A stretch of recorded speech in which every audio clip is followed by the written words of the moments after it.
Hey there, it's Brandon, and welcome to the 12-hour masterclass on how to make money online, step by step. Before we dive into the many different strategies, I believe you need the foundation. I want to be very clear, right? If you don't have the right tools, the right mindset, and the right skills, every method, technique, strategy, practice that I show you will inevitably collapse. Here's my promise, right? That I want to give you and everybody else who's watching. By the end of this first section, okay, you'll know exactly what device setup works, what works best, which core skills you must prioritize, what is significant, what is not, where you really should be putting your money. And finally, the mindset. The mindset that separates many people, but more specifically, the people who quit in frustration from the ones who actually make money online. So this is section 1. Starting with the bare minimum setup, a smartphone. Many people start a business, start startups with only a phone or a smartphone. You don't need the craziest smartphone, cell phone, mobile phone, whatever you want to call it, to see success or bring income, start a business. No, some people started it with flip phones, which is crazy. But option 2, laptop or desktop PC. Some of the advantages of having a laptop or desktop PC over, a smartphone are, it's a lot easier to multitask.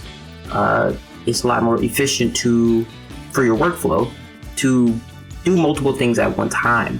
You might have a much bigger screen, or you could even have multiple monitors. That might be a little bit more on the expensive side, but it's a bigger option for visibility and navigation than a smartphone.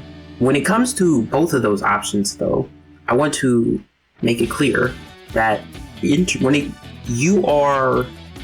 when we speak about internet connection, you want to aim for a strong internet connection, as strong as you can do. It doesn't have to be perfect, doesn't have to be excellent, it just has to be decent, if anything. The fourth part of your setup that is significant is a pair of headphones and a mic, specifically for calls, freelancing, and creating content all of which could breed, bringing you money, bringing you income, bringing you profit somehow, some way. I also want to include, just so you know, in this part, some optional power-ups or additional pieces to improve your productivity, your workflow, etc. Number 1, I want to say dual monitors, multiple monitors. It's great for, navigation, be able to multitask, as I mentioned before. But yeah, dual monitors, external storage or cloud tools like Google Drive, Dropbox, there's Carbonite. There's a couple different options. Amazon even has a lot. Like, they got a lot of options for you. Note-taking apps, Notion, Evernote, Obsidian. You can even have the basic Notepad app that's on PCs, desktops, computers, Windows, even on phones. And also, I want to say, look into time tracking or productivity apps like Toggle, Rescue Time, even reminders apps can help boost your productivity. One more thing for the section, for part 1 that I want to emphasize is, and I kind of touched on this before, please don't overthink your gear and your device setup. Don't get paralyzed by perfection. People stall a lot because they think they need, $5,000, $10,000, $20,000 setup, $20,000 camera. That's wrong. You really just need, if we're being honest, you only need momentum. I would recommend, and I want to reinforce this, start small, or start lean and upgrade later. If you choose to take the smartphone route, or at least start that way, and you don't want to go for the big brands, the super expensive stuff, you should always keep in mind there's options. Like, if you're not aware, there's a ton of different options other than, the big guys. And now I'm going to name a few. I'm going to name as many mobile phone brands as I can that potentially may have what you're looking for at a non-expensive price.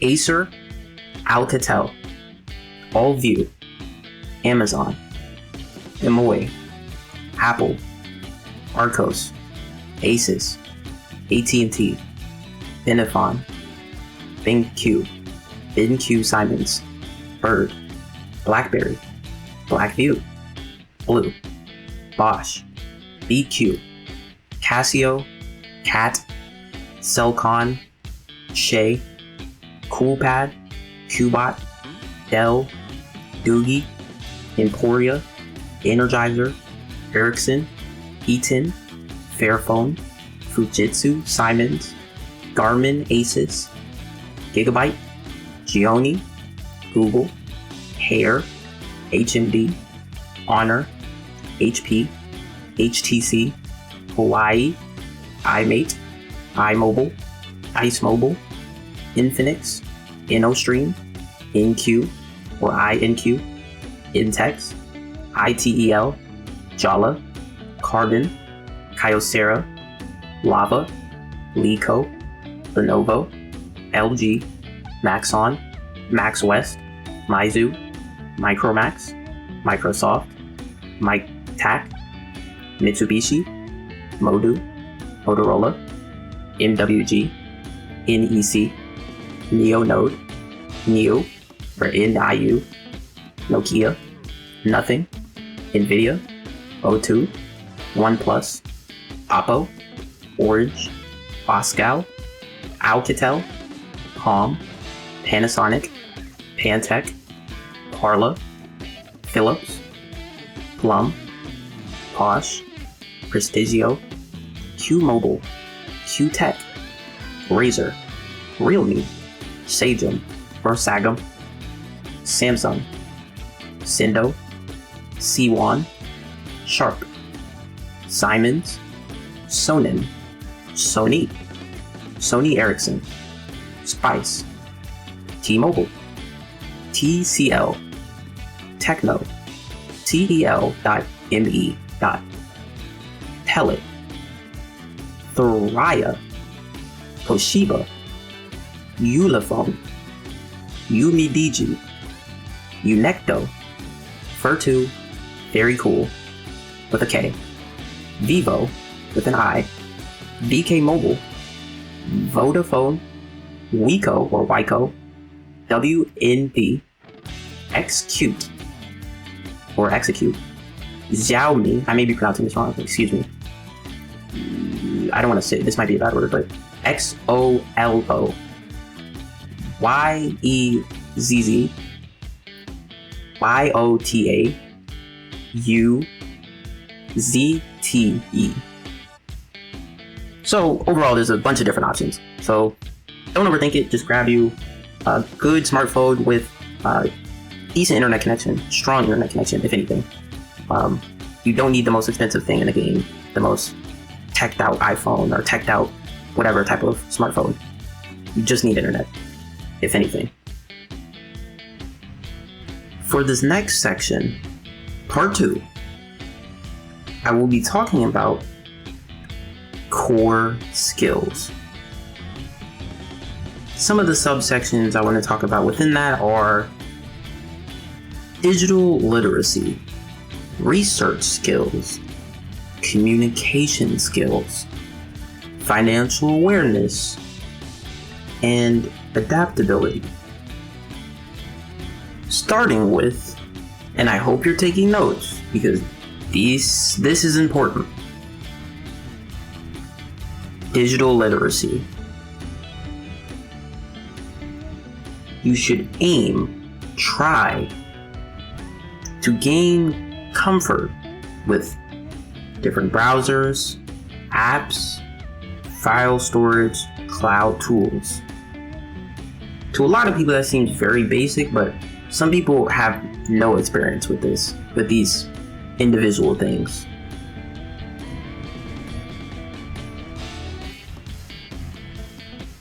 Another example is Google Docs. Get familiar with, if you can, the entire suite of Google options, free options like Google Docs, Google Sheets, PowerPoint, etc. The whole suite has the potential to 10x your productivity. But if you're not familiar with the tools and haven't gained, even a basic skill set using the vast amount of tools in the suite, you will be like many others who lose hours fumbling over basic things that are essentially just copies of Microsoft products like Google Docs. It's basically just Microsoft Word. Google Slides is basically just Microsoft PowerPoint. Get comfortable with, like I said, browsers, apps, file storage, and cloud tools. Number 2, you need to work on, and this is essential, your research skills. Learn how to filter out good info versus junk that's online. There is so many lies, myths spread online that it would almost seem impossible to filter out, especially because somebody can pay on Google results, for example, to put their answer, their page, their product, their service at the top of the results when you're looking for help or advice, etc. And their product doesn't even work, or their advice is nonsense, or it's outdated. But they just have money to keep it up there at the top, to be the first result, because most people aren't digging deeper, aren't going to the next page in Google, aren't going to the 12th page of Google to find the results. You might not even know if you go too far in Google results, like you search for something and you go to the 12th page of Google results, Google might think you're a bot, because most people don't even do that. So learn how to filter out good info versus junk online. Another example of that's important, especially during this video, is finding legit freelance gigs on legit platforms versus scammy ones. You would not believe how many fake emails, like if you put a portfolio out online, you would not believe how many fake projects, freelance gigs, etc. you get in return just for having your information out there.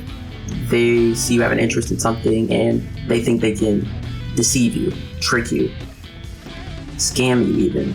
So be careful out there.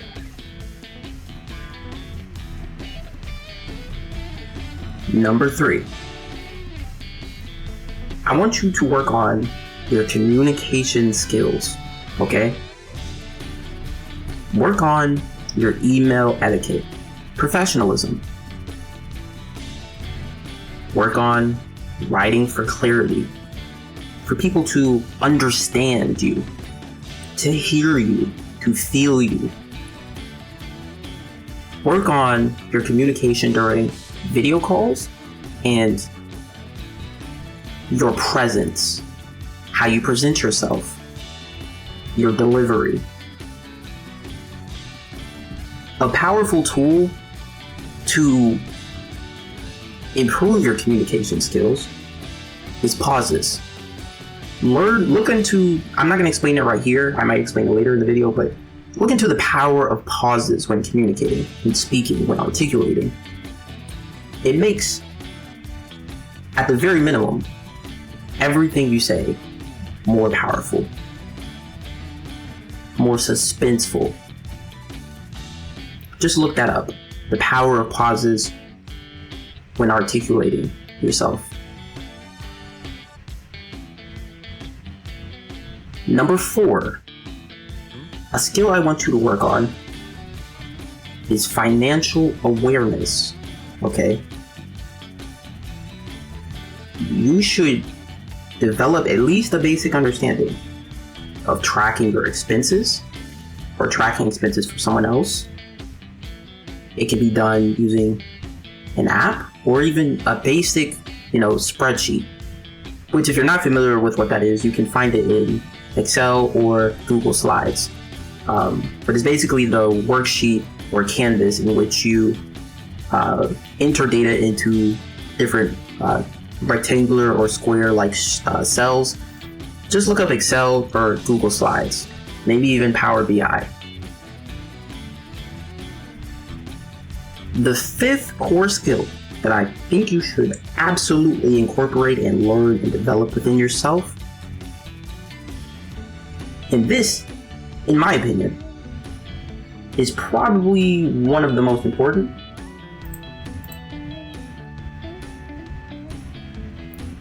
is adaptability. Tools change, and you've seen this. Like let's say Vine has gone from, it was Vine, then there was, Instagram. This might not be in the right order, but Vine, then Instagram, there's Twitter, then there was Snapchat, TikTok, now there's Threads, whatever comes next after that. Things change, tools change, learn how to adapt. Trends change, like the market changes, like you have to learn how to adapt. That's why adaptability is probably one of the most important core skills that I have on this list, and I want to emphasize how important that is for you to learn and develop within yourself to make money. Your ability to learn fast is really the most important point here, or skill that you want to have. And I just want to double down again, because I really feel like this is the most important skill you can have. Adaptability is essential for making money. And the reason why is because it allows you to navigate the constantly changing economic landscape, seize new opportunities, and recover from financial setbacks, whether in a career, a business, or a startup, or even just managing your personal finances and expenses. The ability to adjust is vital. It's vital for long-term financial stability and growth. And one more thing, in today's dynamic job market, relying on a single fixed skill set is super risky. But tools and skills don't matter if your mind sabotages you. And that's where the next section comes into play. For the next section, and this is section 3 of part 1, your mindset. The subsections I'm going to talk about within this section are: number 1, a growth versus fixed mindset. Number 2, consistency over motivation. Number 3, failure and using it as feedback. Number 4, patience and the long game. This is very important, so I hope you're taking notes. And also, while you're at it, be sure to leave a comment, like, subscribe. It's not really a big deal. This is more so to help other people out, so not really looking for a big discussion in the comments unless it is constructive. But let's start with growth versus fixed mindset. Number 1, people who fail online say, "I'm just not cut out for this." People who succeed say, "I don't know how yet, but I'll figure it out." How you think is how you operate. So, number 2, consistency is greater than motivation. Daily habits beat rare bursts of energy. An example, a 30-minute daily grind will result in a year, 180 hours of being locked in on your business, your task, a skill developing, etc. Number 3, failure as feedback. You should literally use every failed product, video, gig, moment as tuition, as advice, as a guidelines as to where you should go, how you should operate, how you should move the next attempt. You either earn or you learn, they say. Number 4, patience and the long game. Online money isn't always instant. It isn't always immediate. And I know there's a lot.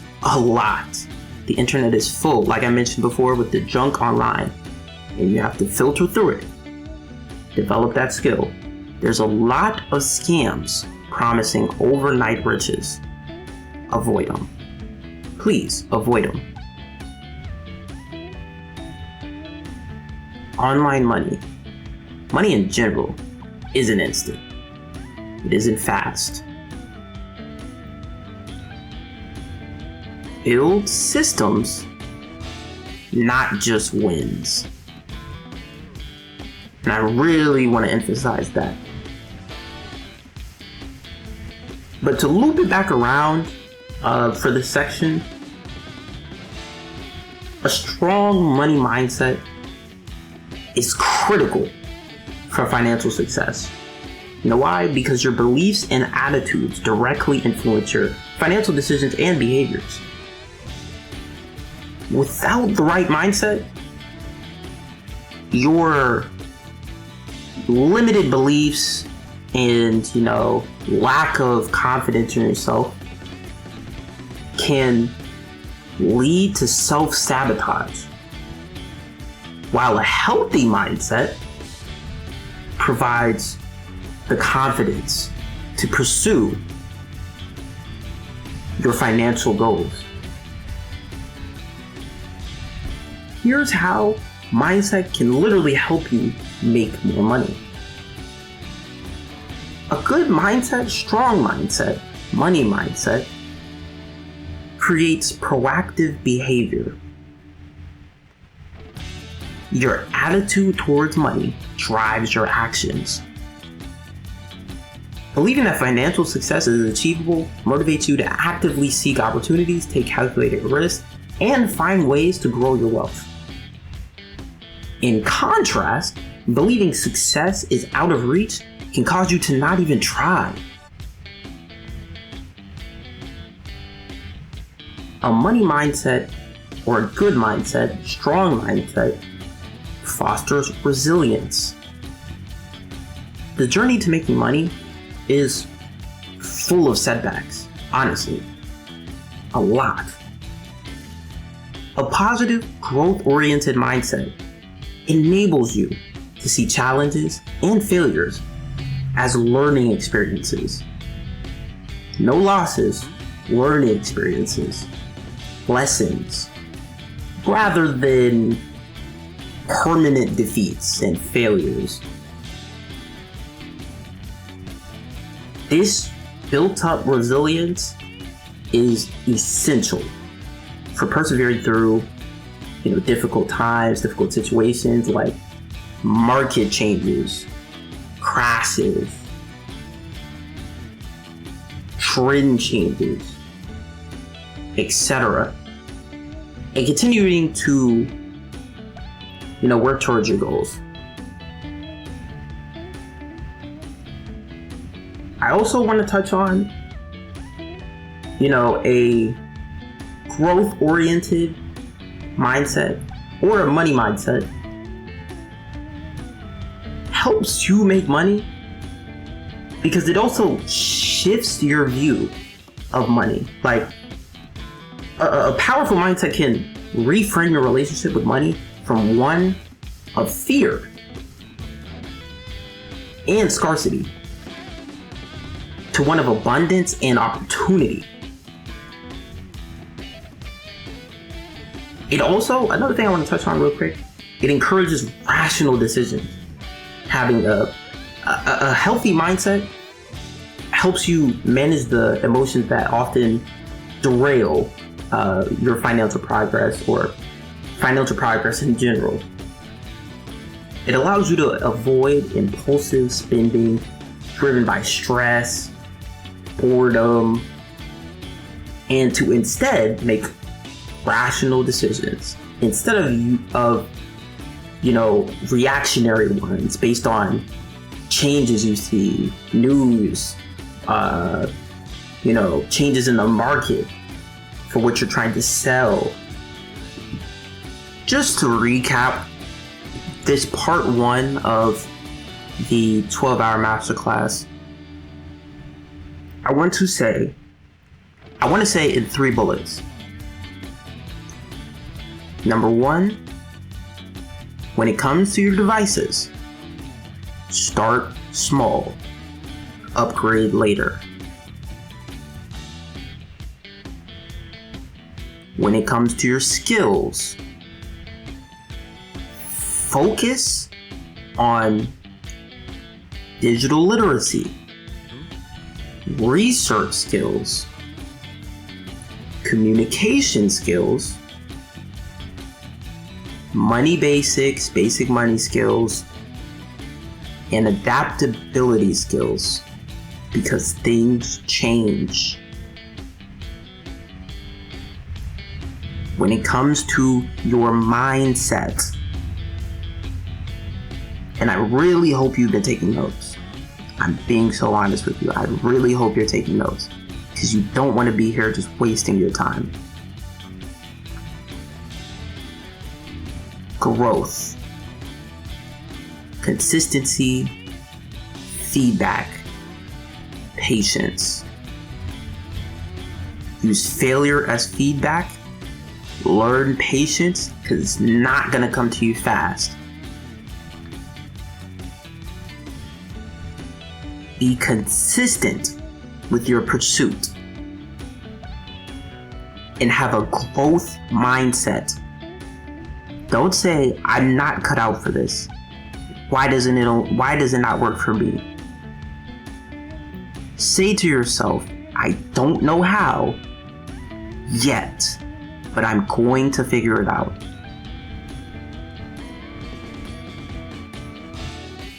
Now that you've got your foundation, it's time to explore the basics of freelancing. The title of this section is Freelancing Basics. From Fiverr to Upwork and many other ones you may be familiar with. If you've ever thought, I want to make money online, but I don't know where to start, freelancing is the doorway most people overlook, honestly. If I could define freelancing in one sentence, it would be selling your skills and not your time. Hear me close when I say this. Selling your skills and not your time. Let that sink in a little bit.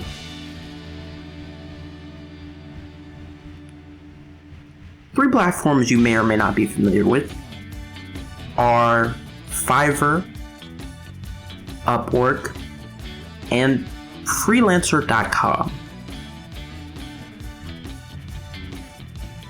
These are the starting points, but each has its own personality, kinks, etc.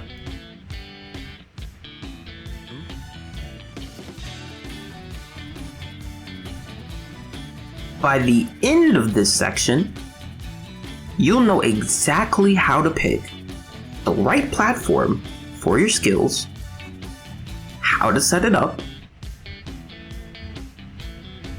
and how to avoid the beginner mistakes that tend to waste months of people's time or turn them away from freelance. I want to discuss the foundations of freelancing.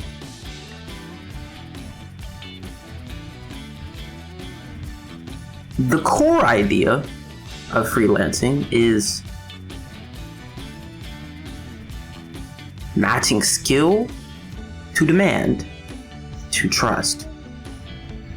Hear me out.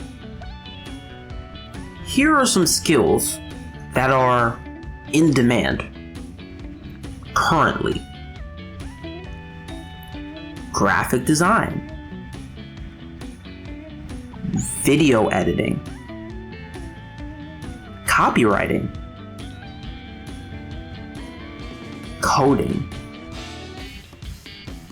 virtual assistants, translation, consulting, and etc. By the way, I want you to keep this in mind. You don't have to be world class. You don't have to be top 5, best of the best at any of those things. You just need to be valuable to someone who can't do it themselves. How do you build a relationship with that person? How do you build trust with that person? Portfolios, reviews, communication. Here's a pro tip. Like I mentioned before, start small, stack wins, and reinvest into professional branding to help you present yourself even better, even stronger. Also, I want to throw in here a quick note on competition. Yes, it's competitive, but most people quit after 2 weeks. If you last, you're going to win. Stick it out through thick and thin, and you will be alone or amongst some of the strongest in freelance. Some important other foundations that I want to add to this section, or I want to make sure are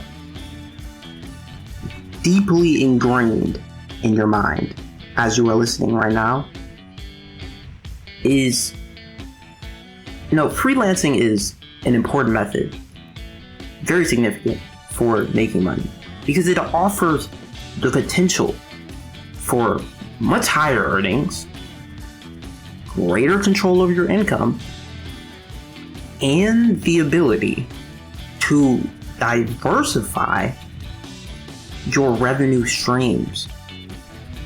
It allows you to build a career on your own terms by leveraging existing skills or developing new ones. Another thing to keep in mind is unlimited earning potential. Unlike a traditional 9-to-5 job, freelancing removes the typical cap on your income. You can increase your earnings based on your experience, market demand, and how much work you even take on. You set your own rates.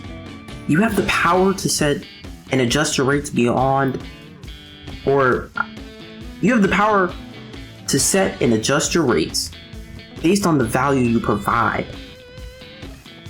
And as your reputation and expertise grow, you can set them even higher.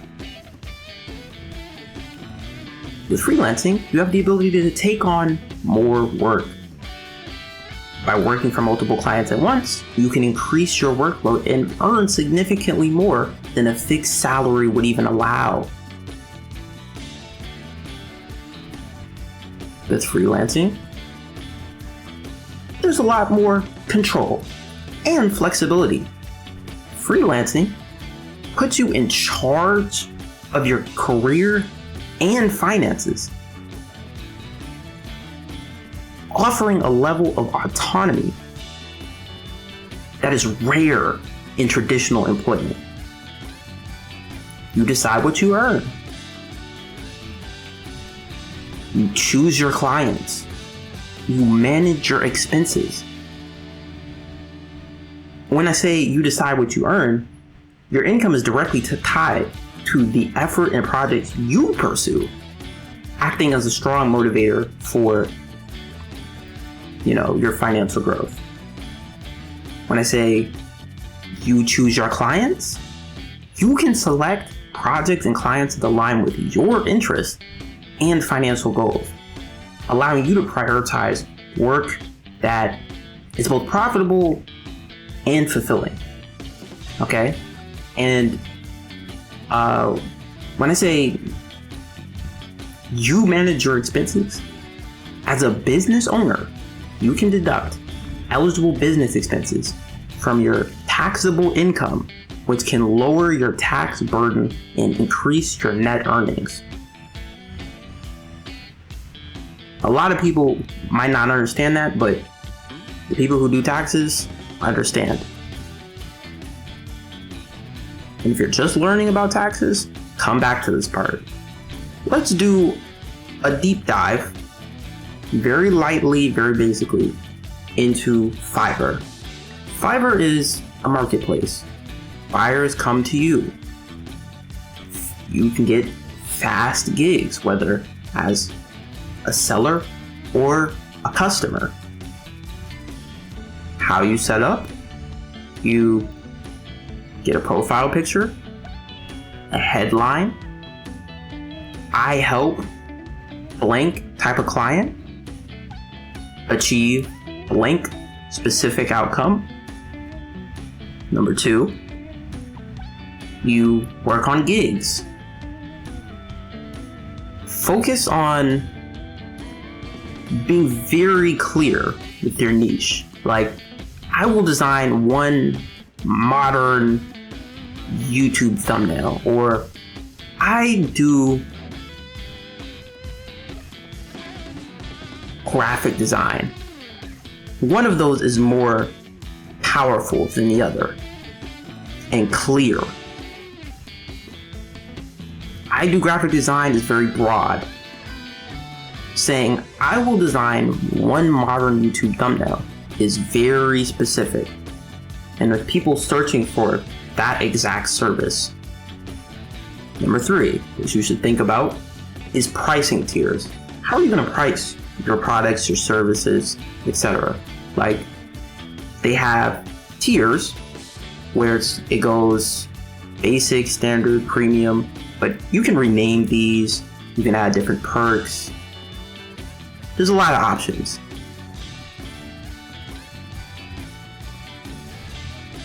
For SEO, you can add keywords in the gig title, in the descriptions, in the tags. A portfolio hack that I want to give you all when using Fiverr, right, is make sample projects before clients come. If you have a bunch of projects, or at least a few, it doesn't even have to actually be from a client, just load those onto Fiverr. And that gives you more proof. You have experience, you have skill, you know what you're talking about, you know what you're doing, etc. For your first order, I would also recommend you offer discounted pricing than what you usually would charge, plus you over deliver, so you raise the chances of you getting a 5-star review, which is great for your account. If you want gigs, you gotta chase customer reviews, good reviews. Here are some warnings. Fiverr fees exist. I'm not gonna say what they are because they might change and fluctuate, but they exist. There are fees, there are costs. You don't want to burn out on $5 gigs.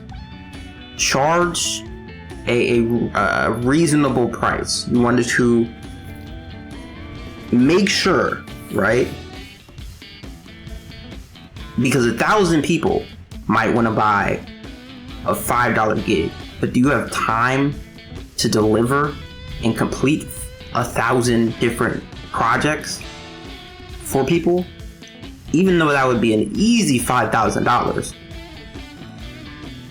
do you have that time to complete those projects? Just think about that. So overall, the marketplace Fiverr is fast, it is simple, but what if you want higher paying clients who come to you for bigger projects?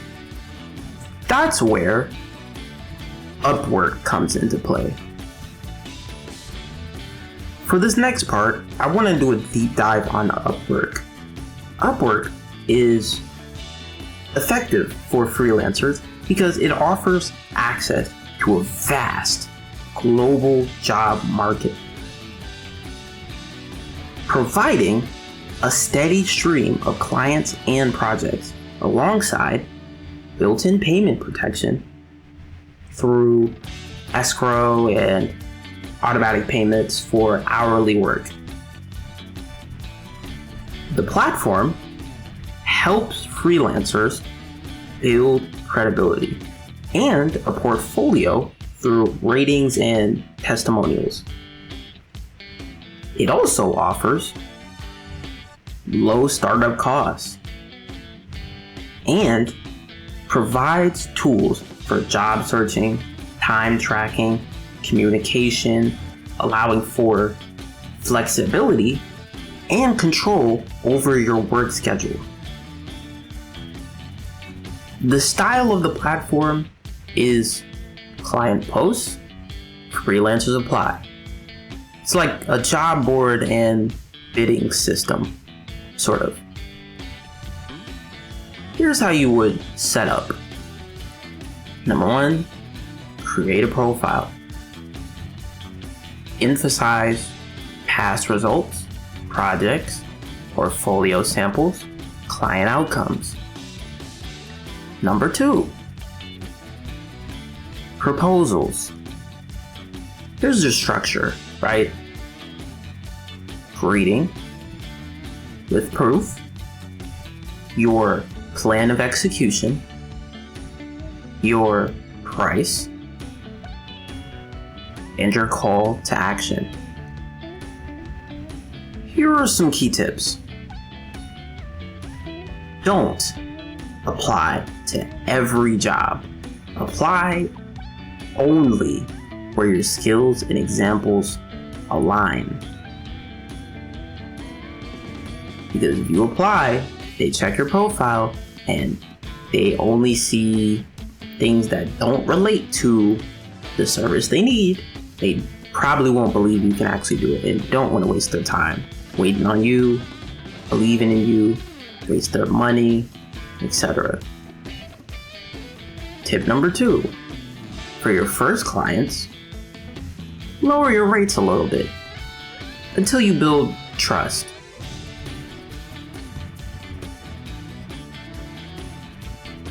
Tip number 3,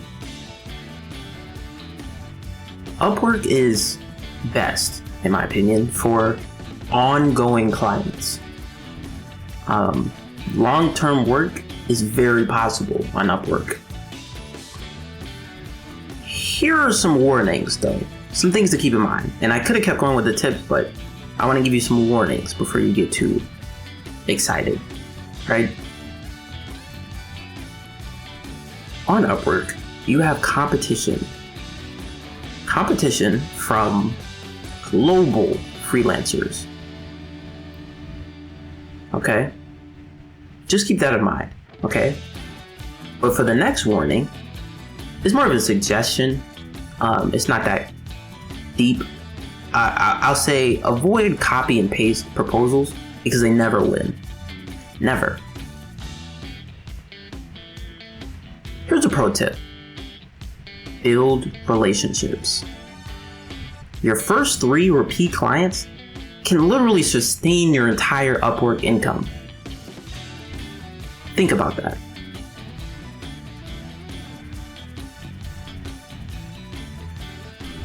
In this next section, I want to do a freelancer.com deep dive.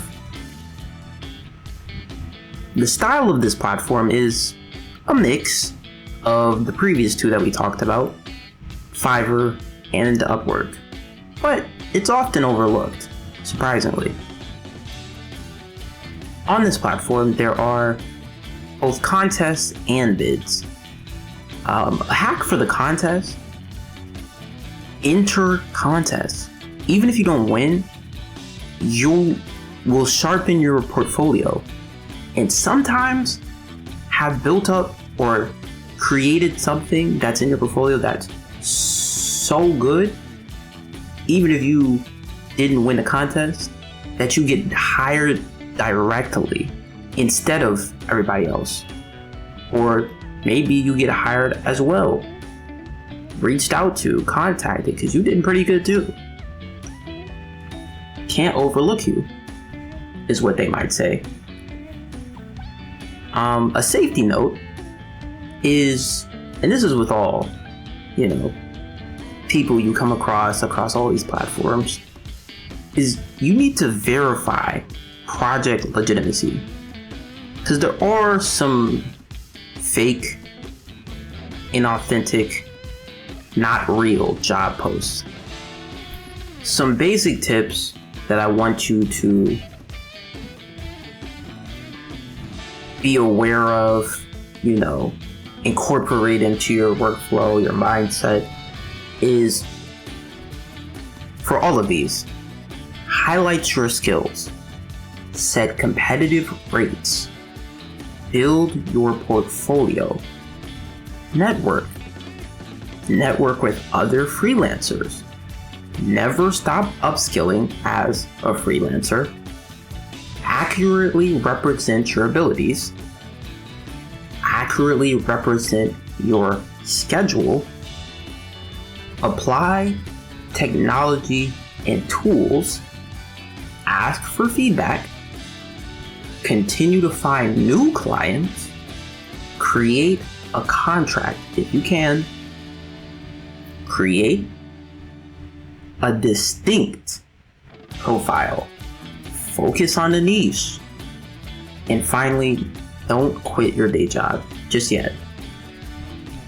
To be concise, I want to close it off with Fiverr is for more so fast gigs. It's great for beginners. Upwork is more so relationship based, higher pay potential. Freelancer.com, it's a hidden gem, especially the contests. But the big picture is start with one platform, master it, then expand it. Expand your operations. Expand, like I said, with the devices. Start small, upgrade. And also, I want to expand on that a little bit more.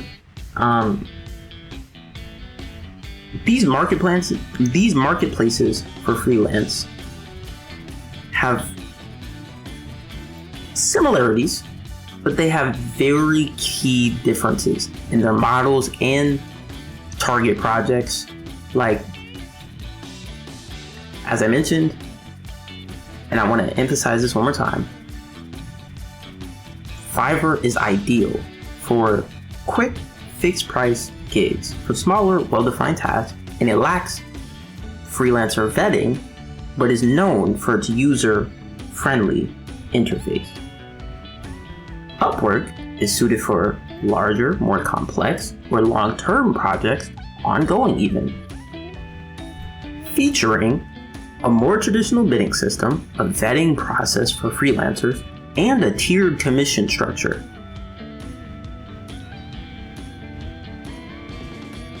Freelancer.com offers a broad range of projects and a large talent pool, positioning itself between Fiverr's gig-based approach and Upwork's professional bidding system.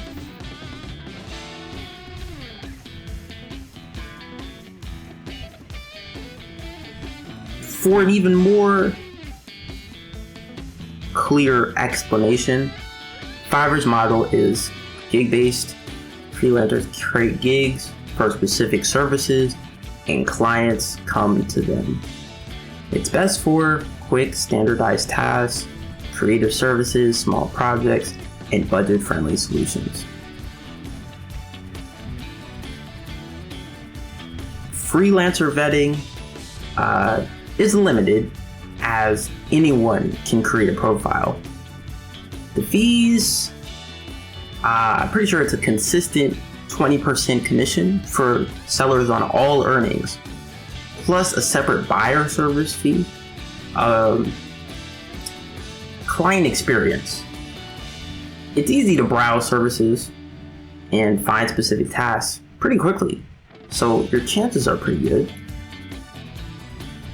Freelancer experience. It's great for building a portfolio quickly and waiting for buyers. Upwork, their model is traditional job bidding.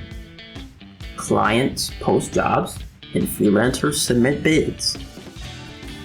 It's best for large, complex projects, long-term relationships, and ongoing collaborations.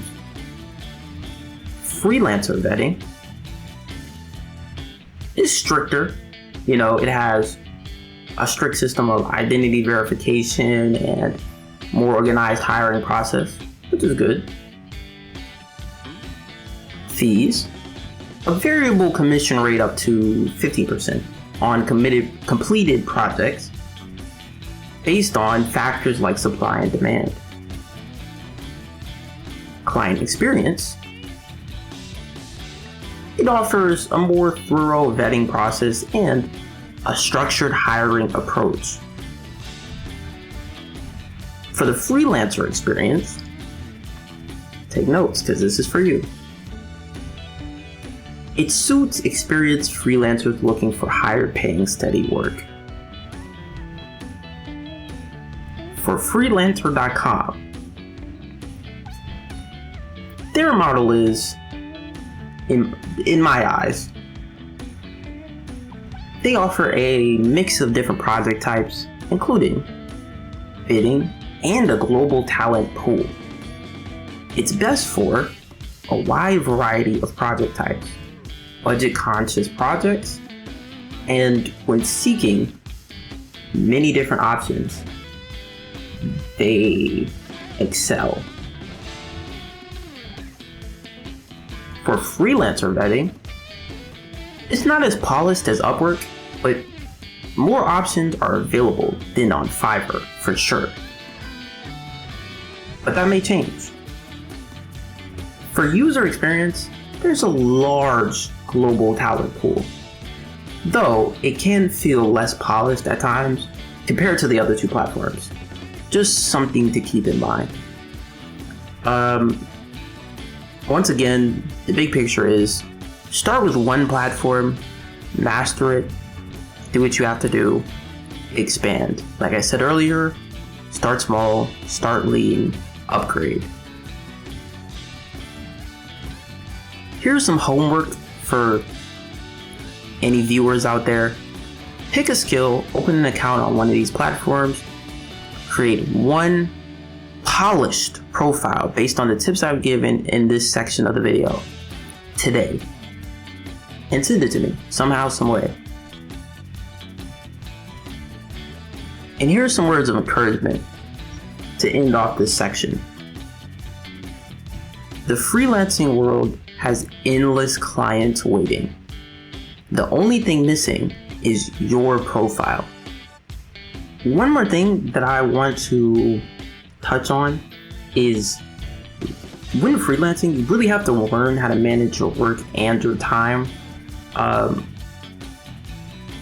how to set boundaries, establish clear work hours, and stick to them to prevent burnout, okay?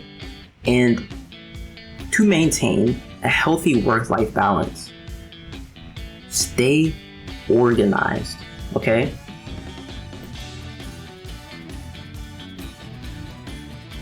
Use tools to manage your tasks, schedule, and client communications effectively. Embrace flexibility. Take advantage of the flexibility that freelancing offers, but do not, listen to me when I say this, do not treat it like a vacation, okay? The same with if you were just working at home. Don't treat it like a vacation.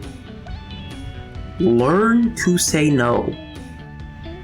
Don't overcommit by taking on every project, okay? Only accept work that aligns with your goals and that you can deliver effectively.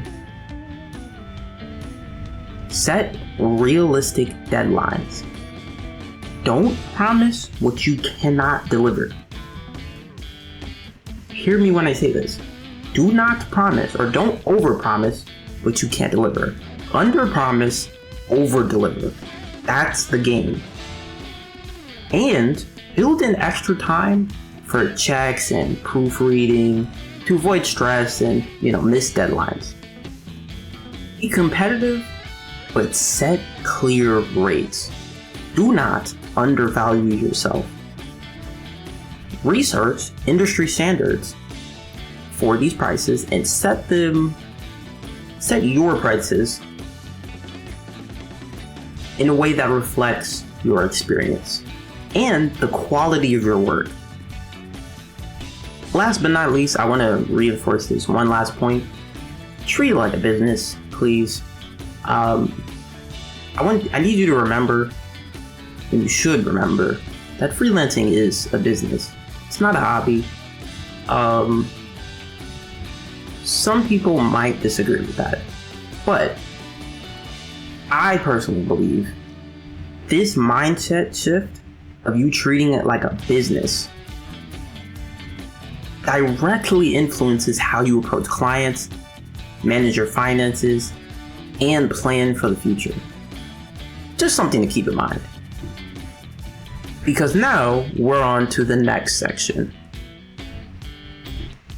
In this section, we're diving into some of the most reliable, beginner-friendly, remote work opportunities available online. Specifically, flex jobs, online tutoring, and data entry. I'm going to cover what each of those are, how to get started with them, the pros and cons, and give some tips to maximize your earnings.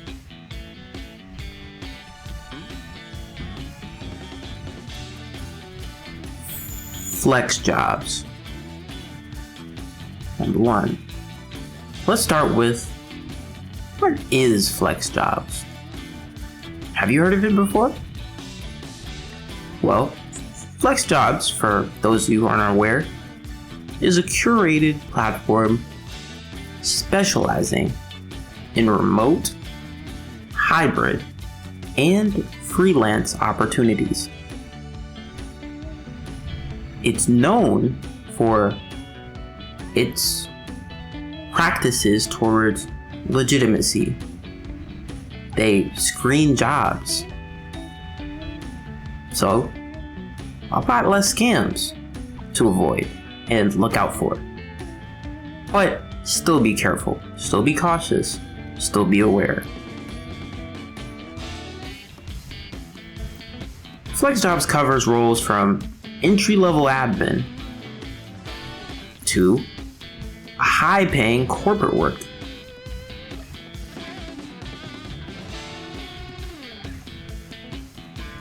Here's how to get started with flex jobs. Visit the site or navigate to the flex jobs website, create an account, sign up by providing your email address and creating a password to access the site, choose a subscription, and you're choosing a subscription level to view all job postings and apply for positions, just so you know. Then start your search. You want to use the search filters to find jobs that match your criteria, experience, such as job category, schedule, location, and experience level. Then just apply for jobs.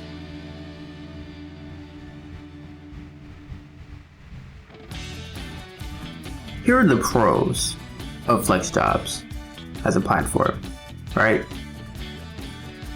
Scam-free job listings, or a much smaller chance of being scammed.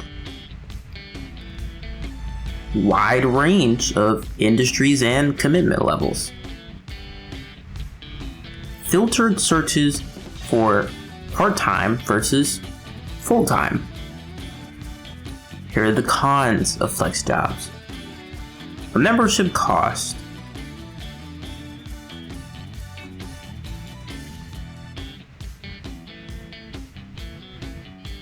Even though it makes navigation on the site a lot easier, and the ability to view all job postings and apply for positions in general easier, but that can be a con for some people, the membership cost. And the second con, I would say, is competition for popular roles. Obviously, they're going to be fighting for the most popular, most trending, Now let's go on to some pro tips or advice from myself. I'll say, number one, tailor your resume for remote work. Use keywords like virtual collaboration, Zoom, Slack, Number 2, apply fast. Remote listings can fill quickly. Number 3, use saved searches and alerts. You want to stay on top of everything. Don't miss out because things are going fast, like listings.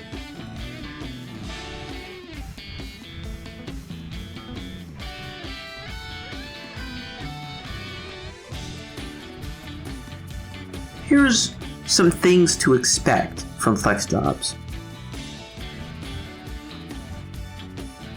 And a bit of this is a repeat of what I said earlier, but it is just to reinforce what I said, and hopefully if you missed it, this is your chance to write it down. Vetted jobs. Flex job screens all job postings to ensure they are legitimate and scam-free. They have advanced search filters. You can narrow your job search by job type, location, including worldwide options, career level, schedule, and more. Job-related resources. Flex Jobs offers resources like job search checklists and career coaching services to assist you. Application process. Some jobs allow you to apply directly on Flex Jobs, while others will direct you to apply on the employer's own website.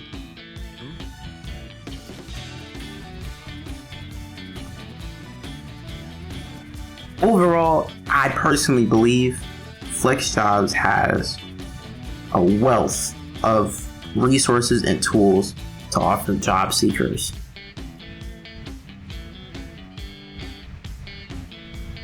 I want to go over why online tutoring tutoring in general has very high potential to get you paid well. There's a huge global demand for online education. It also covers all age groups, like kindergarten to 12th grade, college, professional upskilling, even hobbies, music, coding, language, and the list goes on.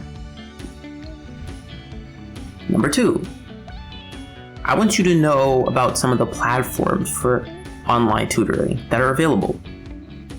There is, you might have never heard of this one, but VIP Kid. There is Chegg Tutors. There is Wyzant. There is Preply, Cambly, and the list goes on. But the differences between them are, for example, let me name like 2 of them. For VIP Kid, it's more of a structured curriculum, and I'll say like Wyzant and Preply are more so open marketplaces for tutoring services.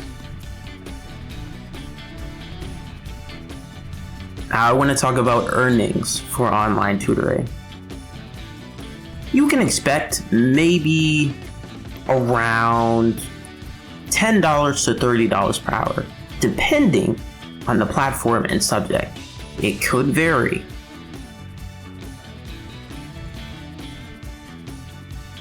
For very niche skills, and I want you to keep this in mind, for very niche skills like SAT prep, advanced math, coding, language fluency, can push way higher. Like, you can charge way higher for these skills.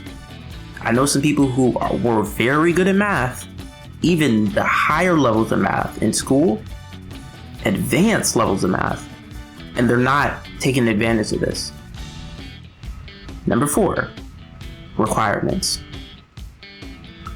Some of these online tutoring platforms, sites, require degrees or certifications to prove your, experience, your knowledge, etc. ensure you are authentic. Especially VIP Kid, and a couple other options, but most of the others just require skill proof and strong communication, if not certifications or degrees. Pro tips: try and use a quiet, well-lit space. Present yourself as a professional. Aim to collect a lot of good reviews, because it snowballs your profile. One more thing, consider tutoring in emerging skills like AI tools, finance basics, software. The list goes on. Now I want to talk about, in this section, data entry. Let me repeat that, data entry. Some of the questions or topics I want to go over in this section, I guess we can call them subsections of this topic. Number 1, what is data entry? Number 2, where to find jobs doing data entry? Number 3, what are the pros of data entry? Number 4, what are the cons of doing data entry? Number 5, what are some pro tips or pro advice to do data entry?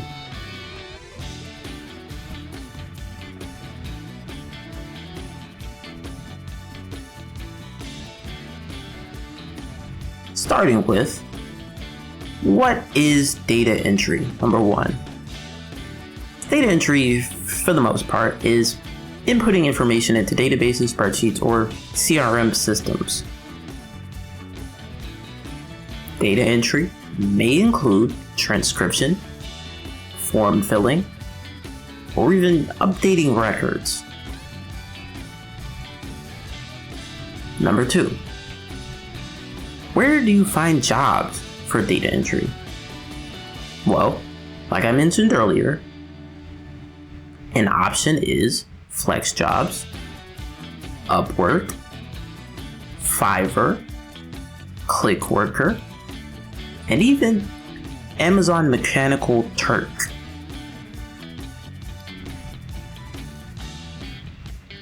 Direct contracts with small businesses often need recurring help as well.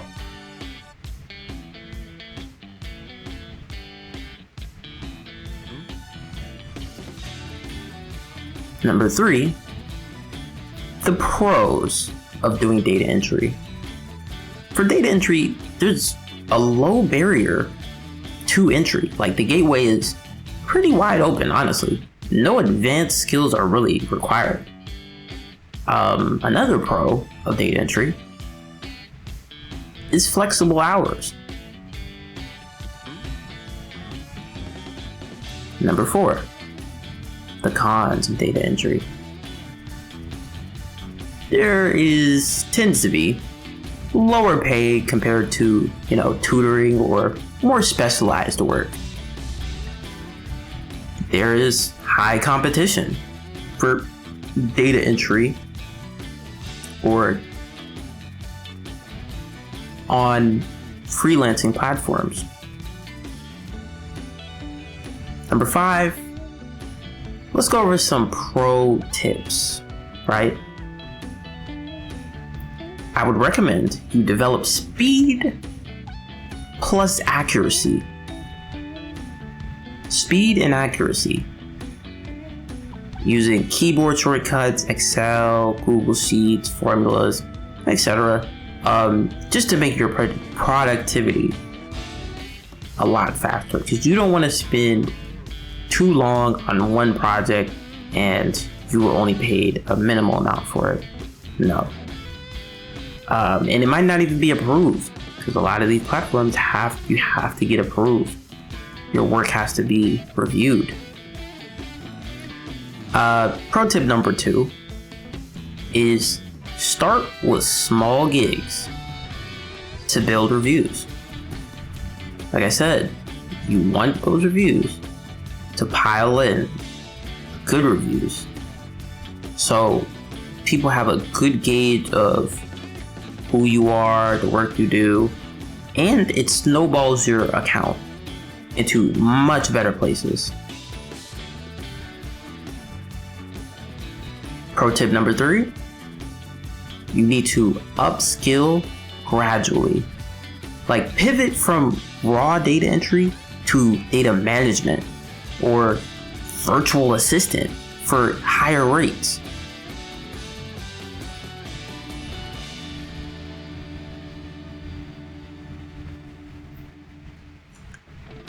Just to do a quick recap, FlexJobs is, in my opinion, it's a legit remote job gateway. Online tutoring is a flexible, high-demand, skill-based source of income. Data entry has an easy entry point, good for building confidence, and cash flow. Some additional tips I want to throw in here before we get to the end of this section. I want to mention, like, in a clear as possible way, to find a remote job, I would recommend using, remote specific job boards. Like, tailor your resume as well to highlight transferable remote work skills like time management and tech proficiency, and apply to jobs quickly to increase your chances. Also, be prepared for virtual interviews with a reliable setup. Make sure, check early, check beforehand, check days beforehand, check weeks beforehand if you have to. And professional demeanor, work on that.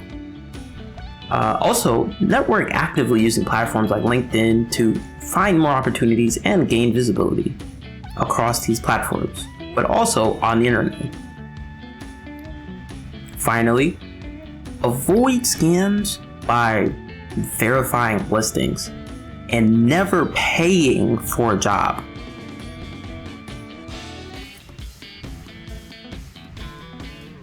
When preparing your, applications, because sometimes you have to make proposals.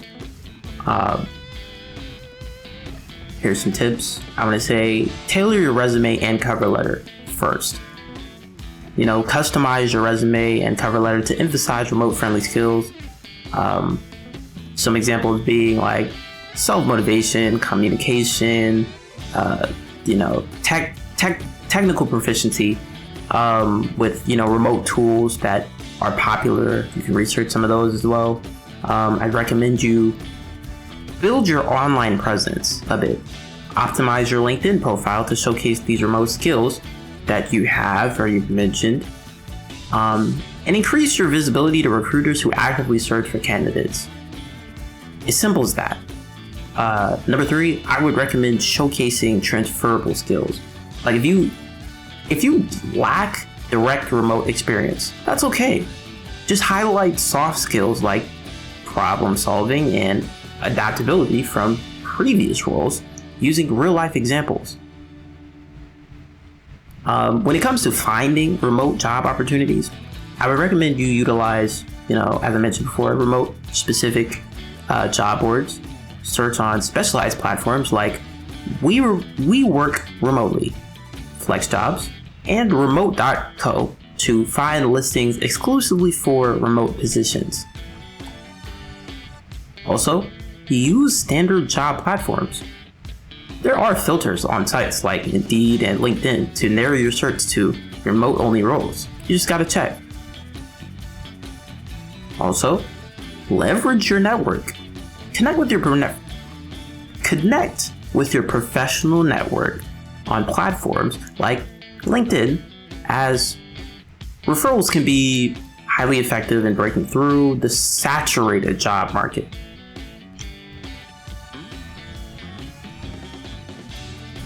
I would also recommend, if you can, Engage with remote communities.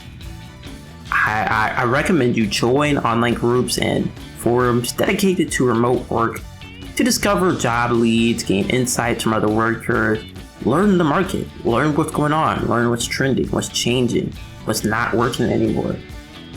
You don't want to be behind. During the search and interview process for remote work, I would recommend you apply very promptly. Remote jobs are competitive, so apply as soon as a job posting goes live to stand out. Number 2, follow up.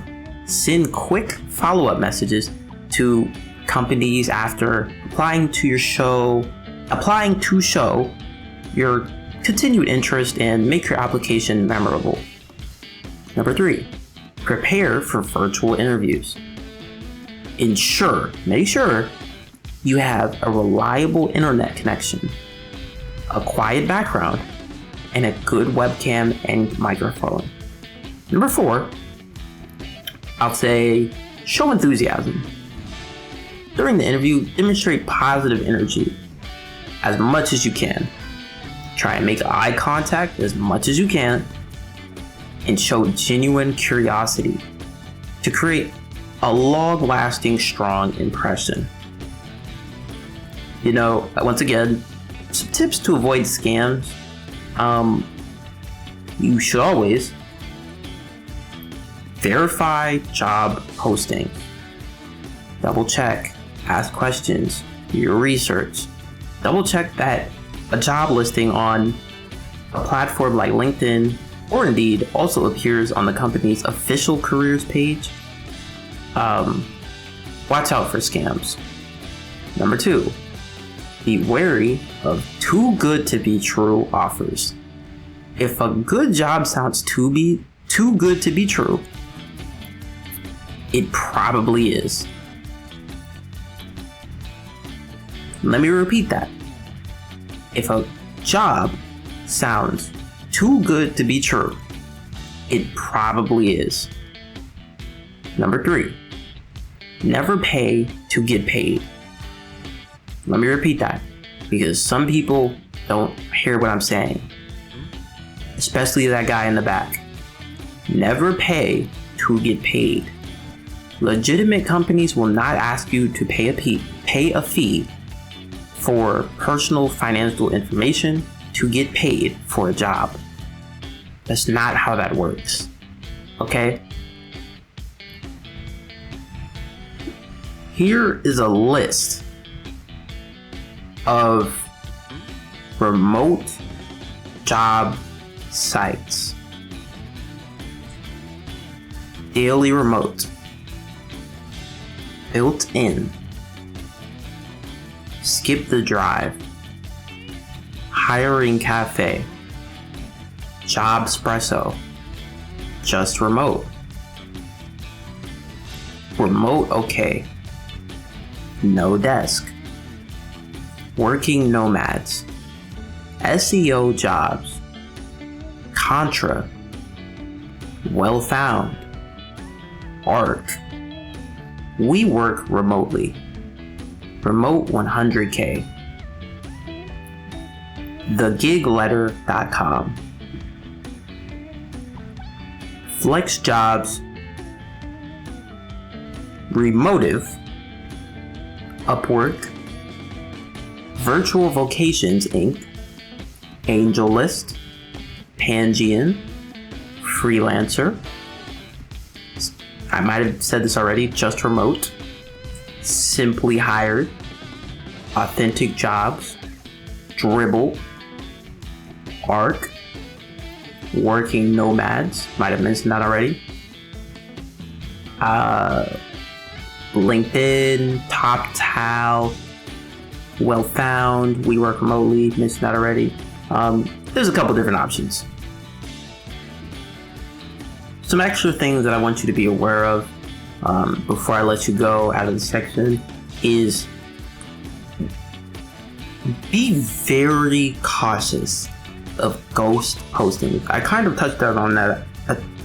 touched on that already a couple different times, but didn't really put a specific name on it. Ghost postings, basically you sign up for them, they get your information, they sell it, they disappear. Like, they get a whole bunch of people's information because they think there's going to be an official role that you sign up for. It disappears. Long-standing job posts usually remain unfilled. Look for, if you can, aim for, the freshest, newest jobs you can find. Anything less than that, try and avoid it. It might not be real, or it might not be needed anymore.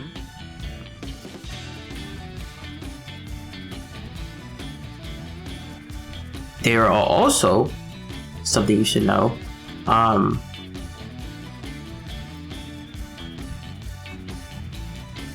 Tools to make this process easier, like this job search for remote work, easier.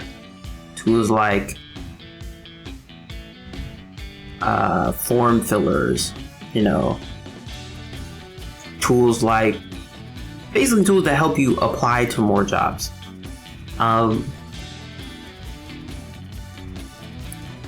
Another factor you should keep in mind, especially as of this year, or as of 2025, this decade in general, etc. AI is involved in hiring at every stage. Honestly. Keep it simple when in your resume, portfolio, etc. And make sure your keywords, because that's really all the AI, or even if it was a human reviewing it, that's all they're really looking for, the keywords. The keywords need to match the job postings you're applying for. You can't just apply for anything and expect to get it. You gotta fit the role sometimes. Another thing I mentioned earlier a little bit, your competition is international. So keep in mind, one position released by a company might be getting chased and applied to by hundreds of other candidates. Hundreds of thousands even. Especially if it sounds really great, like a lot of benefits, a lot of opportunities, a lot of this, a lot of that. You're probably not the only person applying there. But I would still give it a shot, because you might get it. Or you might just be the perfect fit. Just to close out a little bit, these 3 opportunities, routes, approaches alone can help you get started, get that kickstart you've been waiting for in the online economy today. But this is just the beginning. In the next section, we'll be talking about, hey guys, Brandon again. If you skip to this part of the video, that's fine. I just want to let you know that in this section, we're going to be talking about digital assistants, and customer support jobs. Remember, and I just want to remind you, if you skip this far ahead, this is a 12-hour masterclass on how to make money online. If you want to skip to some of the other sections that may apply to you, like you may have skipped to this one, there's a lot of different options.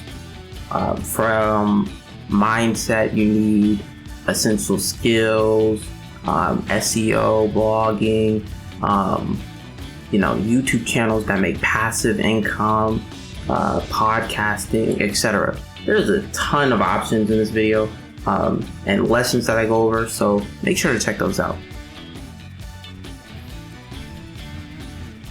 But once again, in this section, we're going to be talking about digital assistant and customer support jobs.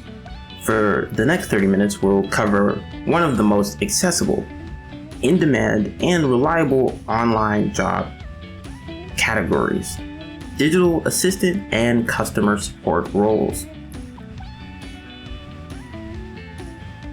Let me give you a good idea of the space. Some roles you can align or associate with what we'll be talking about in this section is virtual assistants, VAs, customer service reps, chat support, email support, and specialized support like tech or sales assistants. These jobs that we're going to be talking about in this section are the backbone of online businesses and often the first step into remote income.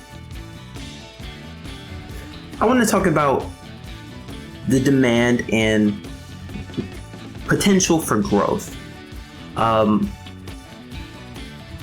Let's talk stats, right? Every business online needs someone to respond to customers, literally. They need somebody to manage schedules. They also need somebody to handle admin tasks. Some examples. A small e-commerce store needs chat reps. Or coaches and consultants need, virtual assistants for scheduling and emails. SaaS companies outsource 24/7 support. Like, there's so many different areas where you can fall into. Let's talk about industry growth, right? Customer experience, customer support is now a competitive differentiator, and companies are investing heavily in it.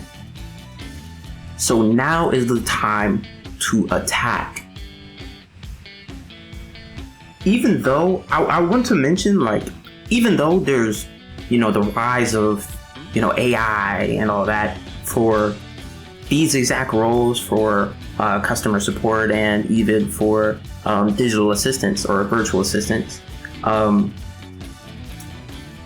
the ideal approach is a mix of both. I'll say this, right? Don't panic. The reason why I say that is, while AI excels at handling, routine issues that they, frequently asked issues, pretty efficiently,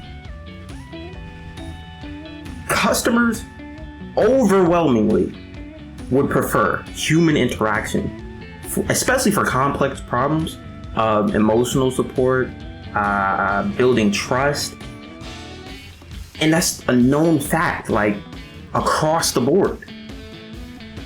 And if that didn't explain it fully, let me explain why, if you're worried about AI taking over anything, these roles, these positions, your field, let me further explain why human support is crucial, right? Humans possess emotional intelligence and the ability to show empathy. AI doesn't have that, okay? It mimics what we have already put out there, if that makes sense. Let me just expand on that. The emotional intelligence and empathy is essential for handling complex and, emotional charged situations, which are frequent when it comes to virtual assistants, digital assistants, customer support, across the board.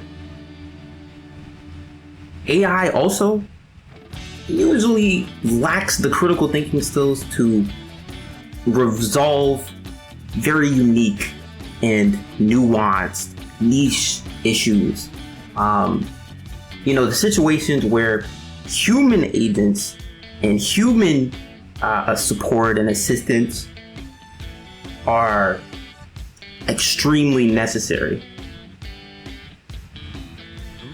Let's go over some of the types of jobs available for each of these different lanes, we'll call them.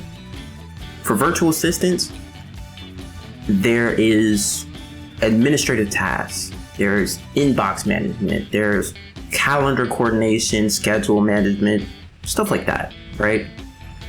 For customer support representatives, or sometimes you might just call it customer support reps, they answer calls, they respond to emails, they are in chats, they send out emails,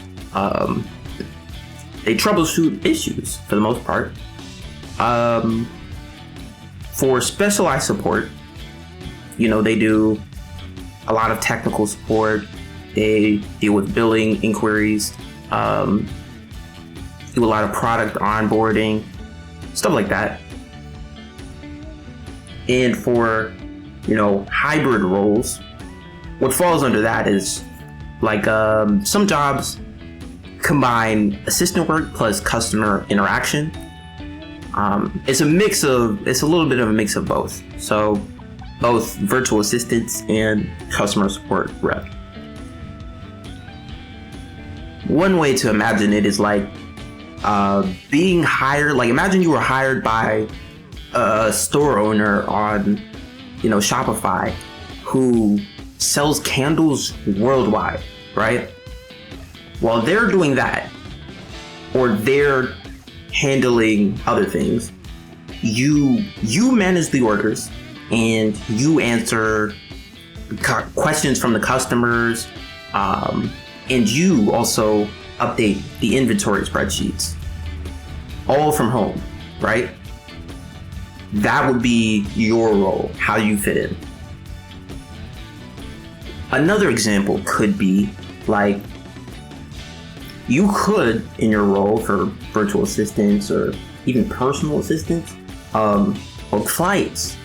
You could do, like, if you're dealing with, like it's very personal, like you could do travel arrangement for a person, personal tasks, like booking flights, making accommodations, coordinating logistics overall for business travel, handling administrative tasks, personal requests, just to, support your client or your manager, one could say. Another example might be, like, it might be more technical, creative, social media management. You could deal with creating and scheduling posts, engaging with followers, managing social media accounts, even, website and blog support, kind of like with the the Shopify example, performing just simple updates on websites, blogs, or even it could be as simple as answering or giving people quick responses on, frequently asked questions. Now I want to go over in this part, I want to go over the skills you need for these type of roles, like the essential skill set you want to have for virtual assistants, digital assistants, customer support. That'll really help you go from 0 to 100, really step your game up, right? First, communication. Communication is essential. I say communication because clear writing, tone, how polite you are, your ability to listen are crucial in these roles. Especially if you're in times looking for a solution, but also offering support. you have to be able to listen, and you have to be able to speak to people, whether digital or face-to-face. The next one, I wouldn't say it's as important, but it's very much so up there, because you can get lost at times dealing with a lot of different people and different projects and tasks and questions. Organization, definitely a skill you should work on. Work on and develop a good ability to prioritize tasks, and manage your time as well. So to reiterate that in a better way, task prioritization and time management. Some technical skills, or some basic technical skills, in fact, that you will probably need to work on a bit or develop. Get a good understanding of, the Google Workspace, Excel, as well as ticketing software. This is important. From some examples I could probably give you would probably be like Zendesk, Freshdesk. What's also important is chat apps, Slack, Teams. A crucial skill you also want to accompany with all of what I've mentioned so far is problem-solving skills. This is very important. It's essential, honestly. You have to learn to remain calm with frustrated customers. If I could offer any advice, I would say try, if you're in a situation like that, heated situation, actively listen in general, but actively listen to understand their issues, their issue, acknowledge their emotions with empathy, and apologize sincerely. Use positive language, focus on finding a solution, and try and maintain as professional and calm of a demeanor that you can, even if the customer is angry, emotional, etc. Offer as clear of a action plan as you can. If you need to, if it's appropriate, take responsibility and follow up to ensure the issue is resolved. Before the interaction though, I would say you have to shift your mindset. Definitely don't take a angry or frustrated customer as personal attack. No. Use it as an opportunity, because this is an opportunity to truly shift somebody's mindset completely over. Another important thing I want to mention is that language skills, like being bilingual, being able to speak different languages for the many different people who may approach you or need your assistance, can get you higher paying roles. If you know multiple different languages, you have a couple more opportunities than people who don't. So if you can learn a couple other languages, I would recommend you do so. I want to go over where to find these type of jobs, like virtual assistants, digital assistants, and customer support as well. Starting off with freelance platforms, like I mentioned in the other section, if you want to check that out. Upwork, Fiverr, freelancer.com, even, job boards dedicated to things like this, like Flex Jobs, We Work Remotely, remote.co. What else? Company careers pages, like SaaS companies, e-commerce brands. They need virtual assistants, customer support. Agencies also. Many firms hire virtual assistants in bulk. You might have not even known that. And assign clients to them. So they really just make it pretty easy for you, honestly. I also want to clarify, specifically virtual assistants, they're not employees, technically. So they don't really work for bosses. They really only work for clients, if we're being honest.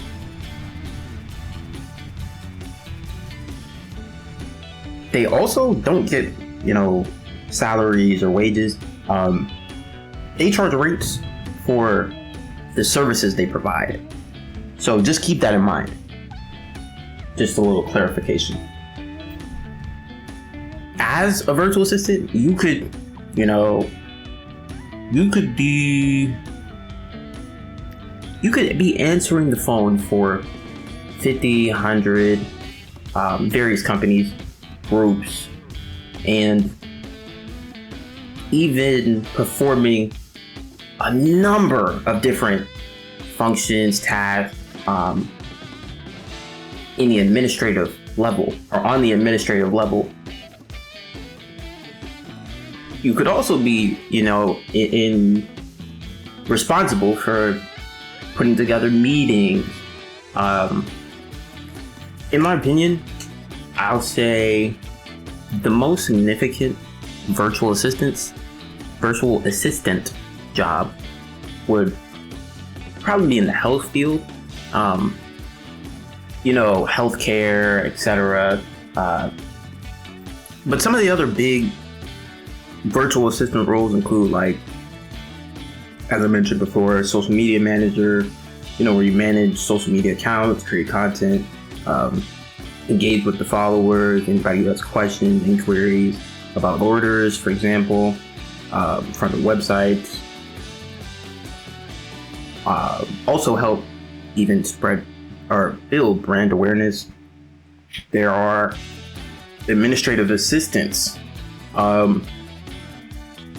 You provide administrative support remotely, manage calendars, organize files, scheduling, appointments even. As a virtual assistant, you could even be the content writer, right? How I mentioned creating content earlier for a brand or company or a group or a client specifically.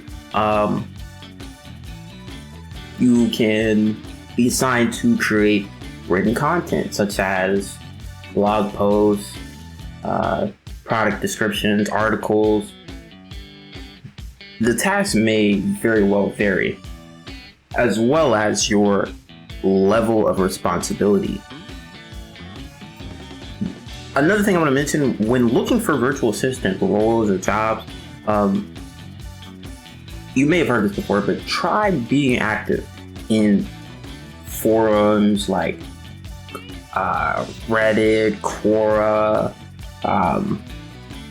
There's a Reddit community called for remote work, or r/remote work, or r/remote jobs as well.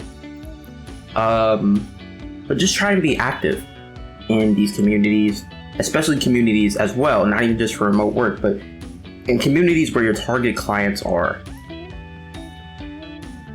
Now, in this part, I want to go over pay and growth potential, or potential for growth in these roles. I'd say on an entry level, you can expect around $3 to $6 per hour. If we're talking about international, beginner, etc.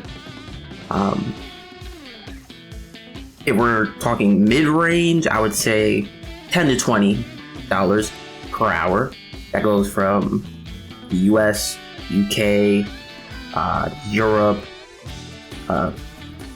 and if you offer bilingual support or specialized support, you can expect around that range.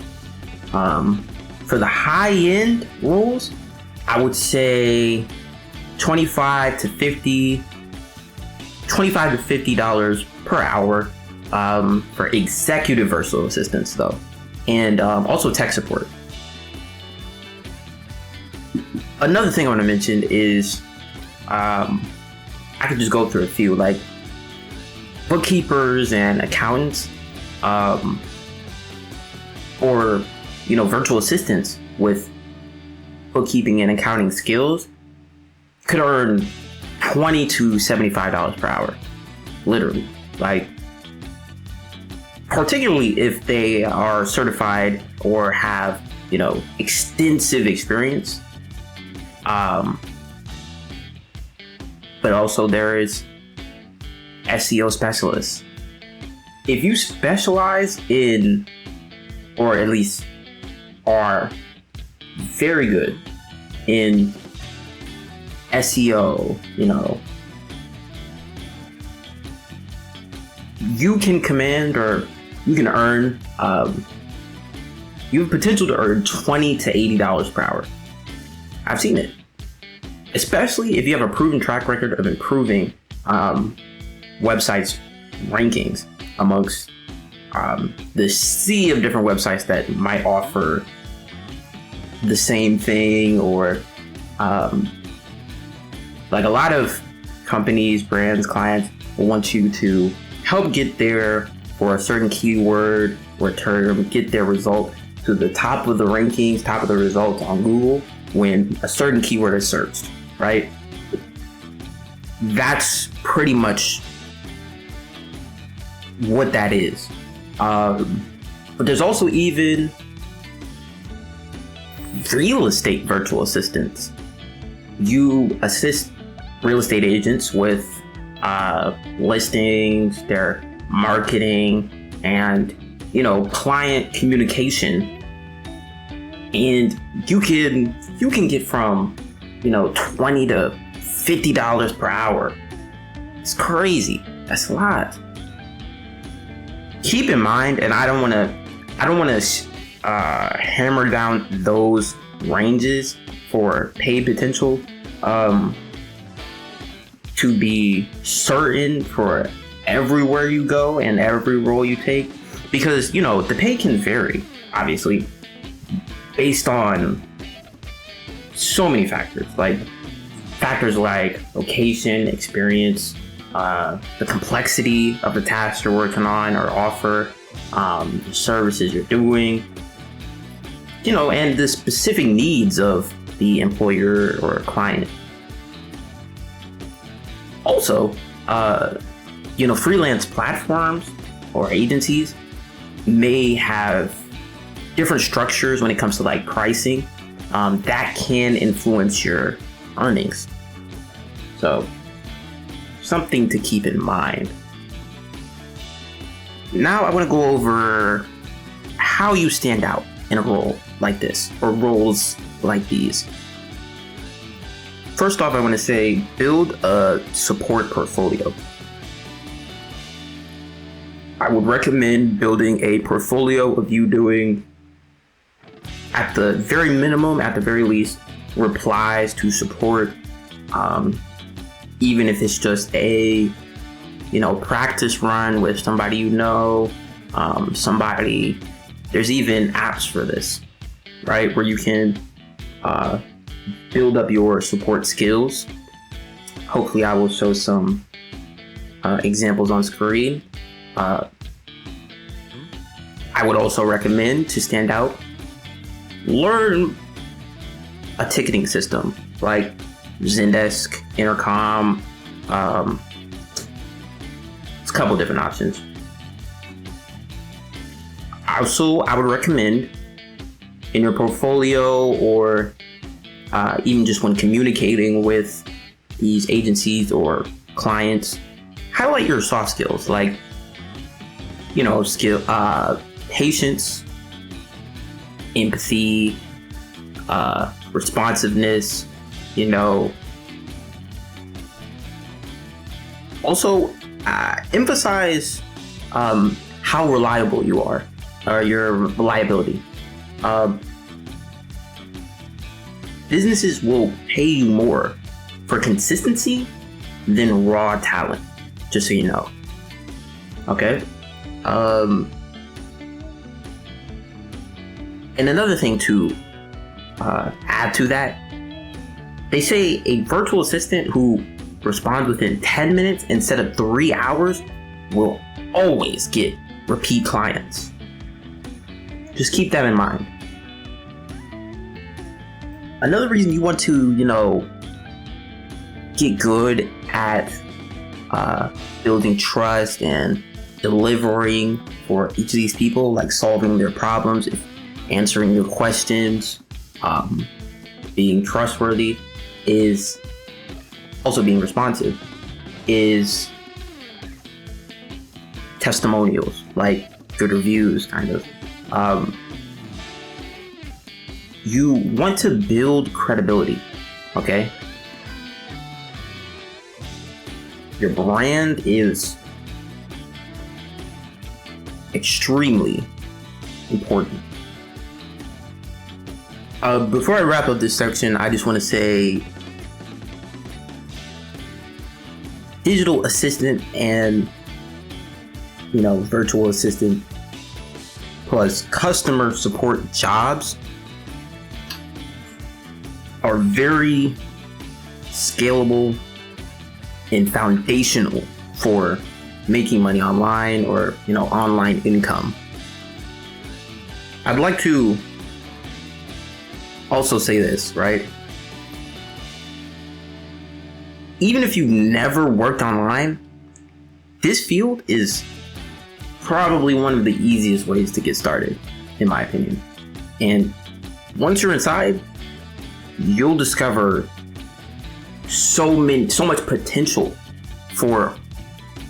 and paths that come from starting here to higher paying opportunities. Okay?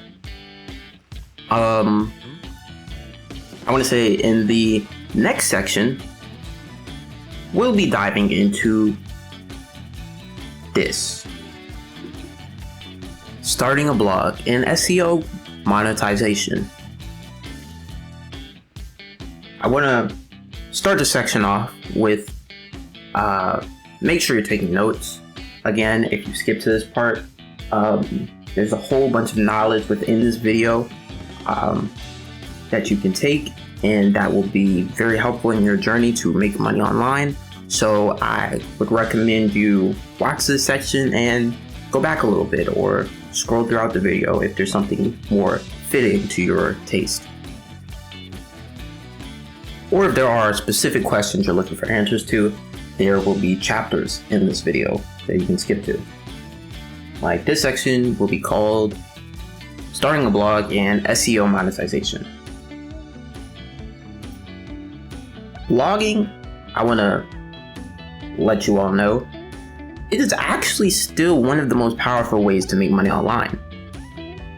But not in the way it worked, back in the day in like 2008, where you could throw random posts on the internet and hoped the ads on your site or your blog paid the bills. No, today it's about strategy, strategic blogging, SEO, and building digital assets that, compound in value. In this section, I'm going to show you exactly how to start a blog, how to grow it, and build it up with SEO. And this is key, how to monetize it in ways that turn your writing into long-term cash flow. So this is important. This is an area where I really would recommend you take notes. All right, so let's start with laying the foundation, right? You want to pick a niche that blends your interests plus has a demand in searches but also has potential for monetization, right? I would recommend trying out free tools when it comes to looking for that niche or choosing your niche. Try out free tools like Google Trends. They have trend information or search information and data going back even years. You can even see, this is one of the most useful parts of Google Trends and tools like it. You can date back to you can look at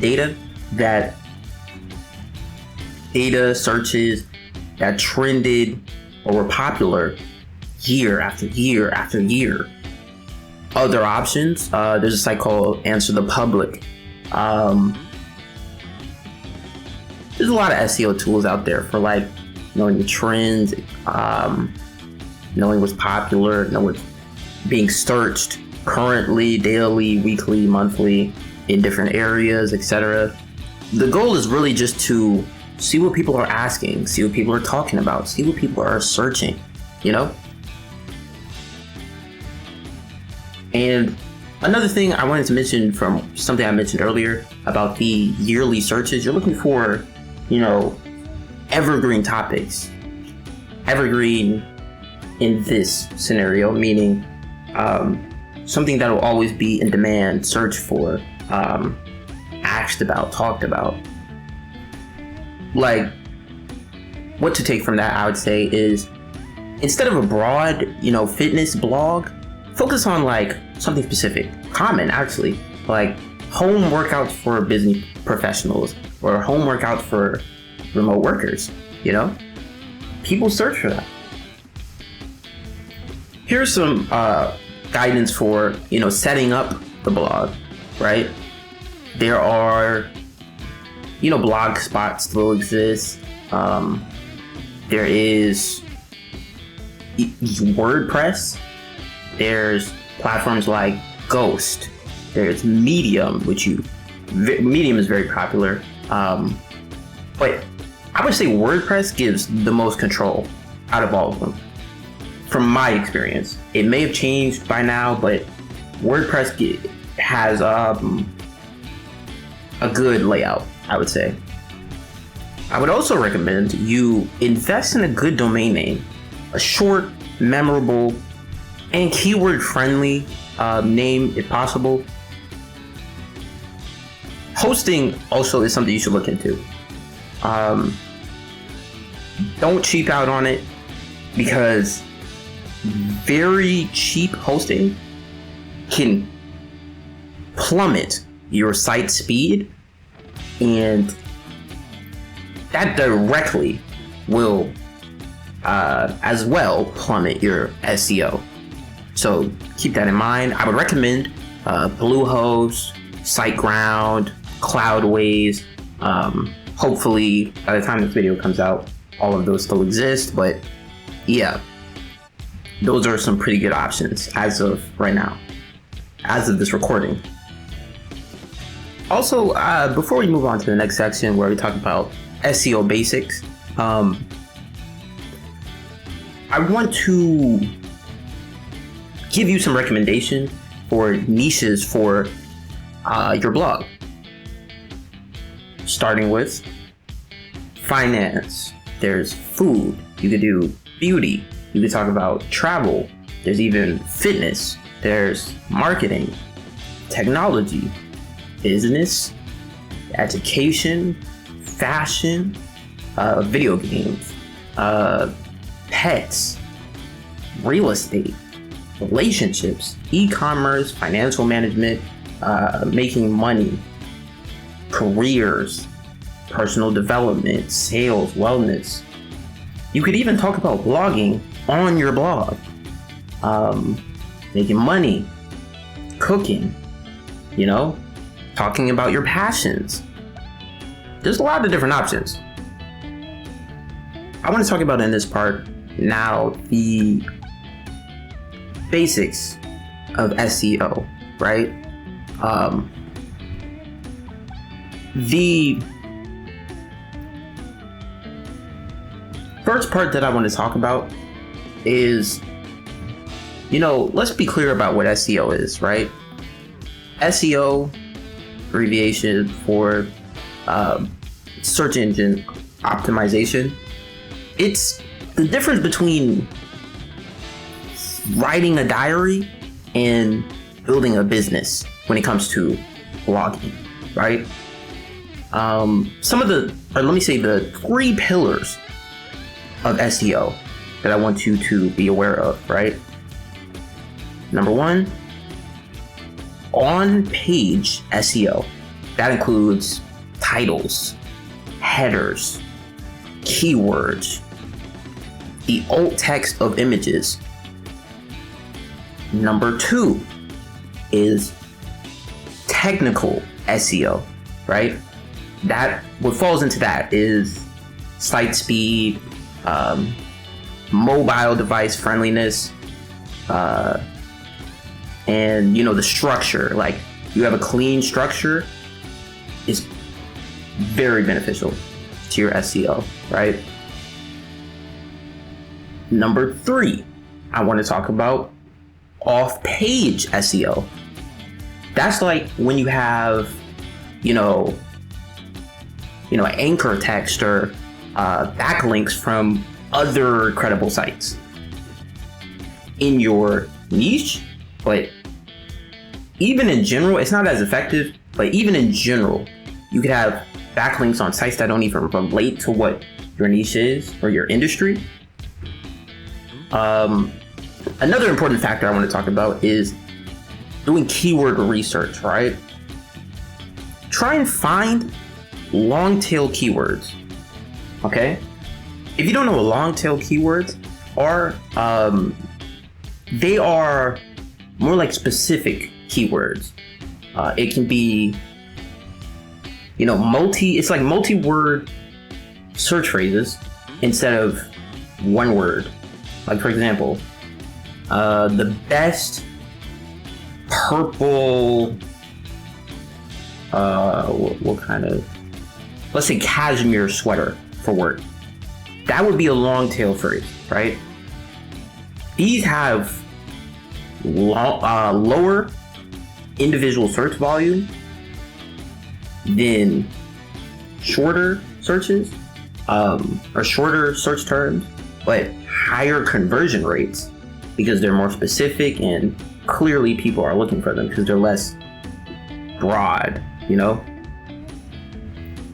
Like, an example of something, a broad search term might just be sweater or hats. But yeah, I recommend doing keyword research, being aware of popular long tail keywords, instead of competing for impossibly short, broad, saturated terms like meal prep. To do this, I recommend looking into tools like Uber Suggest. I don't know exactly how to pronounce this, but this is a very good tool. Ahrefs, it's spelled Ahrefs, or even Google's free autocomplete. Like, YouTube has autocomplete in the search bar, Bing, a couple different options, but when they autocomplete, you can literally see what people are searching for. And a lot of them it's rarely going to be the non-long tail searches or keywords. It's usually going to be the longer, very specific questions that make you question, like, oh, people are looking for that? Wow, okay, that's what people are looking for? It can be very surprising, so just try that out. It's free. But overall, I just want to make sure it's understood. Start off with identifying your, theme of your blog and goals and where you want to take it, how you want to make this profitable, or how profitable you want to be, right? Decide, plan out, strategize what types of content will live on your blog or in your blog, right? And in your blog posts. You should also develop a schedule, right? For content, for posting. When can people, your audience that you build, expect to see a new blog post? You also, while creating, compelling and valuable content, create posts that, start discussions, promote conversations. But also, make sure the end goal is conversions. You don't want them to come to your page, your blog post, and then just leave. No. You want the, I guess you could say, transaction to end in conversions. The next part I want to talk about is writing for both humans and for Google. Now, this is very on topic for, SEO and getting picked up by, I guess you could say, the algorithm. When writing for humans, right, you want to hook readers fast, like as soon as possible, kind of like with a YouTube video.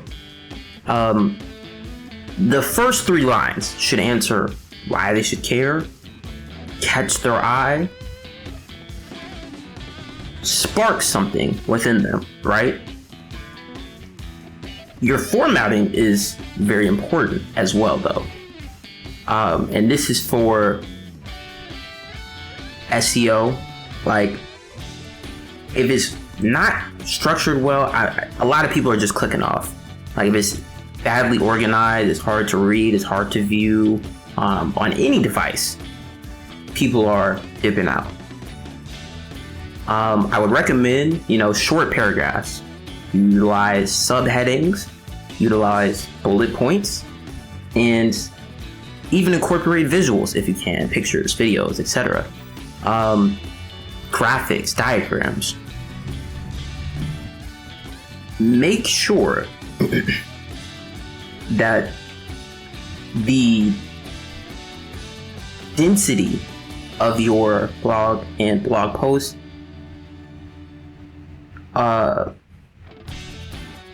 is heavy when it comes to value.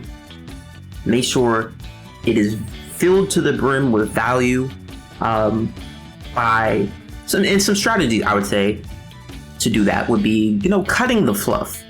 Cut out all the fluff, the things that aren't necessary. Make every line, as useful as possible.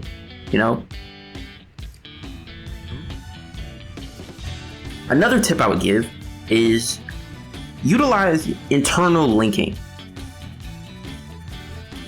And what that is basically is, adding links within your blog post or other pages to other relevant pages on, your own personal website or just your own website, And basically the purpose of that, why you would do that is, it helps users navigate your site more efficiently.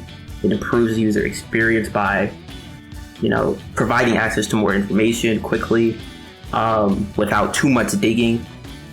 And also, it signals to search engines that these different pages are related content, which, as I mentioned before, can boost your site's authority for the keyword and overall improve your SEO. Another thing I want to talk about, like, the best way I can describe it is it's like a set of guidelines, is EEAT. Okay, let me repeat that. EEAT. What does that stand for? Experience, expertise, authority, and trustworthiness. So EEAT. Experience, expertise, authority, and trustworthiness. Basically, I can explain it like Google ranks content from real, credible voices. And to do so, it has, a set of guidelines to assess the quality of your content. Especially for topics like that fall into, the health and finance area. So even though it's not I wouldn't say it's the most significant or direct factor for ranking, demonstrating EEAT through firsthand experience, reputation, a strong reputation in the niche or topic category, expert knowledge, and trustworthy information helps Google's algorithm when it comes to ranking information and content online. Like which blog or which site is providing the most accurate answer for this information. Next up, I want to talk about something I mentioned earlier, growing with backlinks. Okay. Something you may or may not have heard before is the best blog. Let me repeat that. The best blog won't rank without authority. Let me repeat that. Even the best blog isn't going to rank or won't rank without authority, domain authority, etc. And authority comes from links. Okay? When I say links, I'm referring to backlinks. Now let's talk about how do you get backlinks. Starting with getting guest posts or guest posting on relevant blogs. There's a couple ways to do that. You could even go to Fiverr. Just type in guest post, right? And, I would recommend you go for a higher domain authority guest post, or a higher domain, like let's say a domain authority, if you can, above, on sites with a domain authority above, there's not a lot of cheap options that are high domain authority on high domain authority sites, but I'll say for cheap you can get a lot of above 60 domain authority guest posts on relevant blogs, different sites in your keyword niche, etc. Just trying to build something up, like building a presence, right? I would also recommend, for getting backlinks, the skyscraper technique. What does that mean? Well, create content better than, the existing top articles in your niche or on a topic. Then reach out to sites linking to those weaker articles. Okay. I'd also recommend building free resources like templates, calculators, infographics, tools, so people naturally link to them. Another thing, here's a pro tip, right? Network in your niches or niche Facebook groups, on LinkedIn as well, Reddit communities, or Reddit in general, right? Because that can help you find many collaboration opportunities. In this part, I want to talk about strategies for monetization, or monetization strategies, okay? This is probably the most important part of this section. Because here's where the blog becomes a business.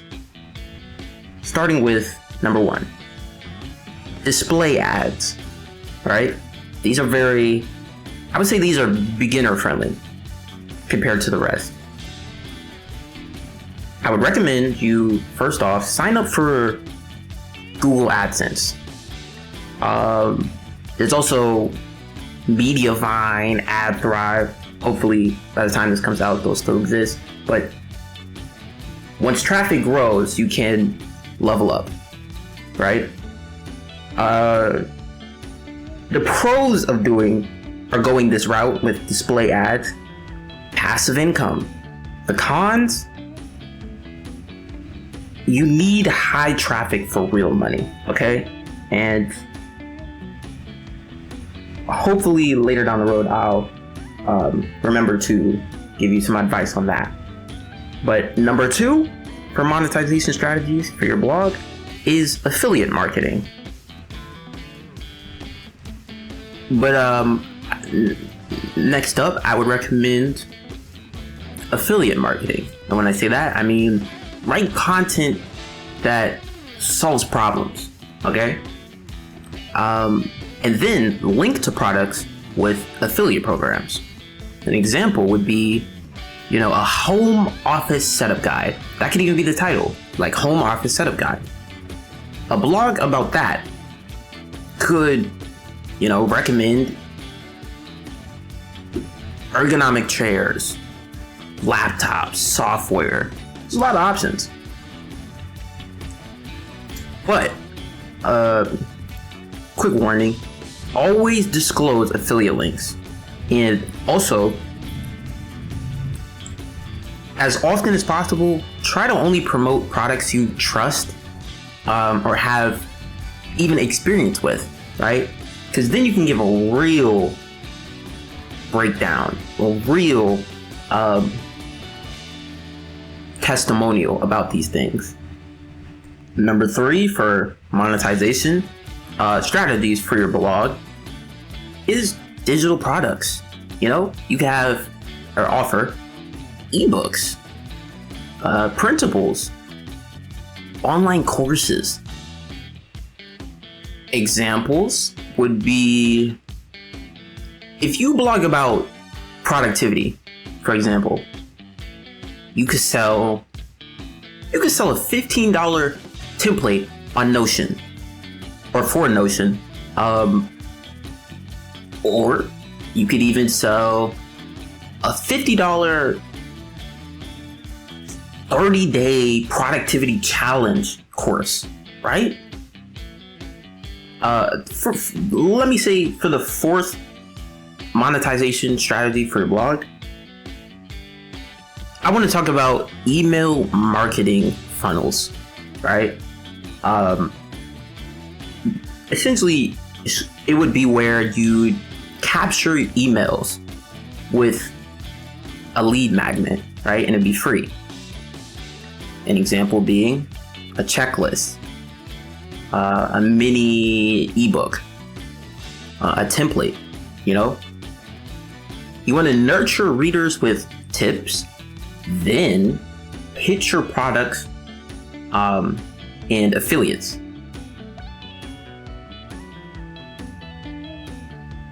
The 5th strategy for monetization for your blog that I want to mention, this is the last one I'm going to mention for this part, right?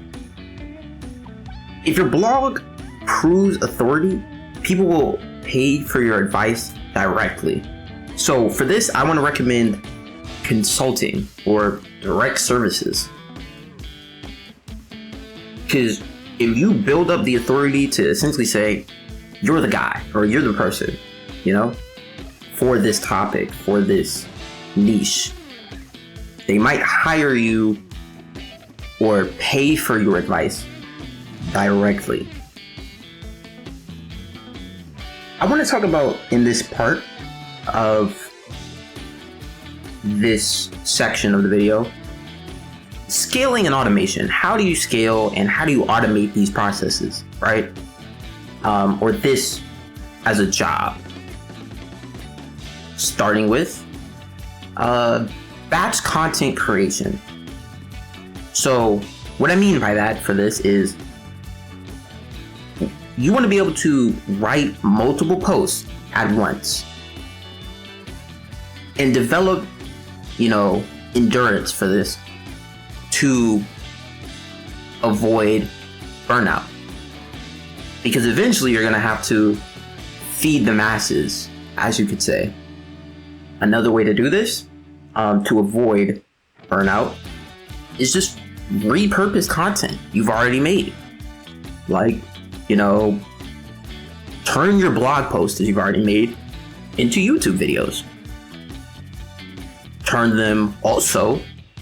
You can turn them into podcasts, episodes, topics, or even LinkedIn posts. I've seen some very valuable posts on LinkedIn that were originally sourced from blogs, and I didn't even realize until I got to the bottom. I would also recommend, when it comes to automation or scaling your blog, hire writers. So once the revenue or profits can cover it, outsource creation for content if you can. Outsource. And when it comes to analytics, right? Utilize Google Analytics to track everything that's going on with your blog. Also, Google's Search Console to double down on what's working.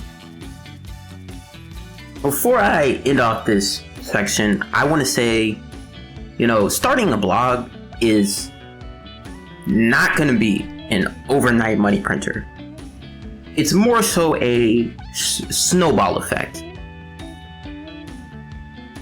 The more quality content you publish, the more SEO traffic compounds, and the more monetization streams open up following that.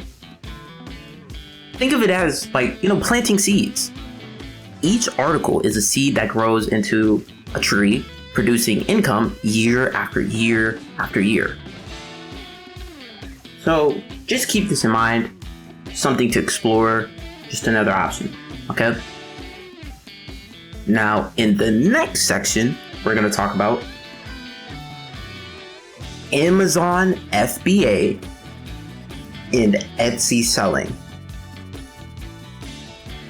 So let's talk about it. And also, if you skip to this part, I hope you took notes and are taking notes because there's a lot of good information in this video.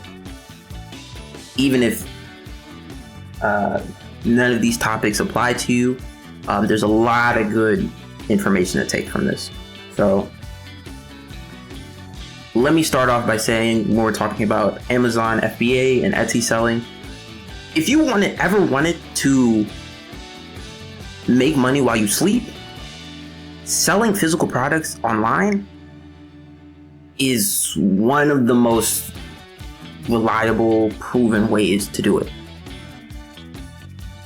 And the reason I want to talk about specifically Amazon FBA and Etsy selling, because they're two of the most powerful platforms for doing so. I want to talk about the differences between them in this section, what sells best, and how to scale them into full-time income streams. Okay, and here's the roadmap. I'm gonna go Amazon FBA, talk about what it is, the setup, products that are selling good, are selling the best, fees, and how to scale. Then I'm going to talk about Etsy, what it is, niches to focus on or to aim to, the best niches to pick, I would say. If you should go handmade products or digital products, and branding. Also, the third thing I want to talk about in this section is, how to decide how to decide between the two, or even do both, combining both.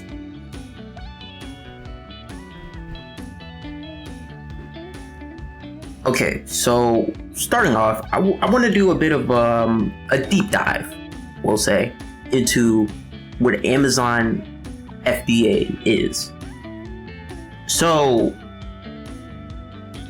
let's talk about what FBA is, right? Fulfillment by Amazon. That's what the FBA stands for.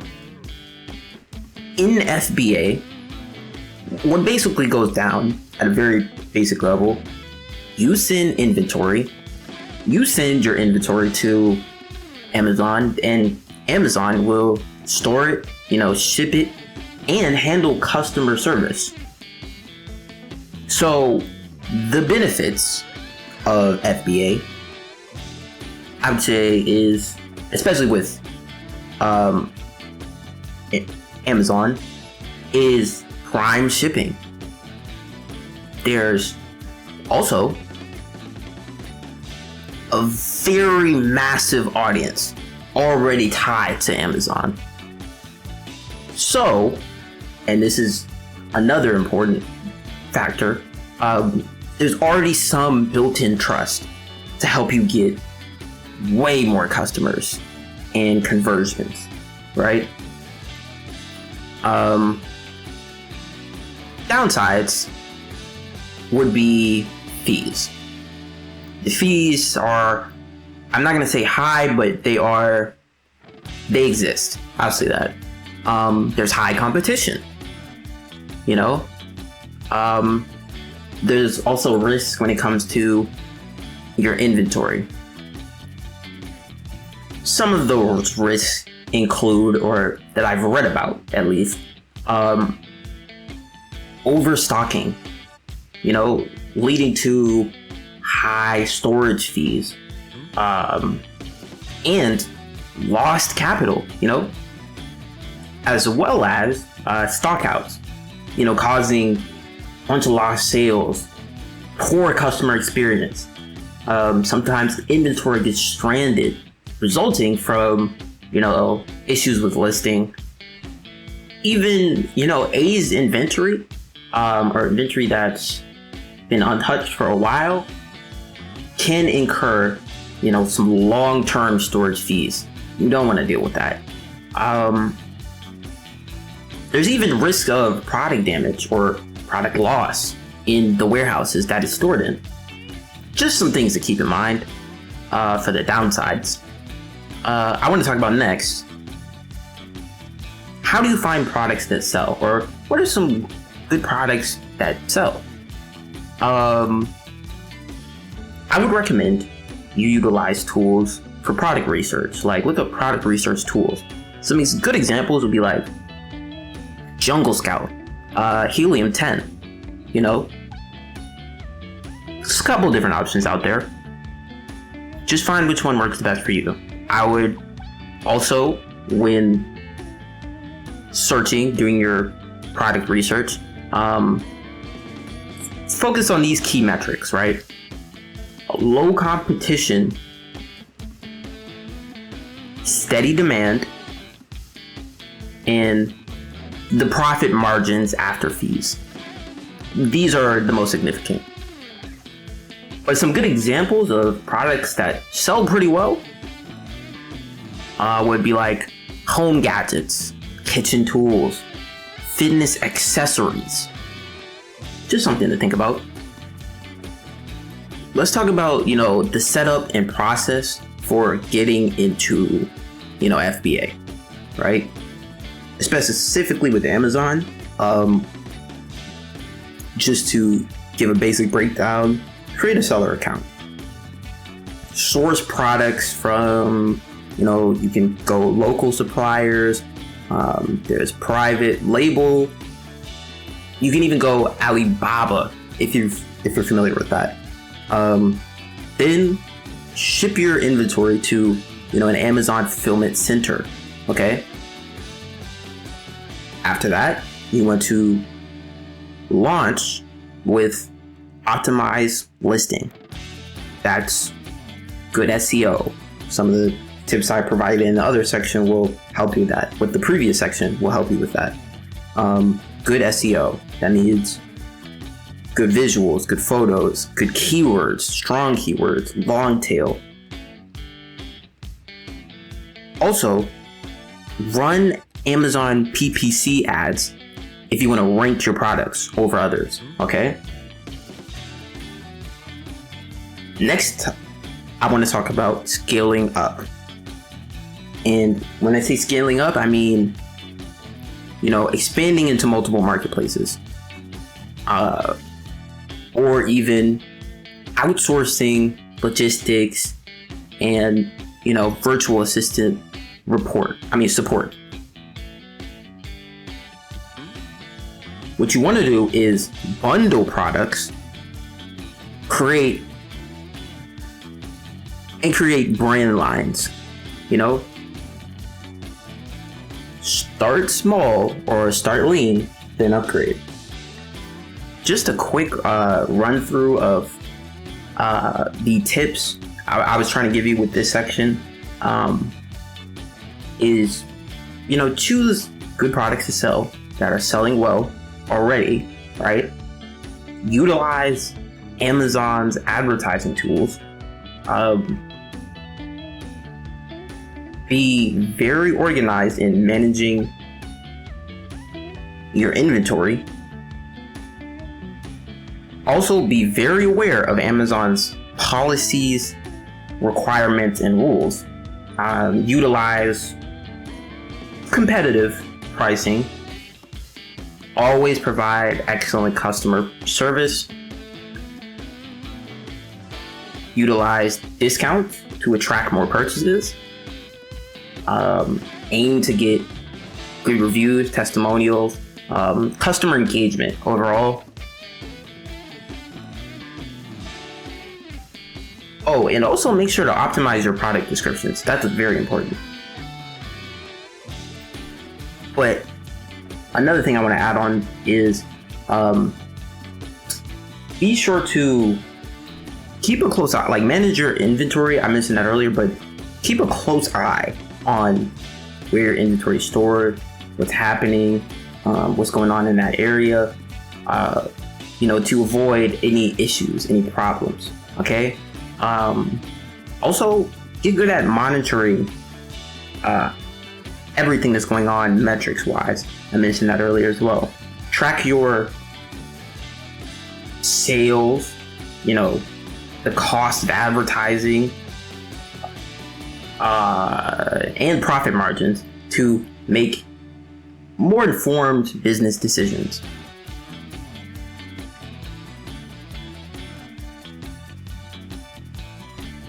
Also, another thing you can do is invest in professional product photos.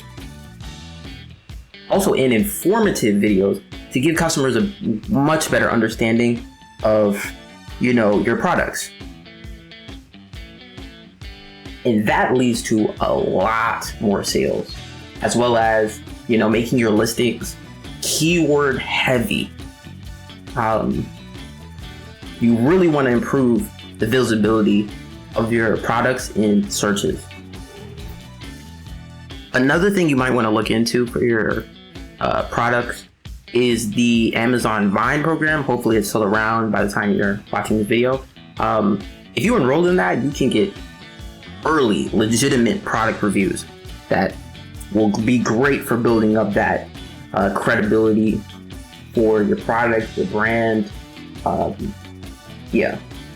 How I mentioned in some of the other sections, it's good to have a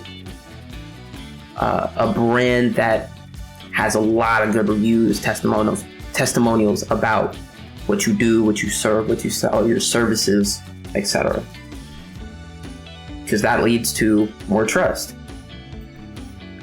In this part of this section, I want to talk about Etsy. I want to do a deep dive specifically into Etsy. And to start off, I want to talk about what exactly Etsy is. Etsy is really, if I had to describe it, a marketplace for unique, handmade, vintage, but also even digital goods. Okay? There's a much lower barrier to entry on Etsy than Amazon.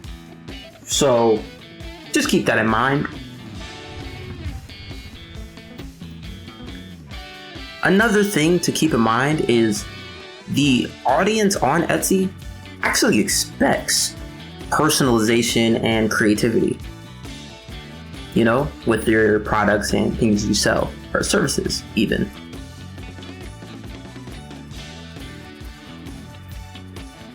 What I think would be helpful would be talking about the best-selling niches I've seen on Etsy are, let's start out with personalized items. That includes, you know, mugs, jewelry. Then there's digital downloads. What that includes is like, could even be planners, templates, prints of art or art prints, you know, like posters. Then there's handmade crafts, custom clothing, home decor. You know, there's a lot of different options, honestly, that even just falls into those categories. But let's talk about, you know, setting up and a little bit about branding, right? What you want to start out with, obviously, create a seller account on Etsy, okay? Set up a store. What you want is, as well, some very strong branding for your store. You want a story. You want, these are the basics, I'd say, banner, logo, but kind of you want a story being told across like your store, what you sell, why you sell this stuff, like what made you start or have a passion for these type of products, and even like you hear, why did you get into this? That's what you could tell in your story, you know? I'll say it's very important for your branding to also try and have high quality photos. They're critical. Another factor, as I mentioned in the other sections, that is very important is SEO. SEO is critical, okay? Utilize keywords in the titles and names of your products before you just say, this is a print of a alien, for example. There's more, you know, highly searched SEO keywords you can include in the name of that to raise the chance of it being, if not searched for directly, popping up in searches for other things and giving you a better chance of being discovered, right? But, you know, work on SEO. Have keywords in the titles, the descriptions, and the tags. Very important. Let's talk about now how you market your shop or your store. For one, you can do Etsy ads. Pretty cheap because you can change how much you sell, or no, how much you are willing to commit to ads. Like you can commit as low as, from what I recall, you could commit as low as $1 just to raise your chances for high visibility. You could commit way more than that. But that goes directly to Etsy, right? But it's cheap and it can be very effective for your visibility. Another option for marketing your shop or your store is leveraging social media. Pinterest is huge for Etsy, okay? Just keep that in mind. But there's also like Instagram, Twitter, or X now. There's a couple different options. Then also, for marketing your shop, there is the ability to offer variations of products, or also specific personalization to your products. Like if you make custom shirts, right?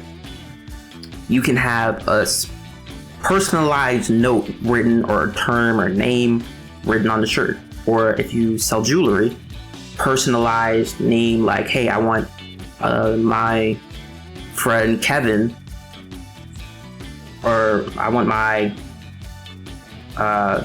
spouse Katie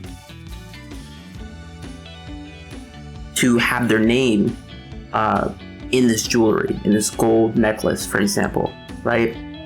You can offer variations and personalization options.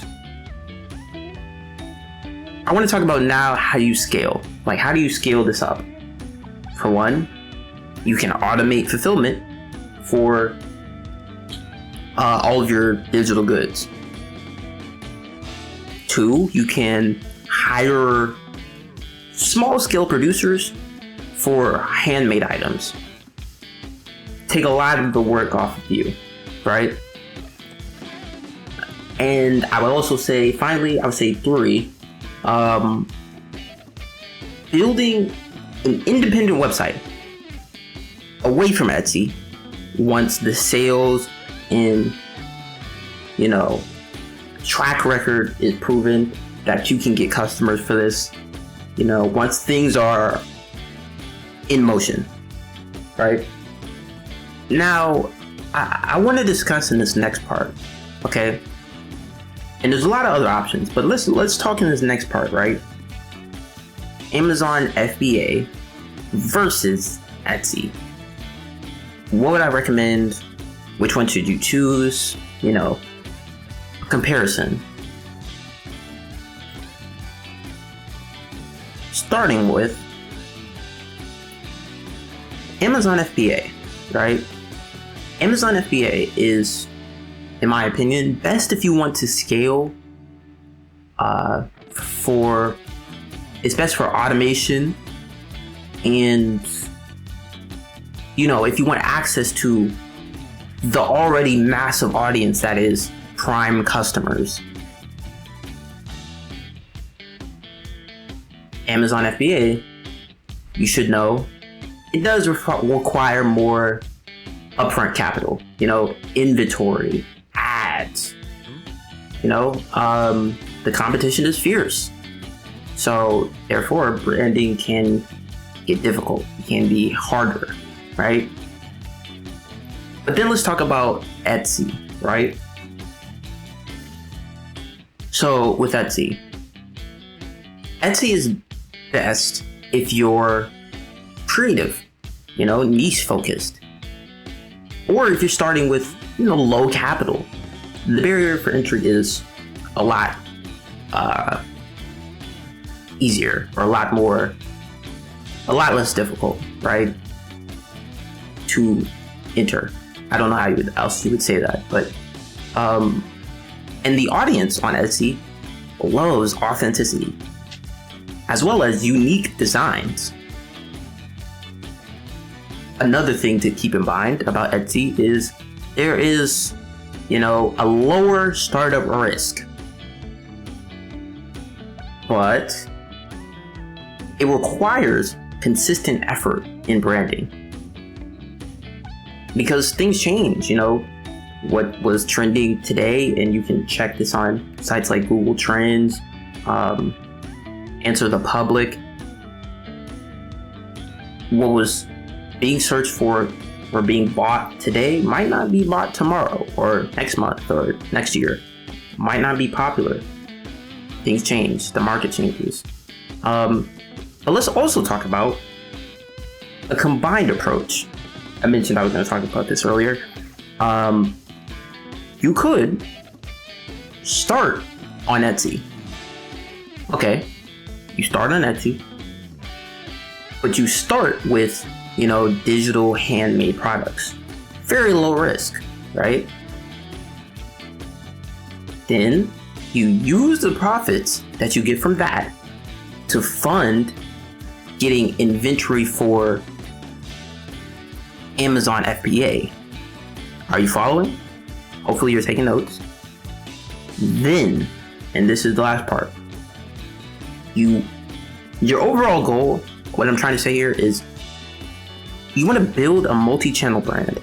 And when I say that, I mean Amazon more so for the mass reach, and Etsy for the community, plus more creative projects and creative products.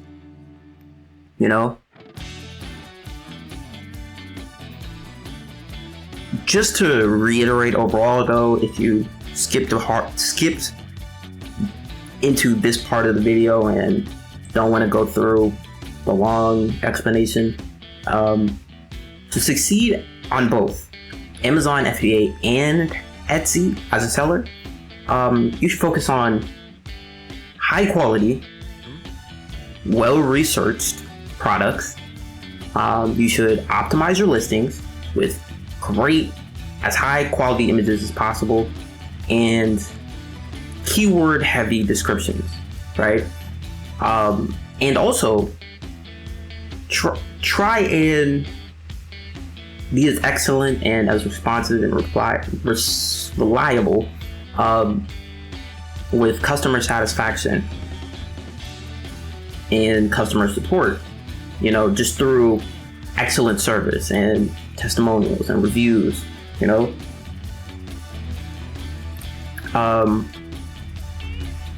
For Amazon FBA, you should utilize sponsored products and brand tools like A+ content.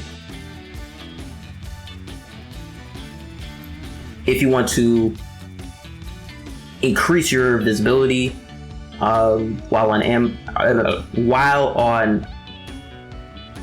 Etsy, you should also leverage its community-focused and craft-oriented appeal, like the creative products, unique products. Focus on that. So some of the keys I'll just say for Amazon FBA, do product research. Choose products that are popular in high demand, or in high demand categories with consistent interest by consumers and customers, such as home goods, health, wellness, fitness products. Optimize your listings. You want to make sure your listings stand out with the highest quality images you can get, have detailed, keyword-rich descriptions, and make sure to optimize for Amazon search engine. Then we have customer satisfaction, right? You need to prioritize excellent customer service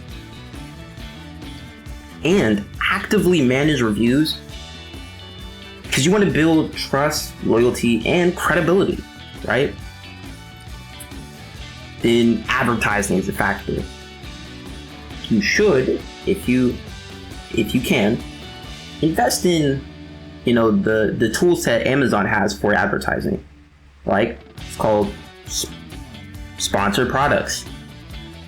When you search for a product on Amazon, what pops up first? The sponsored products, right?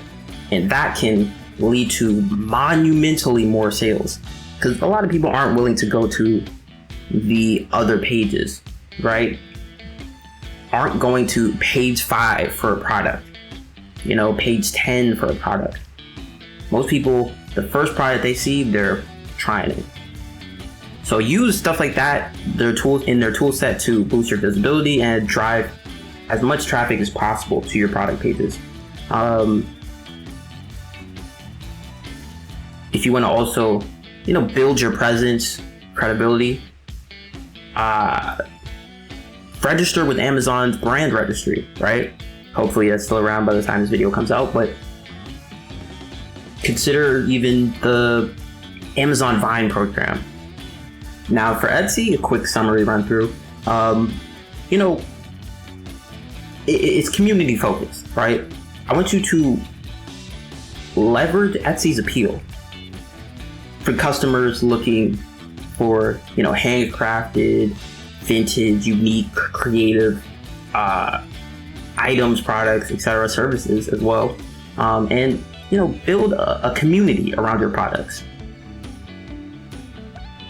Another thing that's important: presenting your products. Product presentation, that is essential, right? Present your products with appealing visuals and compelling stories that resonate with Etsy shoppers. Another few things that are important: customer engagement, brand and storytelling. A few good tips for both platforms: inventory management, right? You want to maintain clear, real-time inventory tracking to avoid issues overall, but also overselling, because you might get a purchase and no longer have it in stock. You have to make sure you're keeping track of that stuff, because you don't want to end up with a bunch of failed or missed orders or non-delivered order reviews, testimonials that aren't positive, okay?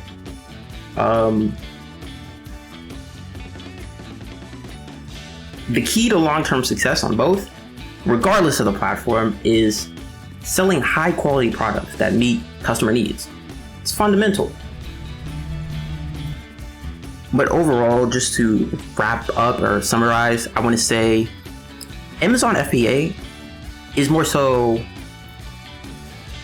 Amazon FBA lets you scale big with physical products, right? Etsy lets you start small with creative or digital products, but both can lead to full-time businesses if you play them smart. Okay. In the next topic, I want to talk about this: selling digital products, in specifically ebooks, courses, and templates. Okay, that's what this section is going to be about. I hope if you skip this far ahead in the video, I hope you're taking notes, because this part is very important. This can be very useful to you. Also, if you skip this far in the video, there are very important topics for making money online in this masterclass that you may have skipped over. Even the very last one, teaching you about Amazon FBA and Etsy. That may be more fitting for what you're looking for. So be sure to watch this part and then go back for anything you missed. But in this section, we're going to talk about, like I mentioned, selling digital products. More specifically, ebooks, courses, and templates. So I'm going to start off by saying, imagine making money while you sleep, not from stocks, not from real estate, but from something you create once and sell unlimited times, like a digital product doing that. And the reason I say particularly digital products should be your focus is digital products are powerful, right? Selling digital products, having that be your main inventory, I guess you could call it, is a great business model. The reason I say that is because you don't actually have to have inventory, like no physical inventory. Actually, you can have unlimited inventory, if anything. You can reach people globally, right? Because you have the power of the internet. So to partner or add on to that is there's infinite scalability with this business. I'll say in the next 30 minutes, I want to cover, what to sell regarding selling digital products, how to package it, where you can sell it, and ways to market. Starting with, and I hope you're taking notes, step one, let's talk about choosing the right digital product, right, to sell. Let's talk about ebooks. Ebooks are great for beginners, easy to make in Microsoft Word, Google Docs, Canva. There's a lot of different options to do that. But there's ebooks, right? There's also courses. With courses, there's, a higher perceived value. You provide video and or audio content on platforms like, there's Teachable, Udemy, Kajabi, a couple different options. Even Coursera, right? Now, there's also templates and tools, right, that you can sell. And these are super underrated. That's why I wanted to include it, because as a person who invests in them myself and buys them, I just want to inform you, there is a market for, Notion templates, Excel sheets, pre-made, resume templates, legal contract templates. Like, there's a market for it, is what I'm trying to say here. Here's a little rule of thumb though. Choose based on what you know. Also, what you know people need. And finally, I want to say what they'll pay for. What you know people pay for, right? Some examples of that would be, if you're a graphic designer, you could sell Canva templates or Photoshop templates.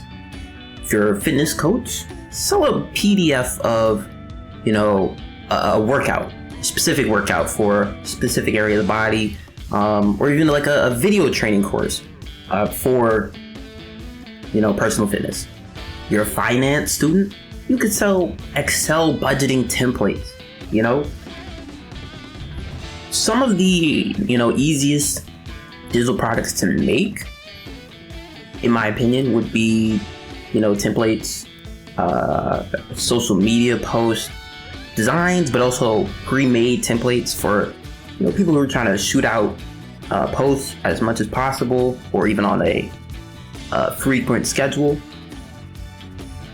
How people say be consistent. It's a lot easier with templates and pre-made posts, right? Budget spreadsheets, as I mentioned before. Planners that are printable, right? Using free accessible tools like Canva or Google Sheets, you can make all of this stuff easily. And these products are simple to create, and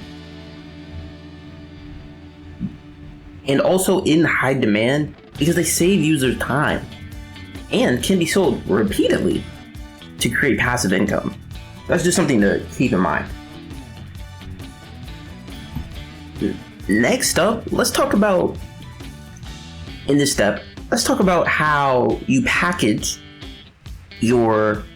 and creating your product. Let's talk about that, right? Starting with ebooks. When creating ebooks, there's tools like Canva to build your ebook start to finish. You can even use, tools like Microsoft PowerPoint. There's templates within Microsoft PowerPoint to help you make things like this. Any writing software can help you with this for ebooks, right? But also, even, Amazon's Kindle Direct Publishing, right? Or KDP. They have templates on there to help you get started quickly, right? And make sure you align with certain, guidelines, help you come across more professionally, right? But what I'd recommend though is when packaging your product, creating your product, have a clean cover, and make sure to keep the formatting as tight as possible, right? When it comes to courses, how you package and create those, you can record with, Loom, screen record with OBS, and that even can capture webcam if you need to, your microphone for commentary, etc. But chop it into short lessons. After you get a big recording, chop it down, trim it, split it into multiple different lessons. It could even be multiple different courses. But let's say for each lesson, you could even do, at the minimum, let's say, it could be 1 to 2 minutes. I've seen some courses like that, or some lessons like that, per lesson, 1 to 2 minutes, or it could be 5 to 10 minutes each. It's up to you, honestly. Some sites might have some requirements, but it's up to you. For templates, right? How you package templates, the best approach, I would say, or how do you create templates? That's what I meant to say. You should probably, if you're good at any, or if you have any experience with them or expertise in them, use specialized tools or use tools people already use. And the goal is really just to make things easier. Like, do the job for people ahead of time. For example, in Excel, Notion, PowerPoint, like some people need a YouTube script pre-made for them so they can just reuse it every video, or for certain types of videos, or a budgeting playbook, step by step, how to organize, expenses to look out for, even with dates included in Excel. Here's a pro tip I want to include. Try not to overcomplicate things.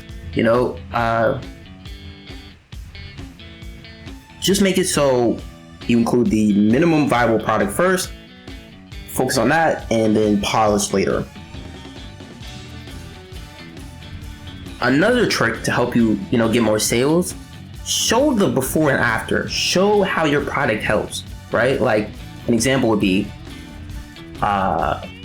show like before using your budget template, how people feel, how things usually go, how difficult things are, how slow things can be, how confusing and complicated, complex things can be, right? But then show afterwards of using your product, essentially like a testimonial, visually in a way, show people experiencing clarity, people experiencing savings. And if your product really does this for people, you will have tons of testimonials to fill this before and after spot to prove the credibility of your products. And templates, right? Here's a bonus idea. Bundles. And when I say bundles, I mean like bundle multiple product types. Bundle all 3 that I had just mentioned, right? Bundle ebooks with a template, with a mini course, bundle all that together, and it feels like a huge deal, like a mega deal, that will easily attract more customers because you're offering way more for less. Next up, I want to talk about selling platforms, the platforms you can sell these digital products on, right? Starting with marketplaces, with the traffic already blooming, that's already built in, it's already in motion, right? You just have to catch a couple customers. Examples, Etsy. With Etsy, there's a good thing. Some of the best products you can sell in this lane are on this marketplace are templates and printables. when we talk about Gumroad, right? I have downloaded a bunch of, templates, printables from Gumroad, but also more frequent or popular, I would say, ebooks on Gumroad, courses on Gumroad, very niche content as well on Gumroad. Then there's Udemy. Udemy is powerful, but it even could be as simple as beginner courses. Another platform or location you could sell your digital products, I'd say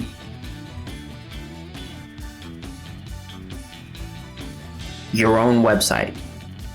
On your own website, there are higher profit margins, more control, because it's your website. And I'd say the best options to build that website, I'd say there is Wix, there's Shopify, there's Squarespace, there's WordPress. There may be some more by the time this video comes out, but there's a couple different options. Third on the list that I want to talk about for potential selling platforms, there's Amazon KDP, where I'm pretty sure that's Amazon Kindle distribution platform. Is that what it stands for? No, it is actually Amazon Kindle Direct Publishing, right?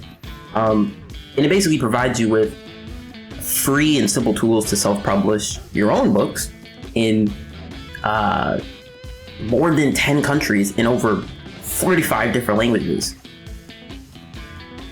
But why that is a good option, and I included that in this, is you're with that, just like Amazon FBA, which I spoke about in one of the prior sections in this video.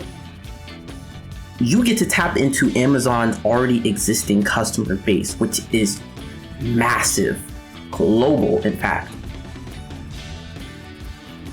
There's a pro tip.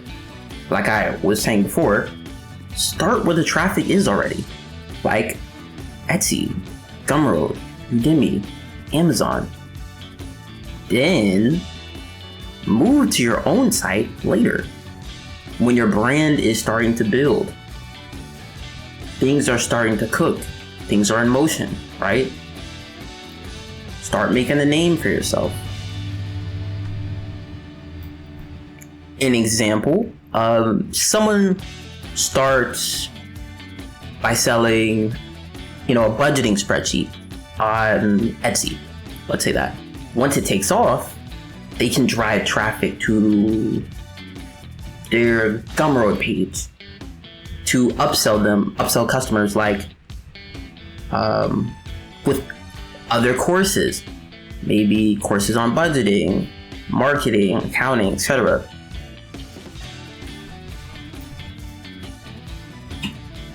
In this next part, I want to talk about, or I want to discuss, how you can market your digital products, right?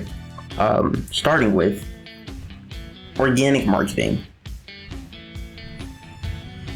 And by organic marketing, what I mean is, attracting a audience without any direct, payment for promotion, and just relying instead on creating valuable content, right? Also building trust through methods like, SEO, just engagement on social media, and content marketing. Some of the key tactics of organic marketing include producing high quality blog posts, as I mentioned in the section prior, videos, social media content, and optimizing it for search engines. Also, fostering a community around the brand to generate, natural, sustainable growth and a strong reputation for your brand. But back to, organic marketing as a way to market your digital products. I would say for starting out, we'll say TikTok, in YouTube Shorts, make a video or a short video about, 3 tips for budgeting, and soft plug your product on Instagram and Twitter, or X they call it now. Show behind the scenes of product creation, right? Then again, with SEO, write blog posts and try and rank for the best resume template, right? And link your product, which is a resume template. Another approach to marketing your digital products is paid ads, okay? Starting with, I'll say, Facebook ads. With Facebook ads, you are, retargeting warm traffic. They're already interested in your niche, your topic. You are essentially targeting them. There's also Google search ads, right? When people search Excel budget template, right? If you sell that, you want to pop up in at least the first page if possible.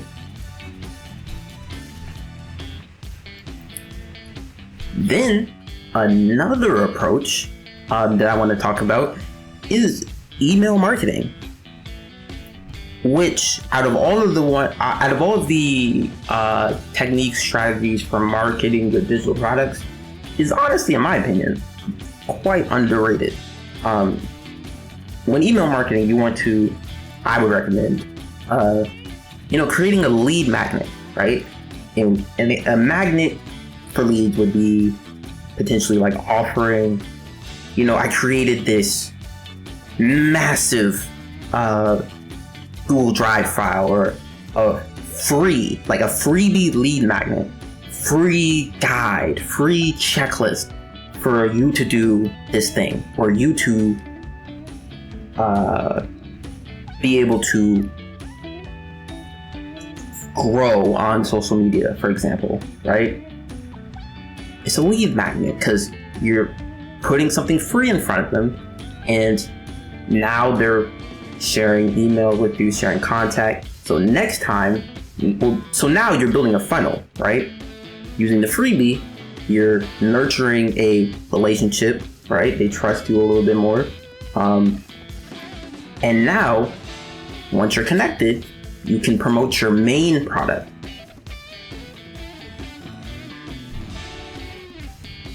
Because these customers, these people you, targeted, one could say, are already warmed up.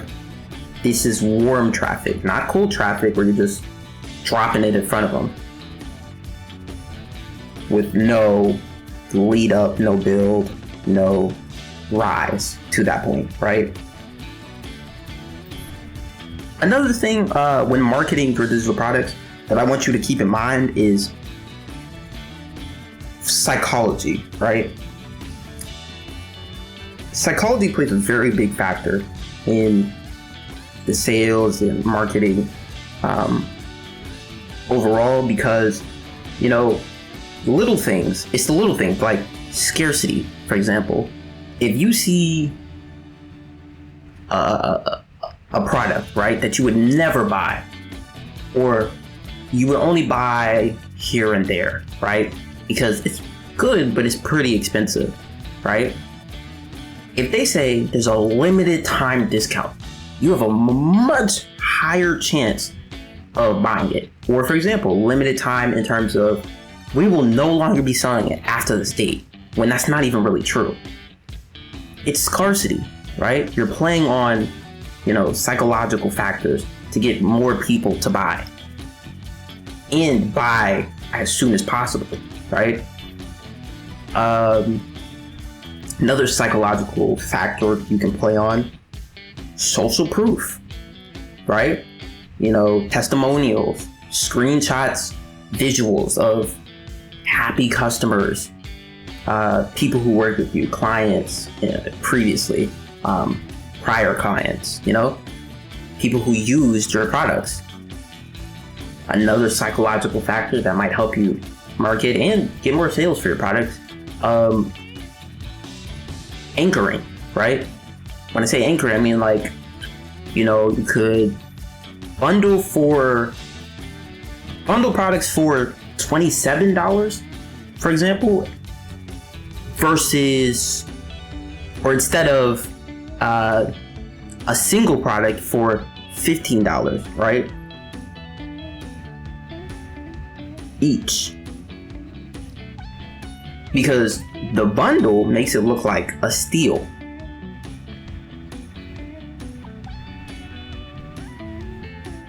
But what I want to emphasize also, one of the most, I'd say, profitable out of all the options that I've mentioned for digital products in this section is templates. And when I say templates specifically, I'm talking about Notion templates. Notion, just go on, for example, go on Gumroad, right? There are creators selling upwards of $10K per month just by posting, TikToks of them showing their own Notion setup, In this part, I want to talk about scaling up, right? How do you scale this digital product business up, or this hustle up, right? Starting with, add upsells, right? Upsell your customers. When they're already buying something, have, another product you have, even if it's not in the same niche. If you have another product, pop it up on screen, in the checkout area when we're talking about digital products of your site. Pop it up, recommend, hey, you might also like this. You've probably seen that on a couple shops, stores, etc. Even if you show no interest in that product. But also, this is important because, if they, even when you're cross-selling, right? And I'm about to talk about that. If they already bought a product relating to, let's say, money, budgeting, careers, whatever, they might be willing to buy a product related to that same topic, like a resume template, for example, or a guide to the most profitable niches, for example. Just upsell. You can upsell a mini course or another full course, right? You can upsell, a paid community, right, to get into. One-on-one coaching if necessary. Let's talk about cross-selling now, right? Let's say they buy your ebook. Offer a template for $9 more. Let's talk about, and this is still regarding, scaling up. You want to automate your delivery and checkout process with Gumroad and Etsy, right? So there's way less manual work. You can outsource design, editing. Once money comes in, hire people. So you don't have to be doing all the work yourself. The weight isn't on your shoulders. You also want to track sales, right? Double down on, bestsellers. Make more of those. These worked, make more of them. This is your best-selling product. Start focusing on only selling those for now until you can expand. As we wrap up this section, right, I want to talk about just do a little recap, right? For digital products, here's your checklist. Choose a product, package it, list it, market it, and then as you grow, scale, okay? And I want to mention digital products are a true long-term asset or long-term income source, right? Because there's no inventory. You can basically sell unlimited of whatever digital product you have. Like you have an ebook, it's never gonna go out of stock, you know? And that can be money forever. But now that you know a bit about how to sell your own knowledge and sell your own skills online, I want to move into the next section. Freelance consulting and high ticket services. Hopefully, if you have gotten this far, you've been taking notes, but also if you skipped ahead to this part, I hope you are as well taking notes, because the following is going to be very informative. And also, if you skip back around to some of the other sections, you will notice you have probably missed a lot of good information. So be sure to pay attention as this part plays out, because there's a lot of good, useful information in this section. Thank you. In this section, I want to talk about freelance consulting and high ticket services, right? So most people start freelancing by, charging $5 on Fiverr for a service, right? That's not a lot, honestly. But the real money online isn't in those $5 gigs. No. I say it's really in high ticket consulting services, right? And in these services, one client can literally pay you $2,000, $5,000, even $20,000 for your expertise, right? That's crazy, I know, but I want to show you how you can go from beginner freelancer to a premium consultant. Another thing I want to mention before we get into it, consulting is like selling your knowledge, right?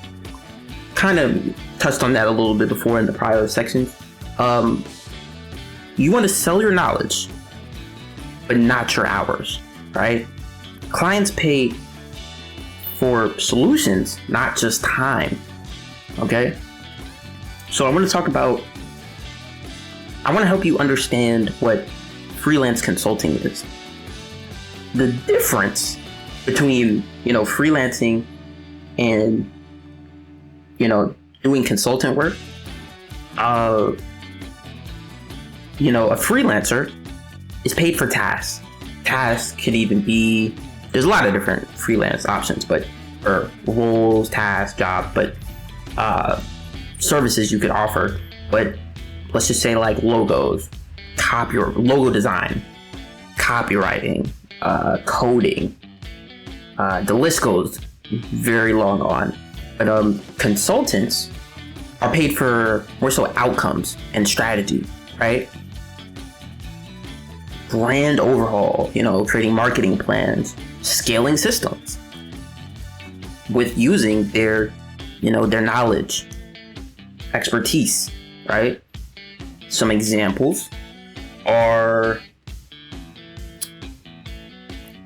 for example, a $50 logo versus a $5,000 brand identity strategy.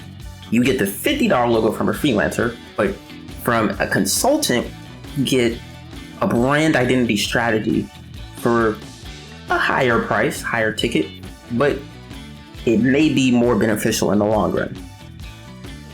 for a business, for a client, etc. Right? Another example, instead of getting, a $20 per hour social media manager, or being a $20 per hour social media manager, you could be a $10,000 per month growth consultant. Think about that. You go from $20 per hour to $10,000 per month, doing essentially the same thing. That's crazy, right? Just think about that. So, another thing I want you to keep in mind is why I particularly want to talk about high ticket services. Well, because clients value ROI, or return on investment. If you can save or make them 100K, a 10K fee is a bargain. Do you get what I'm saying? Like, let me repeat that. If you can save or make them 100K, right? $100,000, a 10K fee for your services or your consulting is a bargain. Because their ROI is way higher. Let's talk about how you find your niche for consulting, or your consulting niche. Starting with, do a skills audit, right? List your professional, academic, and just general life skills that you think you are pretty decent at, if not great, right? Emphasize or circle skills people already pay for, that there's already an interest in online, like marketing, data, HR, design, coding, finance, even, healthcare, etc. Next up, I would say translate those skills to, problem solve, right? Clients don't buy design.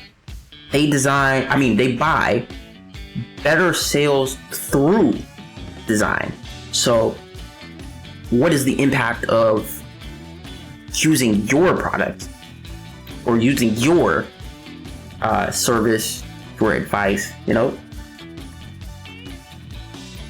I also would recommend you write this formula out, right? And utilize this whenever possible. I help blank type of client achieve blank result through blank method. Or let me fill in some of the blanks for you. I help brands achieve more sales through effective marketing strategies. Another example of that would be, I help e-commerce brands increase conversions through data-driven website design. You see how clean that is, how simple, how effective that is? The next step in, finding your consulting niche is doing some market validation, right? Check LinkedIn, places like Upwork, Fiverr, Business, Clarity FM, hopefully that's still around. See what consultants like yourself are charging. Focus on, B2B niches where money is flowing already, like SaaS, e-commerce, law, finance, health, real estate, the list goes on. Overall though, I just want to say, if your goal is to find a niche for consulting to focus on or to do, I'd say, I guess the pathway I would take is evaluate your unique skills and passions, conduct market research to identify, what's in demand, define your ideal client and, what they would need, right? Their specific needs. And then just validate your chosen niche by testing it with early projects, and get some feedback if you can, as much as possible so you can grow and get better. To expand on that, I want to say, when validating and testing your niche, find your unique value proposition. Like, what specific tangible results can you deliver? Your offers should be, or your offer should be clearly defined and benefit driven, right? When you test your offering, start with low friction services like, a short consultation or audit to test the market demand and gather more client testimonials and reviews, right? To build up your credibility. I want to say, after initial products, reassess and refine, right? Reevaluate your niche to ensure it's a good fit for you and your clients. Also, be prepared to adapt as you learn, because things change and you might operate differently as you reassess. You learn better approaches. Another important thing I want to mention is building your niche around a passion will provide motivation needed to overcome challenges in the long term for consulting, right? Like, what aspects of your work truly excite you? And one other thing I want to say, do an inventory of your skills and own expertise. As I mentioned before, like with the skills audit, just think about your own professional experience, like what you consistently excel at. What unique skills do you possess that others may not and others don't? Now, I want to talk about how do you package high ticket offers, right? High ticket services. For one, offer add-ons like design. Offer design, right? Stop charging hourly. Package services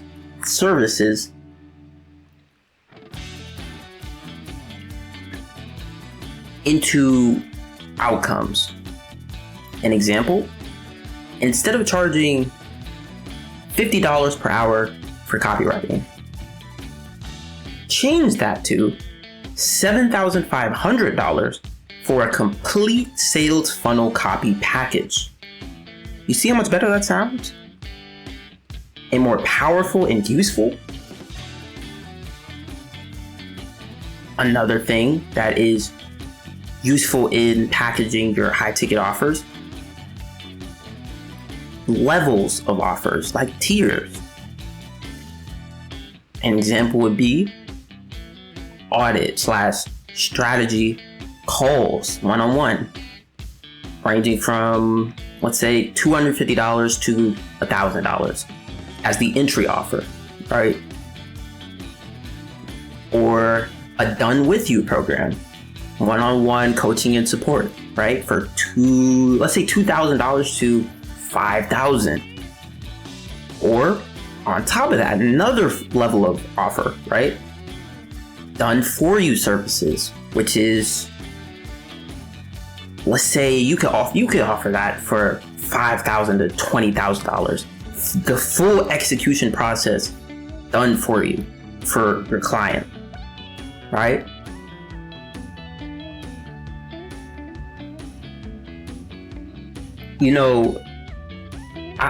I say this to say, don't be, the consultant, just general, who charges,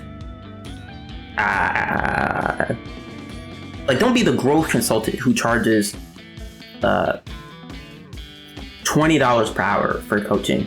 No. Be the growth consultant who charges $15K for 3 months of, LinkedIn growth coaching, or instead of being the fitness consultant selling $20 per hour training, be the fitness consultant who's selling, $3,000 premium transformation programs that can turn your life around. I guess the point I'm trying to get across is always link the price to the value delivered, not the time spent, right? Another tip to expand on, successfully packaging high ticket services, you want to go beyond simply just listing the features, okay? Instead, focus, and I want to reinforce this as much as possible, focus on presenting high value outcome based transformations for your ideal client. To do this, I'd say define your core offer, right? Create a unique value proposition, or UVP. Clearly define what makes your service stand out. Like, is it, specialized expertise? Is it a unique methodology? Is it a personalized approach that works better than others, and sees way more success? The UVP or unique value proposition should, it should explain how your offer solves a specific high value problem for your ideal client. And remember, you're selling the transformation. You're not selling the features, okay? So the reason I say that is high ticket clients invest in, a solution and an outcome.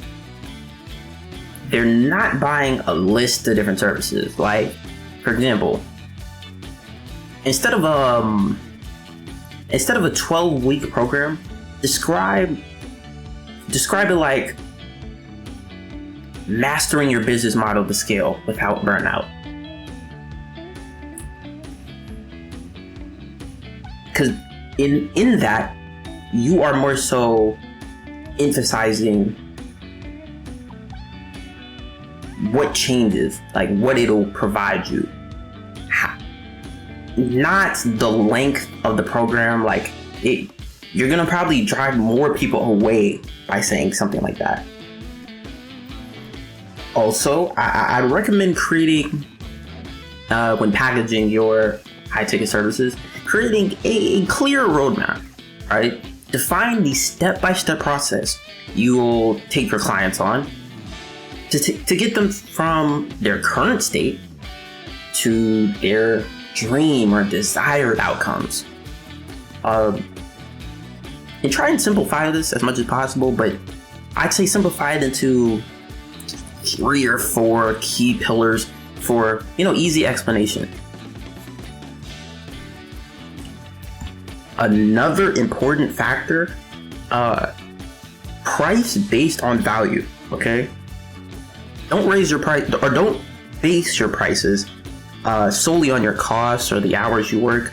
Instead, price your services based on the immense value and ROI you provide to the client. Quantify the benefits whenever possible, okay? An additional tip I want to throw out there, frame your pricing strategically. Like, for your highest tier of your offer, the highest form, you may decide to not display the price publicly, right? You might say contact for pricing, right?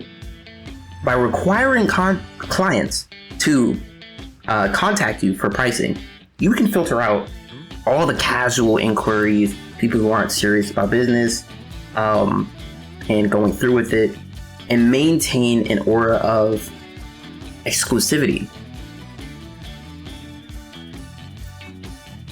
Now, in this part, I want to talk about how do you acquire high-paying clients, right? I touched on that a little bit here and there, but let's get more specific, right? Starting with, I want to say authority building. How do you build your authority? Well, you can use LinkedIn posts, right? YouTube tutorials, Twitter threads to position yourself as an expert, right? You build essentially a portfolio or a track record of doing this kind of thing that you are offering to people, and basically show the best way to explain it is a portfolio, or show your skill set or your expertise, right? You can also publish case studies and results, not just ideas either. You want to build credibility, authority on the topic, right? Let's talk about channels for acquisition, right? To acquire clients, or client acquisition channels. You can do direct outreach, right? Through personalized LinkedIn or emails. Personalized LinkedIn messages or emails, right? You can also do public speaking or attend public speaking events where people are, like, in webinars, for example, podcasts, conferences, you know? You can look into partnerships. Agencies will outsource to you. Another approach or way of acquiring high-paying clients, sales process or consultative selling, right?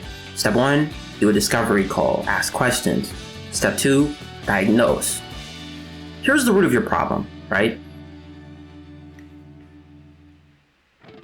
Step 3, you prescribe a solution, right? And that solution would be where you present your package as the solution. That's the best way to say it. Step 4, anchor with ROI, right? Anchor with, this 10K package will likely add, 100K to your revenue.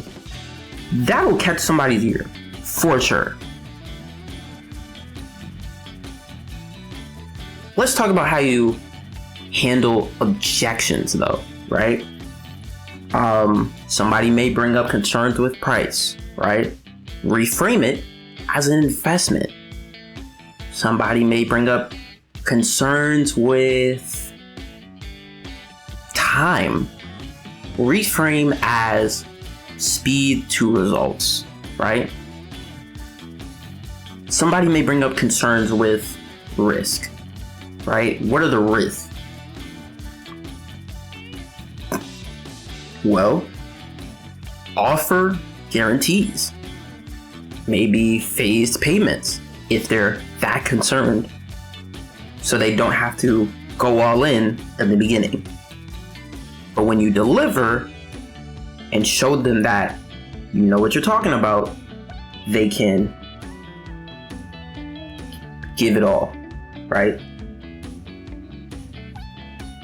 For your full services. In this next part, I want to talk about scaling to 6 figures and beyond, right? How do you scale this to 6 figures and beyond? Well, let's talk about raising prices, right? Every 3 to 5 clients, I'd recommend you raise your prices. Don't stick with that small price that you started with for your entire career. No. If you want to evolve, want to see progression, every 3 clients, I'd recommend raising the rates, Okay.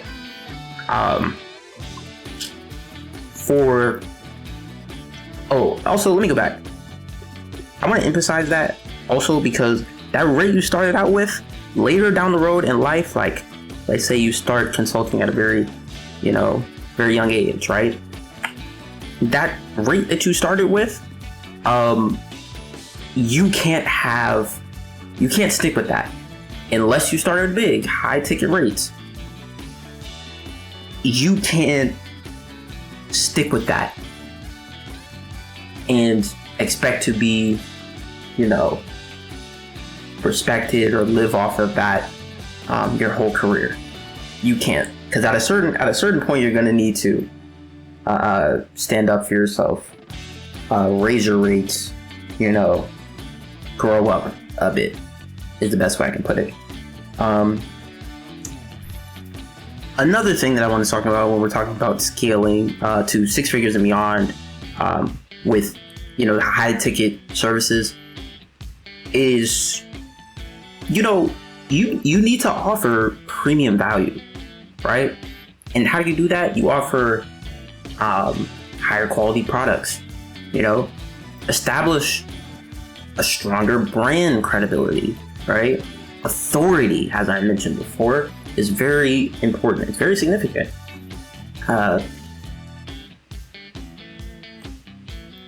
You want to leverage digital marketing, leverage testimonials, strategic partnerships, just to reinforce this, some of the best ways to scale are showing that you're good at what you do. Like, I said the credibility, authority. Well, ways to show that are 1, showcasing social proof. 2, developing like credibility, or not even just credibility. Let's say certifications, awards, if you have any of those in the industry.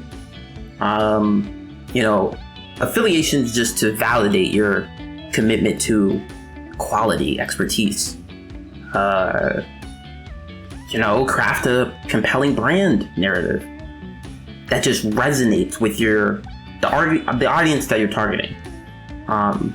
Establishing a strong, reputable brand.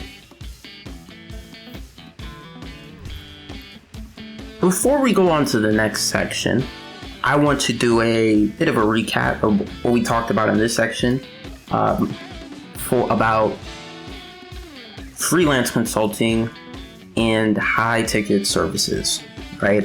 For making money online. I want to say the freelancer does tasks, the consultant does transformations. Let me repeat that. The freelancer provides tasks, the consultant provides transformations. Okay? There's a big difference. When you're package high ticket services around results, not the time it takes to do it, not hours, right? Let me repeat that. Package your services around results.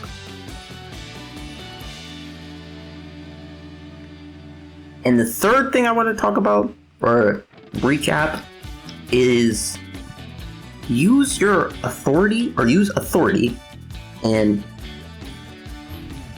consultative selling to land more premium clients, okay? Another thing I want to mention before we close out, offer dedicated support. Like, provide high ticket customers with dedicated, or priority support for a truly VIP journey, which, it sounds like it's like selling it to them, like upselling them, as far as if you invest in this higher tier of this service, you'll get way more.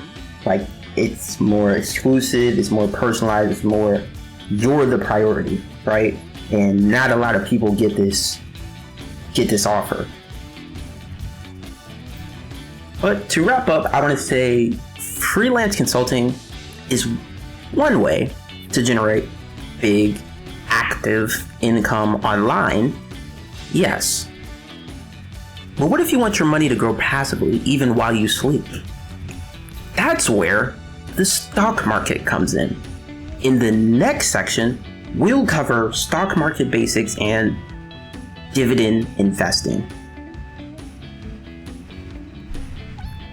Hello there. If you've gotten this far, you probably already know that this section is going to be and is titled the stock market basics and dividend investing section, where I'm going to teach you about, the basics of stock market, dividend investing in general. Try and give you as much value as possible in this section regarding stocks, investing.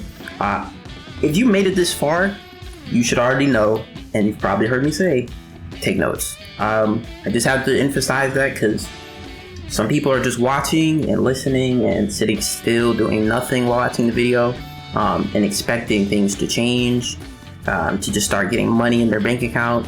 That's not how it works, okay? If it was that easy, everybody would be doing it, sitting completely still, doing nothing, right?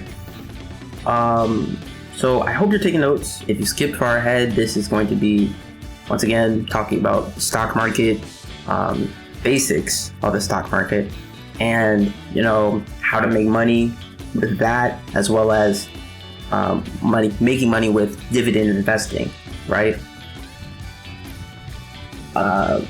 Let's talk about the big picture first. If you've ever wondered, how everyday people build wealth without starting a business or, working overtime, right? The stock market is where a lot of that magic happens. This lesson is going to cover, again, how the stock market works, how dividends pay you just for holding stocks, or holding stock, right? And how beginners like yourself can actually get started. So let's do a quick roadmap, right? First, we're going to cover the basics of stocks. Then following that, we're going to do how dividends work.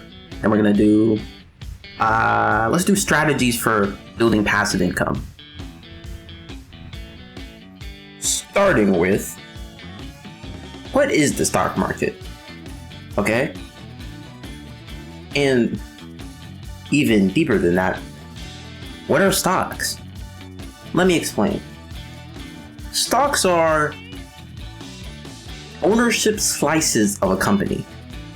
Pieces, if you will.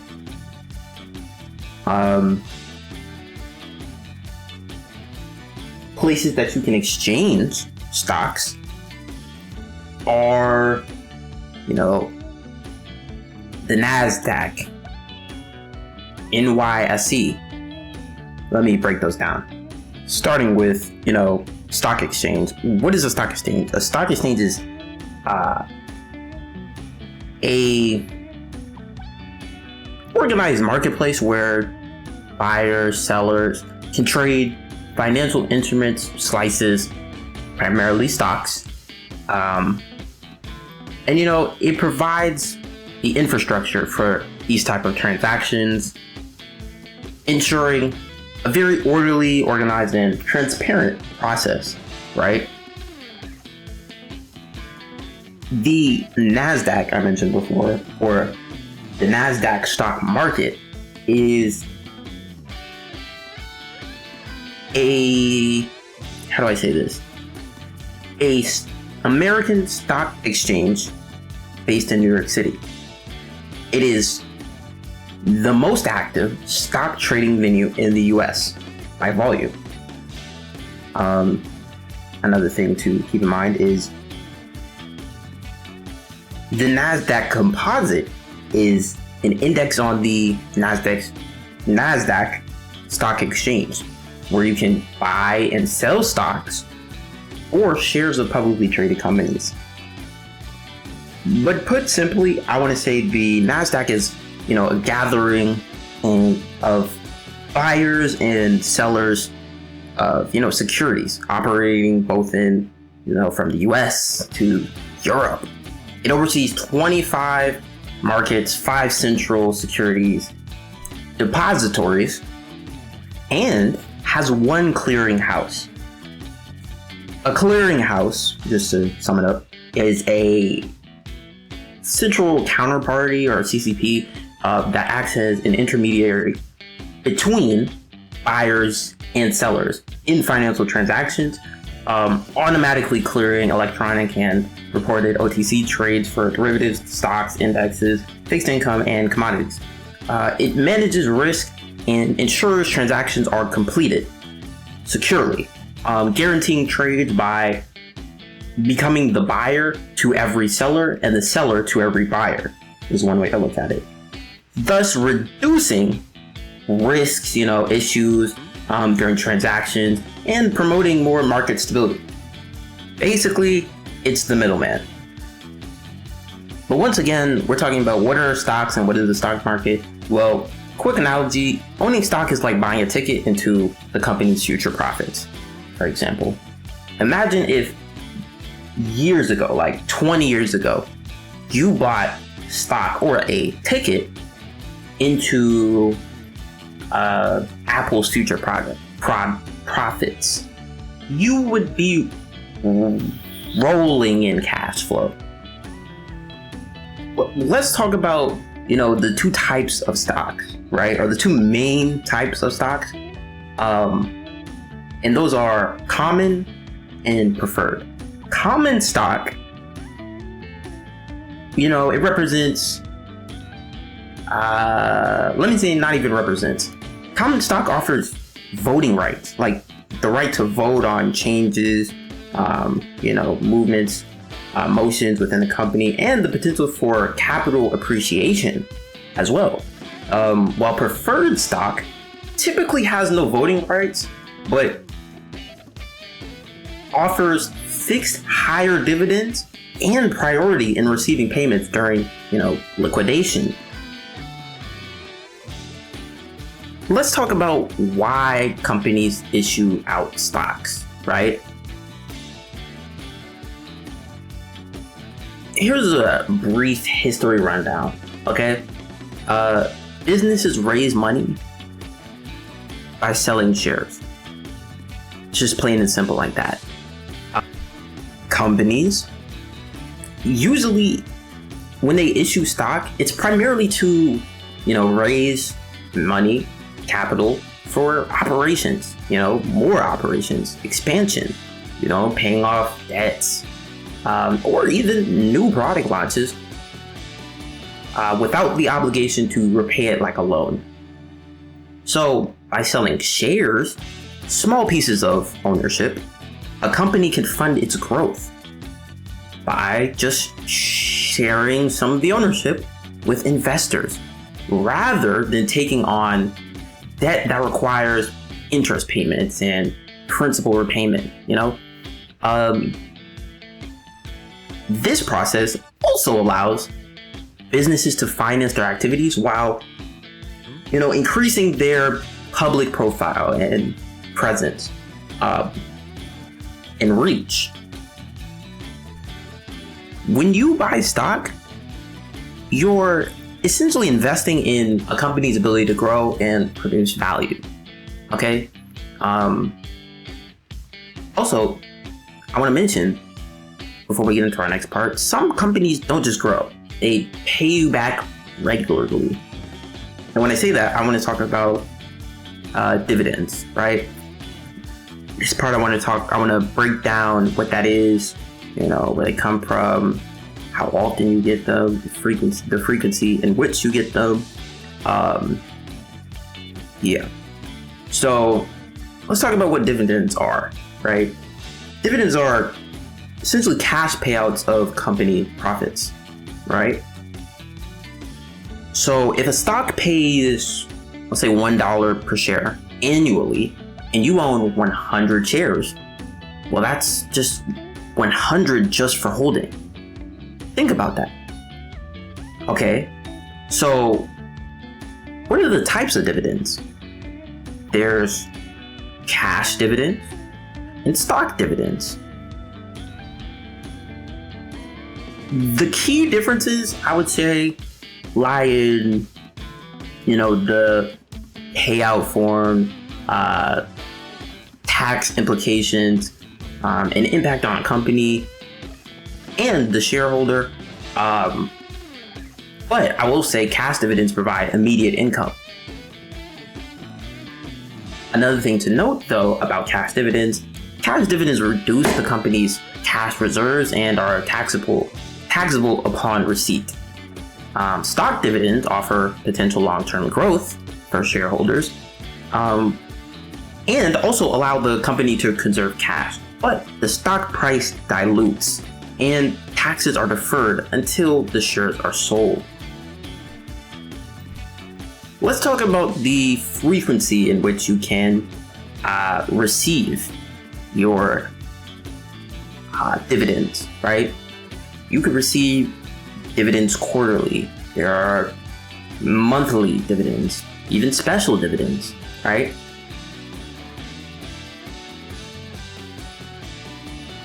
To summarize a little bit, the best choice between, I'd say, a cash or stock dividend really depends on, you as an investor and your individual financial goals. Also, your need for income versus long-term growth. Like, do you want your income as soon as possible, or do you want it to grow long-term and get something big and a big payout later? A lot of companies may choose stock dividends to retain cash, while investors usually may prefer cash for immediate returns, immediate profit, or even stock for future capital gains, Big payouts. Just to expand on that, I want to say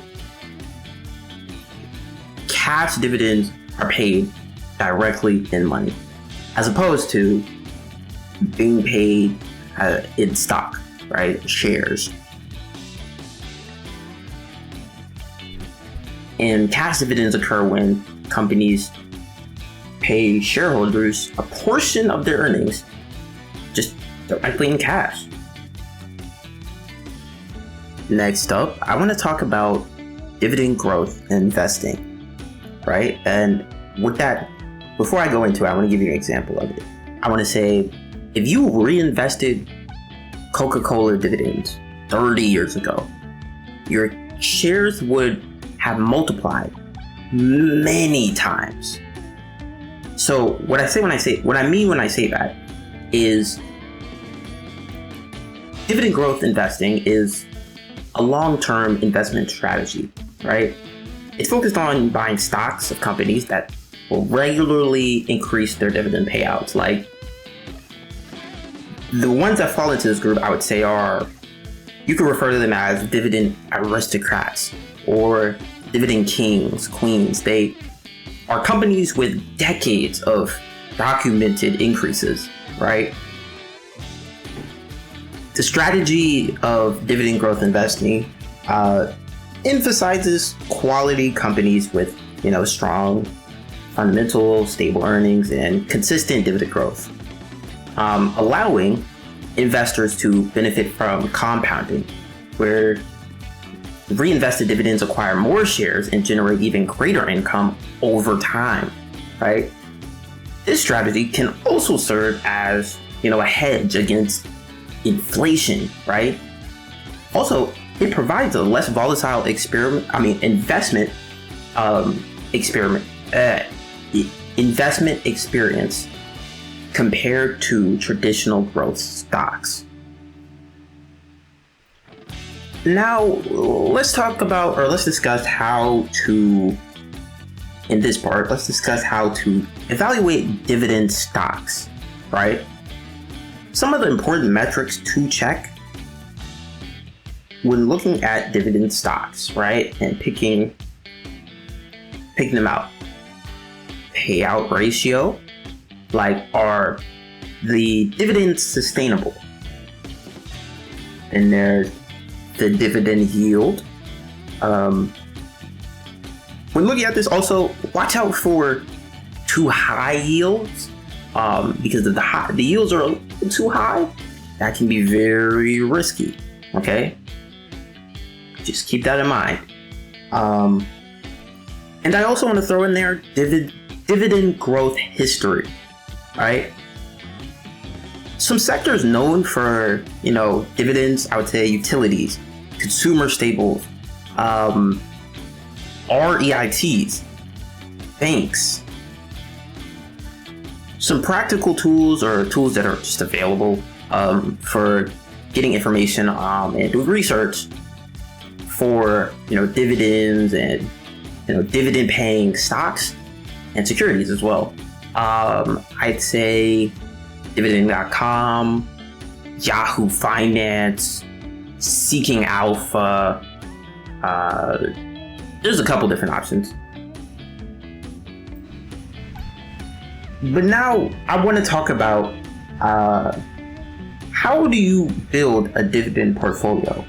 Well, what I'll say is, to build a dividend portfolio, you'll need to start with setting some clear financial goals, right?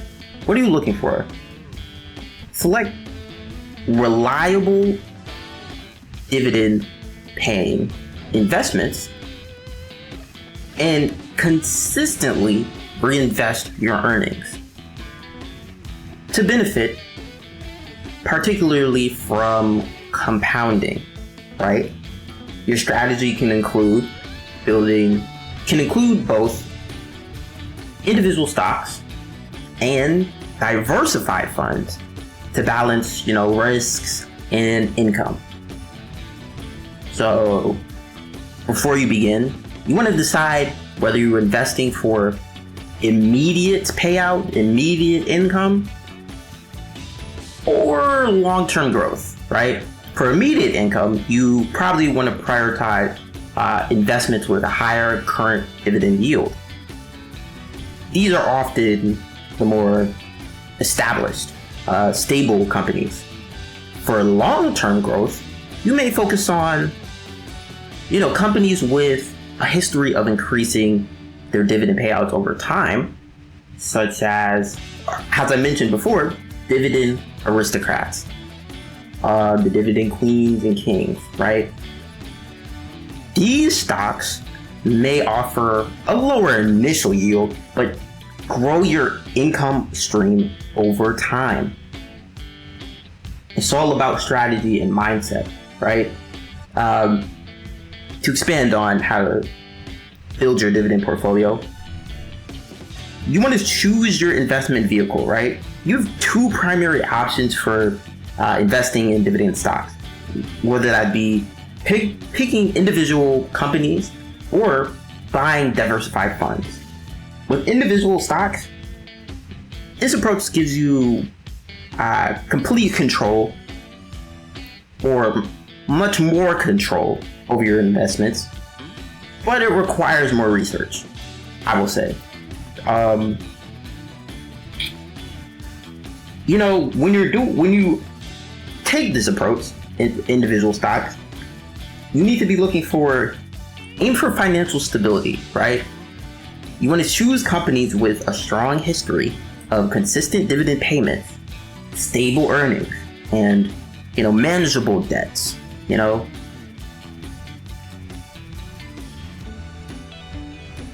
You want to also analyze the payout ratio. Like, a healthy payout ratio of, let's say, 60% or less suggests that a company can sustain its dividends and has room to grow them.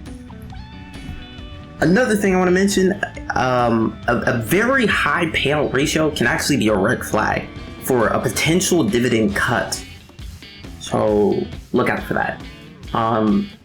Also, with individual stocks, you want to search for reliable reliable dividend growers like the Dividend Aristocrats list that was created by the S&P. It features companies that have increased their dividends for at least 25 consecutive years. That's a great place to start if you want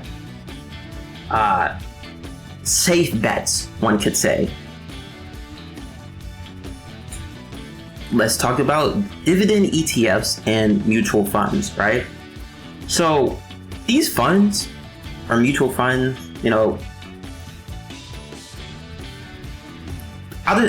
these funds offer instant diversification. Instant. By bundling many different dividend stocks together, providing professional management and lower risk than owning a few individual stocks, right? Some example ETFs are the Schwab US Dividend Equity ETF, right? Or the SCHD, or even the VanEck Durable Dividend ETF, or the DURA, DURA. Those are some pretty popular choices. But to spin back a little bit, let's talk about instant diversification, right? A single fund, you may not know this, but a single fund can give you exposure to dozens or hundreds of, dividend paying companies across many different sectors, like consumer staples, healthcare, and utilities, right? Following that, I would recommend opening an investment account, right? Choose a brokerage that fits your needs.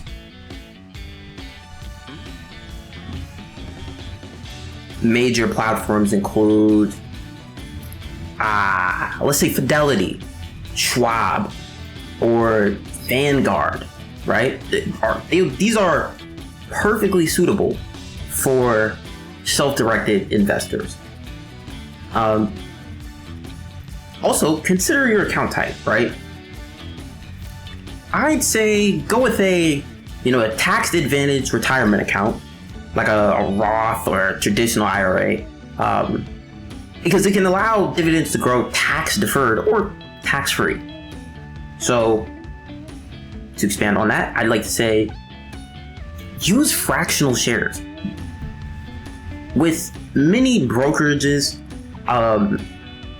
you'll find they offer fractional shares, right? Fractional shares allow you to start investing with a very small amount of money. So I'd recommend you look into that, especially if you aren't rolling around in money. Another thing I want to mention is diversify your dividend portfolio, and how to do so, right? But diversification is crucial for managing risks, especially the risk of an individual company or entire industry struggling. This is why it is very important to diversify. When you diversify, you want to diversify across sectors.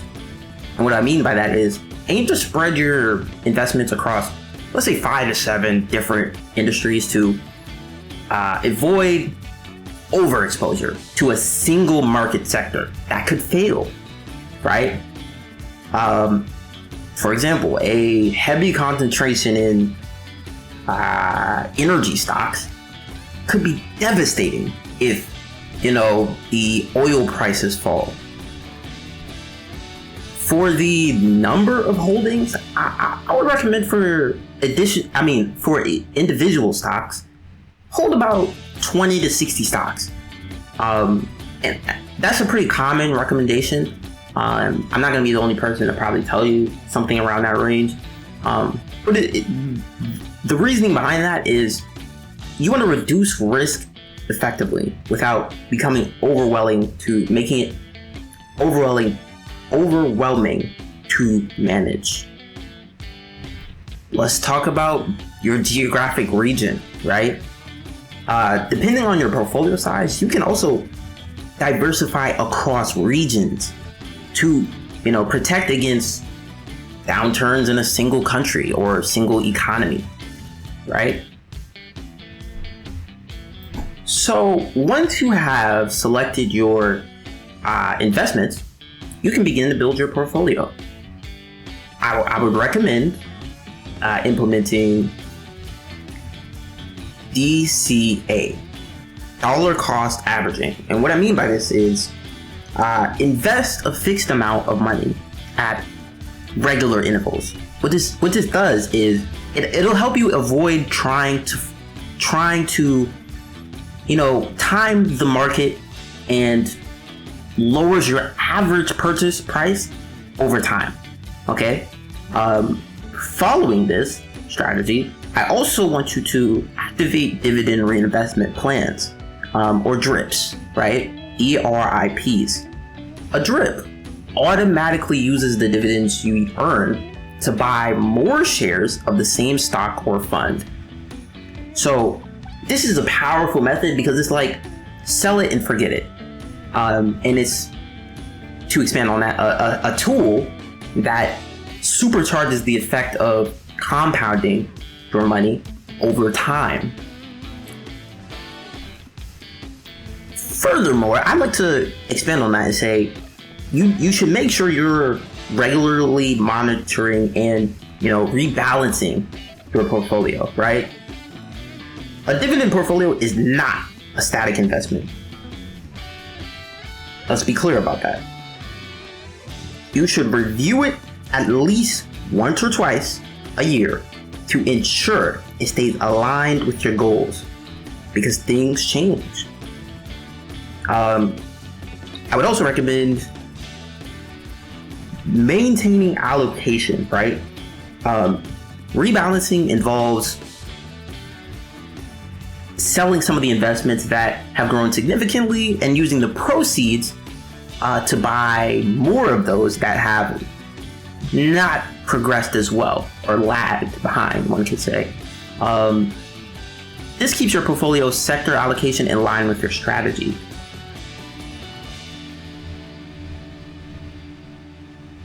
To sum that up, if none of that made sense to you, I'll say just check your holdings, remove underperforming stocks, or those that have cut their dividends. I wanted to talk about, the taxes and risks of, dividend investing, stock market risk, issues you could run into. But I kind of already touched on a lot of it, like, dividend cuts, inflation, company declines. But I just let me just throw in here as a reminder, dividends are powerful, yes, but you still need a balanced dividend portfolio. Just keep that in mind. Some things I want to recap on before we go on to the next point for this section about stock market basics and dividend investing are, for one, stocks mean ownership, right? The more you have, the more ownership you have. Dividends are income streams, right? Reinvestments are growth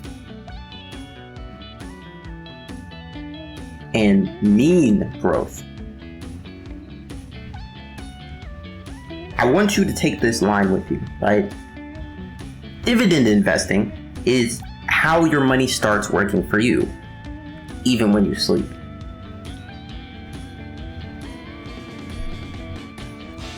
So, if you weren't considering it before, consider it now. But in the next section, I want to talk about something different, right? Because what if I told you there were newer, digital versions of wealth building outside of the stock market, okay? What could I be referring to? Well, I'm referring to things like crypto, DeFi, Web3, if you're familiar with these things, the next section is for you. But if you are learning, this is new to you, make sure you still have your notepad out because it's about to get deep and very informative. That's where we're headed next. In this section, I want to talk about crypto, DeFi, Web3, all as earning methods, right? Or methods to make money online. If you've gotten this far in the masterclass, you're probably already aware. I'm going to remind you, it is no better time than now to start taking notes. And if you're already taking notes, congratulations. You are already on the path to success and making money online.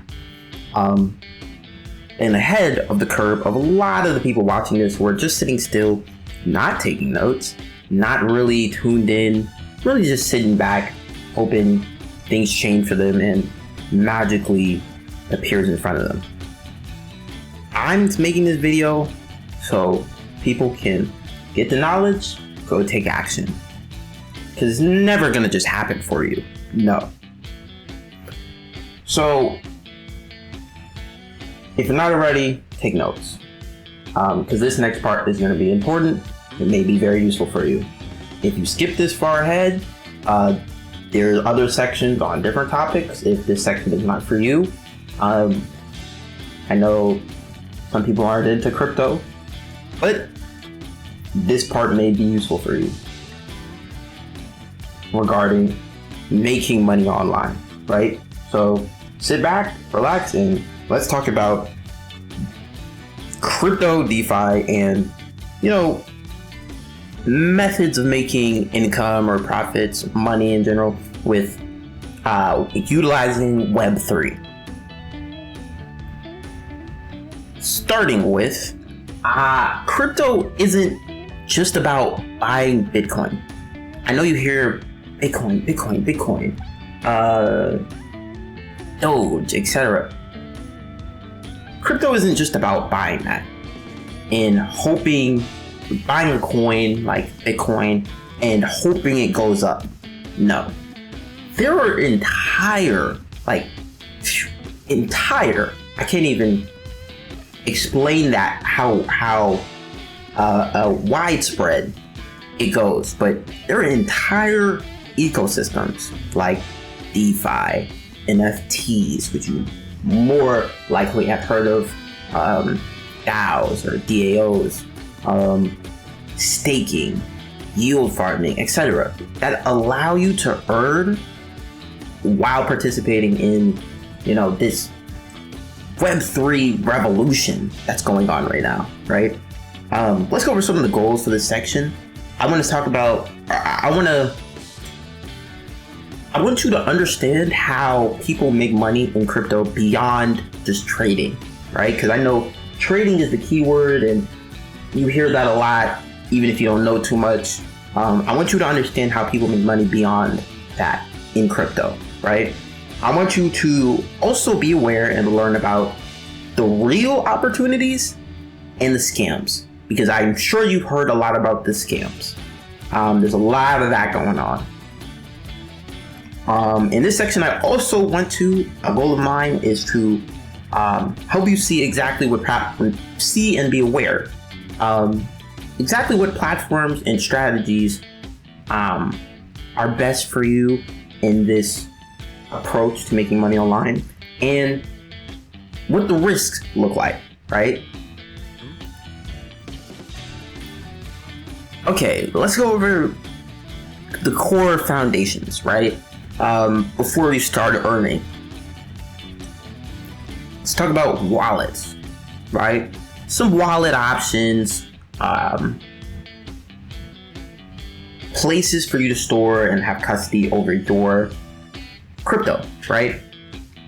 There are what people call hot wallets, right?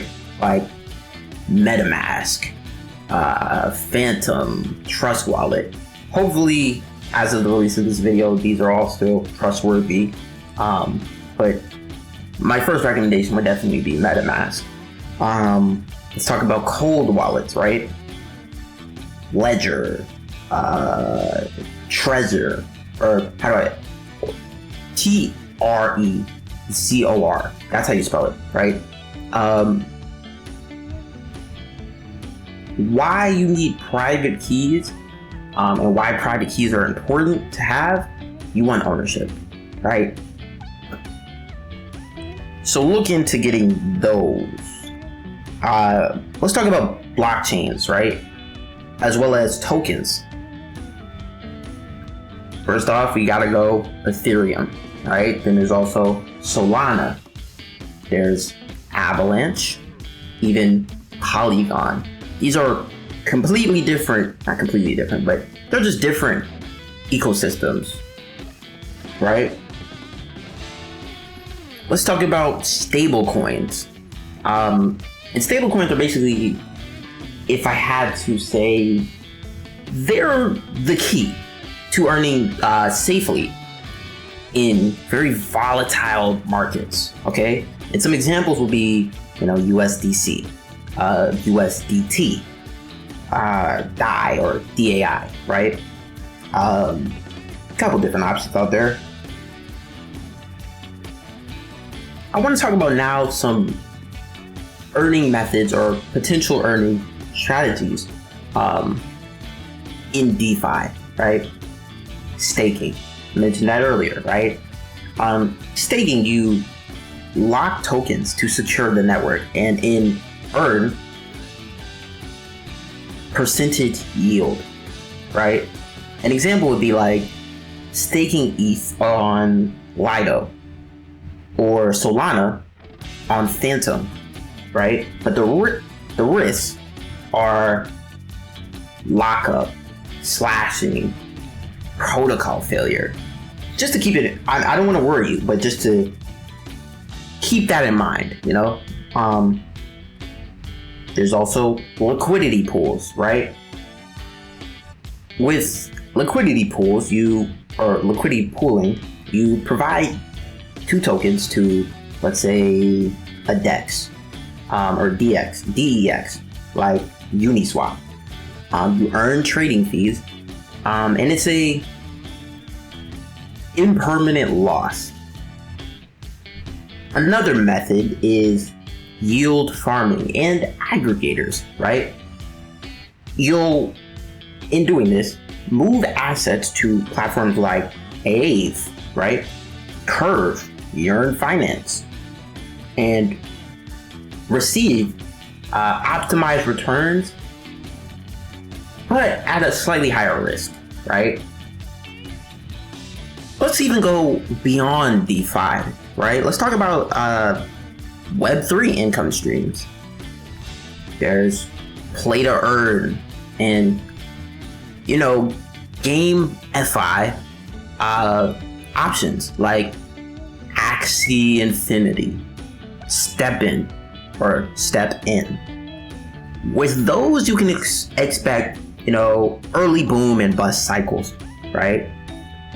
It's literally sustainable models versus hype cycles, right? Let's even talk about NFTs and digital collectibles as well, right? You can flip NFTs, right? There's, art NFTs, music NFTs, even gaming NFTs or identity,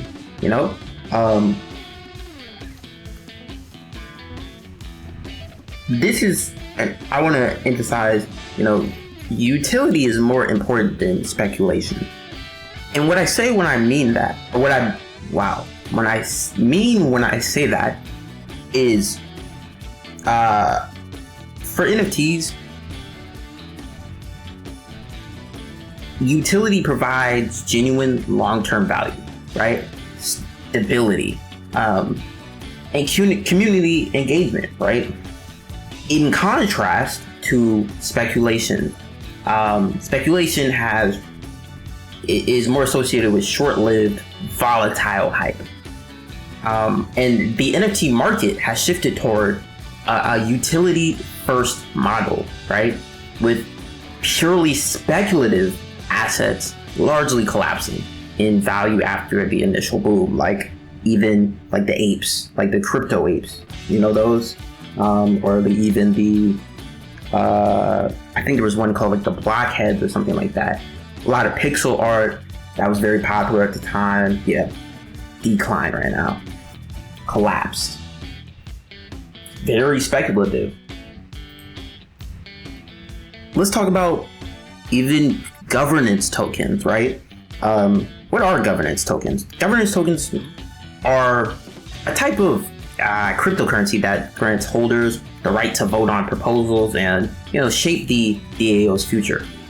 If you don't know what the DAO is, it is a decentralized autonomous organization, or a organization governed by rules encoded as computer programs, smart contracts that are very transparent, controlled by the organization's members, but not influenced by a central authority, right? Some other facts I want to throw in there, DAOs, or with DAOs, members of a company or organizations use governance tokens to propose initiatives, right? Vote on changes and guide the organization's direction. DAOs are usually used for managing decentralized finance, DeFi protocols, investing in digital assets like NFTs, funding charitable causes, and even governing virtual worlds, right? Now, let's talk about governance tokens again, right? Stakeholder representation is an important topic. These tokens represent a member's ownership and influence within DAOs, right? So,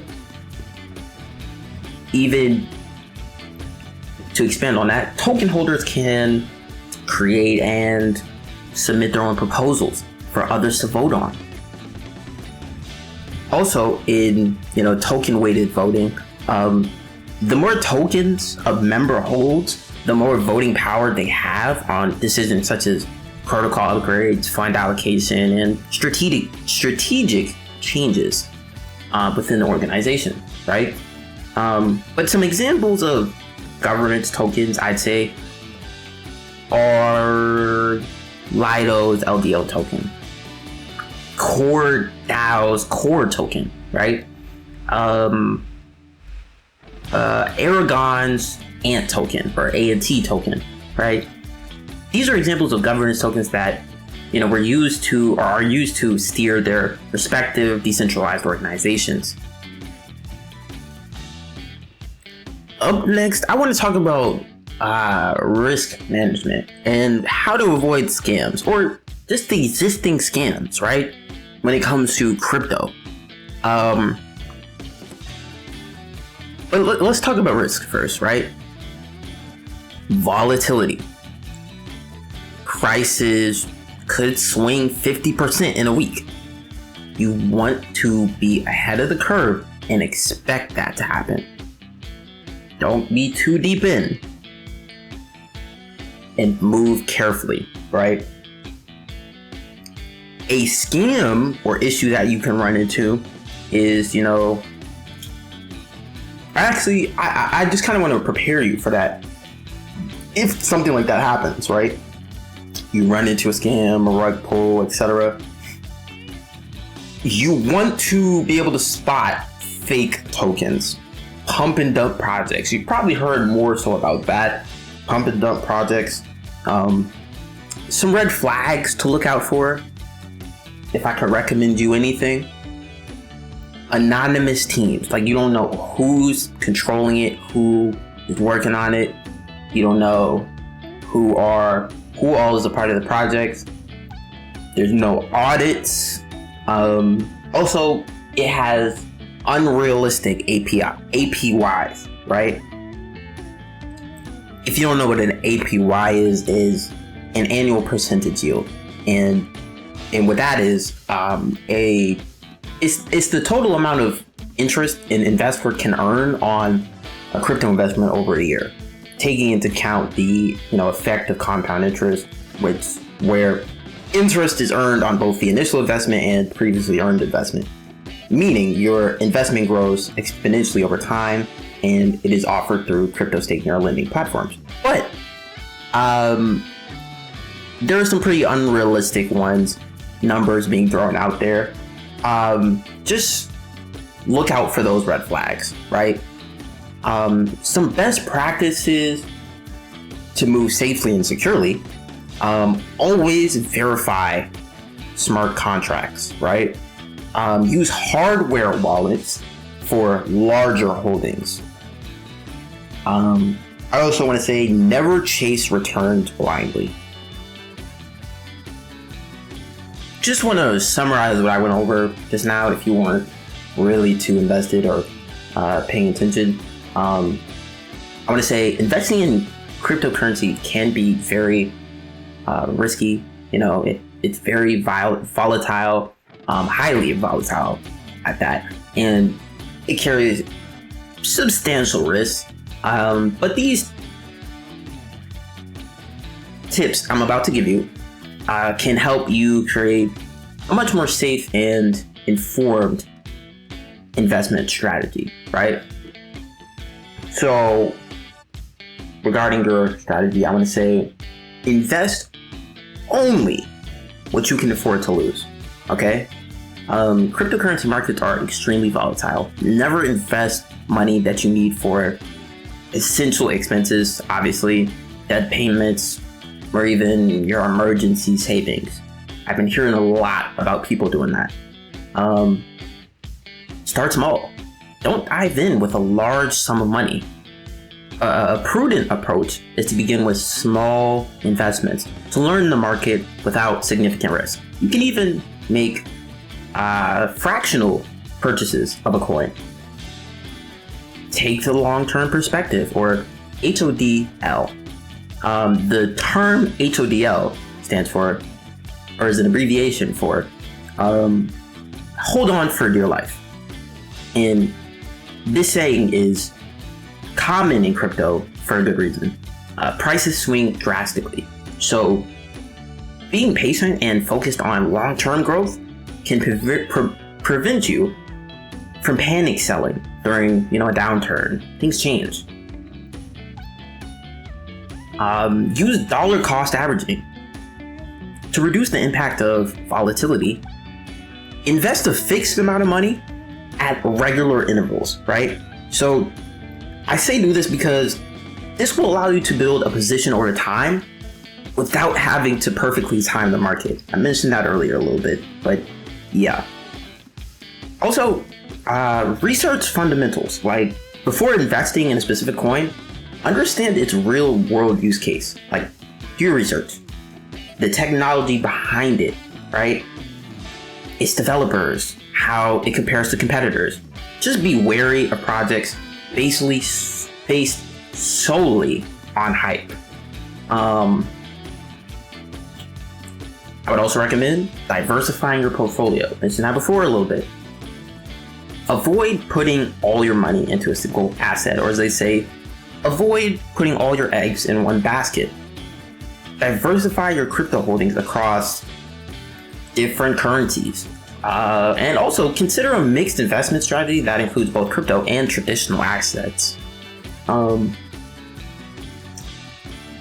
other thing, another tip I want to provide, please manage your emotions, because the fear of missing out, FOMO, that a lot of people go through, and panic selling are some of the most common pitfalls when it comes to crypto, right? You want to stick to your trading plan and make decisions based on pure logic, not pure emotion, okay? Like fear. Some of the best practices for security and safety that I can provide: use secure wallets, right? For long-term storage of a significant amount of crypto, use a cold hardware wallet that keeps your assets offline, making them more secure from online attacks. Use a hot software wallet for smaller, more frequent transactions. I would also say protect your private keys and utilize a seed phrase, but also protect your seed phrase. Your seed phrase is the master password to your wallet. So you want to protect that, right? Write it down on a piece of paper and store it in a secure offline place like a locked safe. Never save it digitally or share it with anyone, okay? I hope you're taking notes. Enable two-factor authentication, right? 2FA or MFA, right? When you use 2FA on your exchange accounts and wallets, the goal is to, add an extra layer of security, right? Literally what it does. You can use the Authenticator app, which is more secure than SMS-based verification. Use strong and unique passwords, right? You should create complex passwords, detailed, messy, hard to crack, with a mix of letters, numbers, symbols for all your crypto-related accounts, but never reuse passwords across multiple accounts. One thing that can help with this is like a password manager. Be very vigilant against scams. That's one thing I can push towards you and promote within this section of the video is be very vigilant and aware of current scams that are going on. And just for scammers in general, like never trust people who promise easy money or guaranteed returns, because things change. They could just be deceiving you. Like, you be cautious of like giveaways. Be cautious of phishing emails and fake websites just designed to steal your information, right? Another thing you probably should know, never click on suspicious links sent through email or social media. Another thing I want to touch on, use burner wallets, for airdrops, right? If you participate in crypto giveaways, real ones, right? Or airdrops, you never know how things could go, right? It seems real, turns out it wasn't. I would recommend you using a separate burner wallet instead of your main wallet, because this isolates the risk of, a potential scam or security vulnerability. I'd also throw in there, verify wallet addresses. Like, double check if you're sending if you're sending crypto, the recipient's wallet before sending any funds, okay?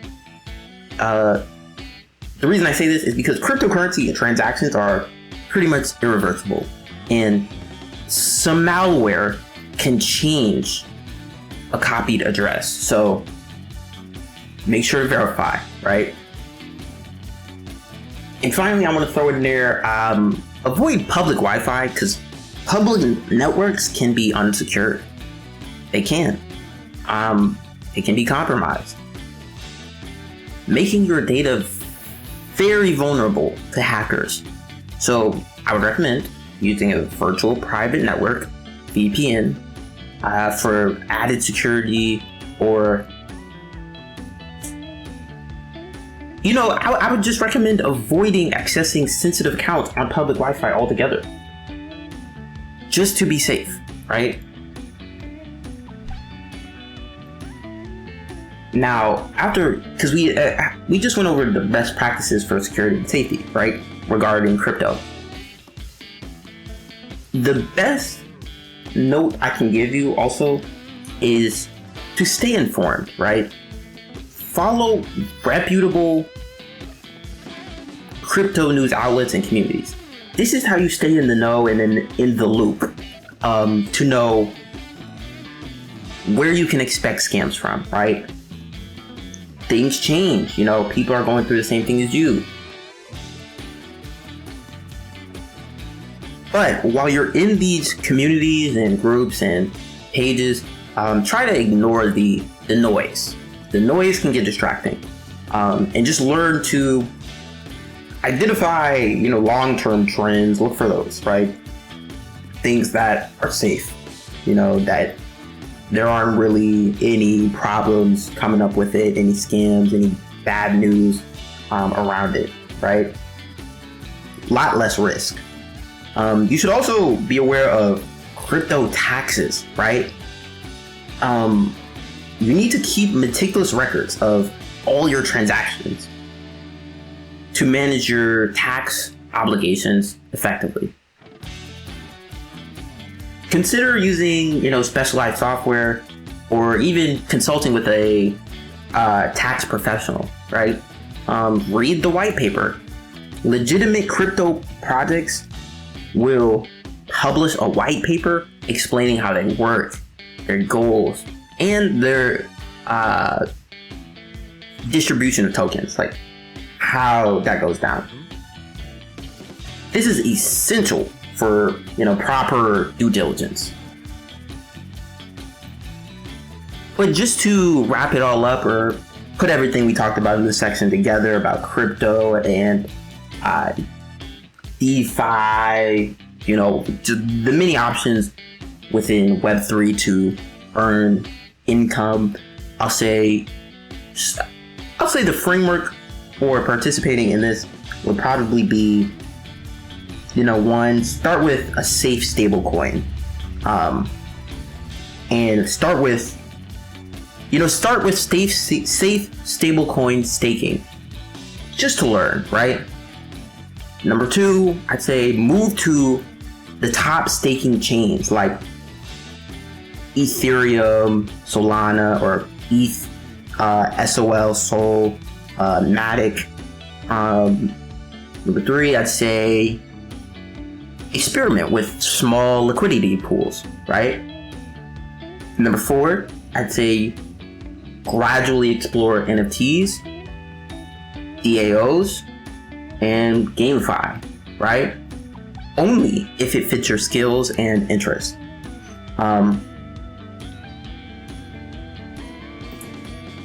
For my closing thoughts, though, I want to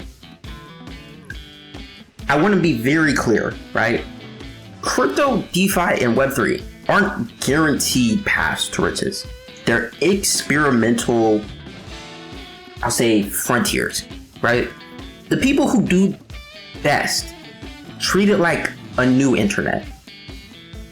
They explore, they learn, they contribute, and earn along the way. They approach with curiosity, but always protect your downside.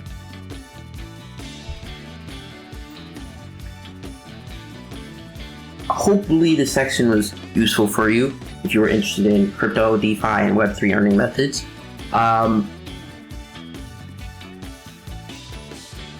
In the next section, I'm going to be talking about online real estate investing, REITs, and crowdfunding.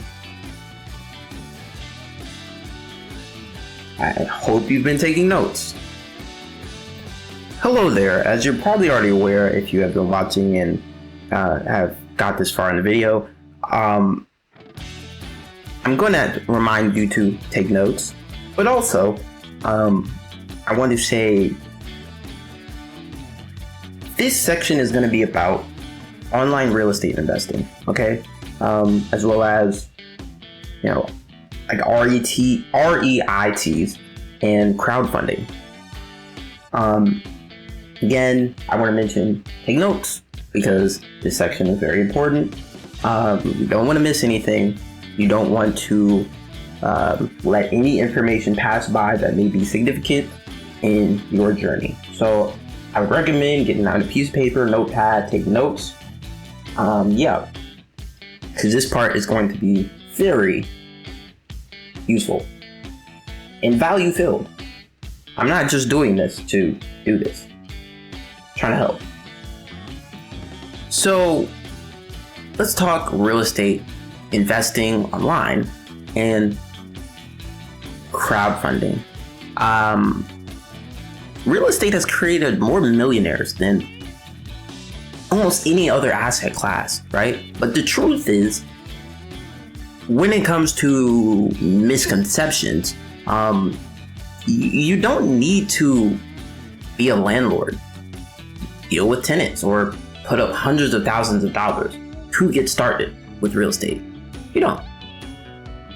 By the end of the section, I want you to understand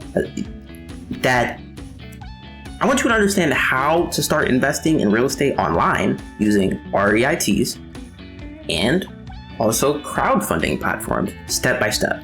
Okay? Again, this is probably the part where you want to take notes because it's about to get deep.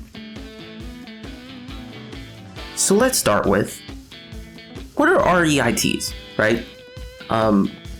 First off, REIT stands for, or it's an abbreviation for Real Estate Investment Trust, right? What is that? Well, an REIT, Real Estate Investment Trust, is a company that owns and manages income producing real estate. Okay. What is the structure of that, right? Well, it's investors buy shares, and the REIT, Real Estate Investment Trust, owns buildings, office buildings, apartments, malls, hospitals, warehouses, right? The key point is, by law, REITs must pay out 90% of taxable income as dividends, right? So it makes them a key source, or attractive, one could say, for steady income. Now, let me compare REITs to stocks, right? REITs trade on the stock market like Apple or Microsoft, but instead of selling iPhones, the REIT earns rental income, right? Just a reminder, REIT stands for Real Estate Investment Trust. Here are some types of REITs, right? There's equity REITs. What are equity REITs? Well, with equity REITs, you own physical properties, and these are the most common case, right? There's mortgage REITs, where you invest in mortgages and loans, right? There's also hybrid REITs, a mix of both equity REITs and mortgage REITs. Here's a beginner tip I would give to you if you're a beginner watching this section. Start with publicly traded equity REITs. Liquid and, transparent, right? Let's talk about the benefits and risks of REITs, right? The benefits first. The benefits can be, a low barrier to entry, because you can buy shares with $10 to $100, right? Another benefit, diversification, right? Across dozens or hundreds of different properties. Another benefit would be passive income through your dividends, right? And even liquidity, right? You can buy or sell just like a regular stock. Some of the risks that I think are important to know. REITs are sensitive to interest rates. Specifically, like when borrowing costs rise, REIT prices often fall. Okay, that's something important to know. There's also market volatility. Even though they're tied to real estate, they still trade like stocks. Okay. Another thing, sector concentration. Basically, office REITs, for example, struggled post-COVID, but industrial warehouse REITs boomed with e-commerce. Just something to think about. Let me explain to you, I want to explain to you a little bit how to evaluate a REIT, right? A good REIT.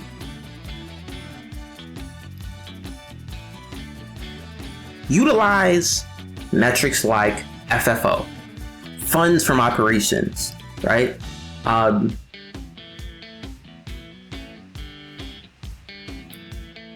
FFOs are a key financial metric for real estate investment trusts to measure the company's recurring operating performance by adjusting the GAAP net income. It adds back non-cash expenses like depreciation and amortization, and subtracts gains on property sales, which are not considered core operations, to provide a more accurate picture of the REIT's ability to generate cash flow, specifically from its underlying real estate assets. Another factor to look out for is the dividend yield.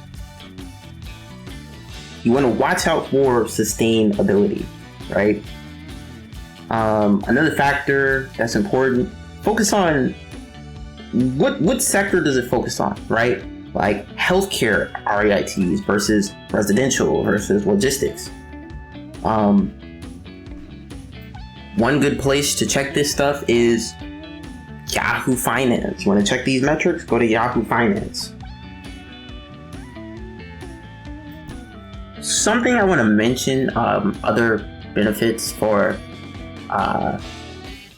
investing in REITs is tax. Let's talk about the tax benefits.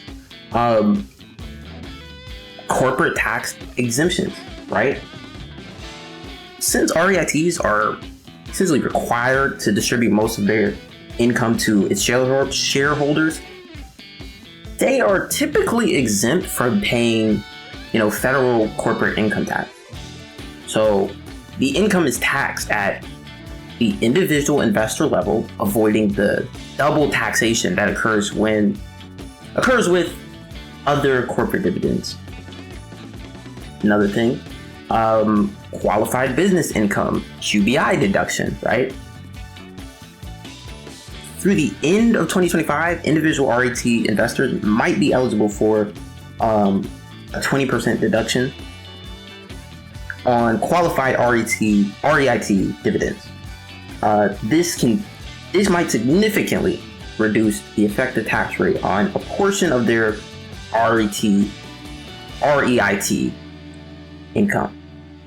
And on top of this, return of capital, ROC, right? Some REIT distributions are classified as a return of capital, which is not immediately taxable and reduces your cost basis. So taxes on this portion are deferred until you sell your shares, potentially at a more favorable capital gains rate.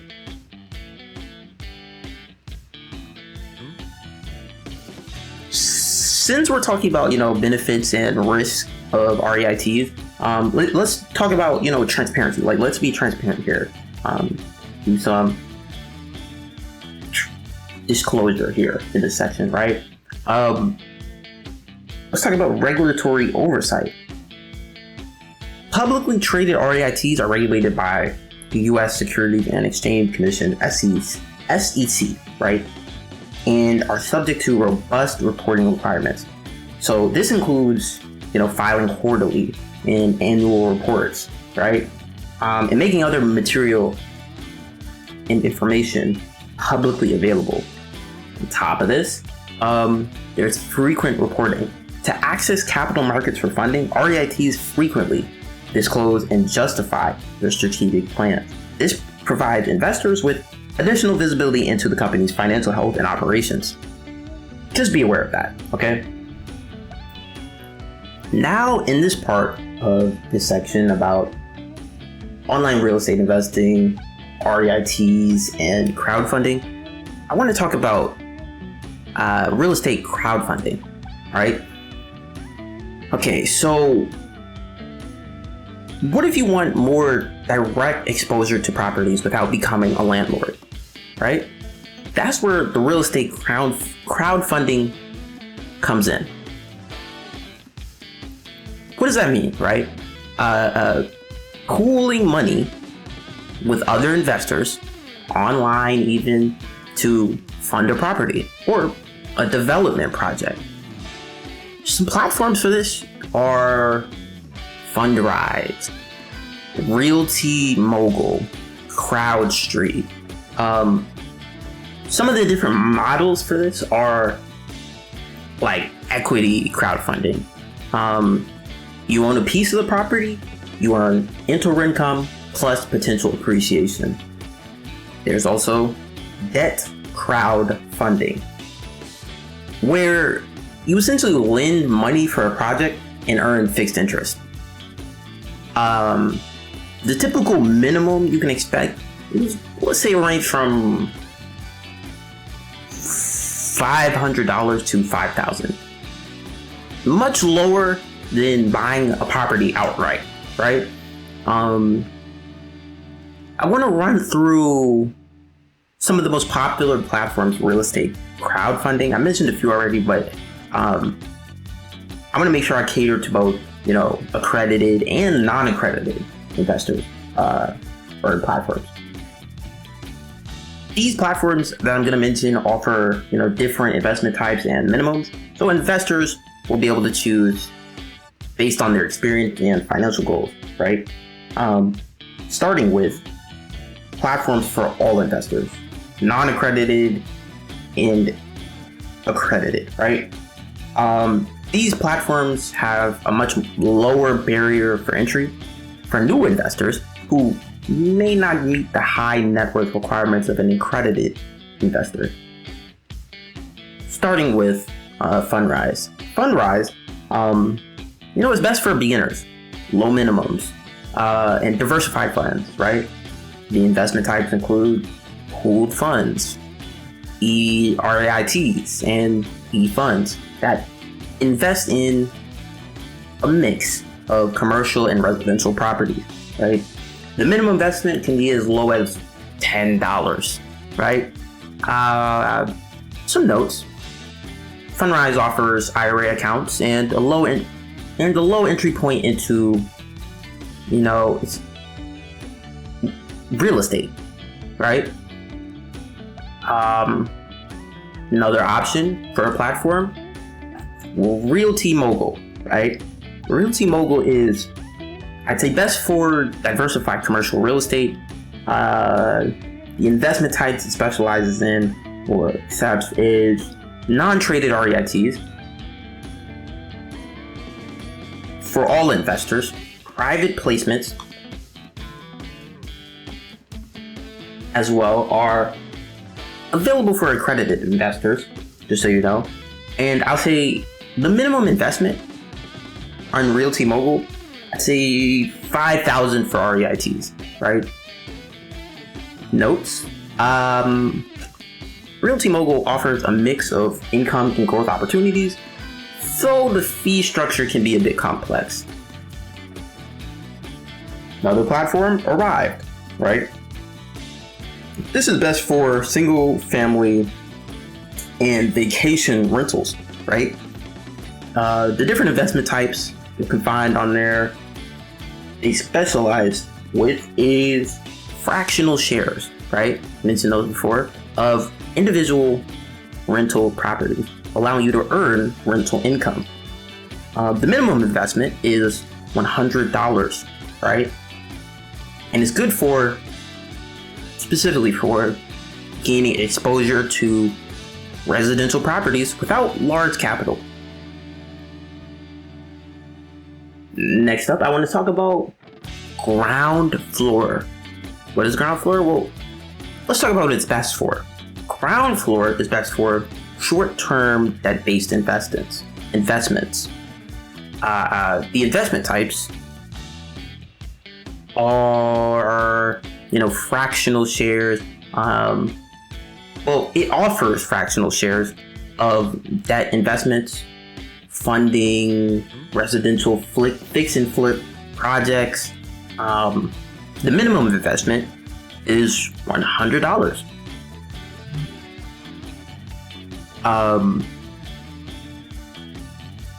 Some of the notes I want to provide are, Ground Floor focuses on high yield short-term debt and allows investors to choose individual loans. The next up I want to talk about, Streetwise, spelled STREIT-wise. It's best for non-accredited investors seeking private commercial REITs. Some of the investment types it works with are shares in its single non-publicly traded REIT, which focuses on commercial properties. The minimum investment is $1,000 or $1,000. Sorry. Some notes I would like to provide are: it features a transparent 2% annual management fee. Also, it aims for high dividend yields. Last but not least, I want to talk about Diversity Fund, right? It's best for long-term multifamily appreciation. The investment types include growth-oriented REITs that invest in multifamily property. Dividends are also reinvested.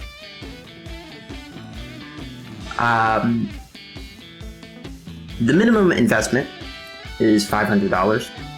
And some notes I want you to keep in mind are, it's ideal for set it and forget it investing. We love those. Because its returns are typically realized after the properties are sold.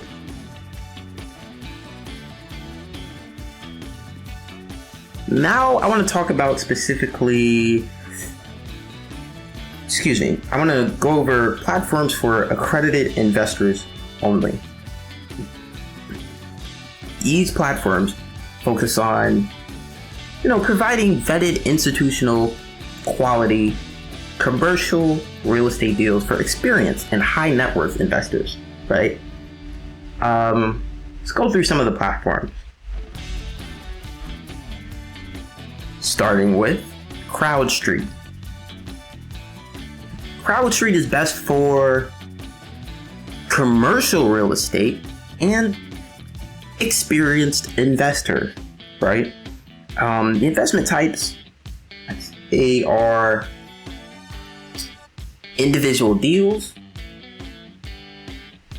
diversified funds, and real estate backed debt and equity. The minimum investment, $25,000 plus. Whew. It's a lot. Some notes on that I want to mention: it offers a wide range of investment options, if that's a lot for you, and provides in-depth information and research. So it has some good tool set for you.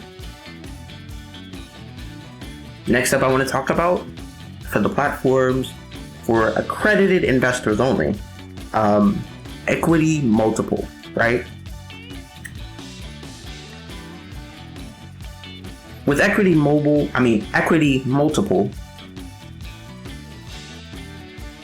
you can expect, or it is best for commercial real estate and debt, right?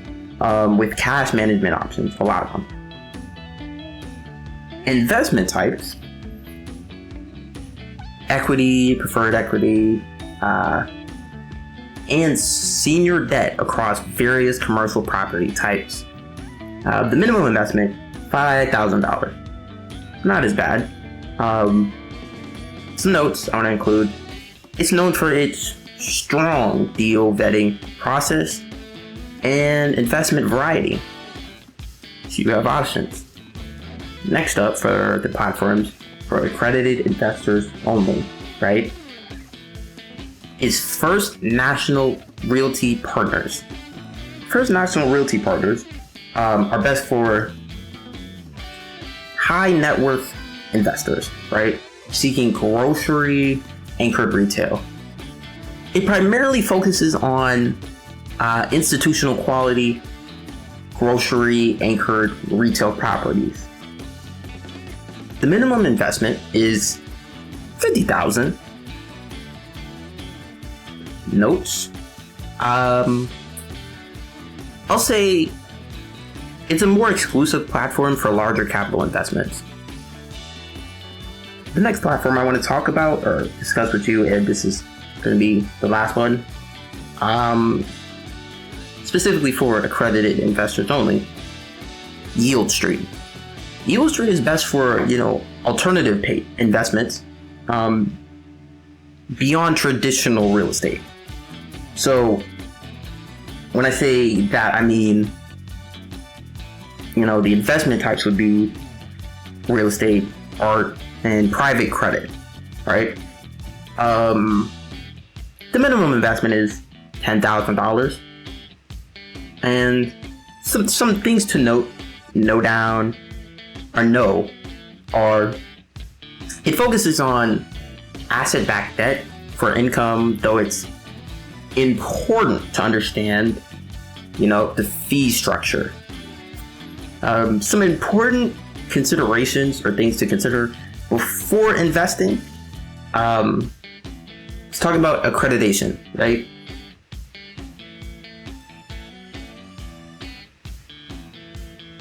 Some platforms are only available to accredited investors. That's why I brought it up. And that's why I decided to make it very clear the difference. Some platforms are only available to accredited investors who must meet certain income or net worth thresholds as defined by the SEC. Just something to be aware of. Consider it, right? Liquidity. Let's talk about that. Many real estate crowdfunding investments are highly illiquid, meaning your money may be locked up for a set period, often several years, right? Let's talk about fees. Carefully review the fee structure of every platform. I cannot emphasize that enough because costs can vary significantly, right? And may include management fees, advisory fees, and redemption penalties. Some risks to consider. Like any investment, real estate crowdfunding carries risks, including the potential loss of your principal investment. Investment returns are not guaranteed. Okay? Just keep these things in mind. Just some important things to consider before investing. But overall, I just want to, to sum that up, some of the pros and cons of crowdfunding. Pros and cons of real estate crowdfunding. Pros, there's access to private real estate deals. Another pro, geographic diversification. Another pro, hands-off investing, so no property management headaches, right? Some cons of real estate crowdfunding, liquidity. Often your investments are locked in for 3 to 7 years, right? There is another con, platform risk, right? It depends on management quality. And another con is accredited investor rules. Like, as I mentioned before, some platforms require a certain income or have net worth thresholds. Another, something I want to mention, a risk management tip to, avoid running into problems. Don't put all your capital into one deal. Diversify, and I've discussed that a lot in this video. Diversify across multiple different projects if you can. So again, don't put all your eggs in one basket. Before we wrap up, I want to compare REITs and crowdfunding, right? REITs are liquid. They are very beginner friendly, and they have a lot lower minimums, right? Crowdfunding have higher potential returns, or less liquid, but also offer more direct exposure. I would recommend exploring a blended strategy. Like REITs for steady income plus liquidity, but also use crowdfunding for long-term growth opportunities. But to wrap it up, I think the takeaway you should take away from this is, or the thing you should take away from this section, real estate is no longer just for millionaires with rental properties. It's for anyone with a smartphone and a few dollars. Okay? The doors are open. And also, while real estate can be powerful, it's really just one part of building wealth. I hope you understand that. The next part of this, I want to explore how index funds and long-term strategies can create financial freedom. I very much so hope you've been taking notes, because this part was very important, and the next part is going to be even more valuable, and you don't want to miss it. Hello, welcome to the Building Wealth with Index Funds and Long-Term Strategies section, right? If you haven't already, take notes. Because in this section, I want to talk about something very important. If you skip to this part of the video, hello, you missed a lot, but after this section, hopefully you'll understand how value-filled this video is. So, let me do a little bit of an introduction, right? Have you ever wondered how everyday people, not the stock picking geniuses, end up millionaires in retirement?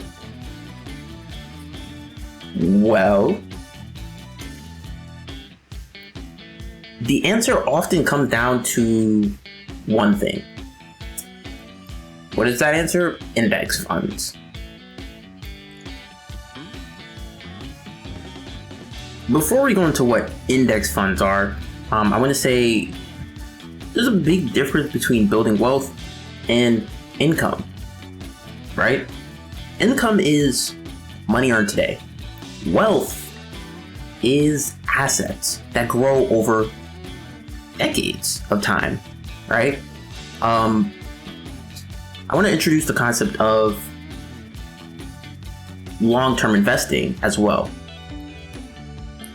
Focusing on, let's say, 10 to 40 years, and not 10 to 40 days or weeks. Another thing I want to bring up, let's talk about how compound interest works. Like an example of that being investing $500 a month or per month at 8% average return, and that growing into $745,000 in 30 years, right? I want to emphasize also in this introduction, time in the market is much more important than timing the market. Make sure to write that down, okay? But in this next section, I want to talk about, not this next section, but this next part of this section, I want to talk about what exactly is an index fund. First off, an index is a group of stocks meant to represent a segment of the market, like the S&P 500, which is 500 of the largest US companies, right? Now, let me define an index fund. An index fund is, a fund that automatically invests in that group. It's passive, no stock, and requires no stock picking managers. Okay, so another topic I wanted to touch on while we're talking about it is active versus passive investing, right? With active investing, you have fund managers to try and beat the market, as they say. With passive investing, index funds simply are the market. The benefits, of an index fund, there's lower fees, less guesswork, also historically strong performance, right? There are some examples like the Vanguard S&P 500 ETF VOO, right?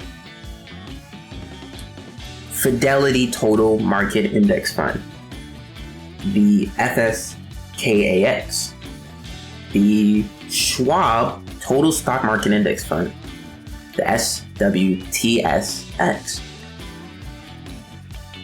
This next part I want to talk about why do index funds work so well?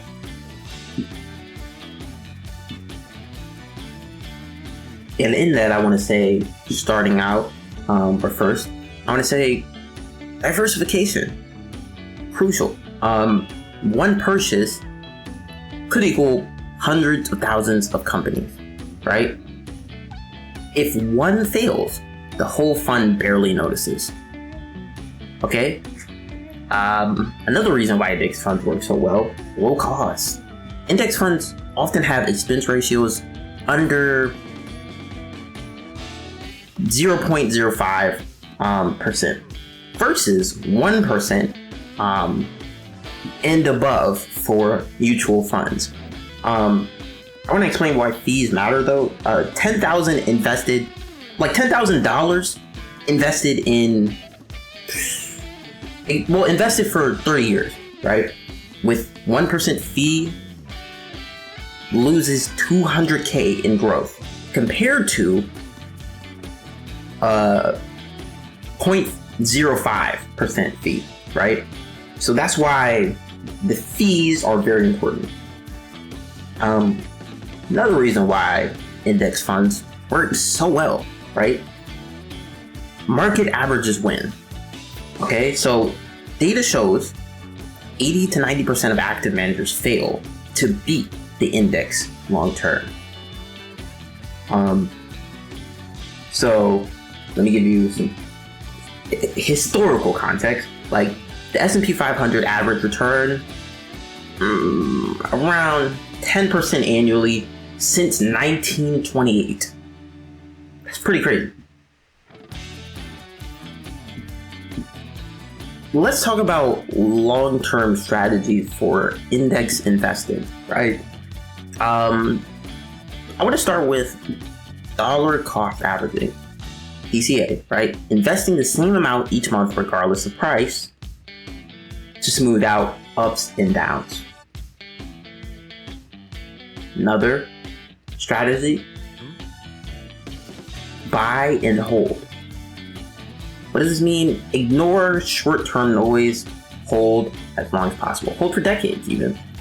Another strategy for long-term strategy for index investing. Reinvest dividends. Don't cash them out. Reinvest for compounding. Finally, I want to say automate your contributions, right? Set up automatic transfers so it happens without a thought. An example scenario, If a 25-year-old invests $300 per month in an S&P 500 index fund, they could have over $1 million by age 65 without ever stock picking. Just something to think about. Next up, I want to talk about the risk, the mindset or psychology, and common mistakes, right? So you may notice some volatility, right? Volatility is normal, just so you know. Markets drop 10 to 20% regularly. Crashes of 30 to 50% happen once every decade or two, okay? The biggest mistake, I'll say, is selling in panic. History shows markets recover and hit new highs. Keep that in mind. The time horizon is key, right? If you need money in less than 5 years, don't invest it in index funds, okay? Keep that in savings.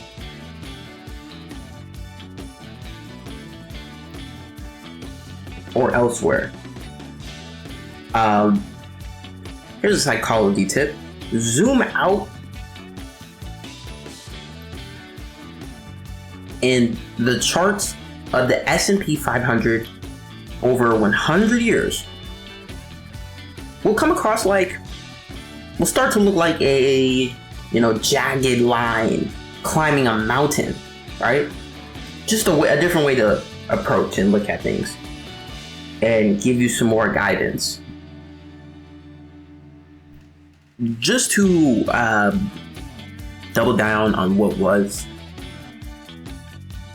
discussed in this section and so far is, an index fund and index fund investing offers, a low cost, diversified, and hands-off approach to building long-term wealth.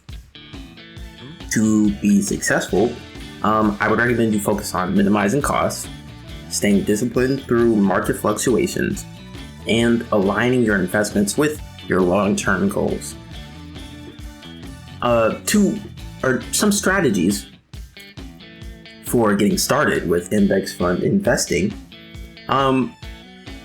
Set some clear financial goals, okay? Before you invest, know what you're saving for.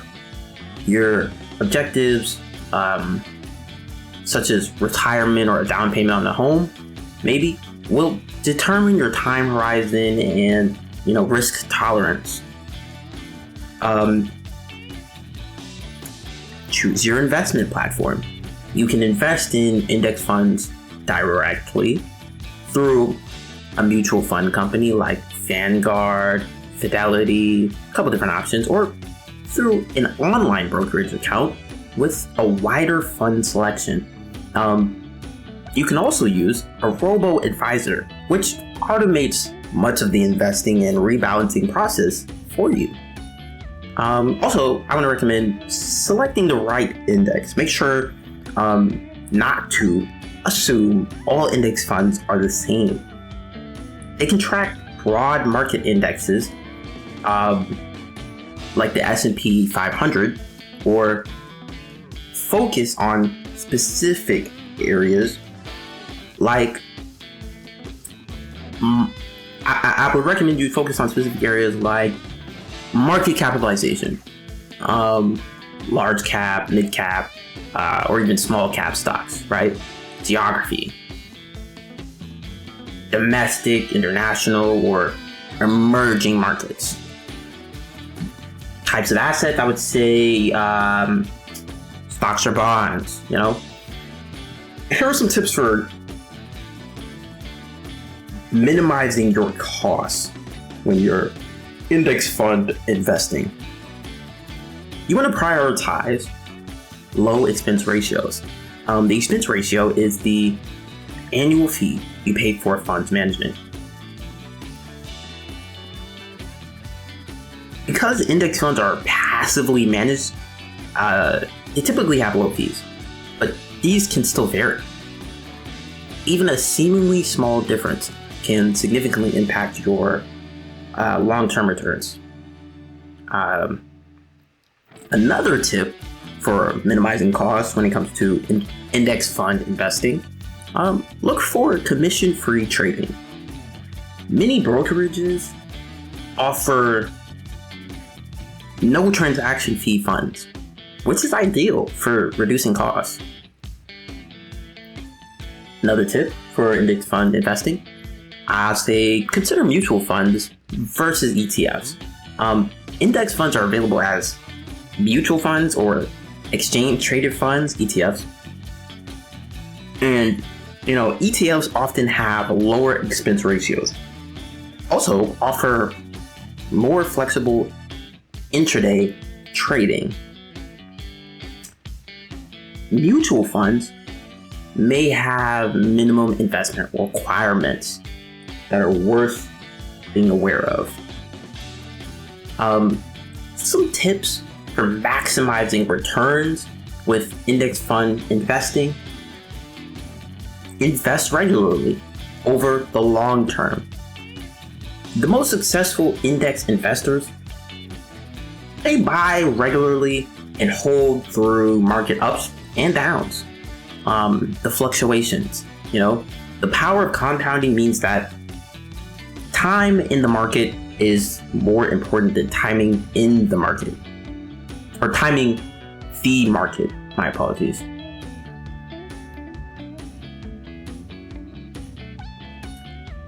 I would also recommend, as a tip for maximizing your returns, setting up automated investments.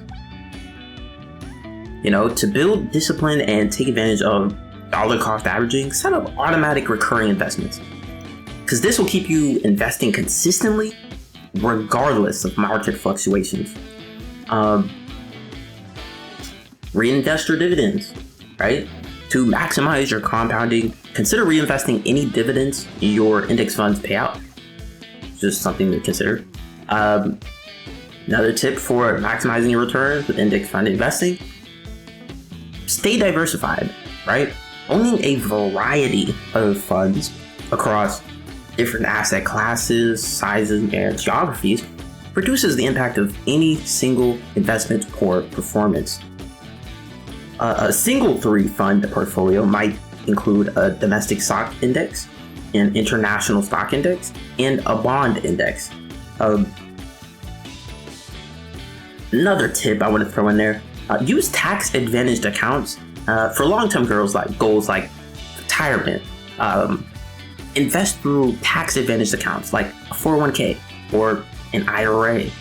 This can provide significant tax benefits over time. I want to talk about some common mistakes, pitfalls that you want to avoid with index fund investing, right? First off, let's talk about trying to time the market. Do not try to time the market, okay? Attempting to predict market movements. Listen close. Attempting to predict market movements and buy at the low point and sell at the high is extremely difficult. Let me reiterate that. Attempting to predict market movements and buy at the low point and sell at the high is extremely difficult and usually results in poorer performance than staying invested. Do not try and time the market, okay? Another common mistake with index fund investing, getting emotional, right? Getting caught up in your feelings. Do not get emotional. Do not let your feelings about market headlines and news drive your investing decisions. Making rash choices out of fear or greed can be detrimental to your portfolio. Another common mistake you want to avoid is overlooking diversification. Cannot emphasize this enough. Do not have all your eggs in one basket. Like holding just one broad market fund may not be enough. Okay. For example, some world index funds exclude emerging markets. So you really want to be careful and be sure to read the fund documents, the details, right? Another common mistake when it comes to index fund investing is, you do not want to run into this. So this is a good place to be taking notes. Ignoring regular reviews. Let me repeat that. Ignoring regular reviews. While index investing is passive, it's wise to review your portfolio at least annually. The reason I say this is because it helps you ensure your asset allocation remains aligned with your goals and risk tolerance. Something I want to reinforce, the long-term strategies that are out there are core strategies for long-term index fund investing, right? I would say to implement a successful long-term index fund strategy, you should probably focus on low cost, wide diversification, right? Consistent investing, and patience. This passive approach is championed by a bunch of legendary investors. But most of them note that, it is often more effective than attempting to actively trade and beat the market. So when we're talking long-term index funding or index fund investing, right? I want to talk about some core strategies for exactly that. Starting with adopting a buy and hold mentality, right? The most fundamental rule of long-term index investing is to buy and hold your funds, ignoring short-term market volatility. Ride out market fluctuations, right? Historically, broad market indexes like the S&P 500 have trended upward over decades, right? Rewarding patient investors. So I want to reiterate, don't try and time the market. Predicting market movements is nearly impossible.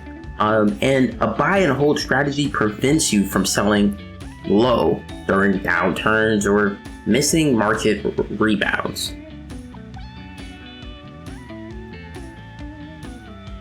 I would also recommend as a core strategy for long-term index fund investing, invest consistently with dollar cost averaging. As I mentioned before, instead of investing a lump sum, dollar cost averaging involves investing a fixed amount of money at regular intervals, regardless of market conditions. Why this is useful? Reduces risk, right? It reduces risk. The strategy lowers your average cost per share over time by buying more shares when prices are low and fewer when prices are high. It helps you automate your investing. You can set up automatic transfers, making investing effortless, and doing so helps you stay disciplined, right? Another core strategy I'd like to provide to you for, long-term investment or long-term investment in an index fund or index funds. Diversify broadly, diversification. Diversify broadly across asset classes, right? While a single index fund offers built-in diversification, a complete long-term strategy involves spreading your investments across different asset classes, right? Don't put all your eggs in one basket. Core and satellite strategy, essentially where you want to build a core portfolio with broad market ETFs and add some satellite positions in sector-specific or regional funds to target growth. You also want to combine stocks and bonds, right? You want to have a mix of stocks for growth and bonds for stability. And having that can balance your risk and align with your time horizon. Another core strategy I want to inform you of for long-term index fund investing: prioritize low cost, right? Since index funds are designed to match and not beat the market, you want to minimize your costs. The reason why is it is essential for, it is essential and very effective for maximizing your returns, right? You want to look out for low expense ratios. An expense ratio is the annual fee a fund charges, right? Lower expense ratios mean more of your investment compounds over time. You also want to compare fund types. So consider index ETFs for potentially lower fees compared to some traditional mutual funds. Another core strategy for long-term index fund investing, I would recommend, you reinvest dividends to maximize growth. When a fund pays dividends, you can choose to either receive cash or automatically reinvest them to buy more shares. I would recommend you reinvest. Reason why? Let me give you an example. Let's talk about harnessing compounding, right? Reinvesting dividends and capital gains, it leverages the power of compounding. It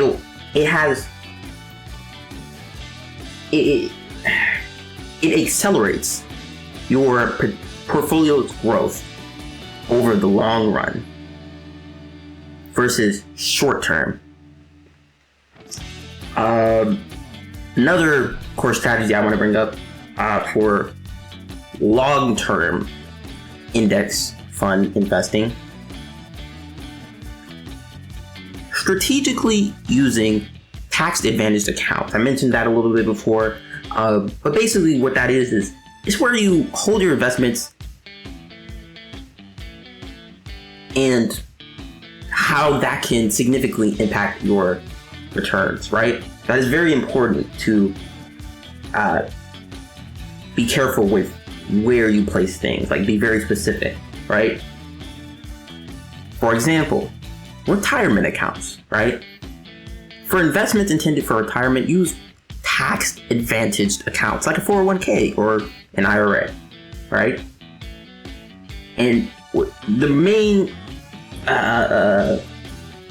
important factor of this strategy, or this part of the strategy, is, it involves holding more tax-efficient assets, like your asset location, like index funds and taxable brokerage accounts, and more tax-efficient assets like bonds in tax-advantaged accounts.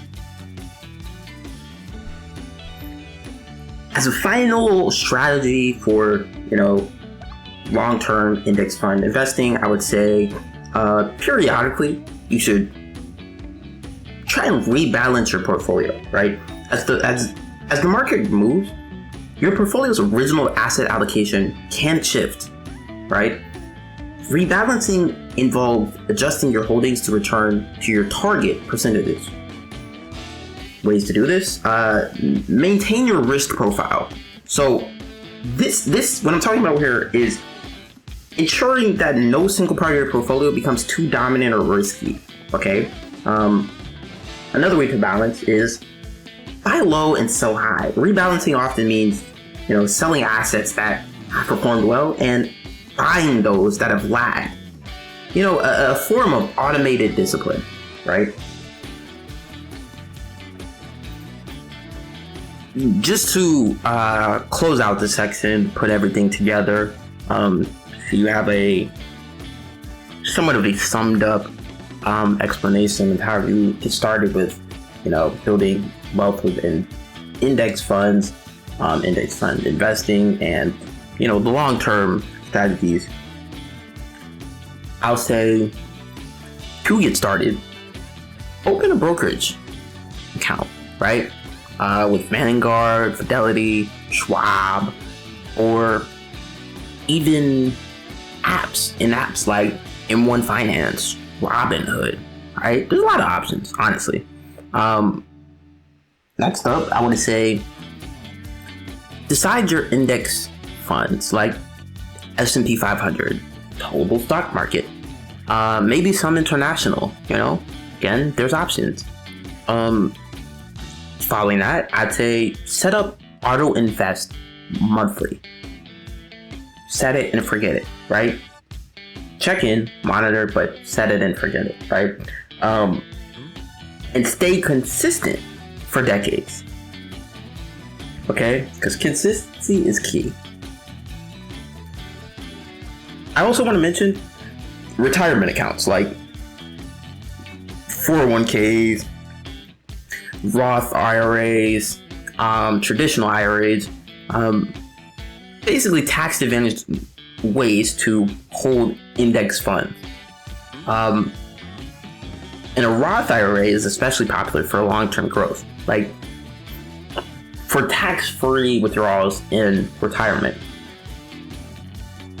For my final thoughts, I want to say, index funds are, the best way I could describe it, are like planting a money tree.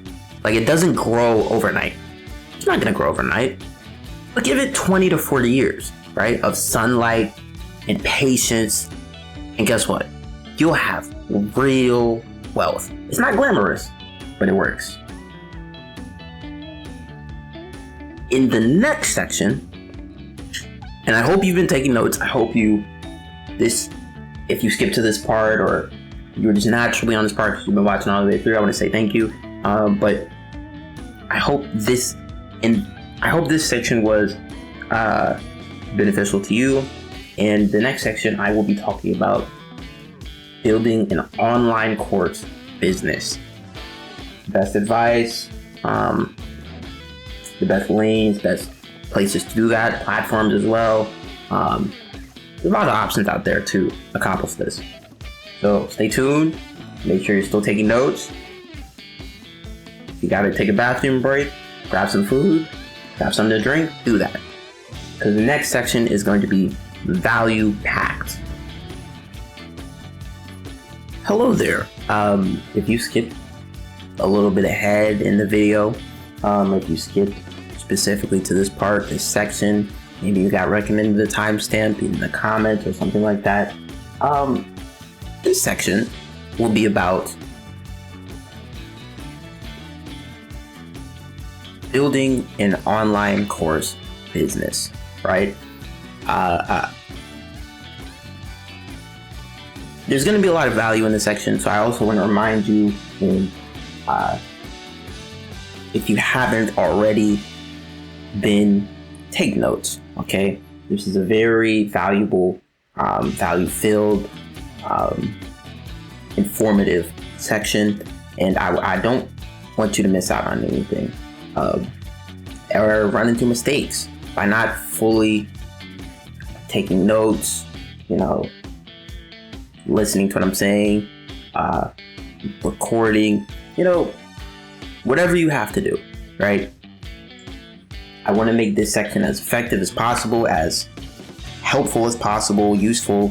So yeah, I would recommend you take notes. So to start out this section of the How to Make Money Online masterclass, step by step. for this section, I'm going to be talking about the process of building an online course business, right? Did you know the online education industry is projected to reach $350, not dollars, $billion in the next few years? Yes, you heard me correct. The online education industry is projected to reach $350 billion in the next few years. Wow. Right now, anyone with knowledge, even expertise in a subject, whether it's cooking, whether it's coding, whether it's investing, they can package that knowledge into a course and turn it into passive income. And that's exactly what we're going to break down in this section, right? In this section, I want to cover why online courses are one of the best long-term businesses to start. How to pick the right niche, how to structure your course, how to market your course, and how to turn it into an asset that generates sales while you sleep. Once again, make sure you're taking notes, because no intention to rhyme here. It's about to get deep. So let's talk about, why do I recommend online courses, right, as a business or as a source of income? I want to speak on, the scalability factor, right? With online courses, you can, from home even almost anywhere, create the course once and sell it in unlimited amount of time. Listen to what I just said. You can create it once and sell it in an unlimited amount of times. So, another thing to think about is like the difference between, another thing to think about is like with freelancing or consulting, your time isn't tied like to one-to-one customer seller interactions or customer freelancer interactions, like client to, you create something, put it out there, and you have the ability to sell it infinitely. That's crazy, right? Also, with online courses, I want to mention there is potential for global reach. Like, you're not limited to your city or country for business or customers. You're not. Your audience can literally be anywhere in the world. With online courses, as a business, another factor that comes into play: social proof and authority, right? Courses build your personal brand, right?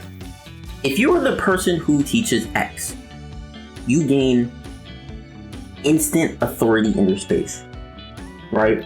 You are the guy who does this. You are the person who does this, right? In contrast to traditional jobs, I would say, instead of getting paid by the hour, you're getting paid for the value of your knowledge. Think about that, right? I want to talk about how I would recommend you choose your niche, right? And let's go over how you would choose your niche, right? Use the rule of 3 filters. What is that? Number 1, passion and credibility. Let me repeat that: passion and credibility. Something you know or are willing to learn deeply, okay? Number 2, market demand. People actively are searching for it, right? Use Google Trends to find this stuff out. Autocomplete in YouTube. Reddit communities, the questions people ask in different communities, right? Quora. Number 3 of the rule of 3 filters when choosing your niche: profitability. Make sure people are willing to pay to solve that problem. Some examples of niches to explore for online courses. Fitness for beginners. Personal finance basics. Python programming. Graphic design for small businesses. Even language learning. Here's a beginner tip. Also, don't think you need to be the world's #1 expert at this thing. No, you only need to be 5 to 10 steps ahead of your students.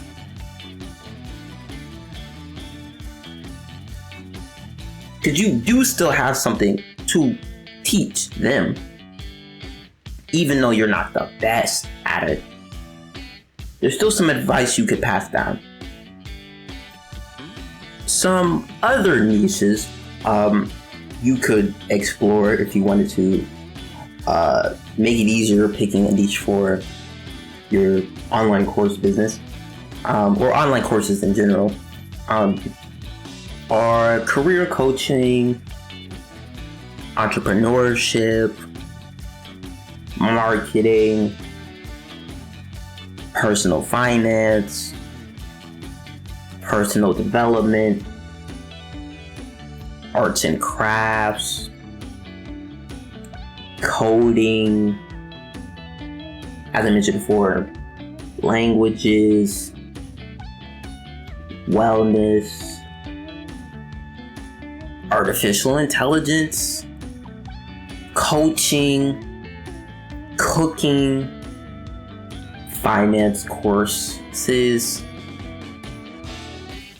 fitness, home improvement, sales course, websites or UI and UX design, affiliate marketing, cooking courses, as I mentioned before, courses on cryptocurrency, design in general, content creation, meditation. There's a lot of different options.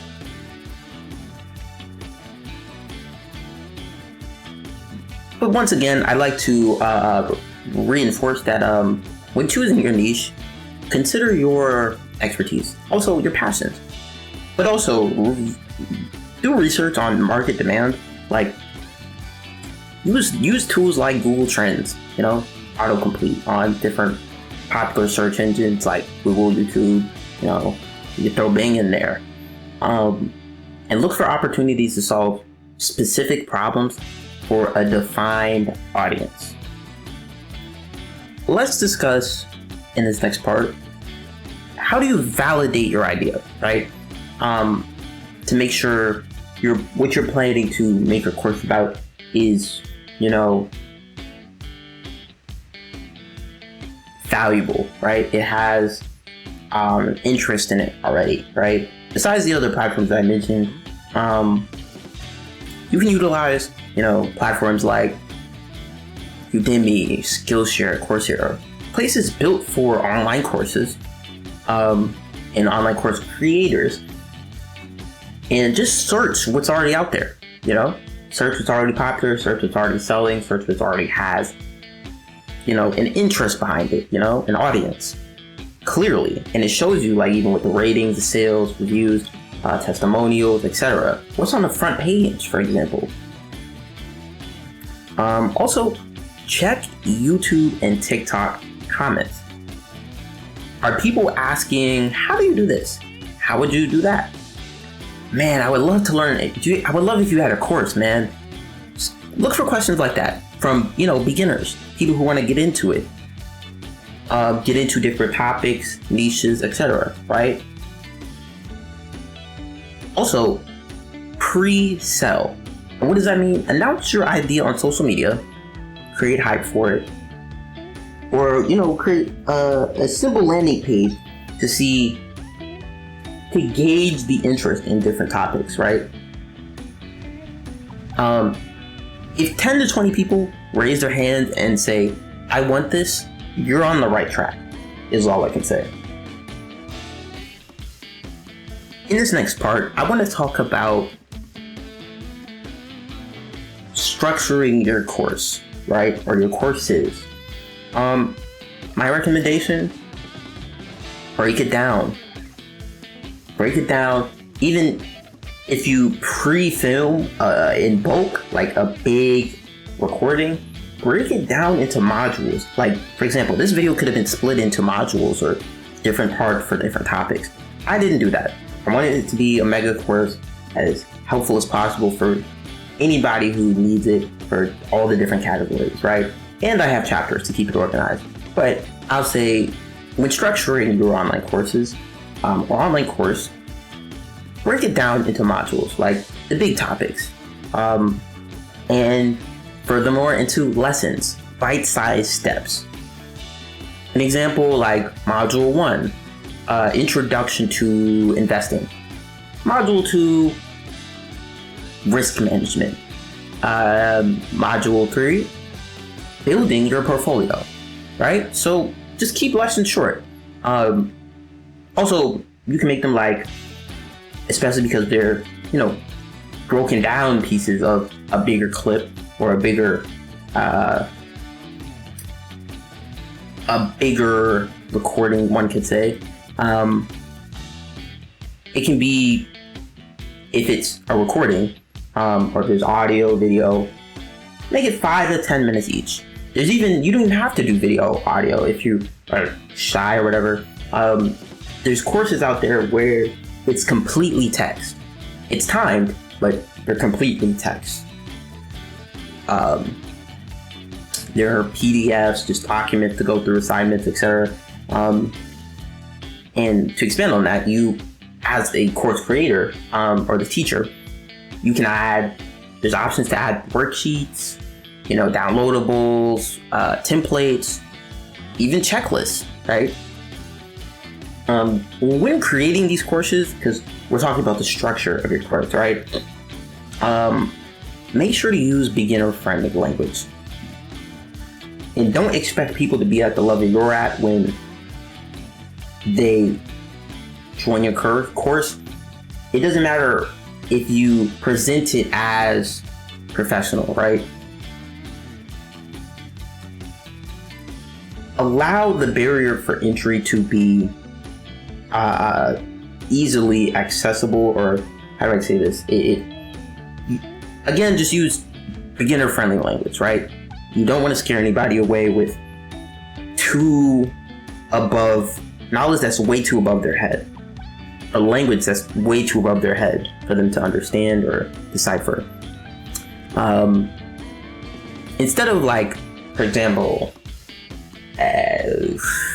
like a term like lead magnet, say a free resource that attracts potential customers. Another example might be, conversion rate, right? Instead of that, say the percentage of the people who buy after seeing your offer. It's little translations like that make things more accessible and less scary looking. Now, in this next part, I want to go over options for recording your course, like creating it. I want to say options for, it kind of falls into the layout and structure of your course as well. I want to say your options are, screen recordings with slides. It's pretty simple and effective. You can have a talking head with slides. A bit more of a personal connection. But you could also have You could have an overhead camera, like for if you had a cooking course, right? Or for crafts, or a design course, right? Some beginner advice: you don't need a Hollywood studio. Don't think with any of that stuff I just mentioned, you need the highest quality gear, whatever, the most expensive gear, the most costly gear, and the most costly devices and setup. No. A clear microphone and good lighting matter way more than fancy gear. Some recommended free tools that I can give you: OBS Studio, super effective, super reliable. Don't expect too much of it, but for the basic stuff, it does the job. Loom and Canva for slides, right? I want to talk about, in this next part, how you price your course, or the pricing of your course. First off, let's talk low ticket, right? For low ticket, I would say ranging from $20 to $50. It's volume based and best for beginners, right? Mid ticket range from $100 to $500. It's more detailed and has add-ons for like one-on-one coaching, for example, along with the course, right? Then there's high ticket. You can charge upwards of $1,000, $1,000 to be specific. And that includes for a course about specialized skills, or if you want to incorporate an add-on and accompany career-changing outcomes. You gotta up the price a little bit, you know? Here's a rule of thumb though, right? Charge based on the value of the problem you solve, not just the number of hours you spent making it. I mentioned that a few times in this course for anybody who didn't skip ahead and, they stuck along. Once again, thank you for doing so. But yeah, charge based on the value of the problem you solve, not just the number of hours you spent making it. Next up, I want to talk about the platforms available to host your course, right? On a very basic level, I want to say, as far as marketplaces go, Udemy and Skillshare, right? Easy traffic on those platforms, but it's kind of lower pricing control. Some self-hosted platforms are like Teachable, Thinkific, Kajabi, Gumroad. More profit potential, but you handle marketing almost completely. And I'll say, before I give you some other examples, if you want speed, start with marketplaces, right?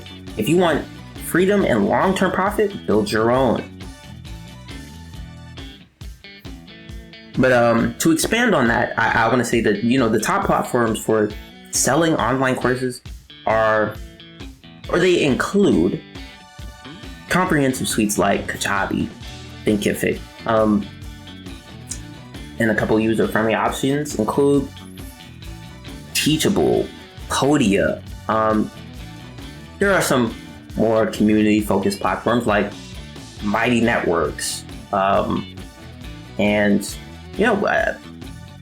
again, some of the main marketplace options are places like Udemy and Skillshare. But the best choice really depends on your needs, like whether you prefer an all-in-one solution, maybe a WordPress plugin for better control over your over your courses, right? Or the broad audience reach of a marketplace. something I want to mention about, why you should look into all-in-one platforms. These platforms offer a complete suite of tools for creating, marketing, and selling your courses, often including website building and email marketing. Saves you a lot of time, right? Like with Kajabi. Kajabi is an all-in-one platform for entrepreneurs and creators, providing tools for course creation, website building, marketing automation, and email marketing. Then we got Thinkific. Thinkific is a super user-friendly platform with, customizable features and a focus on course-only solutions, offering a straightforward way to create and sell digital products. I can even throw Learn Worlds in there, right? Learn Worlds is known for its super interactive course creation tools and tool set. Learn Worlds allows for customized e-learning experiences with features like interactive videos and social learning tools.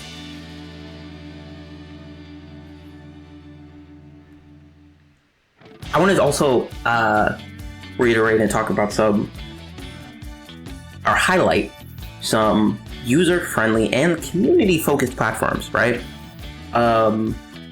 Because those type of platforms are the ones that I'm about to discuss, offer simplified interfaces and integrated communities to make building an engaged audience a lot easier, right? We got Teachable. Teachable is a popular and simple platform that makes building and selling online courses pretty easy, with a drag and drop builder for creating quizzes and adding resources, right? We also have Podia. Podia is a super versatile program for selling various digital products, including courses, memberships, and digital downloads, known for its simplicity and affordability. Mighty Networks, right? Mighty Networks as a platform combines course creation with community features, allowing you to build a thriving network around your content and courses.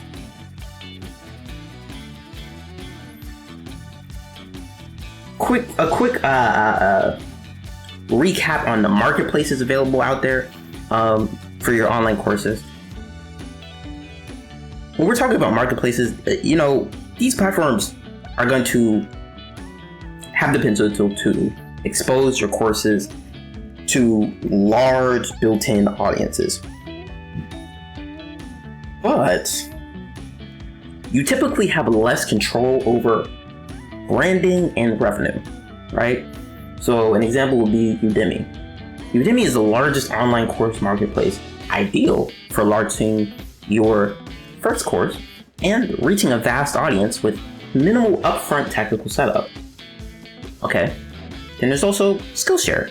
Skillshare is a community-based marketplace focused on more so creative and artistic skills, offering exposure to a specific niche of learners.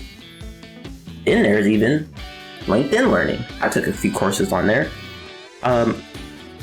LinkedIn Learning is a platform for professional development, offering high-quality courses to a professional audience.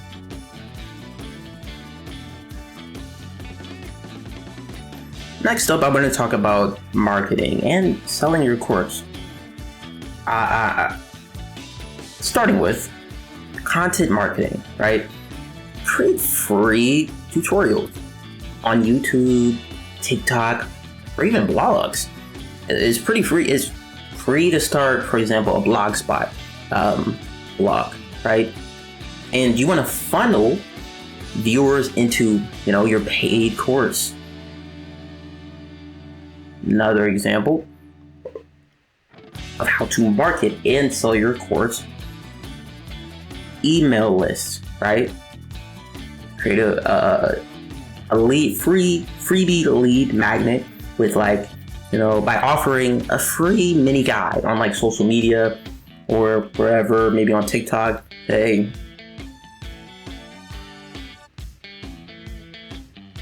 and essentially it's a cheat sheet to capture emails to help you promote your main product, right? Another trick or strategy to for psychology to market and sell your courses, social proof. Utilize that, right? Share student results or testimonials, quick reviews, outcomes, right? That's what's really going to get you conversions, get you more customers, and get you more sales. Utilize, when marketing your course, scarcity and urgency, right? We're talking about psychological factors now, right? Discounts for the first 50 students, or make it so there's limited time enrollment. You don't want to miss out, right? An example funnel would be like, in a free YouTube video, how to create your first budget. In the description, have a free checklist download, right? For budgeting, budget checklist. When they go to download it, have like on your landing page an email sign up before they download, right? To build an email list. After that, follow up with an email inviting them to a full course, like titled Master Your Money in 30 Days or something, like whatever your course is about, right? But that's how a funnel could work.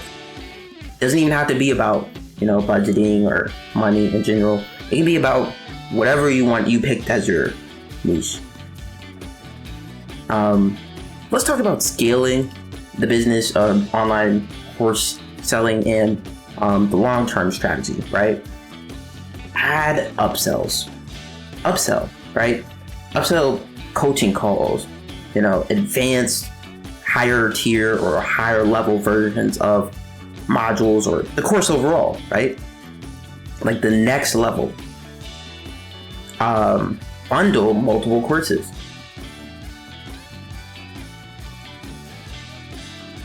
Another strategy to scaling and long-term strategy for growth of this business is build a membership community that you only get access to after, a couple purchases, being a part of certain things. Affiliate marketing is another strategy for scaling, right? Let other people promote your course for a percentage of the pay, or a percentage of pay, it could be monthly, right? The big vision is eventually your online course business can evolve into, a brand for education that people rely on, with multiple courses, with a loyal community and recurring revenue. I want to wrap up this section and remind you, make sure you're taking notes, because the next section is going to be very important. But I want to recap.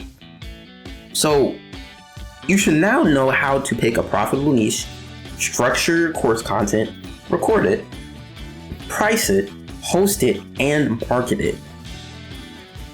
The beauty of this model is that once your course is live, it can generate income for years.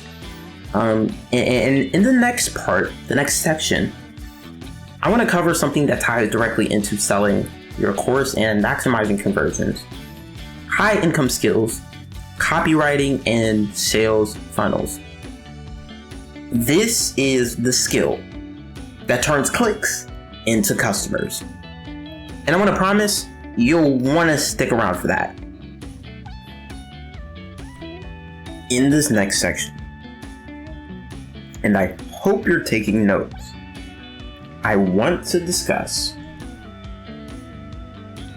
high income skills like copywriting and sales funnels, to be specific. Again, I want to reemphasize, if you're new here, you skip to this part in particular, this section in particular, but make sure you're taking notes. You are missing out on a lot of knowledge, information, and advice by skipping parts But if this part is the most important to you, most fitting for you, at least take notes in this part so the information sticks and it lasts, so you can actually use it later in action. But again, in this section, I want to discuss high income skills, and particularly copywriting and sales funnels, right? Starting with, let's talk about how, let's talk about one of the most powerful ways to make money online. What is that?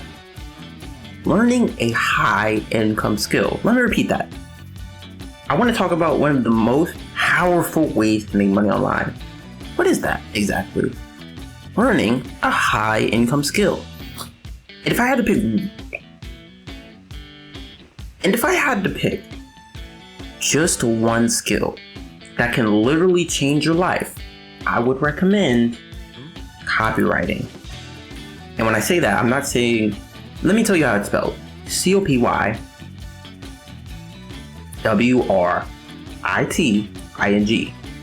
Just to be clear, right? Copywriting.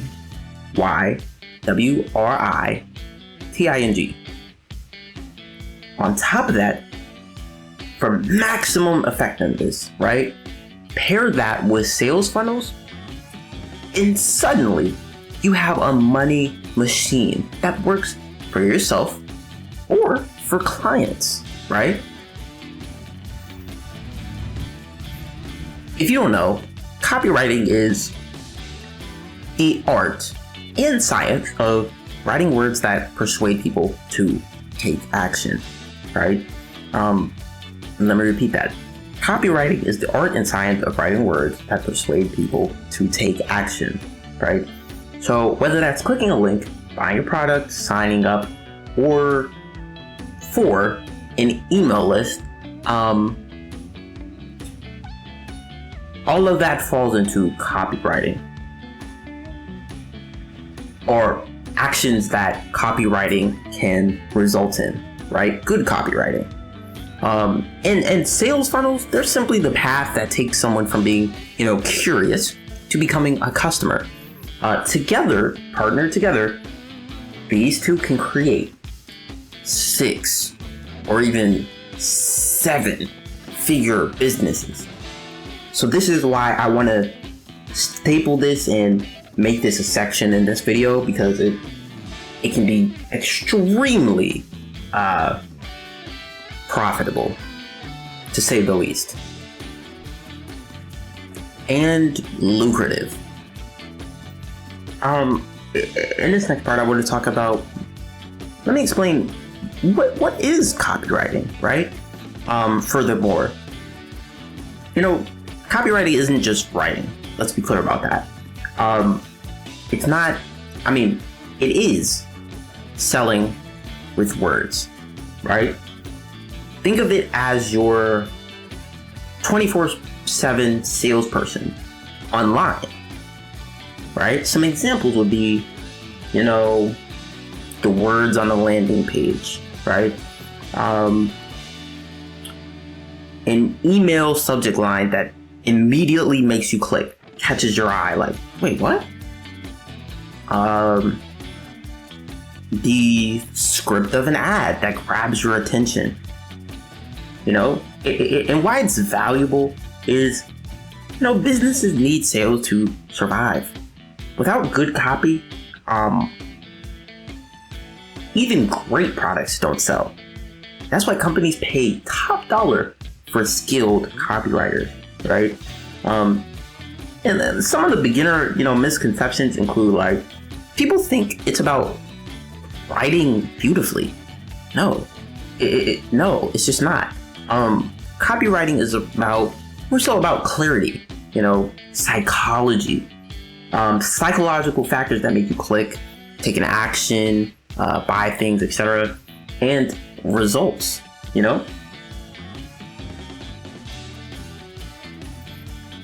I want to discuss the psychology of copywriting, right? I want to introduce some key psychological triggers when it comes to copywriting, right? Starting with pain and desire. People buy because they want to move away from pain, avoid pain, but also towards pleasure, right? An example would be, stop wasting hours trying to learn guitar. It speaks to frustration of people who've experienced that, right? Trying to learn to play guitar and struggled, Another example would be, play your first song in 7 days. It speaks to desire.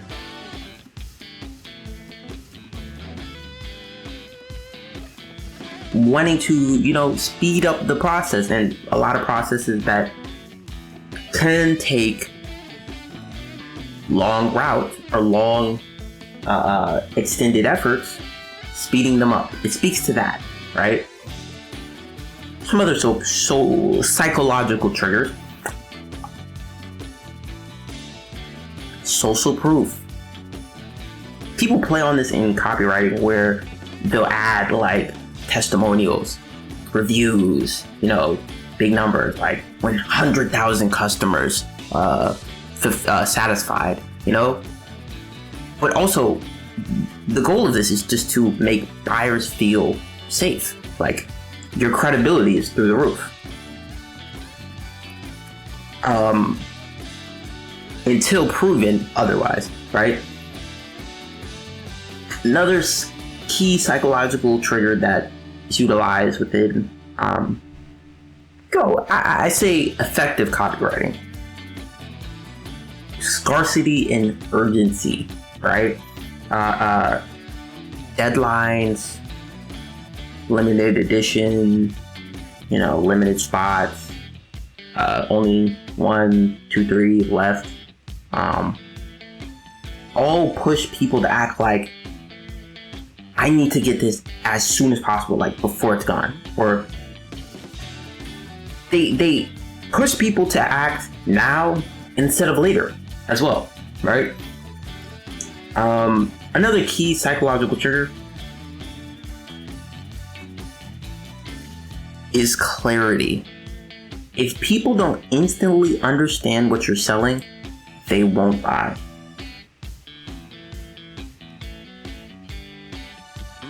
Here's some tips for beginners.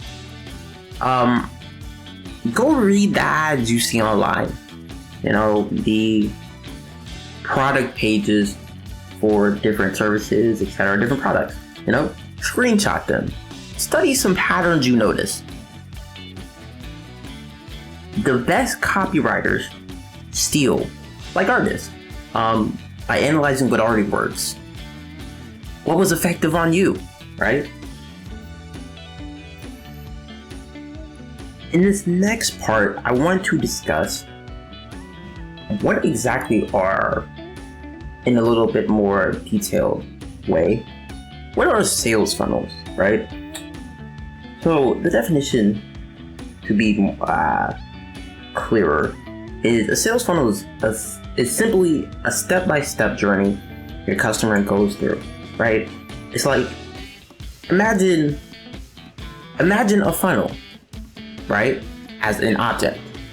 It's wide at the top and narrow at the bottom. The stages of a sales funnel, or a funnel in general, right? Let's just say that. Number 1, awareness. People discover you, be it through an ad, YouTube video, a blog, elsewhere, right?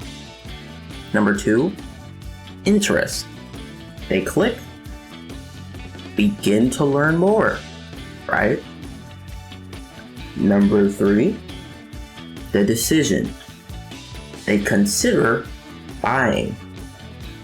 Number 4, step 4 of the funnel, action.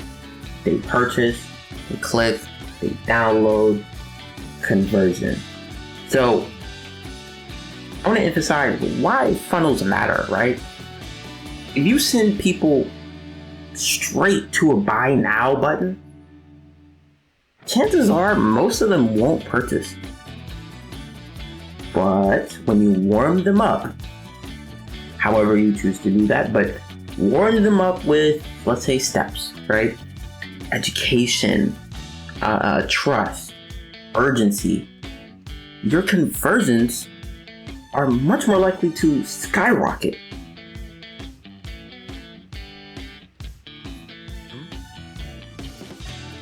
Let's discuss in this part combining copywriting and sales funnels, right? Copywriting is the fuel, right? The funnel is, let's imagine it as the engine, right? Without copywriting, the funnel stalls.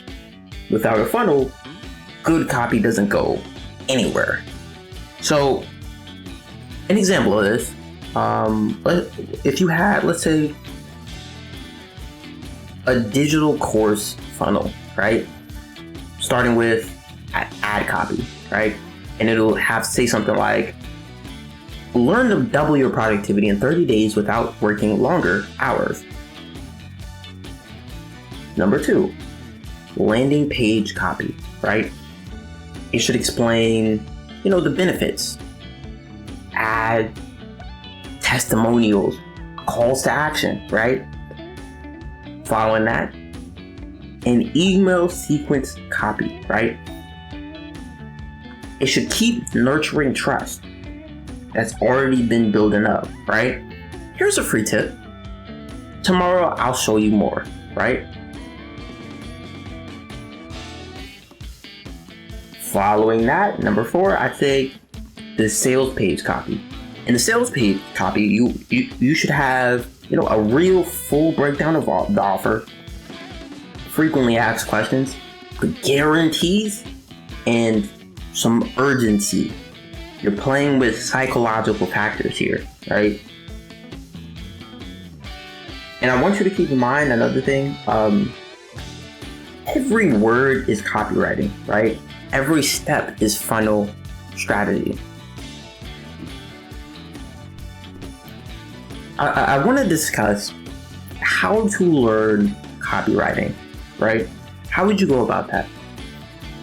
My recommendation, I mentioned a little bit earlier about how researching and taking note of what worked on you.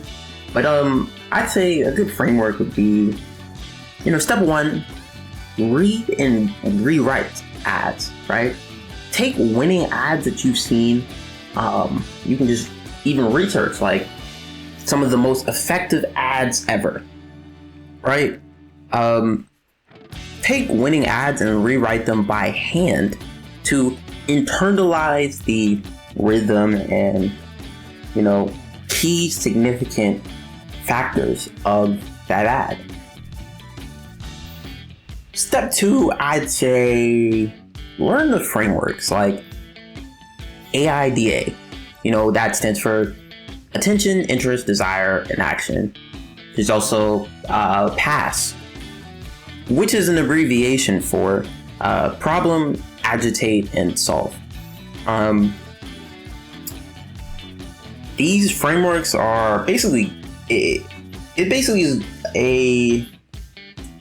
it guides an audience through, a journey from first noticing a product, attention, and making a purchase, interest, desire, while in action, while PASS, problem, agitate, and solution.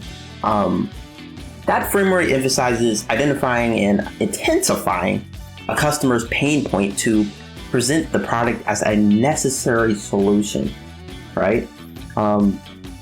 AIDA focuses on, or AIDA focuses on storytelling and natural progression towards the sale. Whereas PASS directly addresses and exacerbates a problem to create a sense of urgency for the solution. Step 3, I want to recommend when trying to learn copywriting, practice daily. Stay on top, stay refreshed on what's working, what's not, by writing social media captions. Work on mock landing pages, or even do product reviews. Just as practice. Step 4, I would recommend studying other offers, right?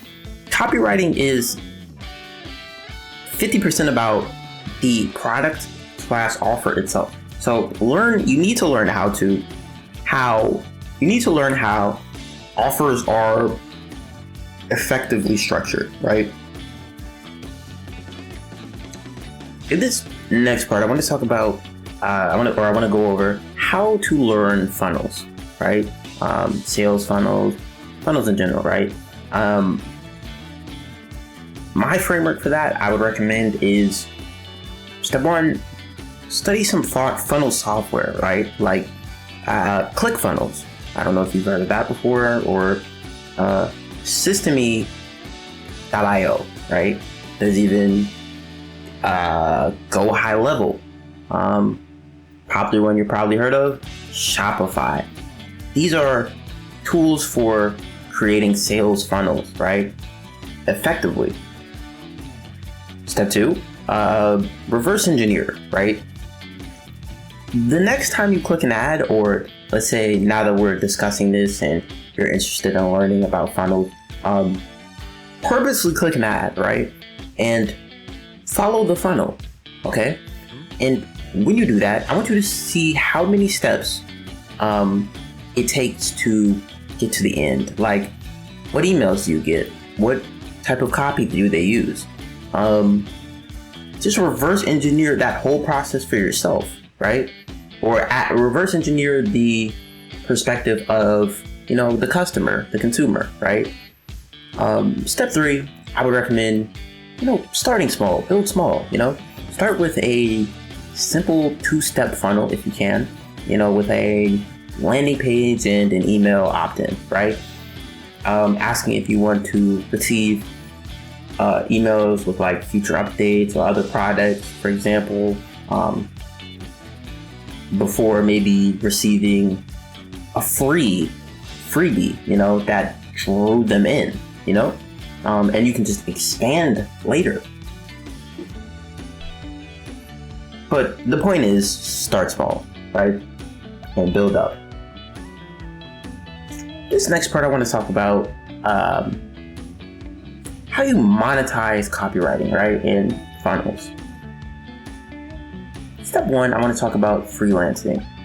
Freelancing, you can charge businesses to write sales pages, right? When you are excellent at copywriting and have proof to show that, right? So you can charge businesses to write their sales pages for them. That will get them more customers, get them more sales, and attract more customers in general, right?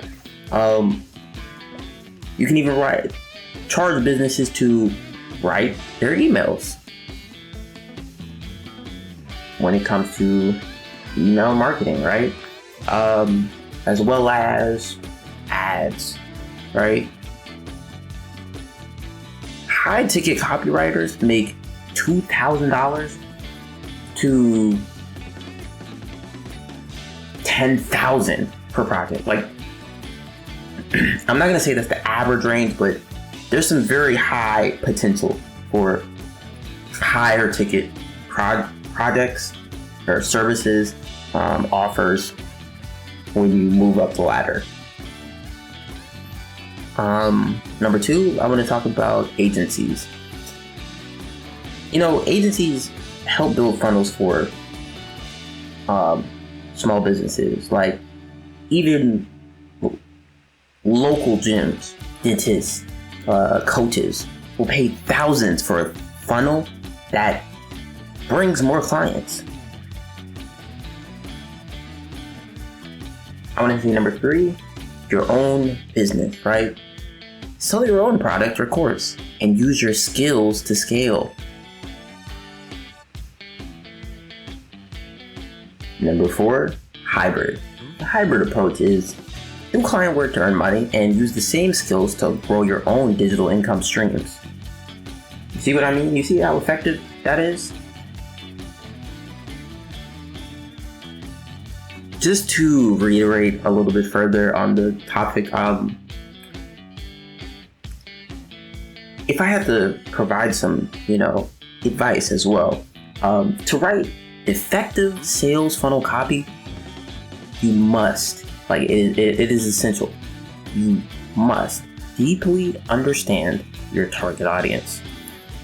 Let me repeat that. Deeply understand your target audience and tailor your message to their pain points and desired outcomes, right? You want to focus on benefits over features. Use strong headlines and magnetic call to actions. You want to also incorporate social proof like testimonials to build trust, credibility. Also, create a sense of urgency with scarcity or limited time offers. Additionally, you want to ensure your copy is scannable, clear, and guides the reader through the funnel as well. And always A/B test your elements to optimize performance. I want to go over some, fundamentals for copywriting, right? I already mentioned this a bit. Know your audience, research your dream customers thoroughly to understand their needs, challenges, and language they speak, language that affects them psychologically, keywords that really stand out to them.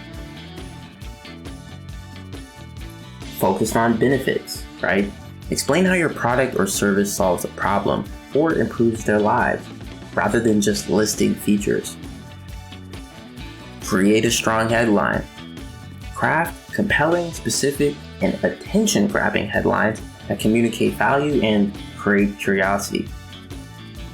Use a clear call to action, right? Tell people exactly what you want them to do with specific, urgent, and action-oriented call to actions. Incorporate social proof. Build trust and credibility by including testimonials, star ratings, and real customer results. It all helps out and helps sell the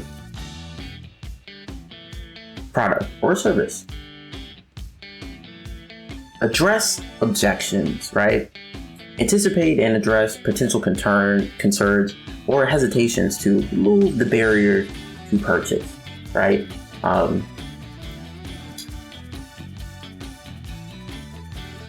Like common misconceptions,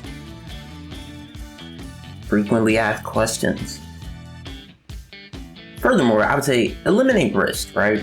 Offer guarantees or other risk reversals to encourage customers to take the next step. On the end of that, I want to say, tell a story, Stories are memorable and can create an emotional connection with your audience. Here are some sales funnel specific tips. I'll say, map your funnel out, right? Understand the buyer's journey, start to finish, through each stage of your funnel, from awareness to purchase, and tailor the copy accordingly, right? Hook readers immediately. Start your copy with a punchy opening to capture attention and keep the readers engaged. Use scannable copy. Break up the text with short paragraphs, bullet points, and bolding, to make it easy for readers to consume quickly. Formatting is essential. maintain momentum. Ensure your copy flows, right? Ensure it reinforces the value of your offer, and ensure that it makes the next step feel like the obvious choice. A/B test everything, right? And what I mean by that is test different headlines, call to actions, offers, even images like visuals to see what resonates best with your audience and what improves conversion rates. You're really just trying to see like what has a strong effect on getting people to sell. Like, does the person holding up my product in this mock-up wearing a red shirt affect how people feel about my product? Does it help me get more conversions? Or maybe they need a blue shirt, you know? Finally, I want to say create urgency. When I say create urgency, use elements like limited time offers. I mentioned that before, but it is very powerful. Use elements like limited time offers or scarcity to motivate prospects to take action sooner rather than later.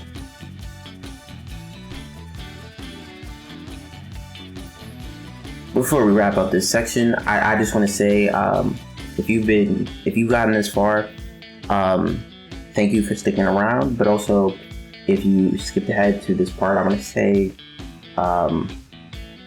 to this section and you just got through it, I want to say, hopefully it was informative. There's other sections that provide some very valuable information that I think you should go back to, or even if you have to skip around to see what you missed, do so. I hope you've been taking notes. I want to reiterate that because this is a value-filled course, and I'm trying to make it as helpful as possible. I would have made it a lot shorter if, I didn't think this was important, right? So to wrap up this section, I want to say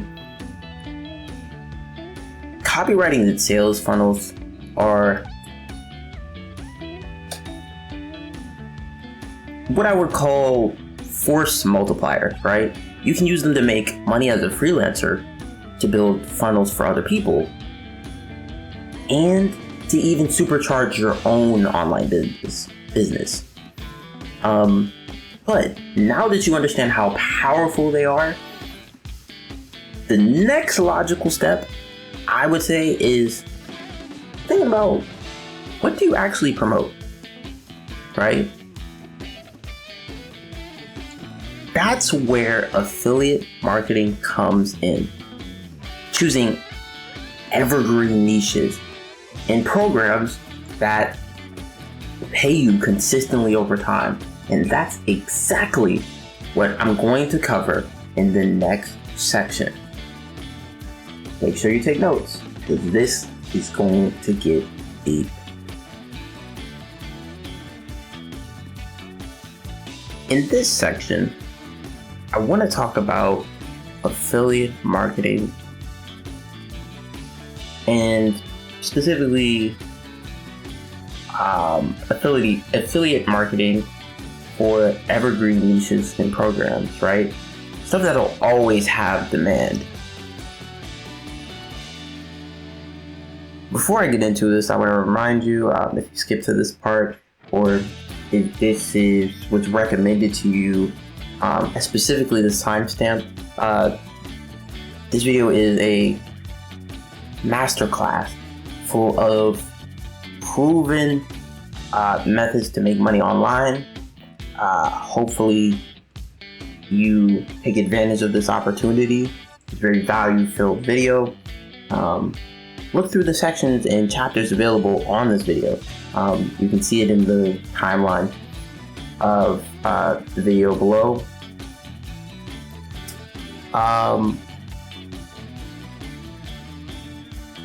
Before we get into it, I want to remind you to make sure you're taking notes, right? Pull out a notepad. Even if you type it on the phone, I would I personally prefer on paper, writing it down. That helps me remember it better. Even rereading it, reciting it can help you recite it to somebody else, right? Can help you strengthen your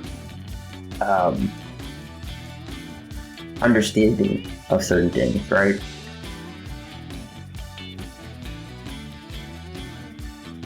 Especially if they ask questions and then you have the answer to them, or you try to answer them, you know where to look, right? And now it's ingrained in your head, right? As well as theirs. So just a reminder, take notes. That's all I'm gonna say. In this section, we're gonna talk about affiliate marketing for evergreen niches and programs. When I say that, I mean affiliate marketing for things that are going to always have demand, right? Let me start out by saying, imagine earning money while you sleep, literally, right? You recommend a product once, and every time, let me repeat, every time someone buys it, even years later, you get paid. That is the essence of affiliate marketing.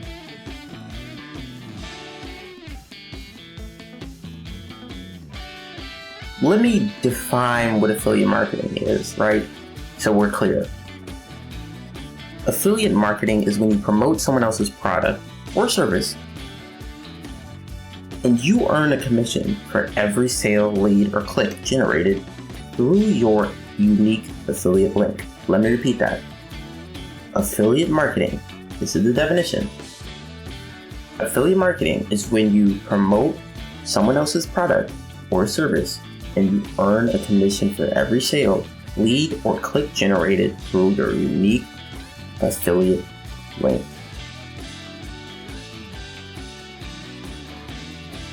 Well, why does it matter? Like, why is that effective, right? Well, why is that powerful? Let me say that. Unlike freelancing or selling your own product, you don't need to create or maintain anything. You're leveraging already existing selling products. Think about that. Like, the barrier for entry is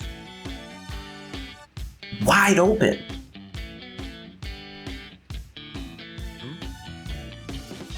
I now want to talk about, the core players in affiliate marketing, right? Basically, let's talk about the roadmap in a way.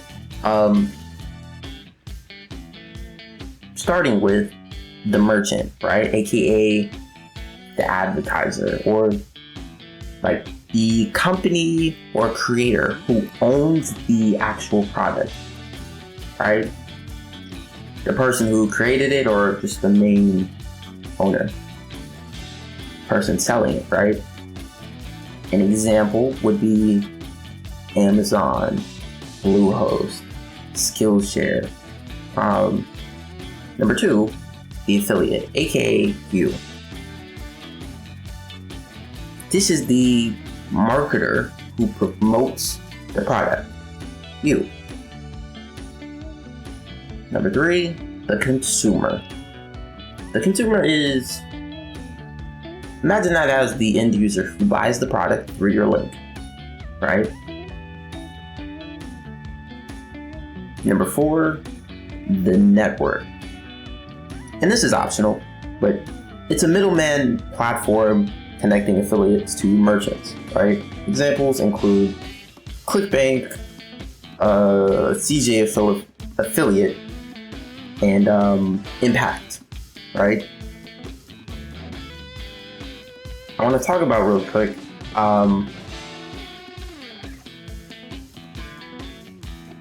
In this part, I want to talk about what makes a niche evergreen, or what makes an evergreen niche, right?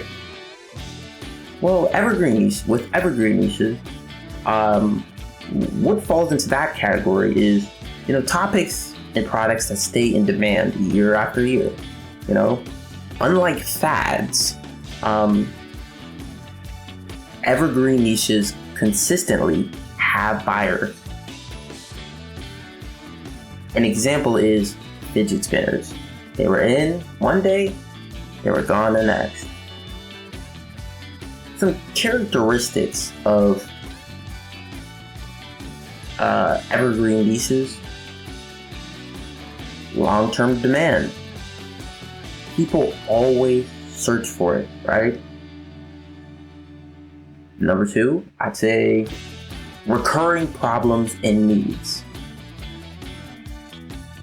Number 3,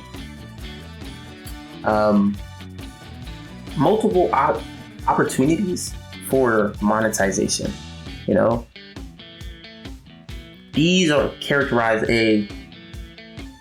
when identifying a niche. These will help you determine if it is evergreen, right? The characteristics to determine that. Some examples would be like health and fitness, weight loss, supplements, workout gear, wealth and finance, investing, side hustles, online courses. There's even relationships and self-improvement, right? Dating advice, confidence coaching. There's tech and gadgets, software, web hosting, tools, right? Finally, I just want to say education. Super evergreen, right? Education and skills. What aligns with that is language learning, productivity, online learning platforms, But I just want to further explain, if you're not familiar, and I just want to touch on this really quick. Niche simply means specific category within a bigger market.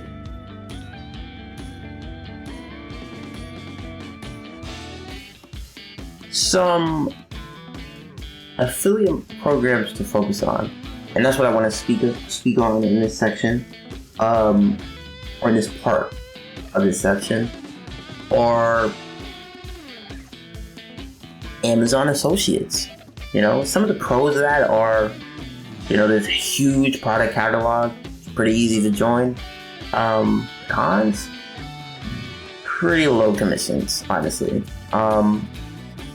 You can expect from 1 to 3%, and a short cookie duration, 24 hours. So if you send somebody a link promoting a product, hopefully to get paid from your affiliate link, and then using that link to buy the product, after 24 hours, it no longer counts as your sale. You're not getting paid from that. So this is just something to keep in mind, right? ClickBank, right? Another affiliate program to look into. The focus on ClickBank is, digital products, courses, ebooks, fitness programs. The pros, you can say, are higher commissions, 50 to 75%. You can expect. Some of the cons, it has a mixed range of quality, and you need to choose carefully, right?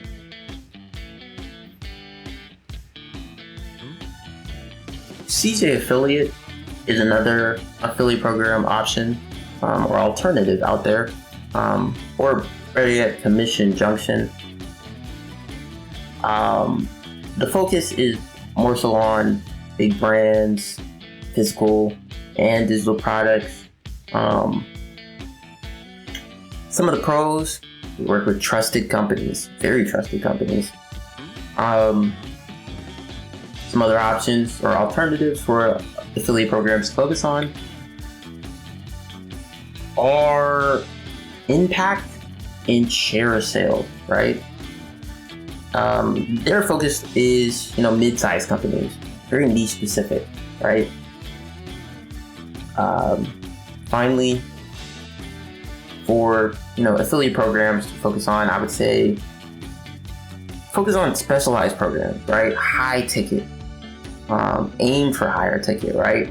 Examples like web hosting with Bluehost, SiteGround, HostGator. Another example, SaaS, with ConvertKit, SEMrush, Shopify. And the pros with this are recurring commissions, because you can get paid monthly if a customer stays, right?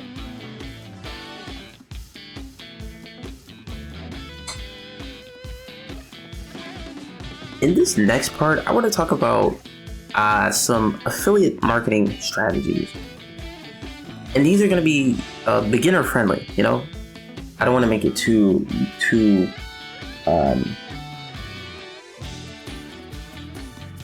difficult for anybody, right?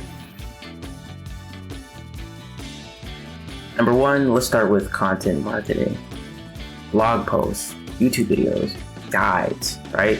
An example would be like a top 5 web hosting YouTube video with your links in the description.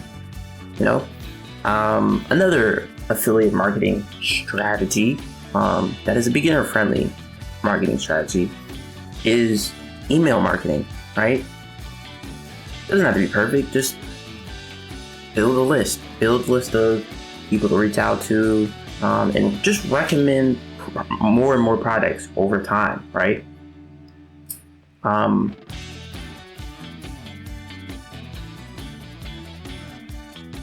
Number 3, I want to say social media, TikTok reviews, Instagram stories, Twitter threads. One thing I'll warn you about, you need to disclose affiliate links properly and clearly, okay? Some platforms, there's rules against that. Some people are not fans of acting as if you're not making money off of a product. Make sure you disclose that information properly. Number 4, for the affiliate marketing strategies that are beginner friendly, SEO and evergreen traffic. What I mean by this is like focus on search terms people will type for years, right? Like best protein powder for beginners, or how to start a blog, right? Number 5, for the affiliate marketing strategies that are beginner friendly, paid ads. It's optional. Can be considered a little bit advanced, but run some Google ads if you can. Run some Facebook ads directly to your affiliate offers. It's riskier, because you kind of want to aim for building funnels, but it does have potential to scale, right? I want to talk about some common mistakes beginners make when it comes to affiliate marketing. Starting with promoting too many products, right? Or promoting too many random products.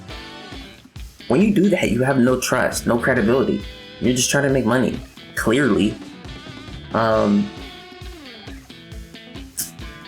thing, right? Ignoring evergreen niches. Quick money does dry up, so go for the evergreen niches from the beginning, right? Another common mistake that beginners make when it comes to affiliate marketing, forgetting to add value, right? Spamming links instead of actually helping people. Like, you get what I'm saying. Another common mistake that beginners make when it comes to affiliate marketing is not building an audience. Don't rely on just clicks and have no long-term strategy. No. Think long-term, right? One good evergreen funnel can out-earn dozens of random promos for individual products, right? So just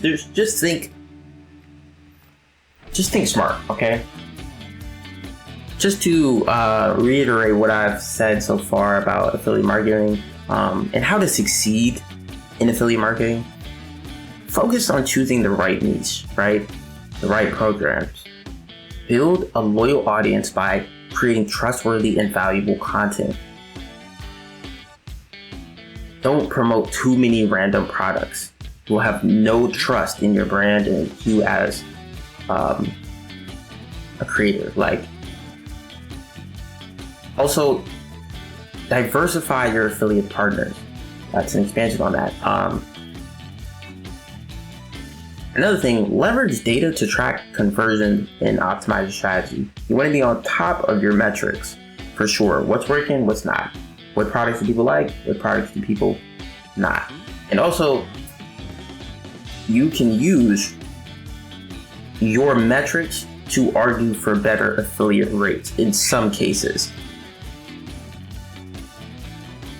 But when it comes to strategy and content, right? Choose your niche wisely. Select a niche you're passionate about that has an audience, then build content around it. I want to say, create valuable content. Produce high quality content like product reviews, tutorials, comparison pages that genuinely help your audience and build trust, right? Diversify your partnerships. I want to reiterate this as much as possible. Don't rely on just one affiliate program. Partner with various companies and programs. Also, I would recommend offering discounts and bonuses, right? Share affiliate specific discount codes or bonuses with your audience to add extra value. Like, if you use my code, you'll get this % off. You've probably heard that before somewhere. Another tip, utilize SEO, right? Optimize your content to attract the most organic traffic from search engines. When it comes to audience and trust, you really want to know your audience. Like, understand your audience's needs, interests, and search intent for creating relevant content and recommendations for people. Own the relationship. Build a direct connection with your audience, often through an email list, to control the user experience and foster loyalty. Be trustworthy and authentic. Only recommend products you genuinely believe in and use, if possible, as authenticity builds lasting trust with your audience.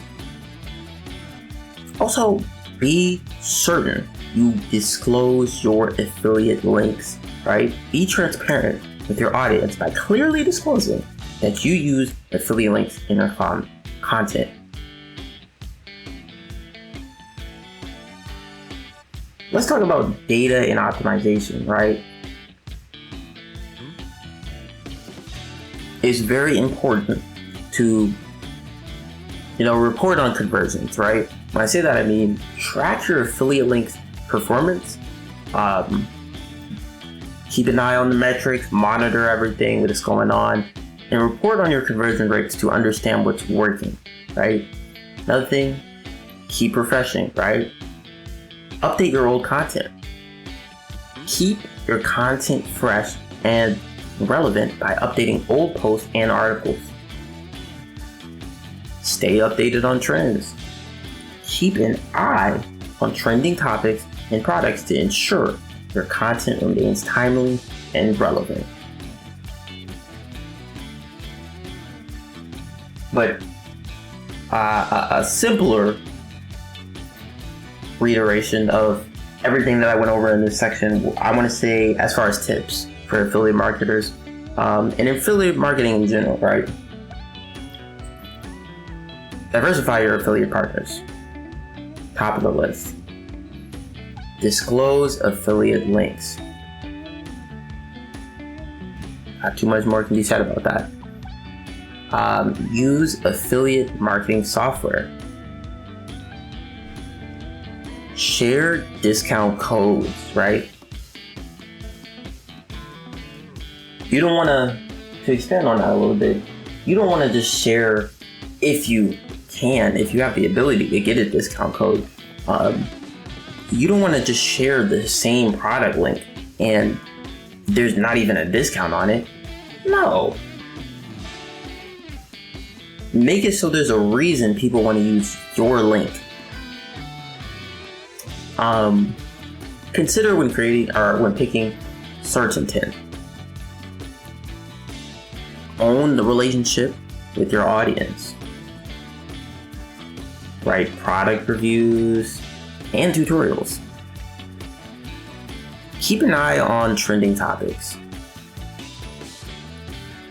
Link to localized landing pages. Post comparison pages and roundups.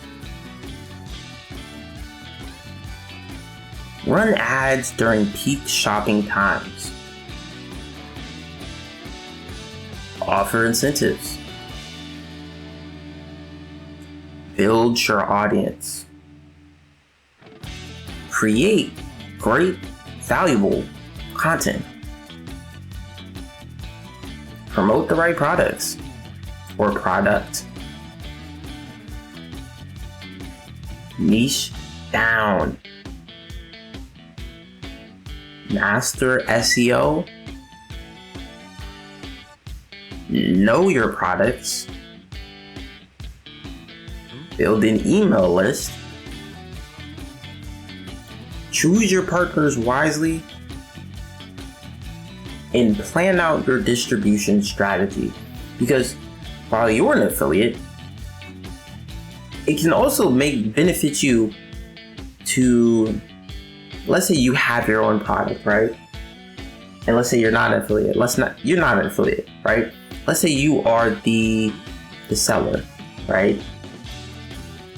I mentioned before when we were breaking down like the roadmap and the roles. We didn't even talk about how, you can find affiliates, right? Affiliates are literally bringing you money. Like, let's say you have a course, right? And I talked about how to create an online course in one of the previous sections, but let's say you put out an online course, right? Instead of marketing it yourself, you can literally get 10, maybe 100 affiliates to promote it for you. You can even be friends and family to promote it for you and get you paid, get you sales.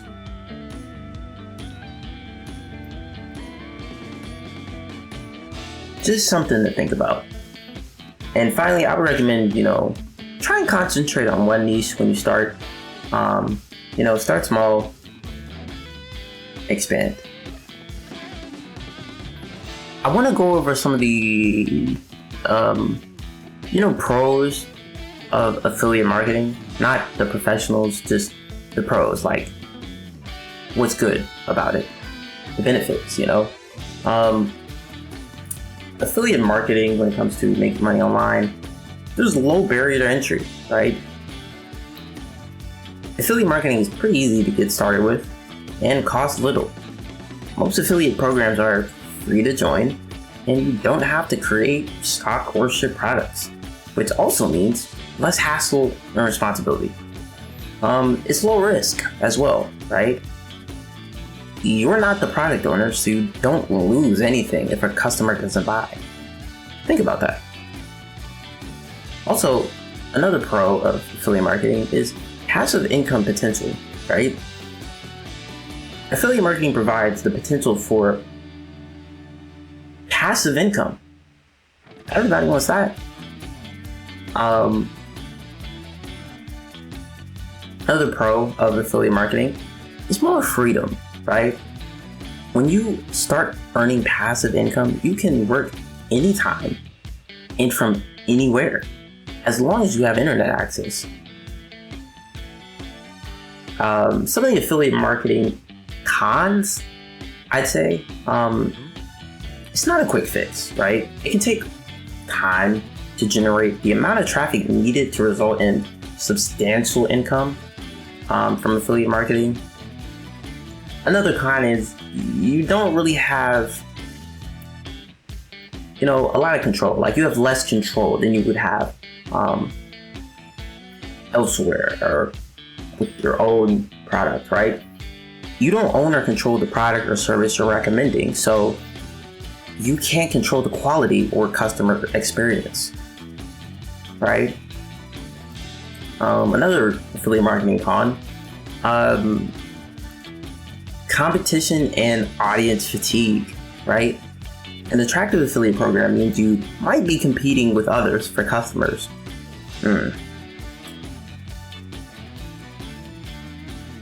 Another thing to think about and to consider when we're talking about the cons of affiliate marketing: offer fatigue. Audiences can also get offer fatigue if they see too much ongoing promotion from you. So you don't want to over promote, but you do want to make money. Keep in mind offer fatigue. Another thing, and the final thing I want to say, not all affiliate programs are created equal. Simple as that. While, some companies that offer affiliate commissions are stable and ethical, there's definitely some shady companies out there too. Some of which may not pay what they say they will. So it's very important to do your research, to do your homework, right?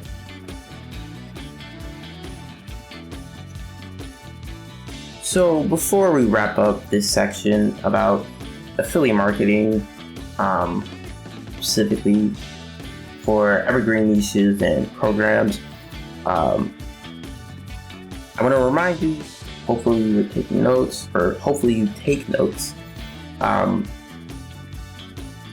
because I don't want you to miss out on any information, any value that comes from this video. There's a lot of information in this video. I said this a lot in this video, but if you've been watching all the way through, but this is to help you. Plain and simple. If you don't want to utilize it, you don't have to. I'm not gonna force you. But yeah, to wrap up this section about affiliate marketing for evergreen niches and programs, affiliate marketing is truly about choosing the right evergreen niche, partnering with the right programs, and applying consistent strategies like SEO, email, and content marketing.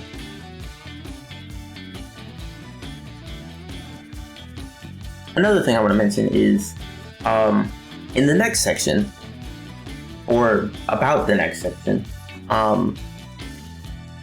while affiliate marketing lets you leverage other people's products, there's a whole nother level of authority and income. How do you do that? By becoming the product yourself.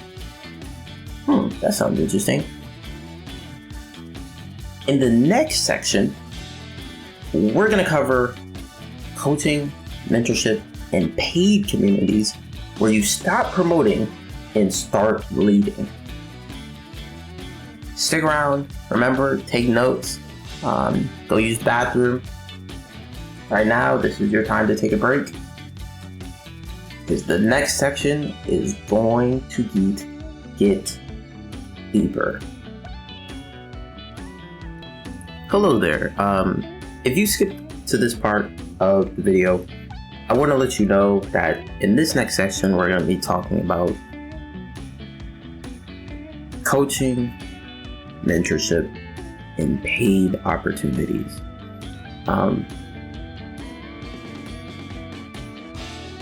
This is one of the most profitable and impactful online businesses there are to explore today. And before I get into this, I want to make sure I emphasize, and I do this every section just to reinforce it, just to make sure that, we both aren't here with just wasting time and effort, right? Make sure you're taking notes, right? this section is important. This section is going to have a ton of value, just like all the other sections in this video. You can look at the chapters. You want to be taking notes, right? Because if you're not taking action, nothing is just going to fall in your hands.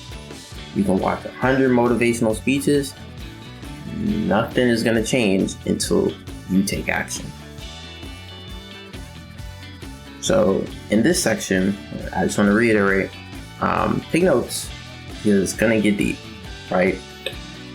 In this section, we're going to be talking about for, ways to make money online. We're going to be talking about particularly coaching, mentorship, and paid communities. I want to start out by saying, we're talking about why coaching and mentorship are so powerful, right? People don't pay for raw information. They pay for transformations, right? They want someone who can guide them step by step, shorten their learning curve, and hold them accountable, right? Let me repeat that.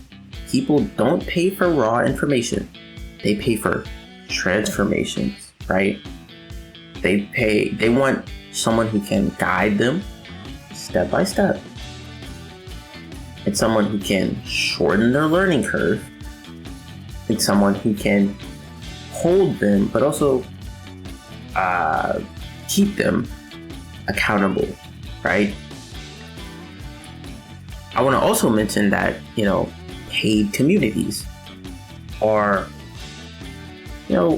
paid communities are the scalable evolution, I'd say, the next step up of one-on-one coaching, where instead of teaching one person at a time, you're building a group environment that grows into a long-term revenue stream. In this part, I want to help you better understand coaching and mentorship. So let's discuss coaching versus mentorship, right? Coaching is structured, goal-oriented guidance, like I'll help you launch your first online business in 90 days. Mentorship is broader, like more, relational guidance. Like, for example, I've been through this path before, so let me share lessons and insights, right?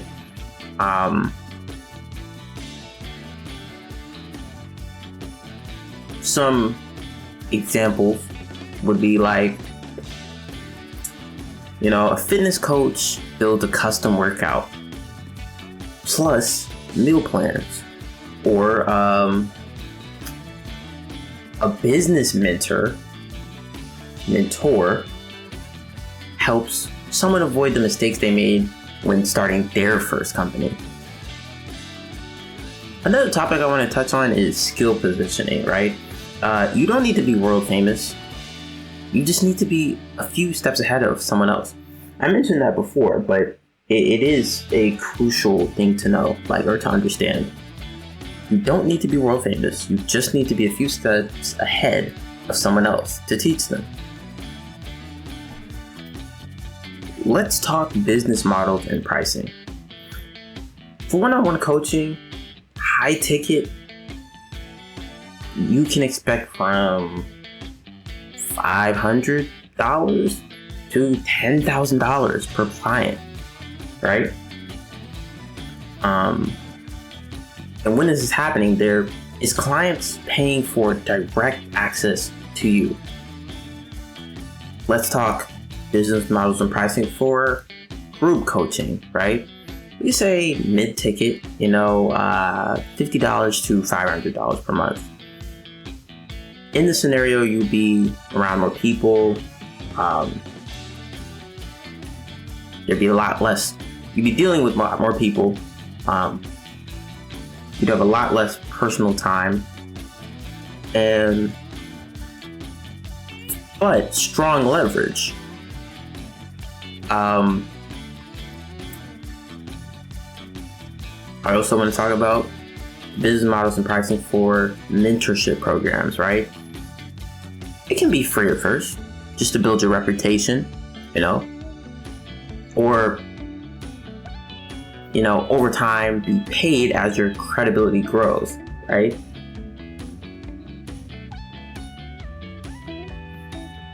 Now I want to talk about paid communities. With paid communities, you probably could operate with a recurring subscription model. Some examples like paid Discord servers, Slack groups, private Facebook groups, or platforms, like Circle, or, there's a couple different options. The pricing ranges, I'd say $10 per month, not too bad for beginner groups. Then we move on to like the more premium communities. You could say like $200 per month, even maybe $40 per month. Prices vary. But let's talk like recurring revenue, right? If you build a community with 100 people paying $50 per month, that's $5,000 every single month before you even add coaching or upsells. Think about that. Big opportunity there. I now want to talk about how to build authority and how to attract clients as well. Starting with finding your niche, right? Use personal experience. What have you done successfully that others want to learn? Like, maybe it could be fitness, maybe it could be investing skills, maybe it could be copywriting, maybe it could be coding, the list goes on, right? And then I would recommend you build proof, like stuff to back you, your portfolio, for example, like case studies, testimonials, even your own story of transformation, right?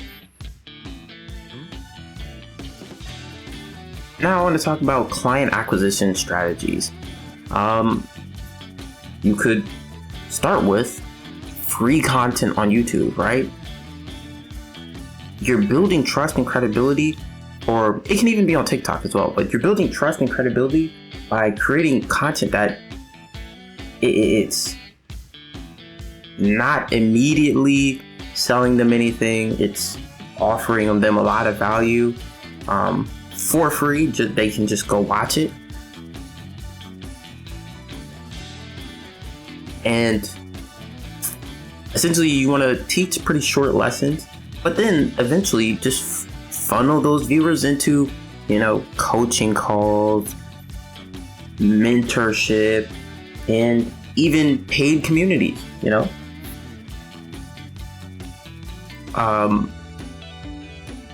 Another thing I want to talk about, lead magnets. I've mentioned that a couple times in this masterclass. You want to create, you can even offer, when you create those, create that content that I mentioned before, free PDF guides, free checklists, free templates,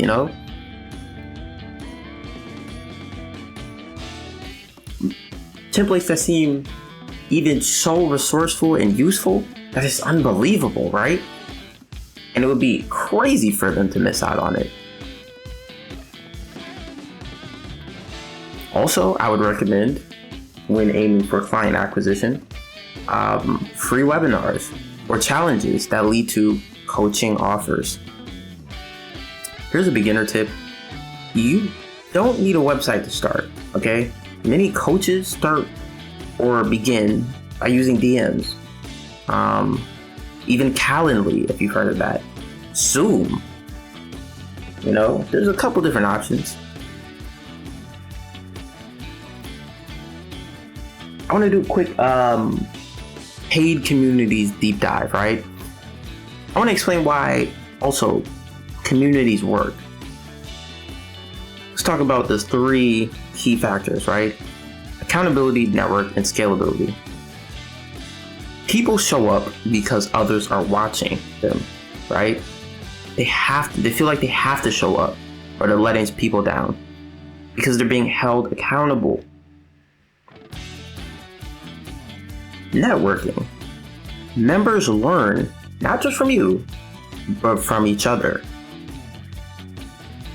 Scalability. You can serve 100 people without working 100 times harder. Now let's talk about platforms and tools to achieve these communities, right? Discord. It's great for, younger audiences, but it also works for the adults as well. You can even turn, moments or events, activities in your, even assignments in your community or tasks, lesson plans even, into games. You can gamify it, right? There's Circle or School with a K. They're more so for polished professional membership style communities or community building, right? There's also Patreon, right? Simple paywall, and it's great for creators. An example funnel would be, put out a free YouTube video that's value filled, invite them maybe in the description or the comments or something to a $20 per month community, upsell group coaching for $500, then do one-on-one premium mentorship for $3,000. Simple. I now want to go over some common pitfalls, right? And how to avoid them. The four most common pitfalls that I see are imposter syndrome, underpricing, burnout, and churn. So, starting with imposter syndrome, basically feeling like you're not qualified. Remember, you only need to be 2 steps ahead.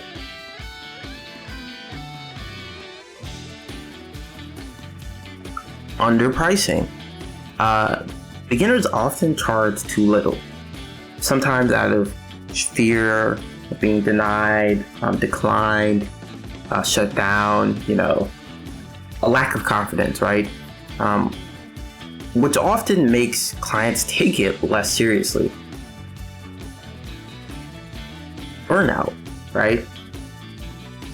Don't overcommit. I would recommend using group models and communities to scale without losing balance. Churn. Members may leave your paid community if they don't feel value. Solution: incorporate, regular live Q&As, constant resources, up the value production to be constant, like left and right. There's something for everybody. There was something yesterday, now there's something new tomorrow, right? And also incorporate, try and build a sense of belonging for every member of your community, as many as you can. And make it feel like home,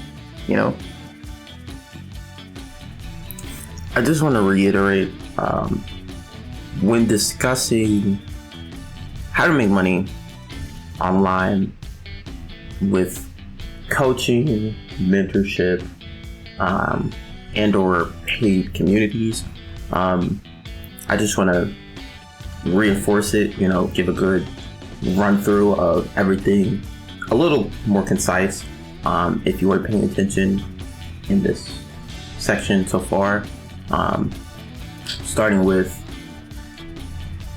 to make money online with coaching, mentorship, and or paid communities. A good method I would recommend is implementing a tiered model that moves clients from free, valuable content into progressively higher ticket offerings. A funnel, right? The strategy involves defining your niche, building a strong online presence, and then creating a sales funnel to convert your audience into paying clients and eventually paying community members, right? I'll say phase one of that, establish your foundation, right?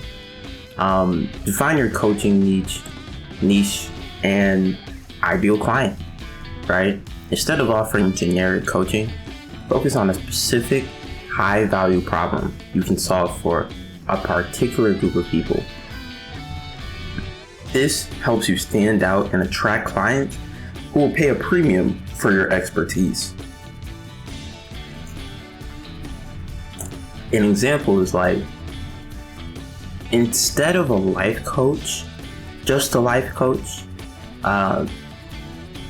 be like a life coach for mid-career professionals looking to transition to a more fulfilling role.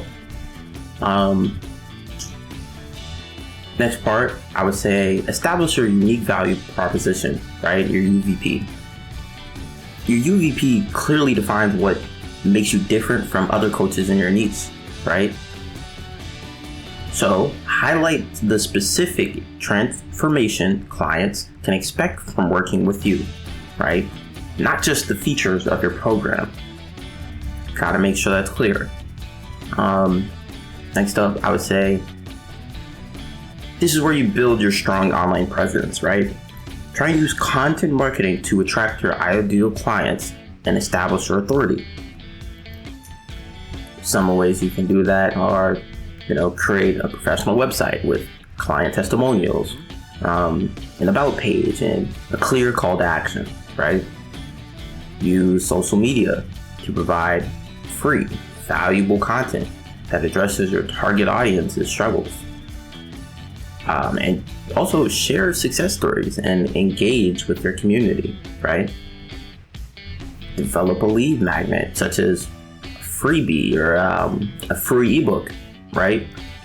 A video series, a webinar, to collect email addresses and just build your email list, right? Or your list in general. It doesn't have to be email. It can be phone numbers, right? Phase two, create and sell your offers, right? Once you have an engaged audience, you can convert them into paying clients through various methods. Like, let's say, the coaching and mentorship, right? Well, there is, you could offer one-on-one coaching. This high ticket option of one-on-one coaching allows you to provide personalized, in-depth guidance rather than charging by the hour, which caps your income.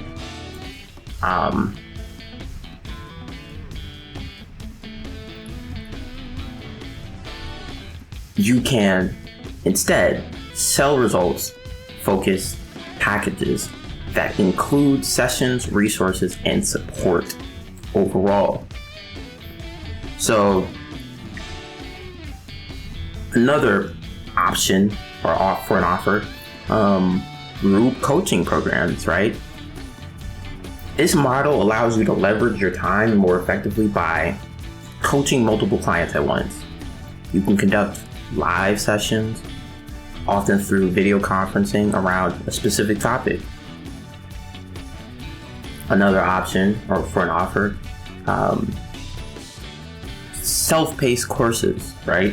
And when I say that, I mean like create a digital course that allows people to learn from your expertise at their own pace, right? This is an excellent source of passive income, in my opinion. And the reason I say that is because you can sell it multiple times, infinite times, honestly. Mentorship packages offer long-term subscription-based access to your mentorship for predictable revenue. Include different tiers with benefits like monthly calls,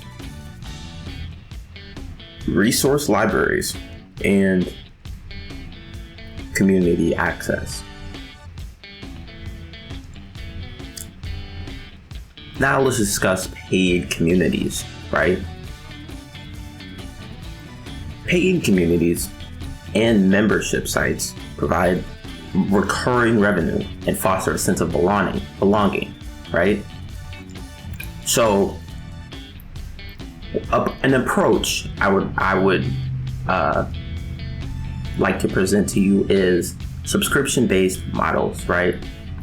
Charge members a recurring fee for access to exclusive content, resources, and even a private community forum, right? You can create multiple tiers with increasing levels of access and benefits. Then there's mastermind groups. Lead small, high-level groups for a premium price.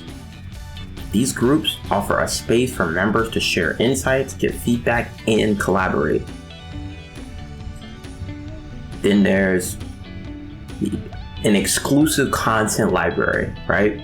Create a resource hub with members-only videos, tutorials, workshops, ebooks, just resources. And finally, exclusive events, right? Host live events, Q&As, and workshops only for community members to boost engagement and provide high value experiences. I would say phase 3 of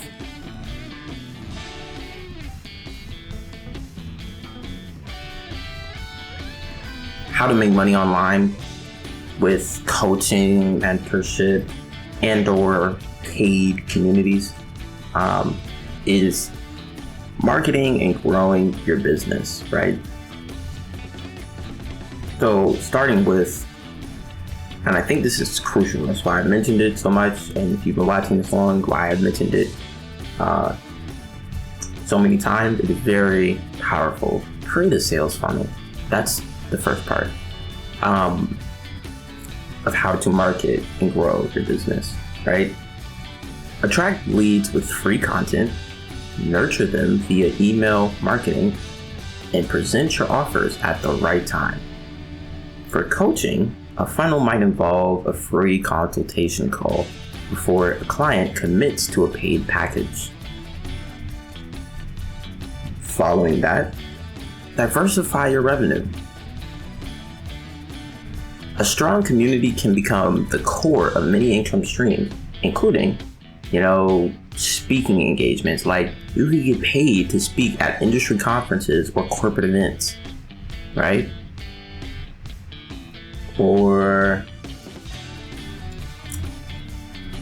affiliate marketing. Promote other products relevant to your community, and you could earn a commission. Or even branded merchandise, right? If your community develops a strong emotional connection with your brand, you could sell branded t-shirts, mugs, or other items.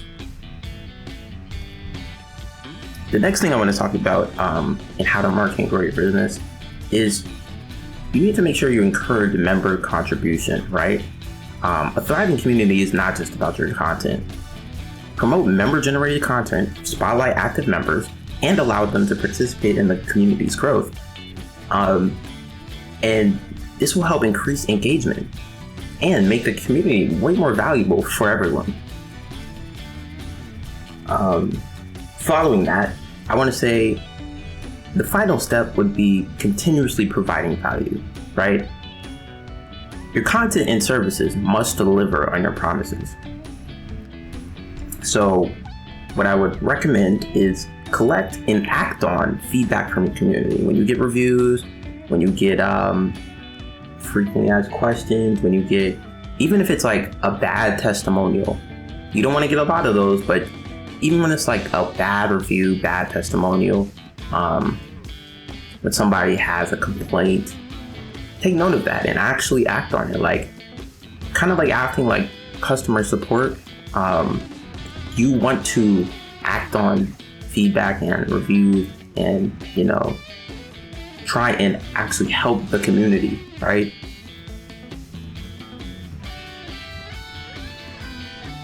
And be what they need, like provide them what they ask for, and they'll love you for it. The next thing I would recommend you do is track the metrics, like keep an eye on them, and especially the key metrics, right? Because you want to understand what resonates with your audience and what's working and what's not, what they like and what they don't. And once you know that, or have an idea at least, refine your strategy, modify how you do things. Maybe they don't like these products anymore. It's kind of out of style. There's a lot of misconceptions flying around. There's a lot of bad news and drama, and it's a lot of, maybe you're in your community, like you've been recently talking a lot about doing crypto or whatever. Now people are leaving the community because they're afraid that you're gonna do some type of scam or something. Explain to them the misconceptions, break things down. If you still want to go through with it, explain to them why it's not gonna go that way. And especially if you build trust with your community, I think they'll have more belief in you to know you wouldn't do something like that, but you have to build that. And I think building a community is so essential. I don't think people understand how powerful building a community is, but I think like nowadays, like people don't realize it until people are starting to realize it, because there are like YouTubers, Twitch streamers who literally go on live and talk to a camera for hours in their house at their desk and then go back to sleep. Like a lot of them aren't even good at games. They don't have any talent, skills, but they get paid hundreds of thousands to talk. That's crazy.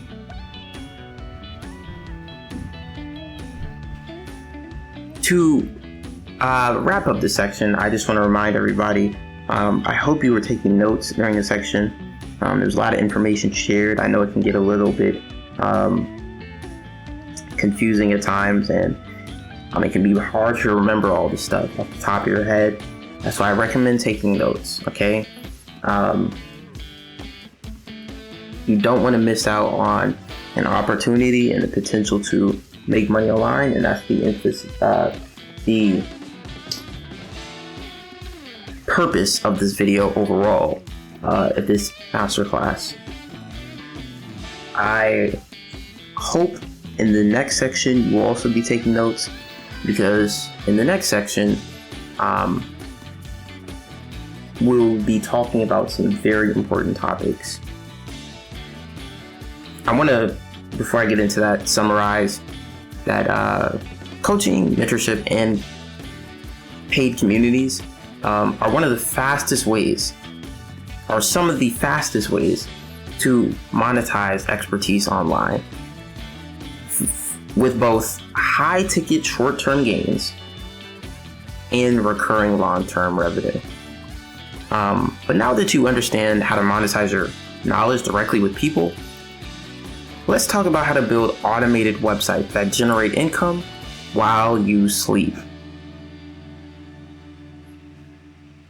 Be sure you take notes, because it's about to get deeper. In this section, I'm going to be talking about building automated websites for passive income. If you're just joining us, this video is a masterclass for how to make money online, step by step. And this is just one of the many ways included in this video. I hope you're taking notes for many reasons. One, because I want you to be able to use this later and not have to come back to the video. Because this video is truly just to help you.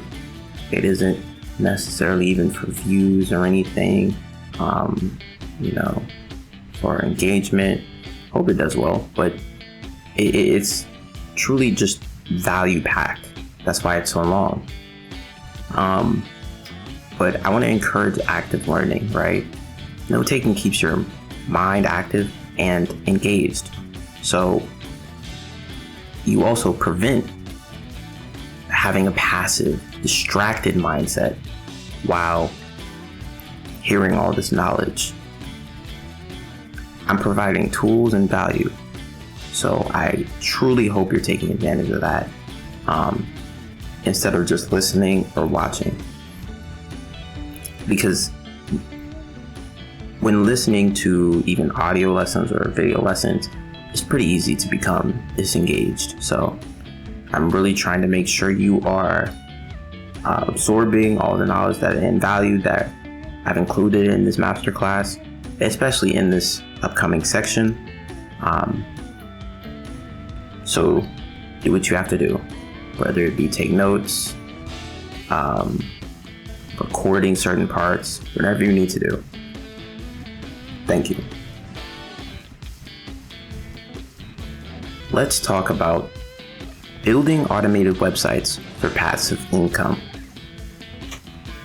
Imagine waking up, checking your phone, and realizing you made money while you were asleep. Not because of luck, not because of a side gig you were grinding until midnight. No, but because you made a system that runs 24/7. This is where I want to talk about automated websites. Today, I'm going to break down how you can build automated websites that generate passive income. Let me give you a quick breakdown of what's coming up. For one, I want to go over what automated websites are, right? Two, what business models they can use. Three, tools and platforms to operate and even create these automated websites. Four, where to build and acquire traffic for these automated websites. 5, automation strategies. And 6, scaling and pitfalls to avoid,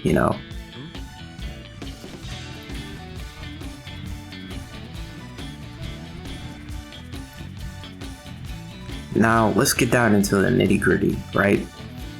What are automated websites? What's the definition? Well, I define an automated website as, a site that earns money with minimal effort daily after setup. Let me repeat that. An automated website is a site that earns money with minimal daily effort after setup, which is a bit different from normal websites that require constant posting or management to deal with this, that, change, update, Some examples of automated income models include, affiliate sites, review sites, product roundups. There's even dropshipping or e-commerce. Then there's content aggregator sites, right? Even membership and download sites for digital downloads. There's even programmatic SEO websites. And I want to also point out the difference between passive versus active income. Passive doesn't always mean zero work. It means front-loaded effort with reduced ongoing maintenance. Okay?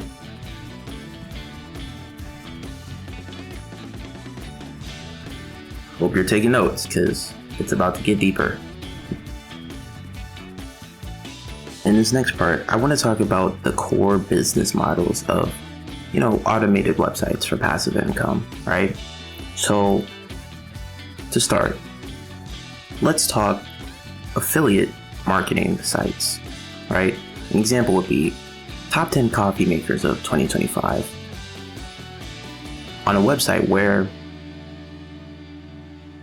that auto updates product listings to the highest ranked coffee makers of 2025. You could even update to the year, right? Or based on a specific website, right? The reviews.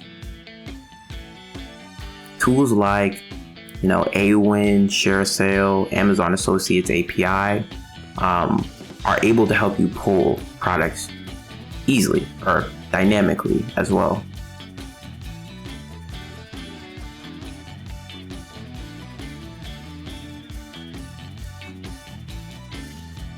Then there's dropshipping stores, right? Like Shopify or WooCommerce. You can have a site where your products sync from suppliers like AliExpress or Spocket, right? And with these sites, the automation comes into play where the orders are automatically forwarded to the suppliers and the tracking is sent to the customer. Pretty much no work on your end at a certain point, right? You just got to get that set up. Next up, I want to talk about content sites with ads, right? So that means like blogs, niche sites, or news scrapers that generate ad revenue using like Google AdSense, Ezoic, Mediavine. And the automation comes around via scheduled posts, pulled RSS feeds, right? Like you could create an entire blog using posts already made on somebody else's blog. I wouldn't recommend that, but you could by pulling the RSS feed, just so you know. And if people are visiting your blog or your site or whatever, and you have ads on there, income. Next up, I want to talk about membership and digital products sites, right? That's sites like selling ebooks, courses, templates. We talked about some of those as a potential route of income, right? The automation comes into play where the payments and product delivery is automated with tools like Gumroad, Payhip, Kajabi that handle the whole process for you.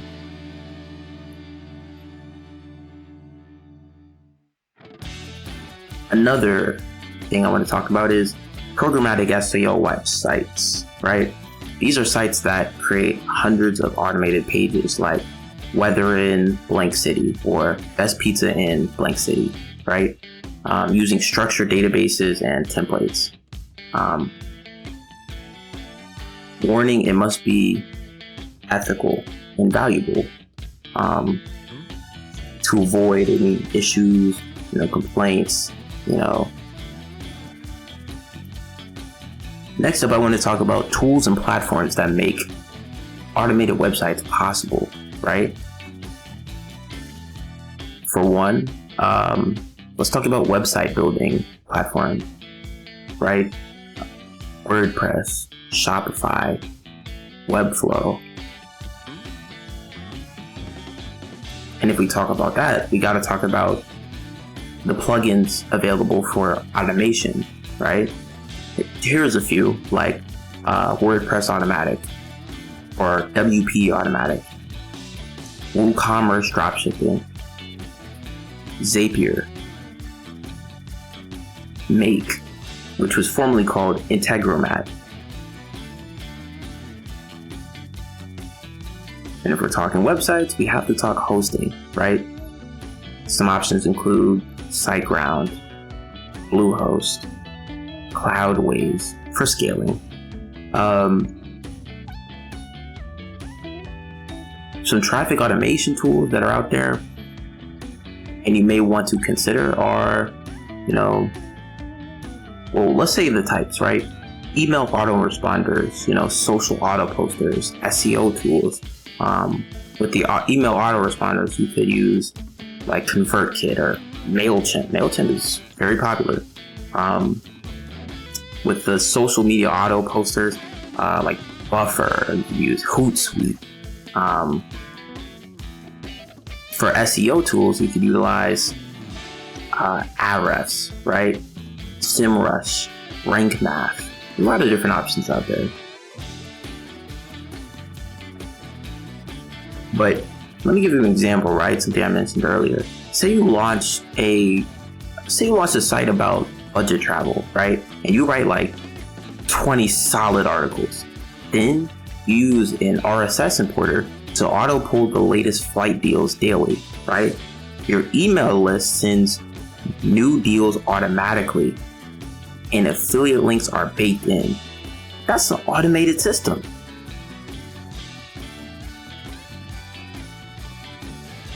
Next up, let's talk about driving traffic and making it sustainable, right?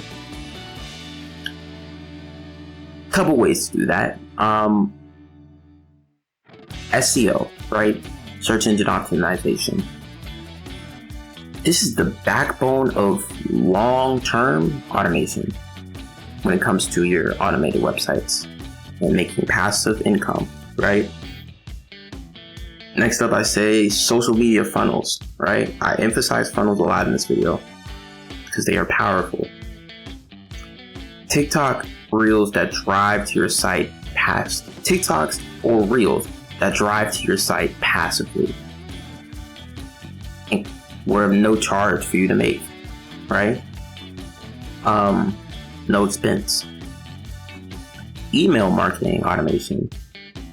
Lead magnets take you to, or lead magnets that are essentially bait for drip campaigns, that over time become something completely different, right? Paid ads with retargeting automation, like Facebook Pixel retargets visitors. You gather audience from Facebook, maybe it's an ad, however, and then takes them already somewhere else because they're already warm, they're already interested in the topic. That's why they clicked on certain things, they looked at certain things, And I also want to stress the importance of quality content first, right? Automation can't save a weak website. It can't.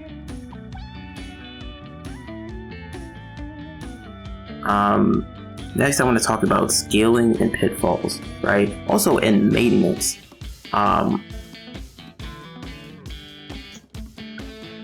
Some of the scaling strategies I would recommend: hire virtual assistants to manage the updates.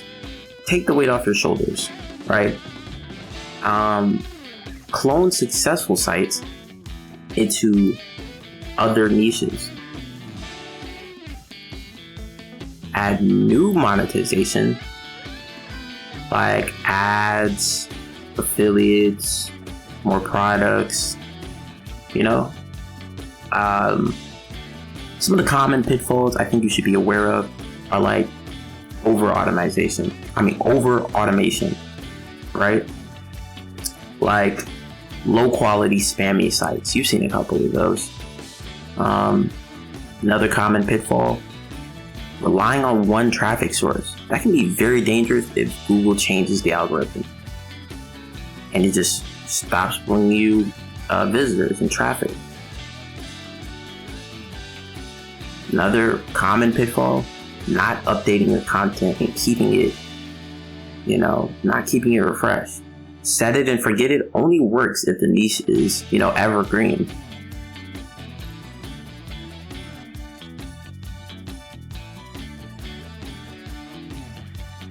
Just to reinforce some of what I was talking about in this section, if you may have skipped to this part, or maybe you just weren't following along, I want to say creating and monetizing an automated website, can provide a passive income stream, but it requires significant initial setup and a bit of ongoing effort to maintain, right?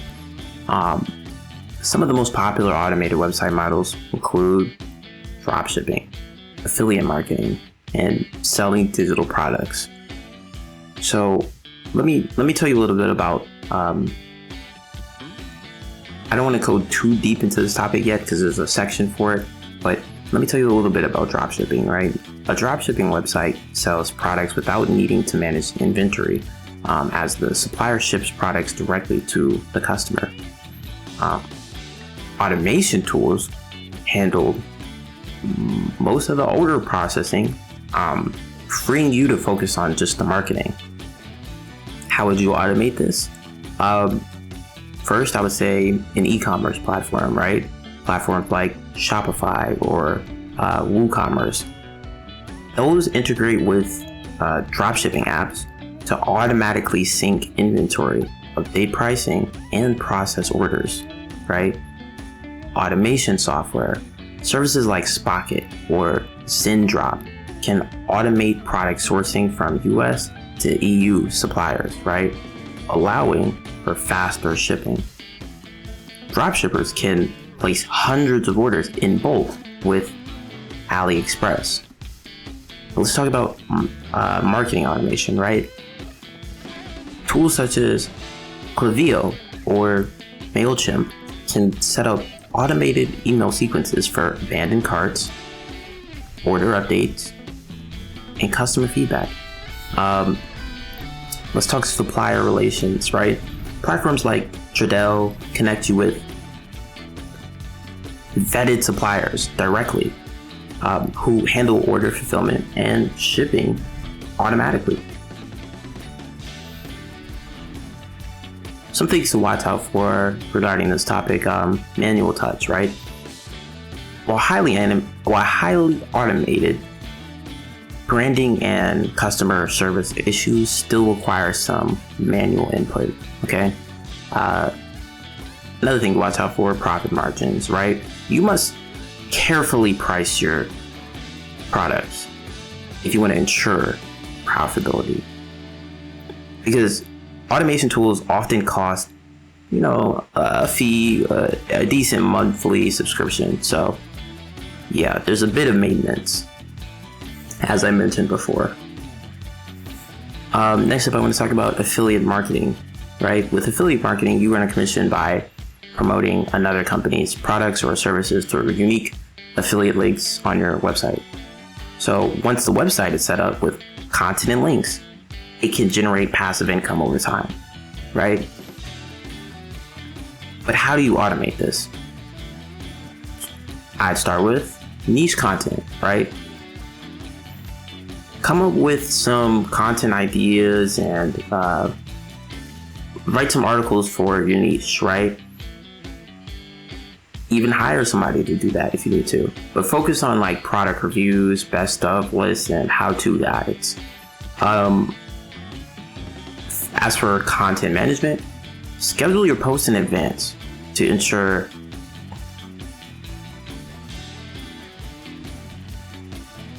a consistent flow of fresh new content. There's also a lot of tools out there to optimize your headlines and landing pages, so you got a lot of options. Let's talk about link management, right? Tools like Pretty Links or Lasso can help you manage and track affiliate links across your site with minimal effort. Let's talk SEO. You can utilize some AI power tools like SEMrush to find profitable keywords and boost your search engine ranking, driving passive organic traffic. Here's what to watch out for.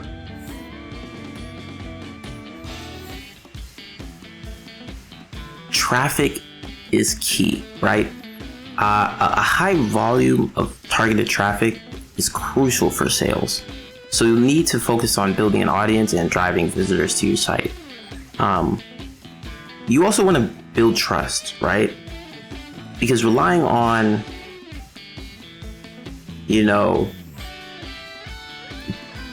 even AI generated content or content you hired somebody to write for you can produce often pretty low quality results.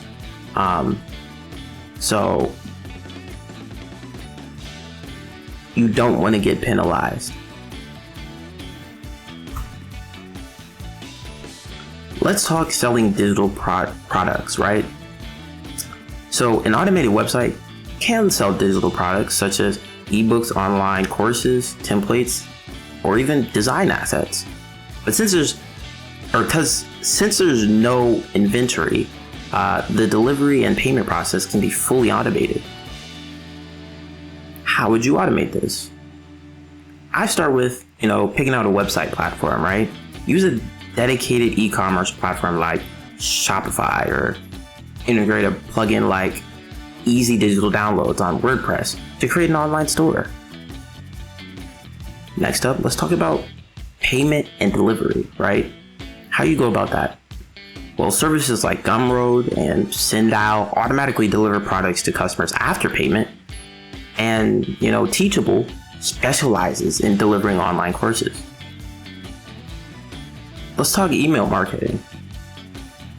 Create an automated email funnel to promote new products or offer free resources to build your customer base, right? I mentioned earlier in the video that freebie lead magnet. Attract them with a free product and build your email list by collecting their email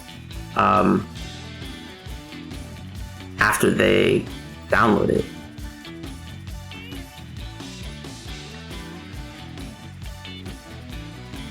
Let's talk content creation for selling digital products. Platforms like, Canva can make designing templates for, social media, etc. But for other assets and templates, right? Even writing books, formatting your ebooks. These tools out there can make creating this content pretty easy for your digital products. So you don't have to stress out. Here's some things to watch out for, right? Or to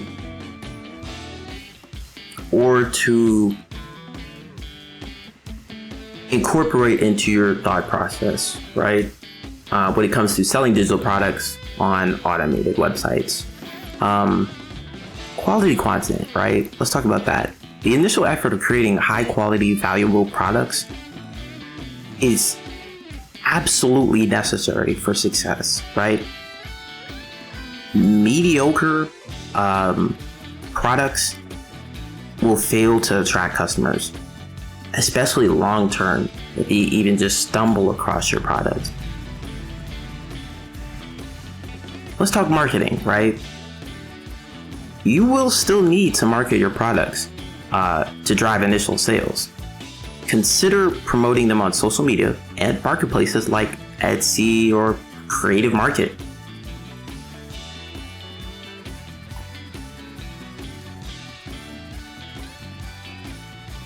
I believe it's called Envato Creative Market now. I'm not sure. But let's talk other automated website models, right? That are effective. There is website flipping, right? I don't know if you've heard of that, but you can build, automate, and grow niche websites to generate traffic and revenue, then sell them for a profit on platforms like Flippa or Empire Flippers. Buyers look for sites that require minimal owner involvement. On AI-generated content sites, An automated website can publish content, news, blogs, etc., generated by AI, right? You can monetize this content with programmatic advertising through Google AdSense or affiliate links. You probably were on one of those sites and didn't even realize. Let's talk membership sites. On membership sites, you could offer premium or exclusive content behind a paywall. Platforms like MemberPress on WordPress can automate subscription management and content access. Let's talk about the automation process, right? Once you choose a website model of the ones that I just mentioned, you want to use these general steps that I'm about to mention to build your automated system. For one, select a niche. I mentioned that already, but I have to make this roadmap clear, right? Select your niche. Choose a specific topic or product category with demand and potential for profitability. Number 2, build the website. Use an AI website builder, a platform like Shopify or WordPress with relevant plugins to quickly create your site. Number 3, implement monetization. Integrate your chosen monetization method, whether it's dropshipping apps, affiliate links, or digital product delivery. And then number 4, automate your workflows. Use tools like Zapier or Shopify Flow to connect your website with other services and automate tasks such as inventory updates and email notifications. Following that, market your site. When I say that, I mean drive traffic through a combination of SEO, content marketing, and paid advertising.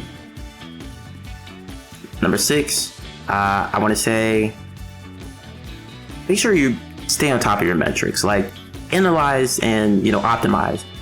Monitor your site's performance and conversion rates, to identify opportunities for increasing passive income. One little change can mean 100 more conversions. Just to wrap it up and recap this section about building automated websites for passive income and generating passive income, I like to say automated websites are digital assets that keep working while you get to sleep, right? They require niche research, the initial build, a traffic system, automation tools, and light ongoing maintenance. In the next section, I'm going to be talking about something a bit different.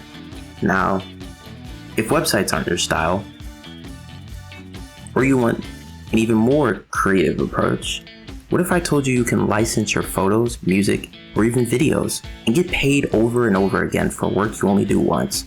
That's what we'll cover in the next section.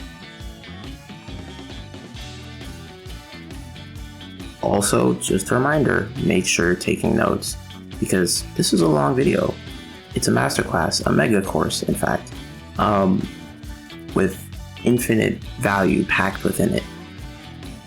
I don't want you to have to come back and rewatch this. This is not for views. This is purely for value, okay? You taking notes eliminates the need to rewatch, okay? Because if you are missing anything that you heard or you think you heard, you wrote it down so you can refer to your notes instead of me, okay? But in the next section, we're gonna be talking about licensing and selling stock photos, music, and videos. Stick around. Hello there. My name is Brandon. I just want to mention in this section, we'll be discussing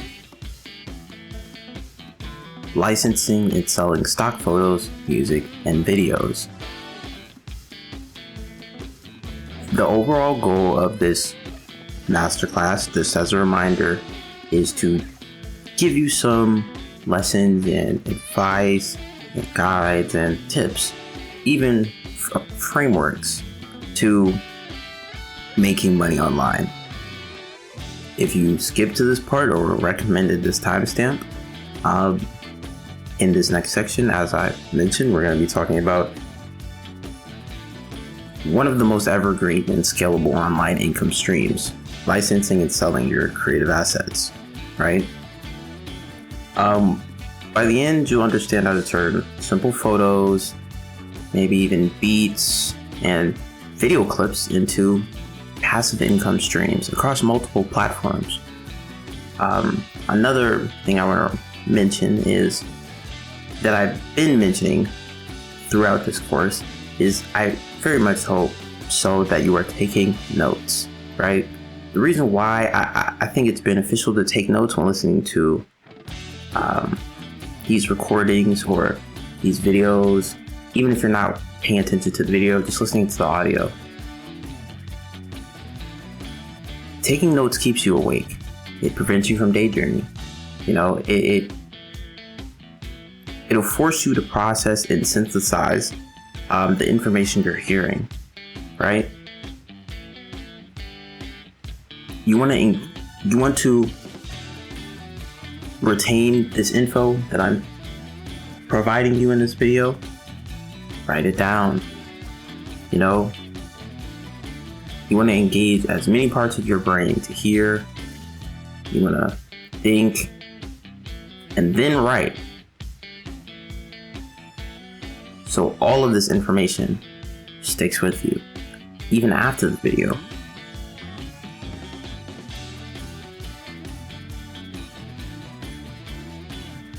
But in this section, once again, we're going to be discussing how to license, sell stock photos, music, and videos. The basics. Starting with, what does licensing actually mean? A question on a couple people's minds. Let me first off define licensing, right? When you license, you aren't selling your work outright, but you're granting permission for others to use it under specific conditions. Let me repeat that. When you license, you aren't selling your work outright. However, you're granting permission for others to use it under other specific conditions. So, an example of that may be a company pays you $50, let's say. Yeah, let's say $50 to use your photo in their ad. But you still own the photo and can sell that license again to someone else. Interesting.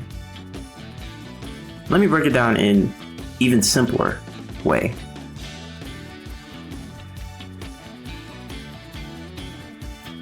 Some common terms you may have heard of: royalty-free, right? Like royalty-free sound effects, royalty-free images, royalty-free videos.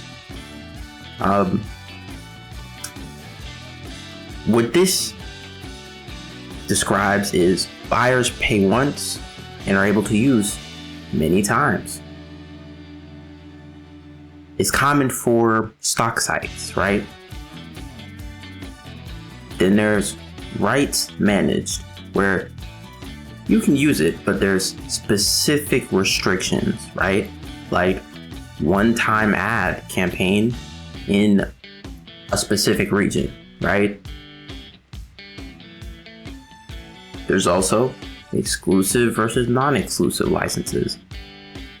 And before I even get down into the details of all these, even deeper, knowing this stuff is important, and understanding licensing helps you price correctly and avoid giving away your rights too cheaply. You want to get the most out of this as possible. Hopefully you're taking notes, because in this next part, I'm going to be talking about selling stock photos.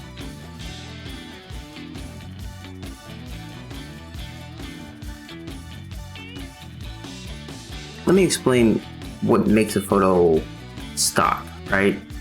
A stock photo is kind of like, if I could describe it, it's generic. It's like very useful.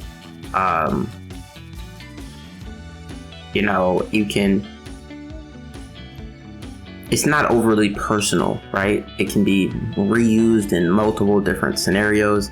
But there are some very specific niche stock photos, and those are less used, right? Some examples of a generic one would be business people shaking hands, or a scenic background, right? Trees, photos of a city, right? The city skyline, lifestyle shots,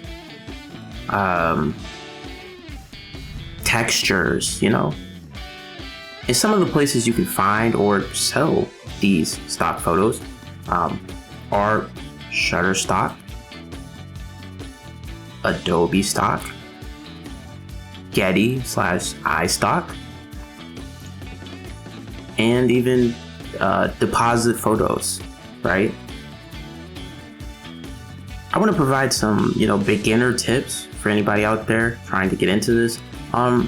If you can, shoot in high resolution. Nobody wants to pay for a low quality photo, or low quality video, low quality audio. Another thing is, think like a marketer first. Like, what images do blogs, businesses, and social media creators need? Another thing, avoid trademarks, brands, or faces without model releases,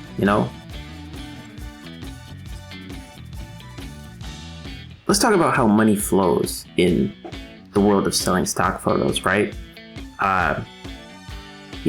Creators can get royalties per download ranging from 10 cents to $100 plus, depending on the platform and license. Let's do some math really quick, right?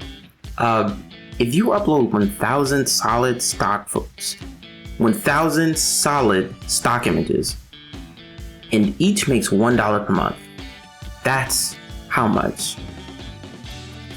$1,000 per month. Think about that.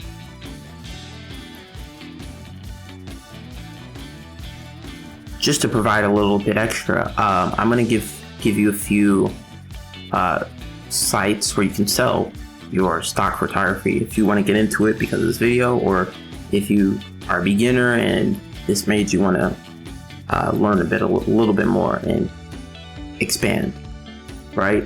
Step it up. There is 500px. There is Adobe Stock. You could do Alamy. There is Getty Images. There's Shutterstock. You could even do Dreams Time. Following that, there's Folk. There is iStock. There's even IEM. There's Snapped for You. There's Stocksy United. There's Envato Elements. There's Pond 5. There's Pickfair. There's even Etsy. There's Photo Dune. There's Photomoto. Fine Art America. And finally, I'd say 123RF. Just a few options, so you're not tied down thinking you have to be on one specific platform because it's the most popular, or you see it at the top of the results when you look up stock photography sites. No, you can pay for that spot. Next up, I want to discuss in this part of this section how to license and sell music, right? This is a very basic explanation. There's a lot of different intricacies and different levels to it, but on a very basic level, right? I want to explain the demand, right? Content creators, indie filmmakers, and businesses, they all need music for background music, right? Well, if you create some, where can you sell it? Places like Audio Jungle, there's even Pond 5, Epidemic Sound, Artlist, you can even go Soundstripe, right? Here's some beginner tips, right? For one, loops and short tracks often sell better than full songs.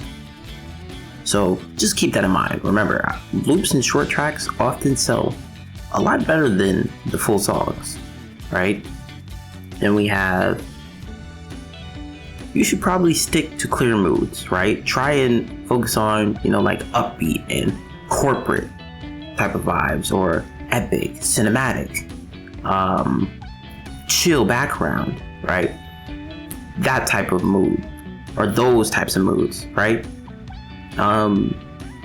Be sure to deliver stems as well with your music to increase the value, right?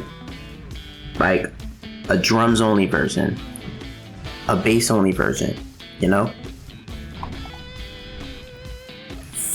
For the pricing, when you're selling this music, I'd say $15 to $50 per license on, smaller platforms. It can be hundreds if licensed directly, right?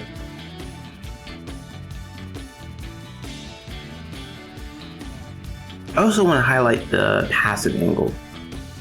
One track, and hear me when I say this, one track can earn 4 years if it's reusable, if it's timeless, if it's applicable in multiple different scenarios, Next up, I want to talk about stock footage and short videos. Video is exploding, right? Businesses, ads, YouTubers all need clips. Okay? Types of clips that sell well are, I see a lot of drone footage of cities, landscapes. They even use that drone footage in movies, right? Showing the city skyline. Then there's like B-roll, like typing on a keyboard, pouring coffee, walking down the street, Another example might be abstract textures like smoke, fire, transitions. But where would you sell these stock footage and short videos? Well, there's Pond 5. Another option is Shutterstock. There's even Adobe Stock, Motion Array, a couple different options, honestly. But I want to go over some beginner tips for anybody trying to get into it. If you can, aim to shoot in 4K. If you can't, just aim for the highest quality you are able to get, right? Keep clips short. Do like 10 to 20 seconds. Then, I'd also recommend use a tripod or a gimbal for smoothing out your shots, right?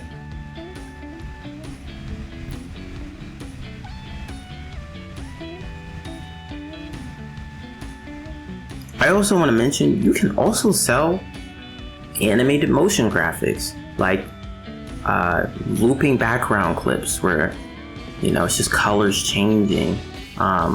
Even lower thirds, like lower third pop-ups that call out names that you might see in like a reality TV show. Like, this is Jessica. She's from Idaho, right? In this next part, I want to talk about building a portfolio and maximizing sales. When it comes to licensing and selling stock photos, music, and videos.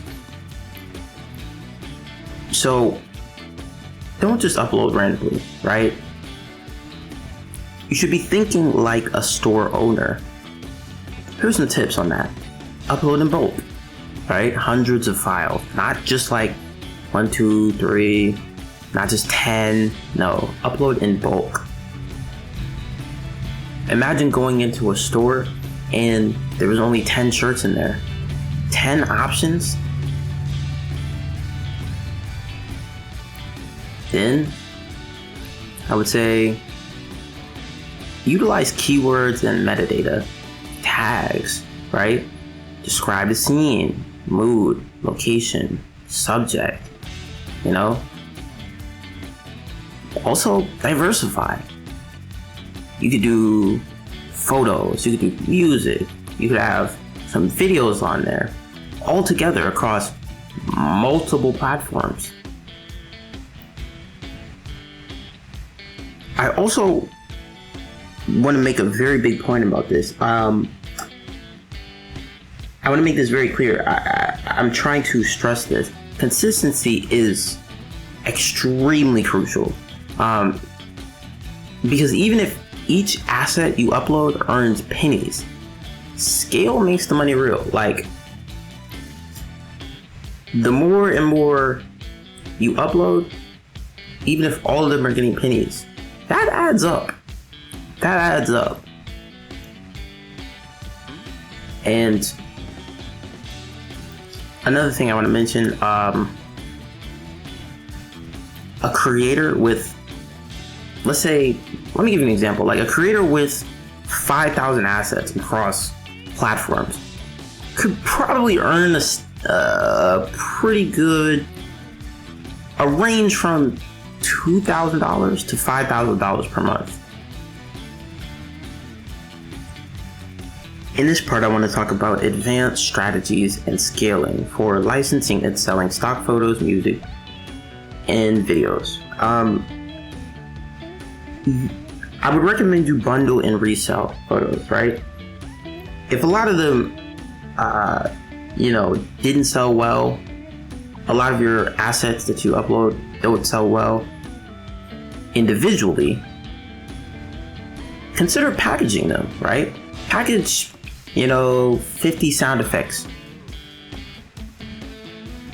Package as well, along with that, some textures, some video clips, and sell them directly on Gumroad, Etsy, a couple different options, But that's a whole different strategy, right? Like, another strategy might be a little advanced, but exclusive licensing deals, right? Contact brands directly for higher payouts. Another strategy to look into, automation. Use software to batch upload across sites and manage the metadata.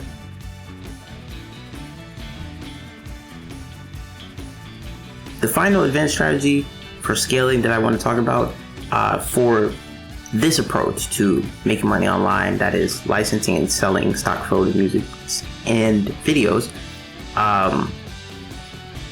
is utilizing AI tools. Like, AI can now generate background music, stock photos, even B-roll footage. But certain platforms differ on what's allowed. Like, you do want to pay very close attention to the rules, the guidelines, the terms of service, what is allowed.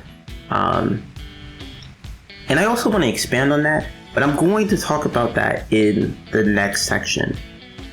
So let me just make sure everything in this section was covered, and then we'll go on to that in the next section.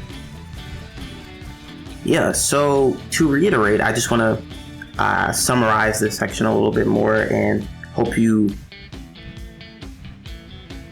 get a better understanding of what I was talking about overall with this section. When we're discussing licensing and selling your creative work online, there's a lot of platforms that exist for doing exactly that, for photos, music, and videos. But I want to go over, the process pretty quickly, right? You want to start out with choosing your platform. Let's say for stock photography, right? There's micro stock sites, right? Like platforms like Shutterstock, Adobe Stock, iStock, Alamy, Dreamstime, and even Deposit Photos, where you can sell photos non-exclusively, meaning you can sell the same image on multiple platforms. And then there's macro stock or premium platforms like Getty Images, Stocksy, and even Alamy offers the ability to sell, the premium images as well. But they offer higher commissions as well. Like on these sites, you often require, exclusivity,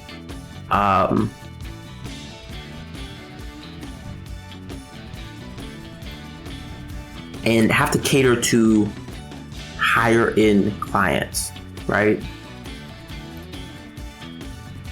Then there is stock music, right? If you wanted to go with stock music, you could go Shutterstock, Audio Jungle, Pond5, and Vital Elements, even Epidemic Sound. These are like popular choices, by the way. Another thing you should know is some platforms may have different revenue sharing models or exclusivity requirements. So just keep that in mind. When it comes to stock videos though, I would say you have options, again, Shutterstock, Adobe Stock, Pond5, Storyblocks, ArtGrid. Following that, I want to discuss how, the options are for licensing and rights, right? To start off, we got to talk about royalty free. Once again, one-time fee, allowing buyers to use the asset multiple times without ongoing royalties. This is the most common model that you'll probably see. Then there's rights managed, right? Buyers pay for specific uses like specific duration, specific purpose, specific location, right? This often leads to higher fees, but fewer downloads. Then there's exclusivity rights and also non-exclusivity. Some platforms require you to sell your content exclusively through them, meaning you can't sell it elsewhere. Crazy, right? Others allow non-exclusive licensing, giving you more flexibility. Then we got to talk about copyright, right? Let me help you understand I want you to understand how copyright protects your work. And I would recommend considering registering your work with a copyright office for additional legal protection. Next, I want to talk about uploading and, the management of your content, like how you manage your content. Let's talk metadata. right? Utilize relevant and specific keywords and descriptions for your images, music, or videos to ensure they're easily discoverable by potential buyers, right? Quality. Let's talk quality, right? Maintain a high standard of quality for your content to be accepted by the platforms and stand out in the marketplace. When you release, right? If your content features identifiable people on private property or private property, you'll probably need model and property releases, especially for commercial use, right? You don't want to get sued or run into any legal issues down the road. Next up, I want to talk about how do you maximize your earnings in this lane, right? First, I want to say it is crucial you diversify, right? It's crucial. Don't limit yourself to one type of asset or platform. You should experiment with different marketplaces and different content categories just to reach a broader audience and maximize your potential earnings. Another way to maximize your potential earnings is regular uploads, right? Consistently upload new content to keep your portfolio fresh and visible. Don't rely on one photo, video, sound effects, whatever, to take you where you want to go. No. Just keep shooting and modifying your strategy. Let's talk pricing, right? You should absolutely be researching the market and based on that, setting competitive prices. Consider offering different licensing tiers or even bundle packages. I would also recommend you promote. Share your work on social media and connect with potential buyers and even collaborators who do the same things. Similar even. Then get paid.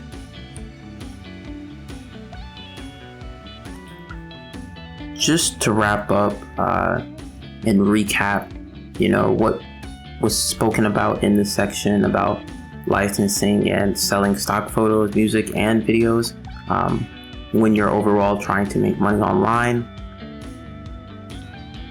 I want to say licensing turns your creative work into an asset that pays you again and again and again. Photos, music, and videos are in constant demand. The key is volume, as well as quality, as well as smart distribution. In the next section, I'm going to talk about something a little different, right? A different approach to making money online. And how can I say this? Now that you know how to license, sell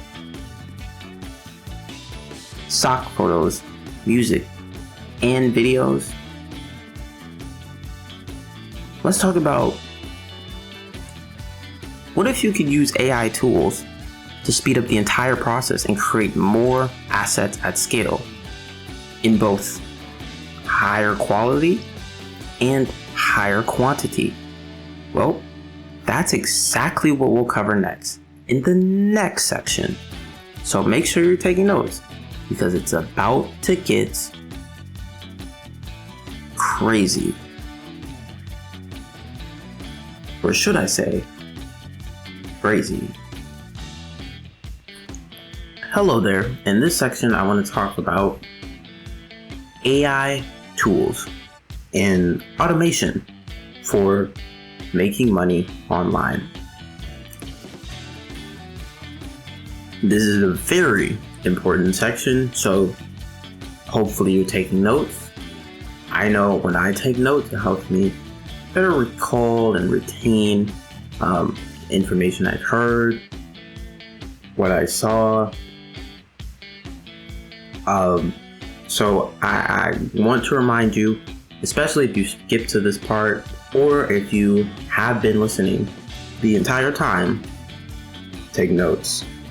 You don't want to miss anything. You don't want to have to come back to this video. Like, again, I'm not making this video for views. It is for value. I'm trying to help, okay? So take notes so you do not have to come back to this video and provide me another view.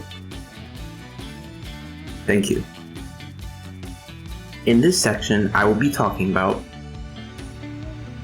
for making money online, the approach of AI tools and automation. To start out, I'd like to frame automation as, the multiplier of modern online business, right? If I can explain it simply,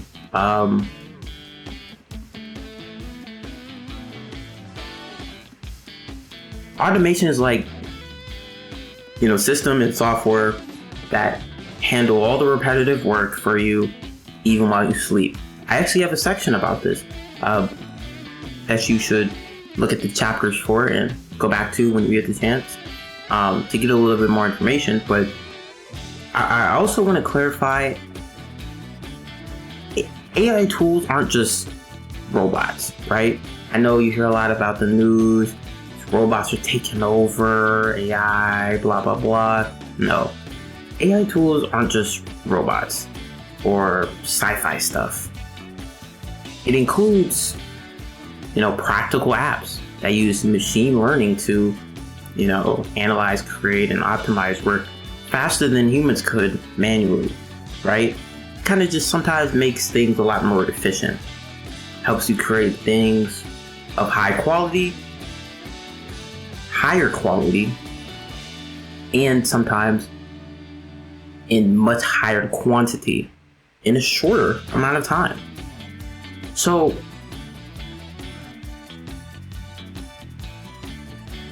I want to say, if making money online is like a fire, then AI and automation are like gasoline. They don't replace the spark. You still need ideas, strategy, and effort.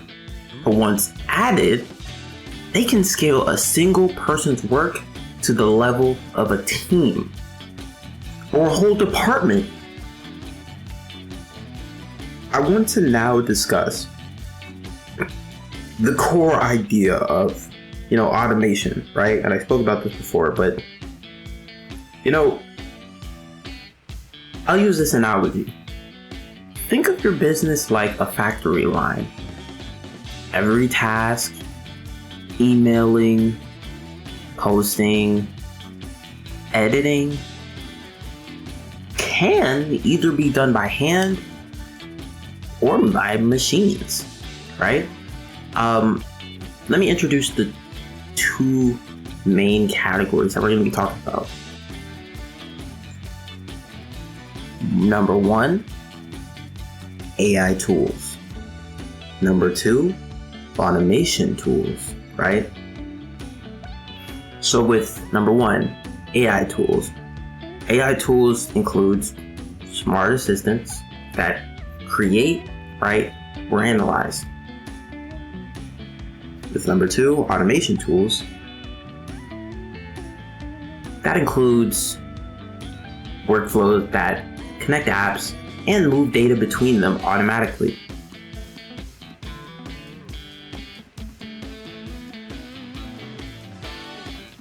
For AI, I want to give an example, right? An example would be like ChatGPT for copywriting, right? Or in copywriting, we mentioned earlier in the video, is also another approach to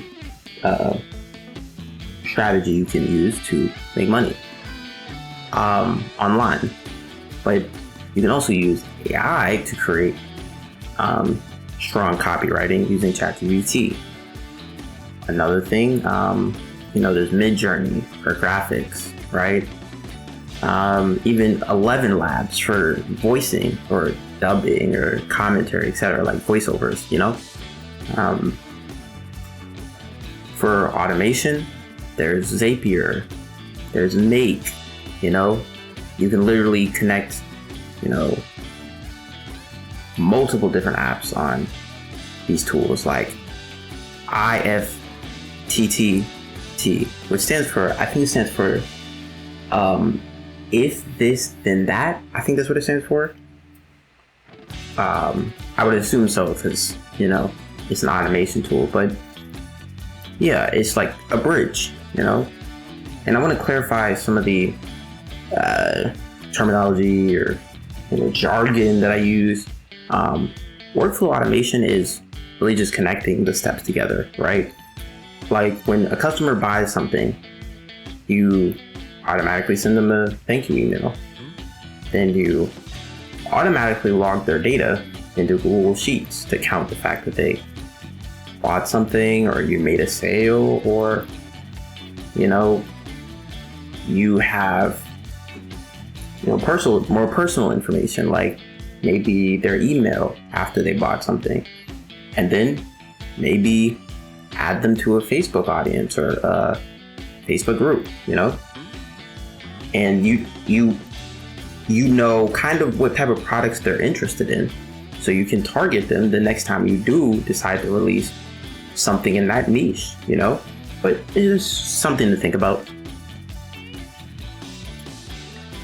In this next part, I want to talk about some practical AI tools for achieving online income, right? For example, for content creation, there's a lot of options, but this is particularly when you're focused on blogging, YouTube, social media. Let's start out with writing. Writing. Options you have are Jasper, Copy AI, ChatGPT. There's a lot of different options, honestly, but you can use them for blog drafts, ad copy, more effective ad copy, video scripts, even visuals, right? There's Midjourney, there's even Canva AI. There is Runway. And you can utilize them for thumbnails, infographics, video edits. Me personally, I wouldn't do that myself because a lot of this stuff I studied doing before I started doing content creation. So like I studied graphic design, I do my own thumbnails. I always liked writing comics and comic stories, so I studied how to write better, how to articulate myself. As you can see in this video though, that some of that is faded a bit with all these oohs and ahs, but let's next go on to the audio options, right? You have, and this is regarding like commentary, voiceovers, etc., even sound effects. There's 11 Labs, Descript for voiceovers, and a tool for tools for audio cleanup, like podcast audio cleanup.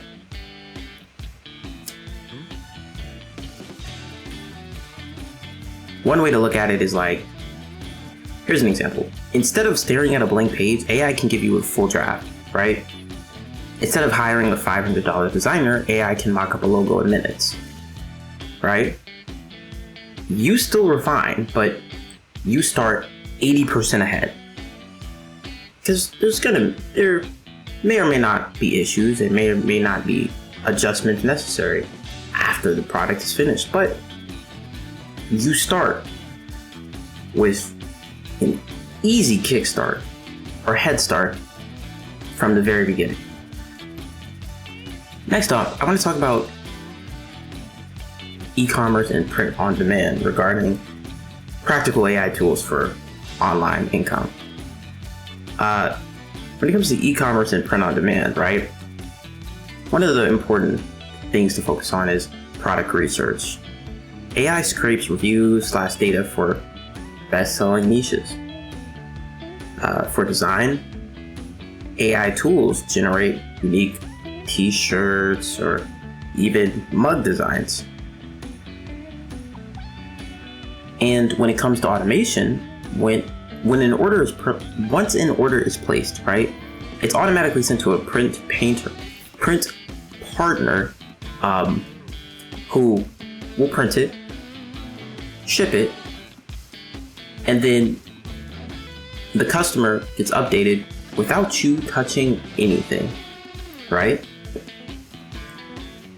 Next up, I want to talk about when we're talking about practical AI tools for online income, freelancing and client work, right? Well, AI has a lot of benefits in this area. AI helps speed up delivery, like, proposal templates get auto-written. Client communication gets automated with AI chatbots. Work delivery is polished faster, like, graphic design, visuals, writing, or analysis.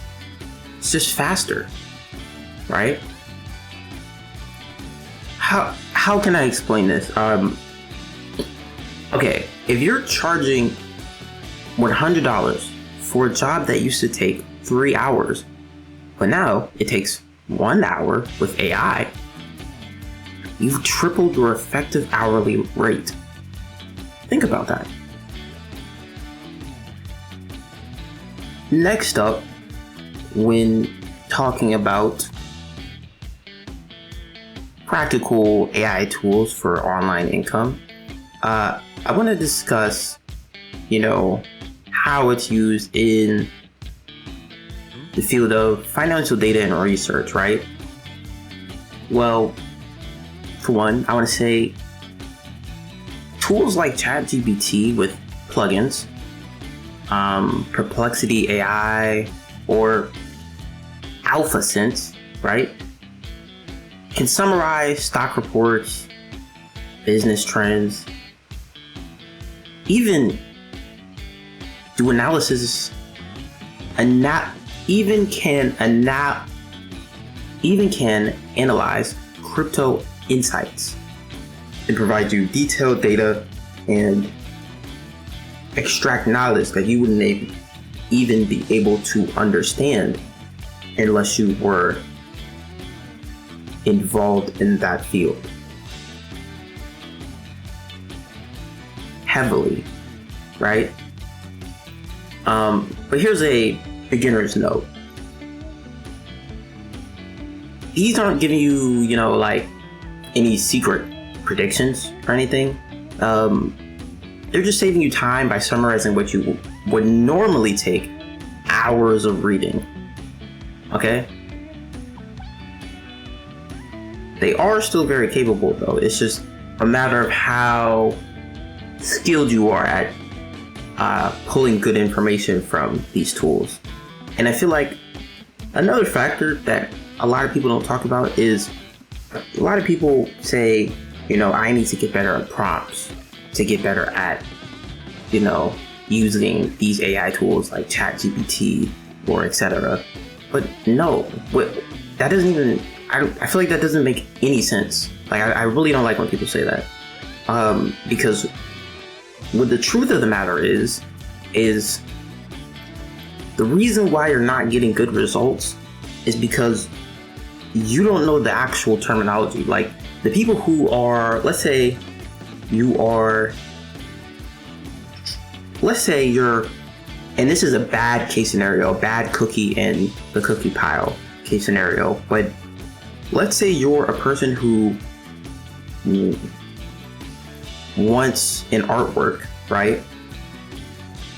And you don't want to pay you don't want to pay an artist, and that artist though has a great style though, like a style you're really into, but you don't want to pay that artist. Maybe you can't afford it. Maybe you're just, I don't know. Maybe you just don't want to pay somebody, right? Or maybe you just don't value artists. I don't know. Remember, this is a bad cookie in the pile example, right? Well, if you try to describe what type of art that person makes, like their style, you would probably get it wrong and probably get bad results. The reason you get bad results because you don't know the terminology for the art world at all. You don't even know how to describe the photo. Because if you could truly describe the photo, you could probably do it yourself. Like if you could describe the intricacies and the reason why it's good and, you know, every choice top to bottom, and recreate that, at least verbally, you could probably recreate it visually. But it's not being good at prompts.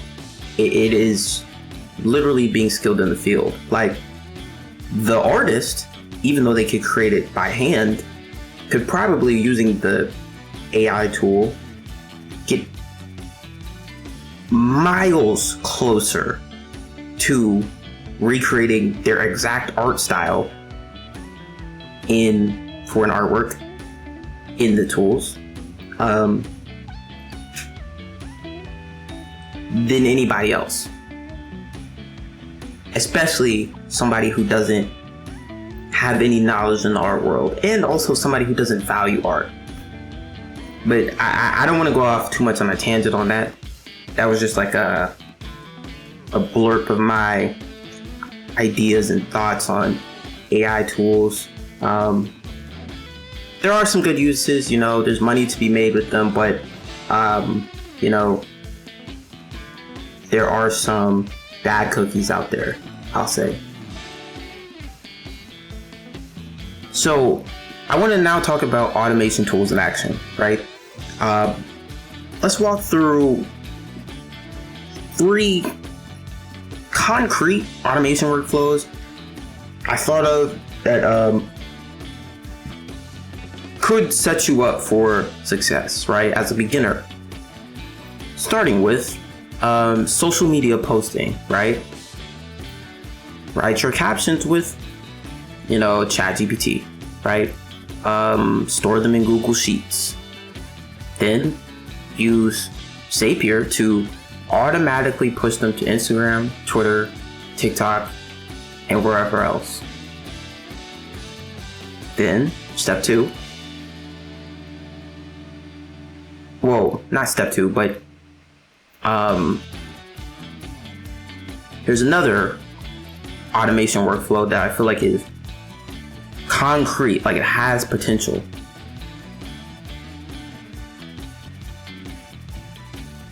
E-commerce order handling, right? A customer buys on Shopify, right? Zapier sends the order to the supplier, right? Gmail auto sends confirmation to the customer. Then Google Sheets updates the sales record. Okay. Then there's, let's say, lead capture and follow up, right? New email, you gain a new email subscriber on MailChimp, right? Okay. Well, Zapier adds them to a Google Sheet. After that, an AI email writer tool, plugin, etc., script, whatever, sends a custom welcome sequence automatically. Like, I want to emphasize this so much because, like, instead of waking up and doing the same 15 steps every morning, the same 15 steps every morning, automation does them instantly. And for the most part, error-free. It's getting, I'll say better as we go. let's talk about in this part, how to choose the right tools, right? For beginners, I want to say, don't overstack, don't overcomplicate things either. Pick 1 to 2 AI tools, and if you can, one automation tool, right? I recommend If This Then That, right? IFTTT. Key questions I would like to ask, or I'd recommend that you ask yourself, right? Does this tool save me time? Does this tool increase the quality of my output? Does it directly connect to income? How does this improve the quantity of my output? An example starter kit I could give you, just like a quick pre-made lunchbox of tools for, AI tools and automation. I'd say ChatGPT for, writing in ideas. Say, probably throw Canva in there so you can do visuals. For automation, I don't want to say the same one again. I'll say Zapier, for automation, right? Then you're going to need to track your data and, what's working, what's not. So I say Google Sheets, because you can also collect a lot of different, different information you collect from funnels in your Google Sheets.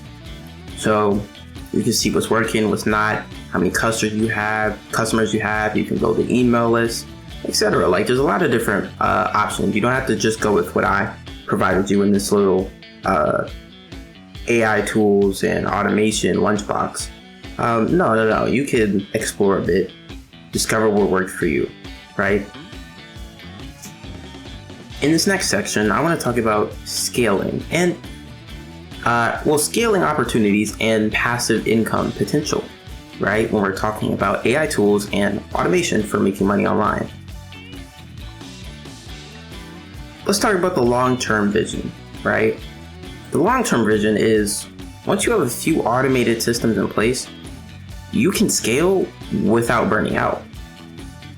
An example would be like a single YouTube automation channel posting, AI written scripts with AI voiceovers that are auto edited, scheduled already weekly, like they're already uploaded, waiting to be posted, right?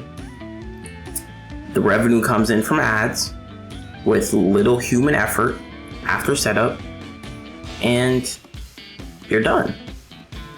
Now, you probably have to clarify, that it was created with, or, that it used whatever.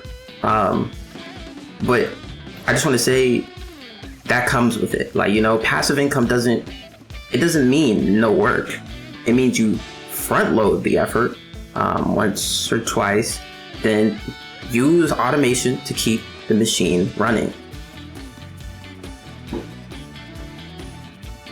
In this part, I want to do, and I hope you've been sticking along with me, paying attention, but if you haven't, this is just a quick rundown of some of the many different ways available out there to make money using online, using AI tools and automation. And I want to start with AI affiliate marketing. There's AI content creation. There's creating and selling different GPTs. There's, AI consultants. There's AI products. AI powered apps. AI translation. AI web development.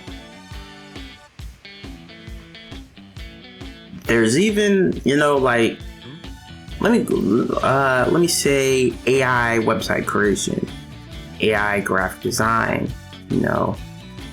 AI digital marketing, AI, everything that's currently out there right now. You could really probably just throw AI in front of it as a role, except for a lot of the physical,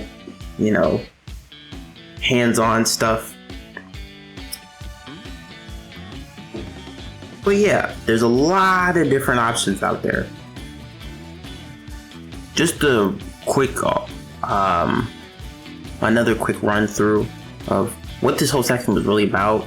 Artificial intelligence, AI, and automation offer numerous ways to generate income online, by increasing efficiency, scaling operations as a whole, and automating repetitive tasks, right?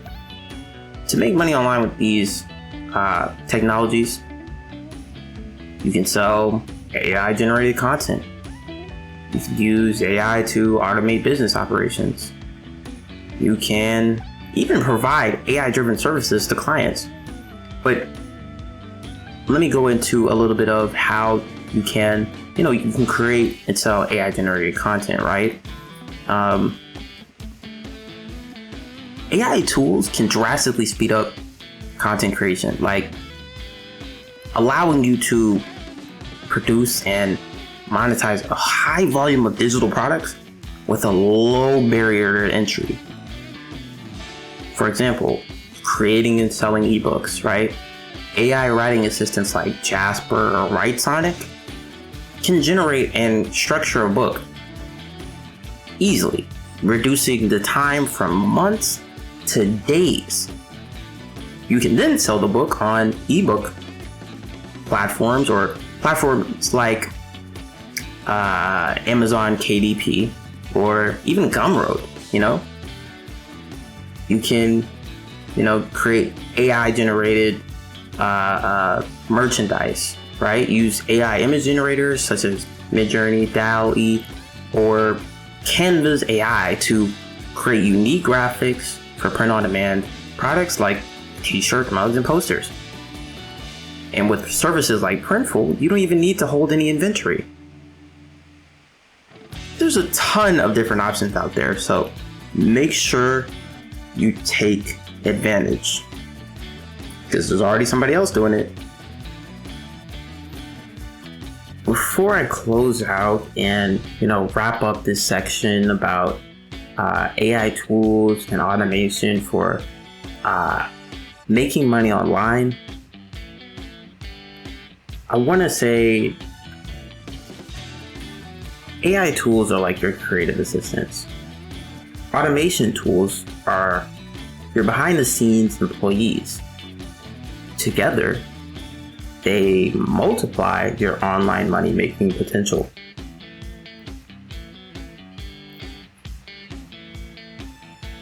I want to say in the next section, we'll be looking at a very real application of automation in action. YouTube channels that literally make passive income, sometimes without even ever showing their faces. Coming soon. I really hope you're taking notes. I just want to remind, because the next section is going to get deep, and I don't want you to miss out on any of the value that is coming up next. This next section could be the exact reason you go from the current job you're working now to $1 million laying in your bed. So stick around, stay tuned, go use the bathroom, go get some food, because the next section is going to get deep. In this section, I'm going to be talking about YouTube channels that make passive income. Yes, and you've probably heard about that because you're watching this most likely on YouTube. We're going to be talking about YouTube channels that make passive income, right? I'm gonna remind you, for anybody who's been watching all the way through, I want to thank you once again. Take notes, right? I've said this many times.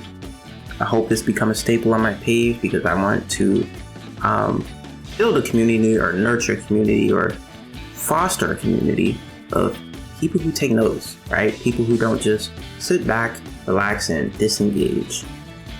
Because I'm providing value, right? I wouldn't be doing this if I wasn't, if I didn't want you to absorb the knowledge. You sitting, not taking notes, not trying to at least retain the information is not going to help you. Okay, for anybody new here, this video is masterclass. It is a value-filled mega course on how to make money online. Once again, in this section, we're going to be discussing YouTube channels that make passive income, and hopefully this gives you some ideas, some advice, some knowledge, some suggestions on ways you can make money online. Okay, the many different approaches. Hopefully this is effective for you and can potentially be the reason you go from the job you're working now to laying in bed, making millions passively with passive income. But now let's talk about YouTube channels that make passive income. Starting with, when most people think about YouTube, they imagine creators vlogging or streaming every single day, right? But what if I told you that YouTube can actually become a machine that pays you even while you sleep? That's right. That's the true definition of passive income. Money that continues to flow in the long after the original work is done. Well, YouTube fits this perfectly because videos uploaded once can keep earning ad revenue for years on years on years. For example, a tutorial you make in 2025 right now could be earning you ad revenue in 2028. Or for whenever you're watching this, a tutorial you make right now could be earning you ad revenue in 10 years from now, right? This is possible because YouTube is also a search engine. It's the second biggest one in the world after Google. You might have not known that. And people are constantly searching for, things like how to fix my iPhone, right? Best at-home workouts or best workout at home. Budget travel tips, right? If your video is the one they click, you earn ad revenue, even if you uploaded it years ago. This is why YouTube is such a powerful platform for building digital assets for passive income. Each video, you can think of it as a tiny employee that works for you 24/7. Some videos will flop, yes, that's correct, but some may hit big and keep delivering for years.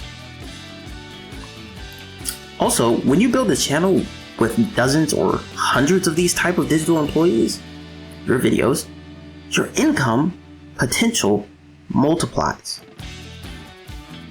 But not every type of YouTube channel is equally passive, right? Some require constant filming, editing, and appearing on camera. Others can be structured to run almost entirely without you. That's what we're going to focus on in this section. The types of YouTube channels that make passive income. And also I want to break down examples, right? Like monetization methods and tools that can make this work even for complete beginners. I want to make it easy. By the end, you'll see that starting a channel doesn't have to mean being the face of it. Instead, you can build systems that keep earning long after you've hit upload. But let's dive into the first model, right? and that is, faceless YouTube channels.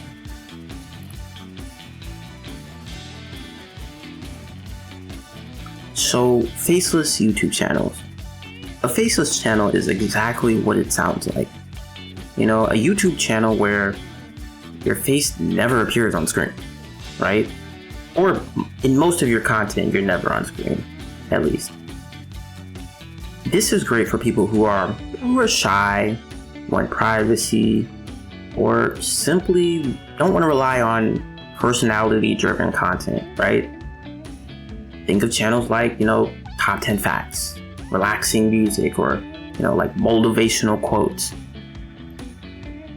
The value is in the content and not in who is presenting it, And these channels can be outsourced heavily, which makes them excellent for passive income.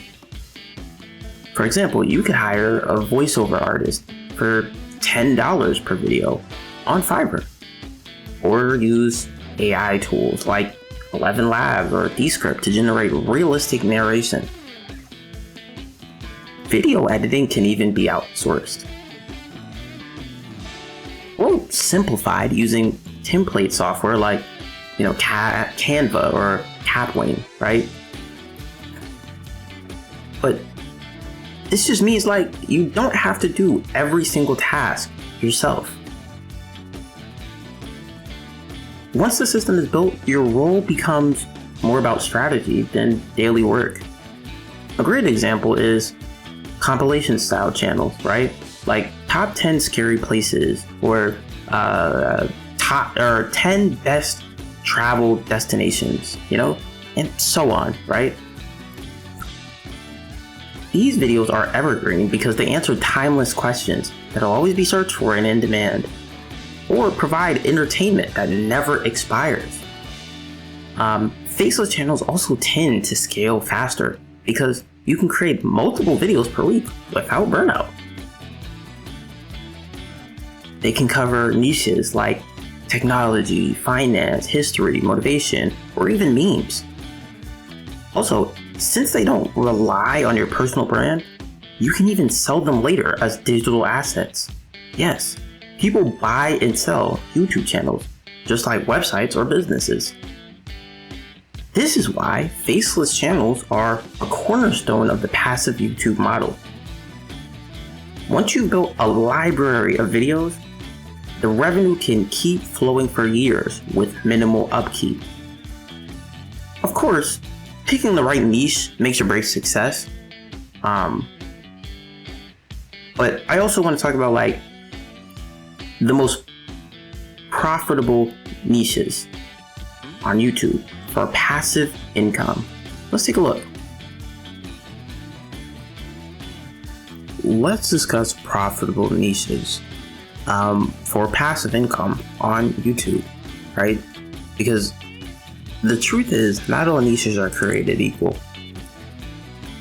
Let me repeat that. Not all niches are created equal. YouTube pays creators through AdSense, which is based on CPM, which means cost per 1,000 views. Some niches have CPMs of just $2, while others can reach $20 or more. For example, kids' toy videos might get tons of views, but they have a very low CPM. On the other hand, finance channels often have CPMs between $15 and $30. That means one channel needs 10 times the views to make the same money as another. Here are some high-paying niches to consider, right? Personal finance, investing, tech tutorials, software reviews, health and fitness tips, real estate education, even online business and productivity. Another thing you want to focus on is evergreen niches, which are topics that stay relevant year after year after year. Because those are especially powerful. For example, like how to save money on taxes will always attract viewers. And compare that to best iPhone apps of 2023. That becomes outdated super quickly. Like even now, why would I check that out? So another good niche is music for studying or relaxation. People play these videos on repeat for hours, which drives massive watch time, right? And watch time is critical because YouTube's algorithm pushes videos people stay on. More watch time equals more ad revenue and channel growth. The same applies to animated explainer videos. These can be made once and replayed endlessly by students or professionals. The key takeaway I want to provide to you, or I want you to take away from this, is choose niches where people always need the information or want ongoing entertainment, right? That way, your videos don't expire. This ensures your channel continues generating income years down the line. And once your niche is set, the next step is deciding what content format you'll produce. I'll go over that in this next part. In this next part, I want to talk about, as I mentioned, content formats that work passively, right? There are several proven formats that lend themselves to passive income, right? And these include, like listicles or top 10 videos, right? These are easy to script, easy to outsource, and never go out of style. An example, top 10 ways to save money in 2025. Even tutorials and how-to guides, right? Once made, a video like how to use Excel pivot tables will be relevant forever. Or how to brush your teeth, how to get curly hair, how to get clear skin will be relevant forever. Another example, compilation videos, right? If you gather a bunch of clips under fair use rules or licensed stock footage, you can compile them into a mega video. There's also ambient content, like, you've heard of probably rain sounds, fireplace loops, or even study music. These often run for hours and rack up insane watch time.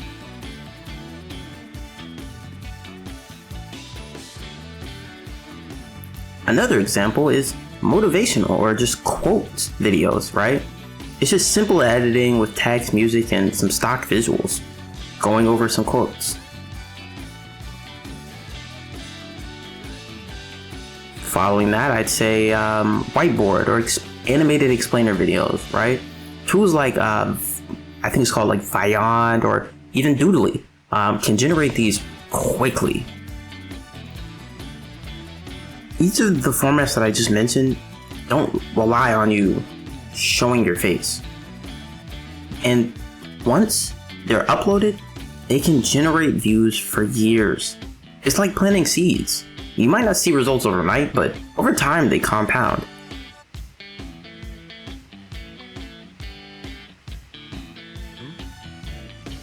Just imagine 100 videos each, making $50 a month in ad revenue.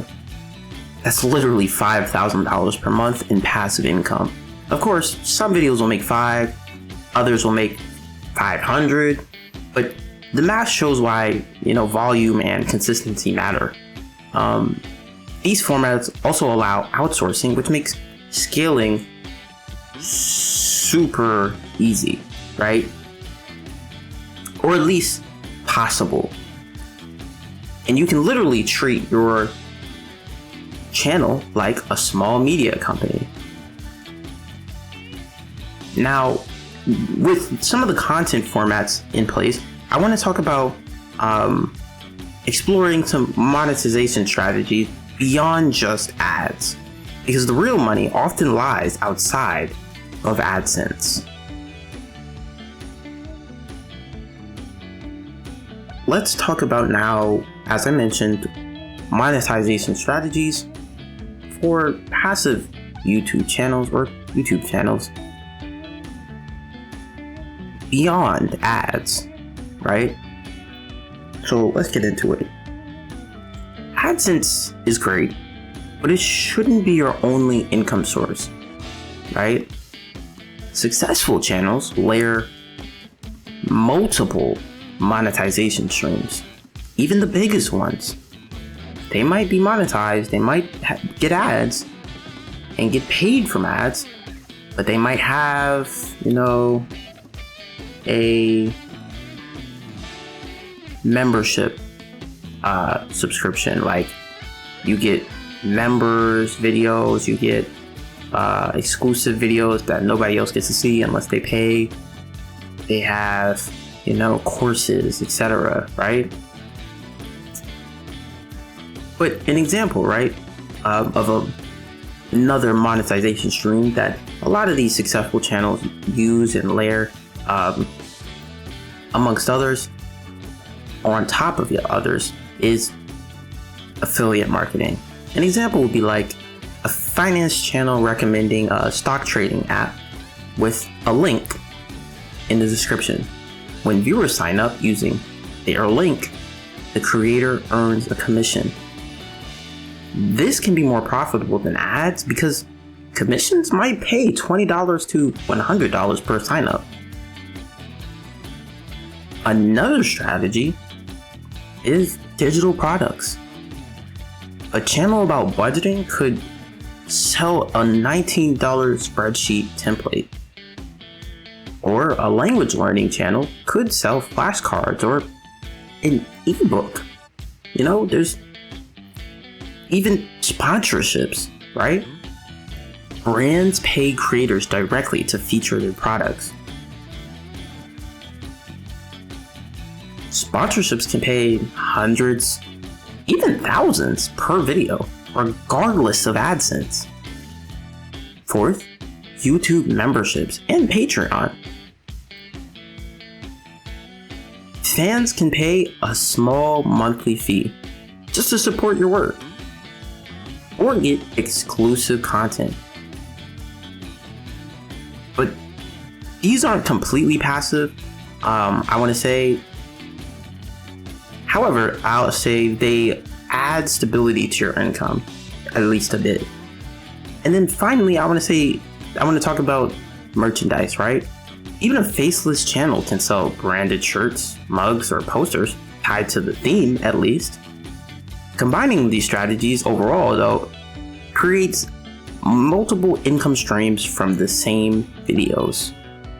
So even if ad revenue dips, your channel remains profitable.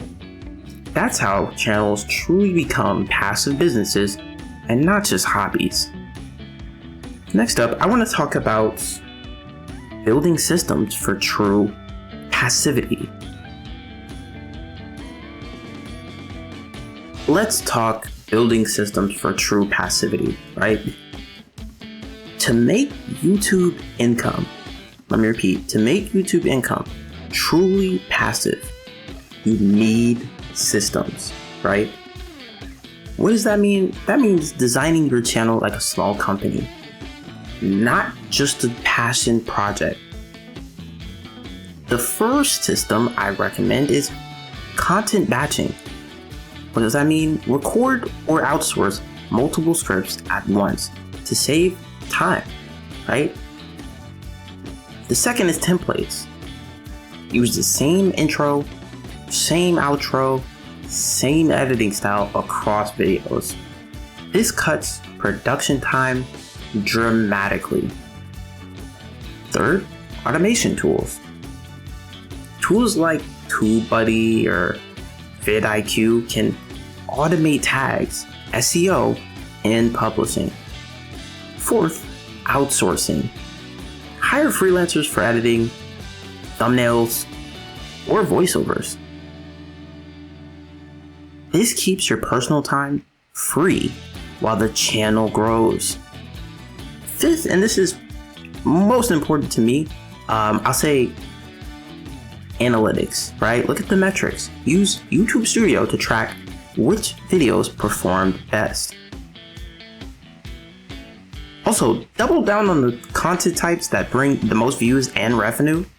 But 6, and this is the last one, reinvest, right? Instead of cashing out every dollar, reinvest into better tools, freelancers, and ads, right? Over time, your channel will scale without you doing more manual work. Remember, the goal is not to create another full-time job. The goal is to build an asset that pays you month after month after month after month after month. Think of each video as a brick in a digital house you're building. At first, laying bricks feels slow, tedious, but eventually, you'll have a complete structure, a house that shelters you financially. Literally. That's the mindset shift you require for YouTube passive income. Once that's in place, you're ready to go and expand into even more strategies for making money online, like the next one that I'm about to mention. But before I do that, I want to provide a list of other titles or video ideas for passive income videos on YouTube, right? Or channels overall that might be producing passive income videos in bulk. Starting with educational and how-to content, right? Start like when a video title starts with how to. There's like beginner's guides where you'll create comprehensive guides on foundational topics in your niche, such as beginner's guide to digital drawing or the basics of gardening. Then we get on to how-to tutorials, right? Offer step-by-step instructions for tasks like how to change a tire, how to use Excel for beginners, or how to cook a perfect steak. There's even explainer videos, right? Where you break down complex concepts into simple, easy to understand terms, right? This is particularly popular in tech, business, and science niches. Some frequently asked questions also work as videos. Compile and answer a list of common questions that your audience repeatedly asks, or that is repeatedly asked across the internet. Tips and tricks videos. Share timeless tips for a specific skill, such as 10 photography tips for better photos, or top 5 productivity hacks. You could even do reviews and comparisons, right? An example of that would be product reviews. Review products in your niche, focusing on quality, durability, and practical use, rather than just what's new, right? For example, is the iPhone 12 still worth buying in 2025? You could even do product comparisons or versus videos, where you'll basically create videos comparing two similar products to help viewers make an informed purchasing decision. Another thing you could do is best of lists. Compile a list of the best products, the best books, the best movies, the best software in a given category, right? For instance, 10 best wireless headphones for 2025. Another example, lifestyle and personal development videos. An example of this would be day in the life videos, where you offer an intimate, unfiltered look into your routine. The appeal is in the authenticity and relatability. Another example would be motivational and self-help content, right? Where you share timeless advice on goal setting, overcoming challenges, and even, fostering a positive mindset overall. Another option, life hack videos.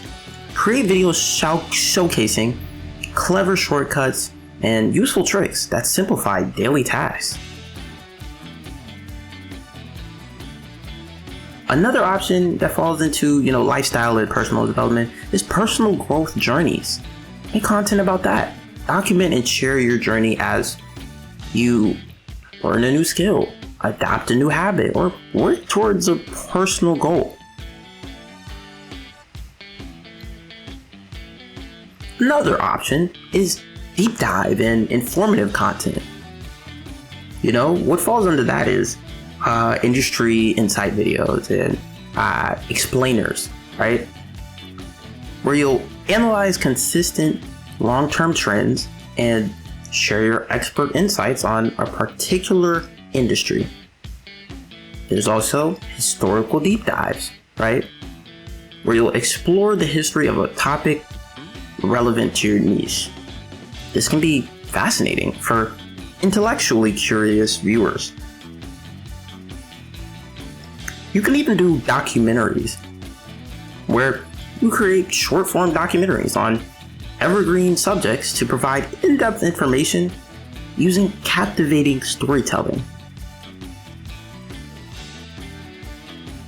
Last but not least, you can even do case studies, where you'll break down a successful project or business to highlight the process and lessons learned along the way. Let's next talk about faceless and experimental content, right? There's ASMR videos, where you'll create soothing, sound-focused videos that are always in demand for relaxation and stress relief. Time lapses, where you'll film beautiful natural phenomena like sunsets, or just document a long creative process like a time-lapse drawing. There's even whiteboard animation videos. You can explain topics visually using simple animations, which makes information easy to digest and share. In the next section, as I mentioned, I want to talk about podcasting as an approach and a strategy to get money and make money online. As the next part of this masterclass on how to do so. Hopefully you're still with me. I'm gonna go get some coffee, but I hope you are still taking notes, paying attention, because it's about to get a lot more helpful, a lot more valuable. Hello there, it is Brandon. In this section, I'm going to be discussing podcasting and strategies to monetize, your podcast. If you're new here, if you're new in the video, you may be sent exactly this timestamp to start watching. This video is a mega course. It is a masterclass that is providing multiple approaches to make money online. As content creator, There's even real estate advice in here, like, dropshipping, etc. Social media. There's a ton of different options on here, more than I even just mentioned. But you can check the chapters. And I want to make a quick reminder. If you have been watching this so far, you probably already know what I'm going to say, but make sure you're taking notes. I want you to be able to retain every piece of information and value that I provide in this video. So let's begin, right? Podcasting has exploded over the last decade, and it's one of the most, I'd say, underrated ways to make money online. Let me repeat, it's one of the most underrated ways to make money online. At its core, podcasting is simply creating audio episodes that people can listen to on platforms like Spotify, Apple Podcasts, Google Podcasts. There's a couple different options now, but think of it as a radio show for the digital era, But instead, actually, of needing a station, all you need is a microphone and internet access. The barrier to entry is much lower than YouTube because you don't need cameras, you don't need sets, and you don't need heavy editing. Though those things can still help, improve what you got going on. Podcasting works especially well for people who enjoy talking, people who enjoy storytelling, or interviewing other people. Unlike text-based blogs, podcasts allow your personality, tone, and energy to shine through voice. This builds a deeper connection with the audience. Listeners often feel like, they know you personally. You're connected. A key advantage of podcasting is loyalty, right? Listeners stick around for longer. A YouTube video might hold someone for 8 minutes, but a podcast episode could keep them engaged for 30 minutes, an hour, or even more. Long engagement builds trust, and trust leads to monetization opportunities. Another benefit is podcasts are portable, right? People listen to while commuting, working out, while cooking, even while doing chores. And this makes them more integrated into someone's daily life. Podcasting also creates a unique ecosystem. You're not competing against short form entertainment like TikTok. You're competing for people's attention during their background time. Getting started also is easier than you probably think. Easier than most people think. There's free software like Audacity, or even paid options like Adobe Audition to let you record high quality audio. There's hosting platforms like Buzzsprout, Podbean, or Anchor, which is, well now it's Spotify for podcasters, but you just want to, if you can, also distribute your episodes across multiple apps. Diversify.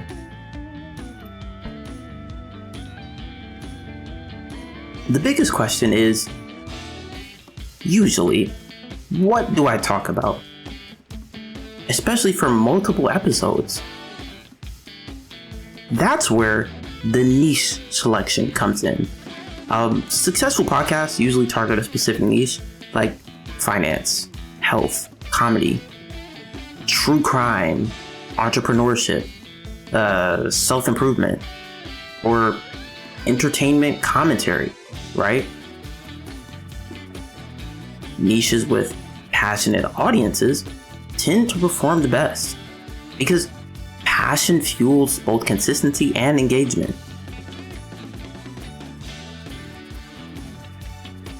For a finance-focused creator like yourself, this could mean episodes on investing, side hustles, or success stories. You've probably seen a few on YouTube. The key is to provide either education, entertainment, or inspiration. Ideally, a mix of all three.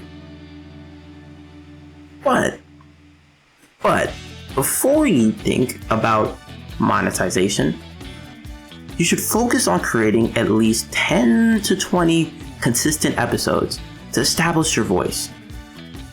Once you have an audience, even a small one, monetization becomes extremely possible.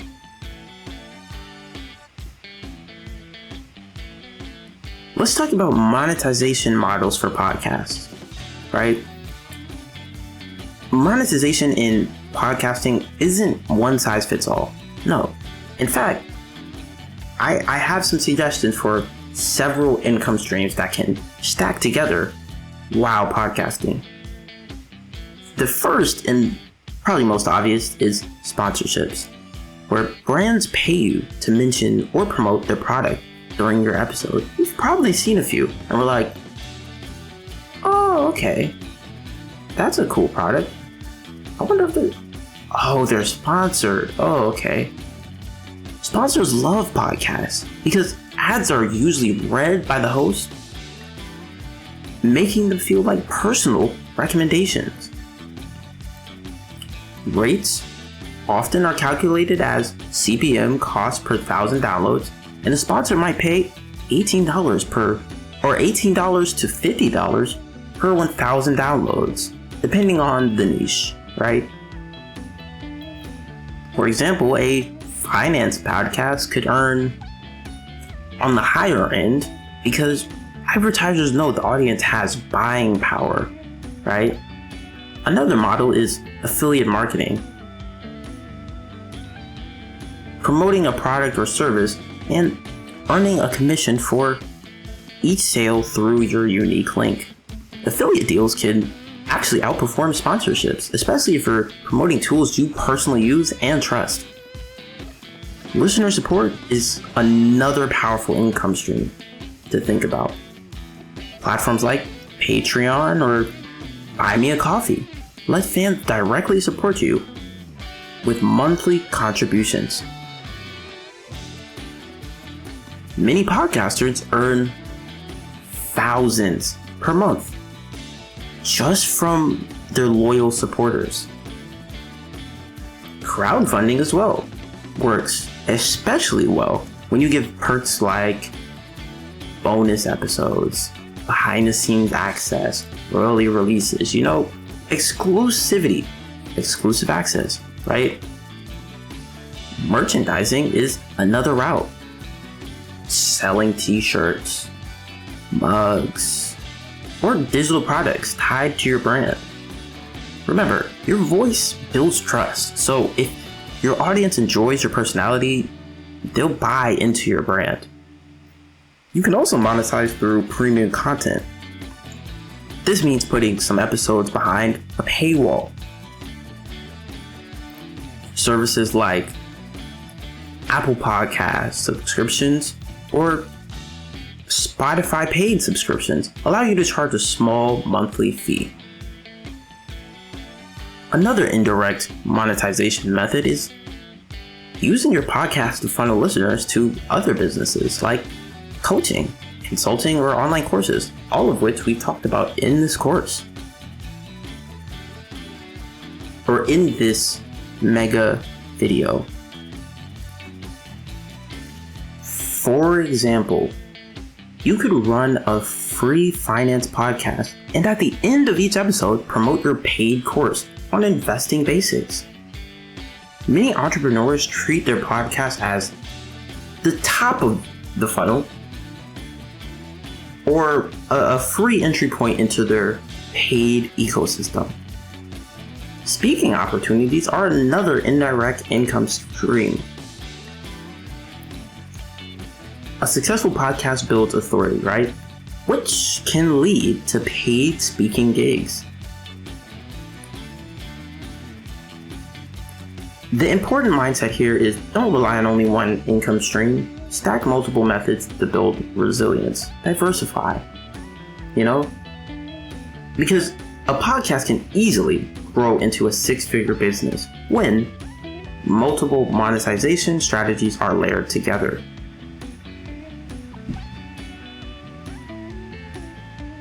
Let's talk growth in marketing strategies for podcasting, right? Well, monetization is impossible without listeners.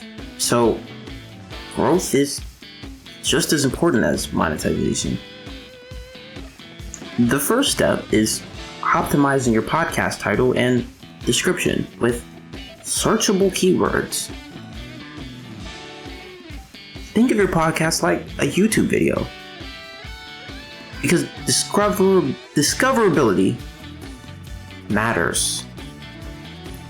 If your podcast is about money, titles like How to Save $1,000 in 30 Days or Beginner's Guide to Investing will attract clicks. And the thumbnails aren't super visual here and the most essential, but cover art still matters. Make it bold, make it readable, and make sure it's professional. Consistency is critical as well.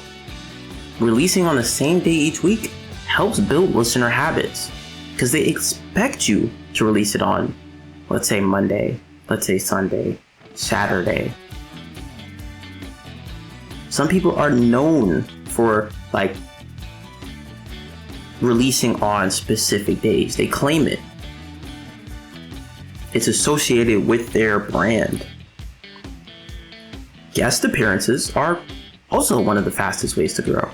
Interviewing experts also allows you to tap into their audience as well. Sometimes even steal their audience. Likewise, appearing as a guest on other podcasts puts you in front of their listeners, their audience, new listeners that could come over to you.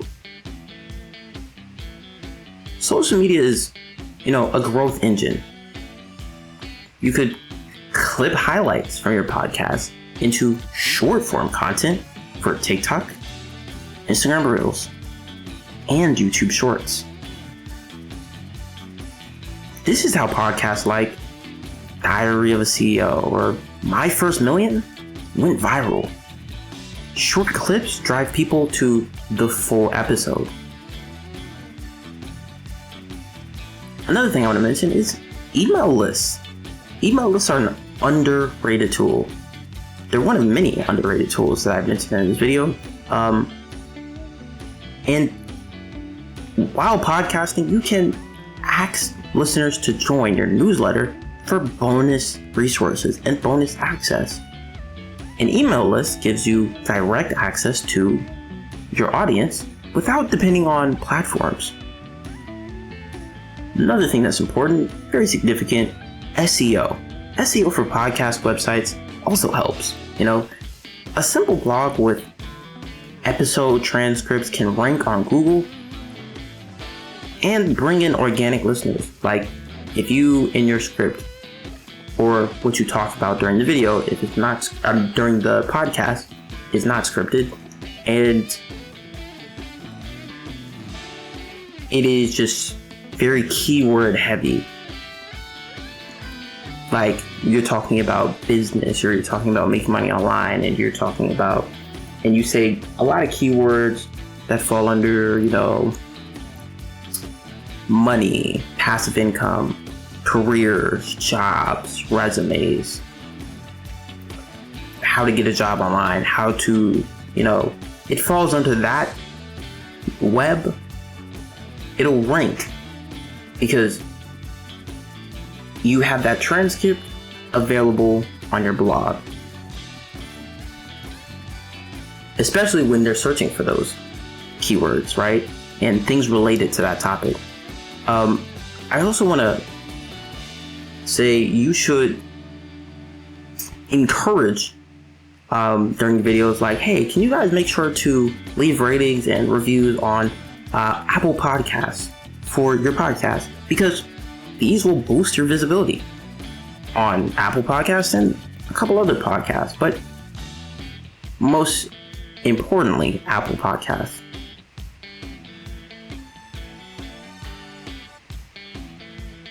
Cross promotion also works. Mention your podcast on YouTube, social media, or even inside your email signature. Community building is a whole other hack, right? Start a free Facebook group or Discord server for listeners to connect, to talk about upcoming episodes, what was discussed in the last episodes. Build a community, you know? The more your audience feels like a tribe, the more likely they'll stick around and support you financially in the long run. Paid ads can also accelerate growth if you have a budget. Platforms like Overcast or Spotify allow podcast-specific ads. But always remember, right? Growth compounds. The first 100 listeners are the hardest, but once momentum builds, it snowballs. So I would recommend you focus on consistent quality episodes, because growth is inevitable when you stay on the course.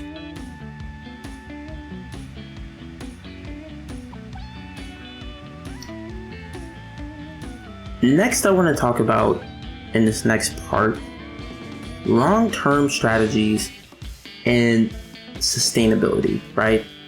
So I want to really emphasize this.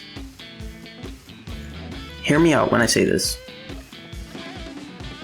Podcasting is not a get-rich-quick method. It can be, but it's truly about long-term brand building. Many podcasts take 6 to 12 months before seeing serious traction. That's why passion for the topic is crucial, right? It's so important. If you don't enjoy the conversations, it's hard to stay consistent. Making videos about it, making content about it, right? Consistency compounds. A small audience that grows steadily is more powerful than a big audience that fades away over time.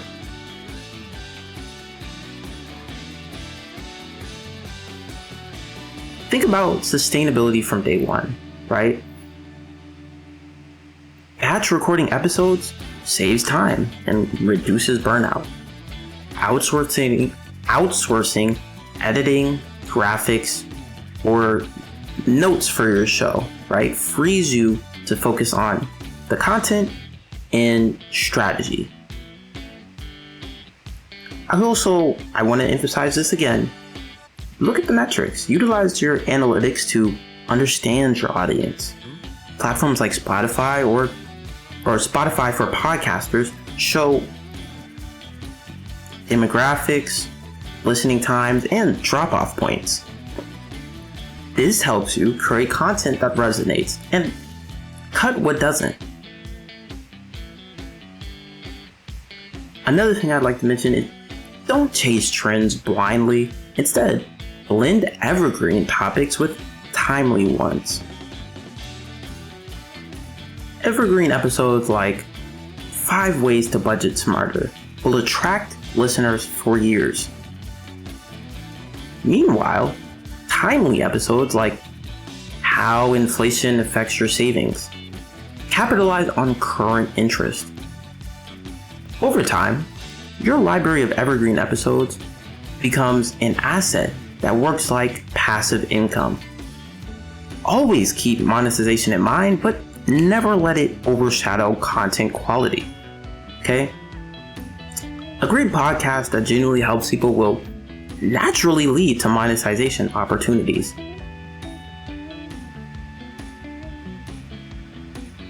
I also would recommend, and I mentioned this a little bit before, but build relationships with your listeners. Respond to emails, shout out fans, and engage with your community. The stronger the bond, the more support and word of mouth growth that you'll receive. Think of podcasting as planting seeds. It takes time for them to grow, but when they do, the results are exponential. Podcasts can even evolve into books, courses, live events, and even TV opportunities. Many of today's top entrepreneurs and creators use podcasts as their launchpad. If you approach it with strategy and patience, your podcast can become one of the most valuable assets in your online business portfolio. Just to reiterate, if you skipped to this part or maybe you were lost, you weren't taking notes, I'm going to go over, how you can make money podcasting. So making money podcasting typically involves a combination of direct and indirect strategies, with most revenue coming from after you build a consistent show with a loyal audience. While some successful podcasts earn millions, many podcasters start with more modest goals and often use multiple revenue streams to create a sustainable business. Let me give you some examples of direct monetization strategies for podcasting, right? And when I say direct income is directly tied to the podcast content. So an example of that would be, as I mentioned, sponsorships and ads. Companies pay to promote products or services within episodes, like the host read ads or host read ads, right? The podcaster personally endorses a product or service, potentially increasing effectiveness or profitability. Programmatic ads, like platforms like Spotify's Megaphone or a cast insert, dynamically generated ads. This requires less effort than host-read ads. Another important factor to keep in mind is CPM rates. Ad rates are often based on cost per mil, which is, in this case scenario, cost per 1,000 downloads, with typical rates ranging from $15 to $50. So now I want to talk about another direct monetization strategy, paid subscriptions and premium content. You offer exclusive content to dedicated listeners for a monthly fee. Some of the platforms you can do that with are services such as Patreon, Supercast, or Spotify and Apple podcast subscriptions can be used. Exclusive perks are also an option. You can offer ad-free episodes, early access, bonus content, or behind-the-scenes material.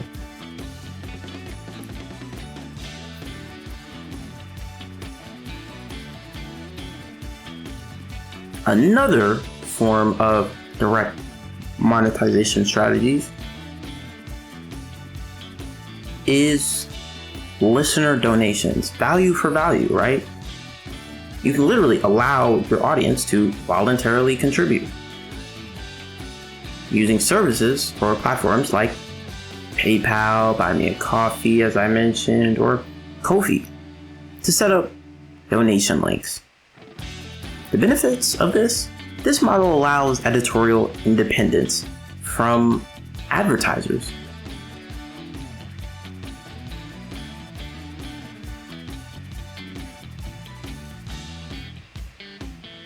Another option, affiliate marketing, where you promote products or services and earn a commission on sales made through a unique affiliate link or discount code.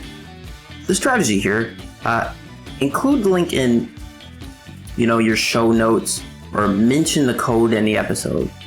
This can work for audiences of all sizes. Now let's discuss some indirect monetization strategies. When I say that, I mean indirect income comes from, where the podcast is used to market products or services offered elsewhere. For example, selling your own products or services, right? This often provides the highest profit margin and control. And what falls under that is like merchandise, you sell branded items, digital products. You could offer online courses, ebooks, or templates related to the podcast topic. Even coaching or consulting, right? If the podcast establishes the podcaster as an expert, sell coaching or consulting services. There's even live events and public speaking where you can engage with the community and earn revenue by hosting ticketed live shows, Q&As, or speaking at conferences. Also, repurpose your content on YouTube, right? You can upload video versions or clips of the podcast to YouTube to generate additional ad revenue through the YouTube Partner Program.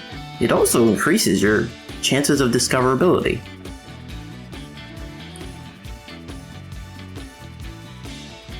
Another indirect monetization strategy, and the last one, you can do book deals, right? Successful podcasts with strong storytelling or a niche following can potentially get book deals or even license their content to be adapted into other media, like a book or even a movie. Some of the keys to success I want to provide before I get to the end of this section. When it comes to podcasting, several factors are critical for building a profitable podcast, regardless of the monetization method. Starting with, you want to build a loyal, engaged audience. Quality content that resonates with listeners is the most important factor. A smaller, highly engaged audience can be more valuable to niche sponsors than a large, passive one. You want to pick a niche with monetization potential. Certain topics like business, health, or technology attract more sponsor interest and a paying audience. You also want to stay consistent. Regular publishing builds trust and helps the show become a routine for listeners. And finally, and last but not least, I want to say diversify your revenue streams. Combining strategies like sponsorships and premium content creates a more stable business model. Relying on one income source can be risky. So just keep all of this in mind. Just to wrap up and recap this section of the video, hopefully you were taking notes, hopefully it was valuable to you, hopefully it was useful, and hopefully it's effective in your journey to making money online. Podcasting is not a get-rich-quick method. It's not. It's about long-term brand building. And I really want to get that across to you. But there's a lot of opportunity, as I mentioned. You might want to go back for monetization and, building a career out of it. So before we go on to the next part, I just want to say thank you for sticking around this long. The next part I want to talk about is social media side hustles, right? As far as TikTok, Instagram, Shorts, Reels, a lot of different options out there. And it's just growing by the day. Stick around, get your popcorn, go grab a snack, buckle in because it's about to get deeper. And thanks for sticking around. Hey there, my name is Brandon. In this section, I'll be discussing social media side hustles like TikTok, Instagram, Shorts. There's a couple different options out there right now.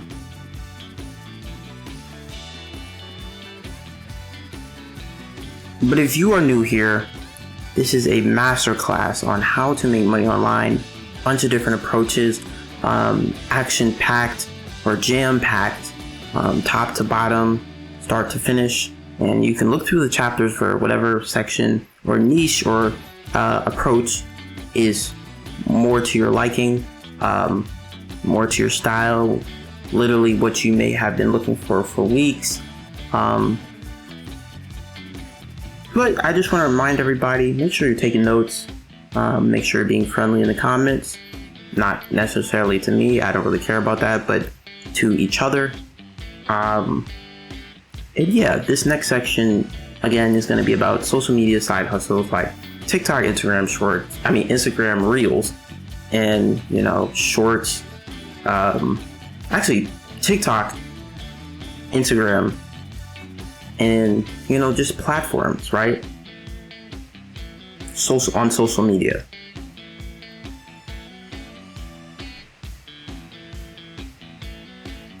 Starting with why social media is the fastest side hustle starter. Let's begin with the basics, right? Why is social media such a powerful side hustle? Let's think about it, right?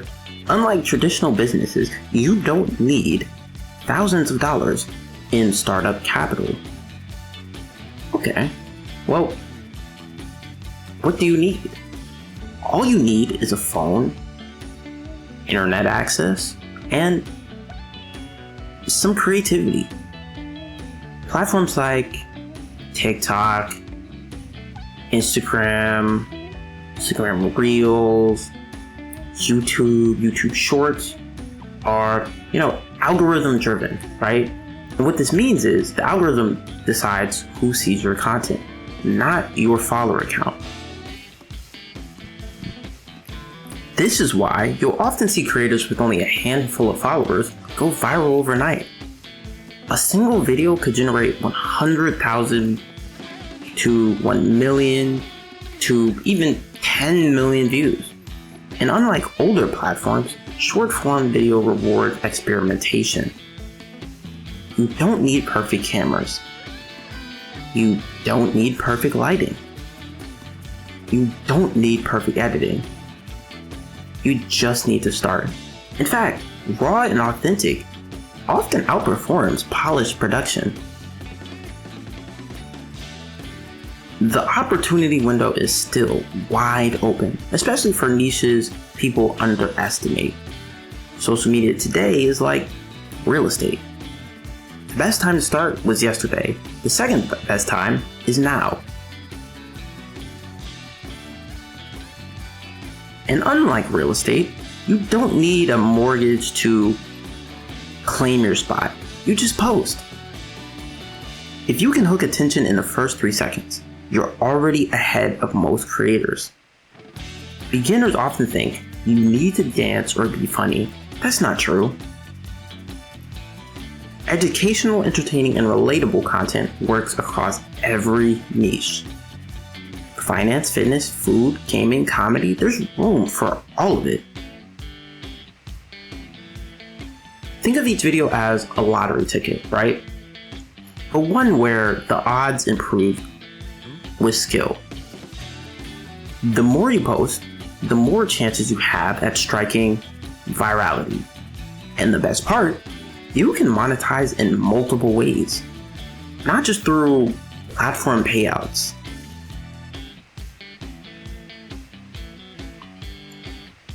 In this next part, I want to talk about monetization avenues you probably don't know about.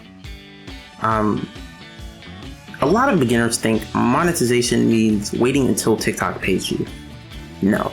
But platform payouts are usually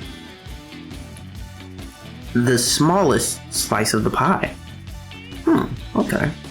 Let's break down the 4 main ways to actually earn money from social media. First, obviously, platform payouts, right?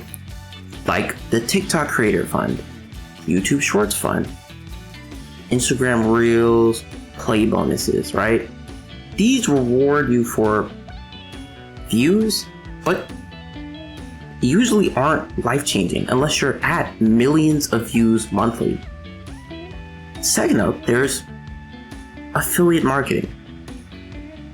This means you promote a product and earn a commission per sale. An example would be you post a video about a budget planner app, right? Then you drop your affiliate link in the description or even in the video, right? And every sign up pays you. Think about that. Affiliates are beginner friendly because you don't need to create your own product. Third, sponsorships and brand deals. Once you build a following, even as small as 5,000 to 10,000 followers, brands may pay you to promote them. The rate is usually based on your engagement, not just follower count. But some niches, like finance or tech, pay much higher rates than lifestyle or comedy. Fourth, I would say selling your own product or service. This is the highest earning model because you keep full control. Examples include an ebook, launching a course, offering a coaching session, or even physical products. Your short form video acts like a mini ad that drives traffic to something you own. Many creators start with affiliates, but transition to selling their own digital product.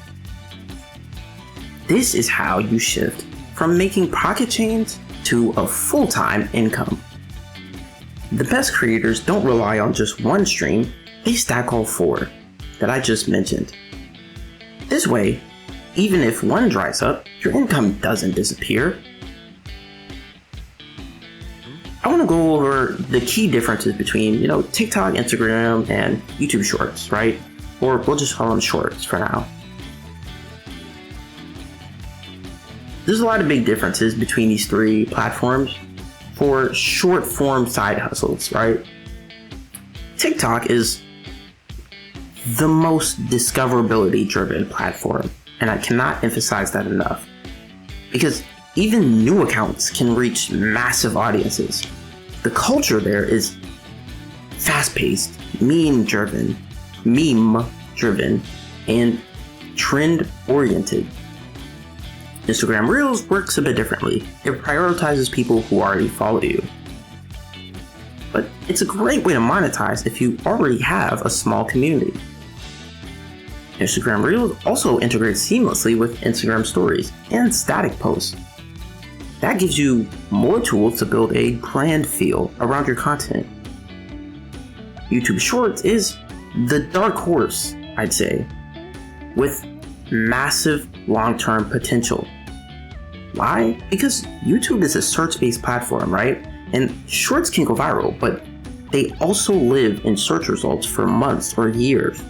This makes YouTube the best long-term archive for your short-form content. Another difference, YouTube has the best ad revenue model by far, right? Creators who qualify for monetization get paid significantly more per 1,000 views than TikTok or Instagram. The key strategy is repurposing content across all 3. One video idea can be filmed once, slightly adjusted, and posted everywhere. That way, you triple your chances of hitting an audience without 3 times the work. Each platform rewards consistency. Posting daily or at least several times a week. But remember, don't just chase trends. Mix trending sounds with original value, right? The creators who last are the ones who build authority in their niche, not just virality. In this next part, I want to speak about, a framework for content creation. This is particularly focused towards beginners, right? Many beginners freeze at the question, what do I even post? Well, I want to make it simple with this 3-part framework that is hook, value, call to action. Your hook is your first 3 seconds. That could be text on screen, a question, or something just visually surprising. An example would be, I bet you didn't know you can make money with your TikTok without even having 1,000 followers. Here's how. The value is the core of the video, where you teach, entertain, or inspire. You want to keep the value short and clear, usually 10 to 20 seconds max, right? Don't try to over-explain, save depth for another video.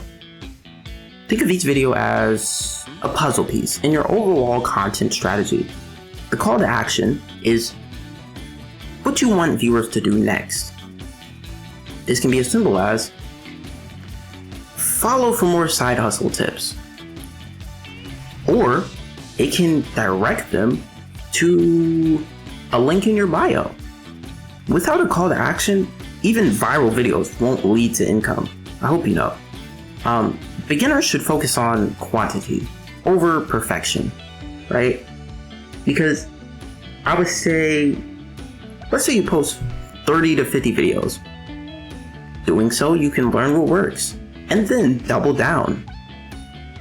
A helpful mindset to have, treat your first 50 videos as free practice, not failures. Every viral creator has had dozens of flops before something took off. So I would recommend using analytics, checking out the metrics to study retention, right? Are people dropping off after 5 seconds? What point exactly are they dropping off at? What did I do here? What changed here that made them lose interest? Pay attention and monitor the metrics. But based on the framework that we're talking about, again, ask yourself, in that first 5 seconds, are people dropping off after 5 seconds? If yes, work on your stronger hooks, right? You gotta work on your copy. If they watch all the way through but don't follow, improve your call to action. Each video is data, and data compounds into strategy.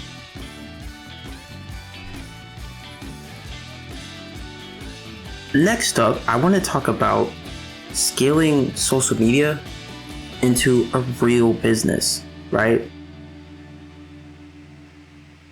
Posting videos, and let me repeat this, posting videos alone won't make you financially free. Let me run that back. Posting videos alone will not make you financially free. You've probably seen a couple examples of that. A lot. So you need a system, okay?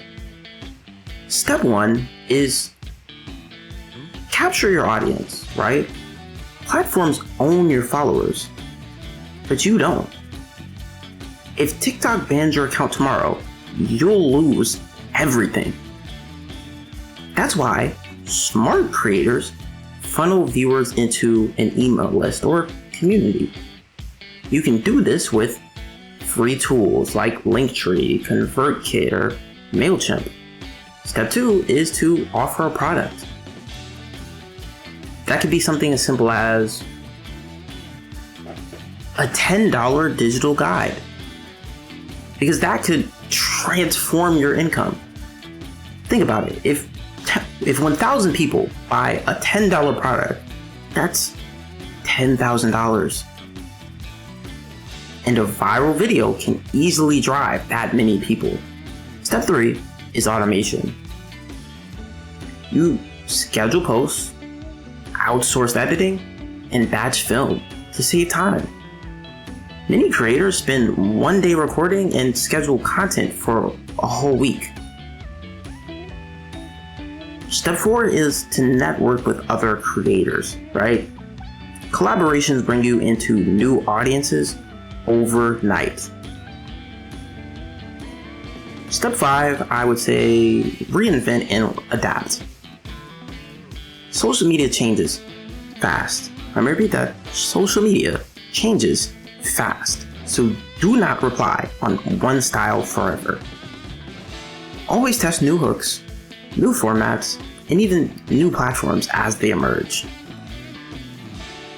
By stacking consistent posting, product sales, and brand deals, you're building a true business. And that's the end game of social media side hustles. Because it starts small and then you turn them into sustainable income streams. Just to reinforce what I've been going over these last few minutes of this section, I want to give you a brief summary in saying 100 ways to make money online doing social media. Starting with, building and monetizing your brand, right? Become an influencer or micro-influencer, right? Partner with brands for sponsored posts, sponsored stories, sponsored videos, right? Number 2, affiliate marketing. Promote other companies' products and earn a commission for each sale you drive with a unique link or code. Sell your own merchandise. Create and sell branded t-shirts, hoodies, mugs, other custom products. There's a lot of different options. Launch a paid newsletter, right? Offer a subscription-based newsletter with exclusive content to your followers. Create a Patreon or membership service. Provide exclusive content, early access, or behind-the-scenes material to paying subscribers. There's even crowdfunding. Use your platform to raise funds for a project or business idea from your followers. Do sponsored giveaways. Partner with a brand to run a promotional contest for your audience. Offer paid shoutouts or promotions. Charge other accounts or businesses to promote their content to your audience. License your content. Sell the rights to your photos, videos, or other creative works to brands or media outlets. Write sponsored blog posts. If you have a blog, create content for brands and promote it on social media. You can even sell products and goods, like sell physical products. Use social media as a storefront to promote and sell your own handmade or manufactured items. There's even dropshipping that we're going to talk about next. Set up a dropshipping store and market the products on your social media channels. There's live stream shopping. Host live streams where you demonstrate and sell products in real time. Sell art or crafts. What I mean by this is showcase and sell your paintings, sculptures, and other creative works. You can even sell photos. Sell photos online, like monetize your photography skills by selling photos on stock websites and even directly to clients. You can sell pre-owned items. Use platforms like Instagram or Facebook Marketplace to sell vintage or used goods. Curate and sell products from other vendors. Act as a social media-based reseller for products you love. Create and sell DIY kits.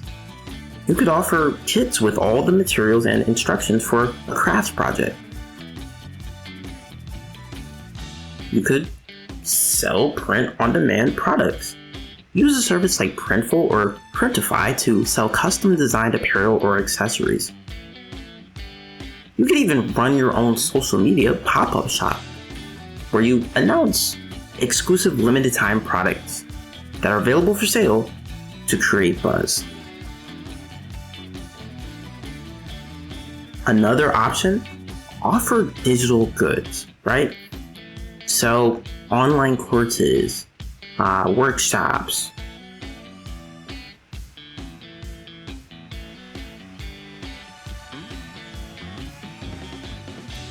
And by this I mean create and sell, educational content based on your expertise. Sell ebooks, guides, publish and market digital books on topics relevant to your niche. Sell digital products. Offer things like presets for photos, Canva templates, and digital planners. Create and sell Notion templates, right? Cater to the productivity and organization niche. You could even sell video templates and assets. You could create people's intros, transitions, and other video editing tools that may make their workflow more efficient, or create an effect that they just don't know how to do. You could sell art. Use your social media to promote and sell unique digital assets. You could sell proprietary software or even apps.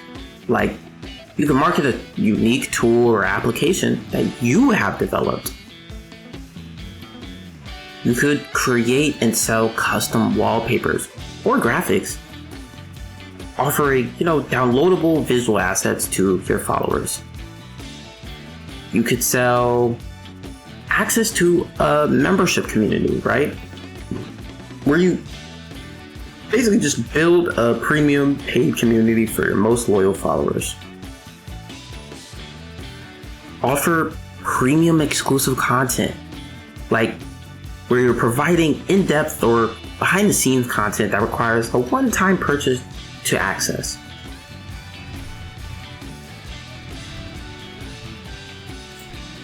You could even, and this is probably the most effective in my eyes, offer services based on your skills, right?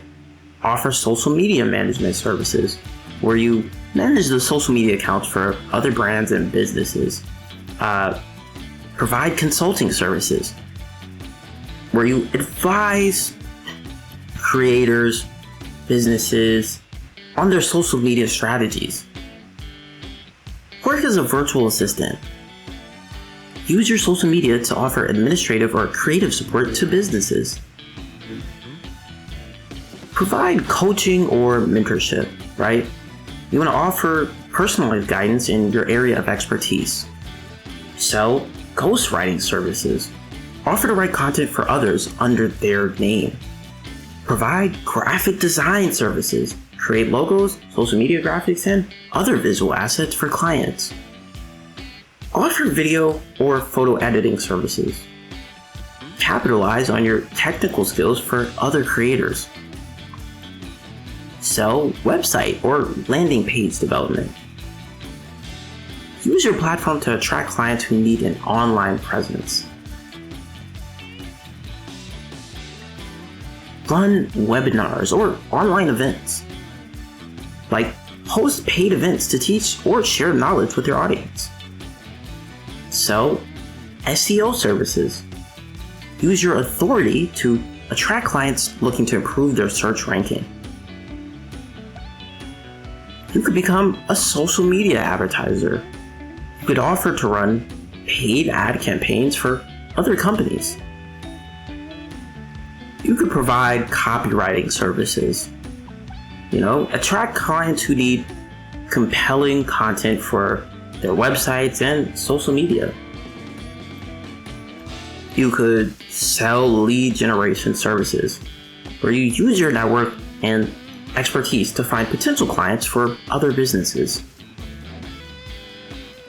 You could even become a freelance community manager. What I mean by that is you manage engagement and moderation for another brand's online community. You could offer product testing services. You work with brands to test and review new products. You could even offer proofreading and editing, right? Offer your writing and grammar skills to businesses. You could teach a language online. You want to use social media to attract students for private lessons. Offer fitness or nutrition coaching. Use your platform to sell personalized workout plans or nutritional advice. So, personalized voiceover services, right? Use your platform to showcase your voice for potential clients. I want to discuss how to leverage unique platform features, right? Like, I would recommend trying to host an event and sell events, right? And sell tickets.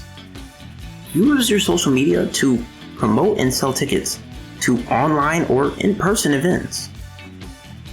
Another option, monetize your live streams, like accept virtual gifts, donations, and direct payments during broadcasts.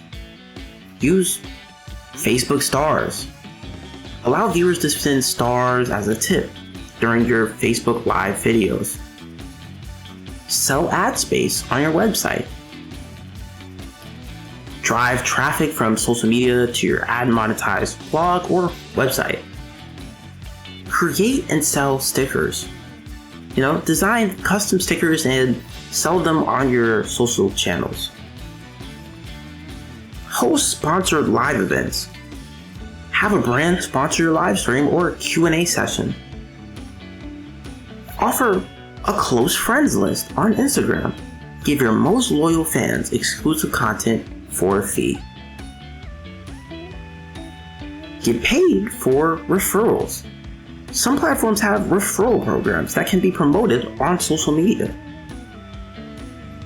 Create and sell templates for social media posts, where you would pretty much help other businesses design their social media content. You can even offer an audit of another brand's social media. Provide a paid service that analyzes the presence of that brand and offers recommendations. There are a few other niche or specialized services out there that you can use to monetize your social media as, a side hustle, but we're going to wrap it up there. If you want me to expand on that more, let me know. Before I wrap this section up talking about social media side hustles, I just want to say thank you for watching this far. I hope this has been more helpful for you than it has been for me. I hope these are effective in your journey to making money online, and going from your current status, your current job, your current income to 100xing your lifestyle that you live right now, right? And I hope to be a big help in doing so.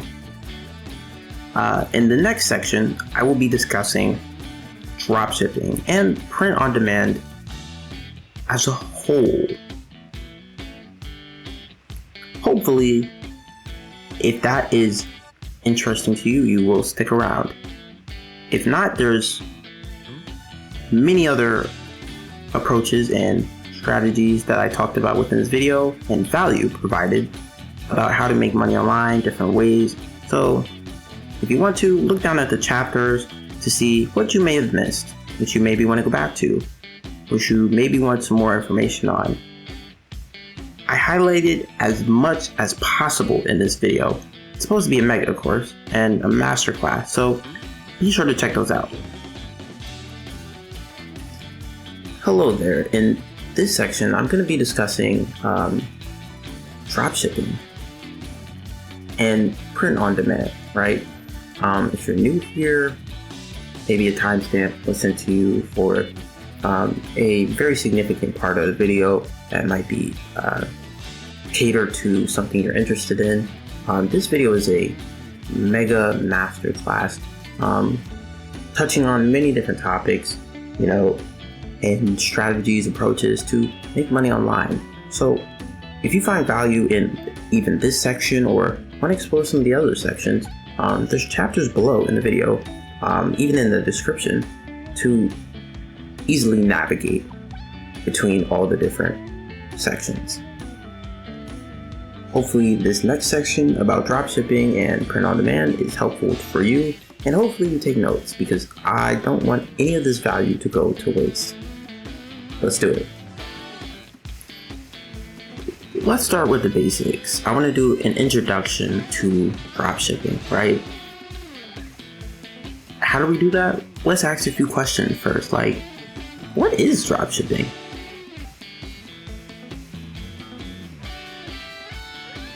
Well, dropshipping is a retail model where you sell products online without holding inventory.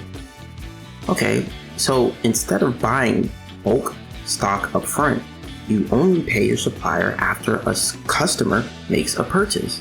Yes. That means you don't need a warehouse, you don't need to ship products yourself, and you don't risk sitting on unsold goods. Here's how it works step by step. A customer buys from your store, you forward the order to a supplier, and the supplier ships it directly to the customer. And guess what? You keep the difference between what the customer paid and what the supplier charges you. Think of yourself as the middleman, but with marketing power. Your biggest job in dropshipping is not packaging boxes, it's driving traffic and making sales. Platforms like Shopify, WooCommerce, and BigCommerce make setting up a dropshipping store simple.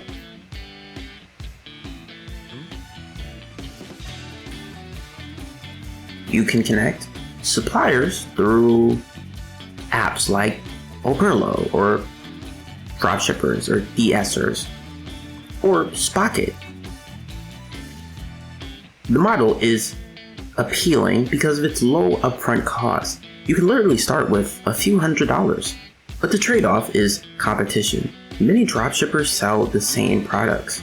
That's why branding, product selection, and customer experience matter more than ever. If you just list the same phone cases or necklaces as 1,000 other sellers, you'll struggle. Success in dropshipping comes from differentiation. Either by finding untapped product niches, branding existing items better, or bundling products in creative ways.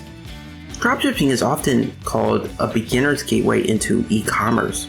It teaches you how online transactions, payment gateways, and customer service work without massive financial risk.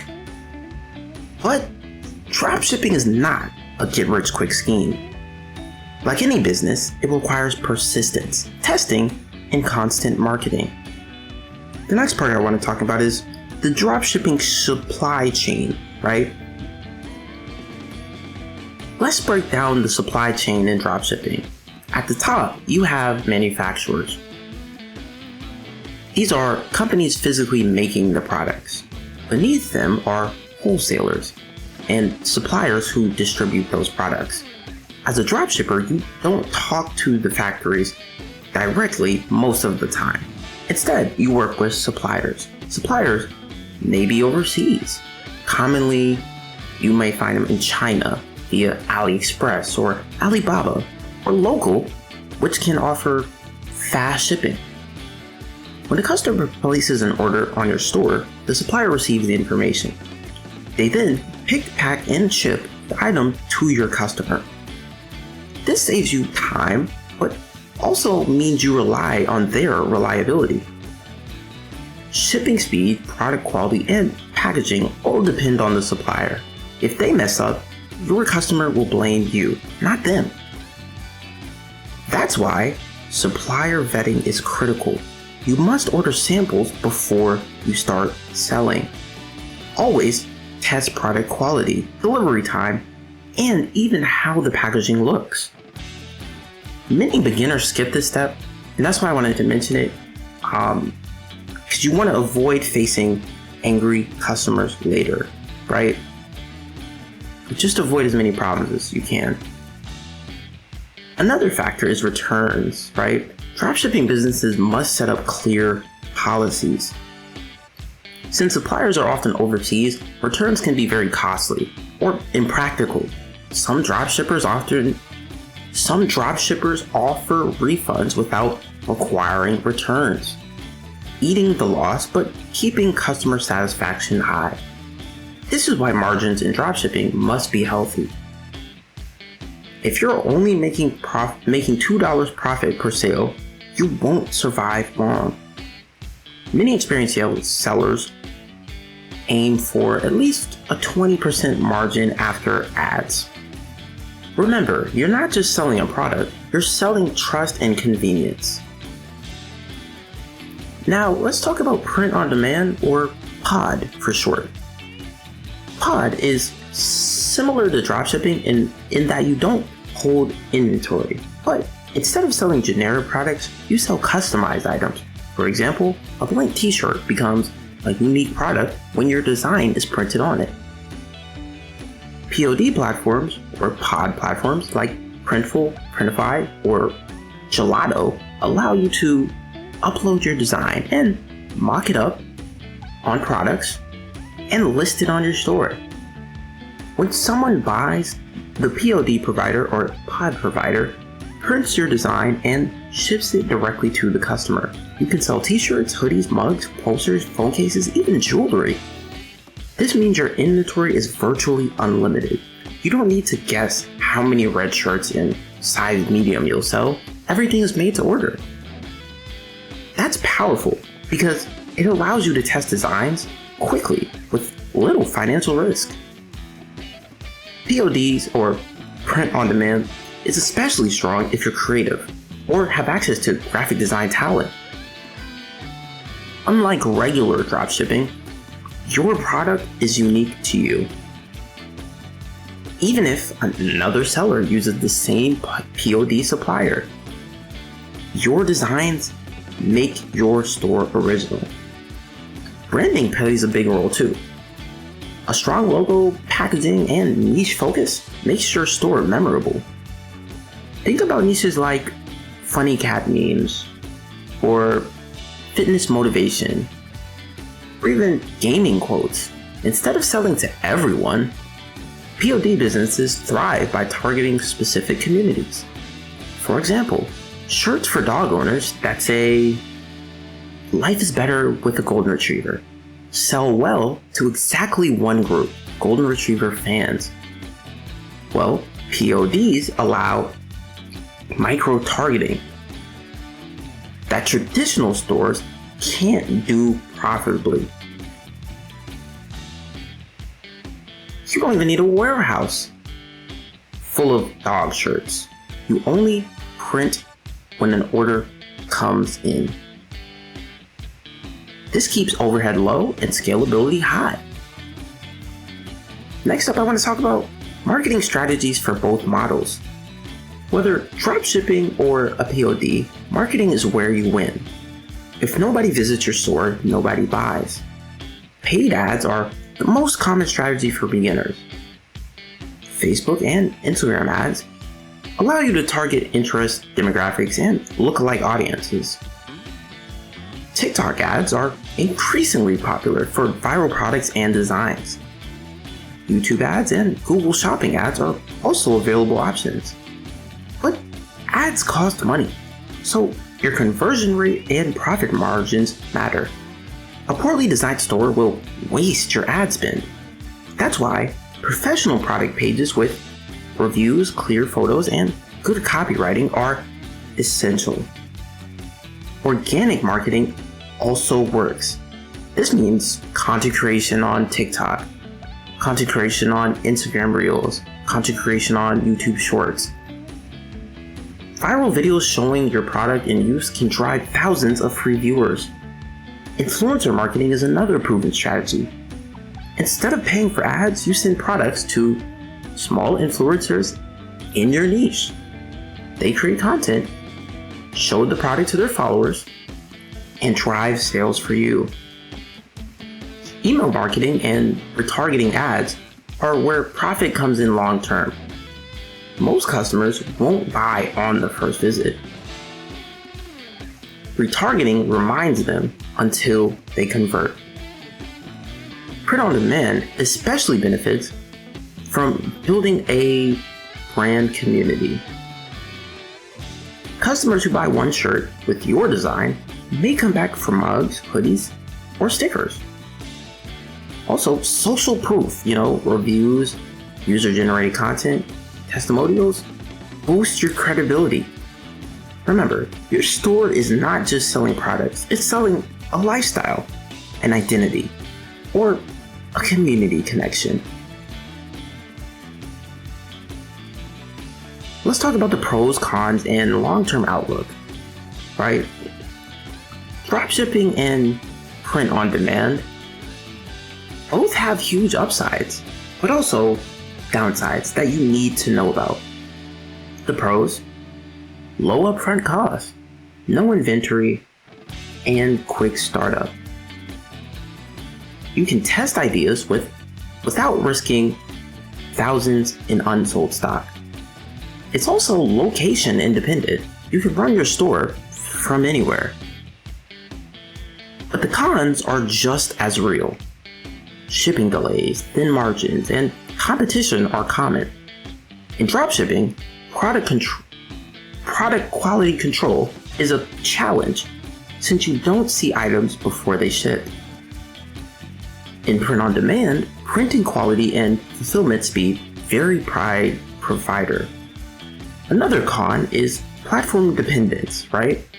If your supplier raises prices or shuts down, your business is greatly impacted. That's why many successful sellers eventually transition from dropshipping into holding their own inventory. Or they move from pod testing to building full clothing brands. Dropshipping can be a stepping stone, not the final destination. Think of it as training wheels for full-on e-commerce. Print on demand, on the other hand, can scale into a long-term brand if you keep your designs fresh. If you focus on building a loyal niche audience, you're not just selling shirts, you're building a movement. The e-commerce space is only growing.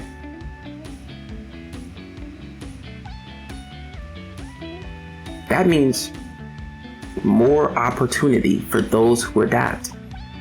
The winners will be those who think beyond just cheap products and focus on brand, story, and customer experience. Dropshipping and print on demand are powerful entry points into that future.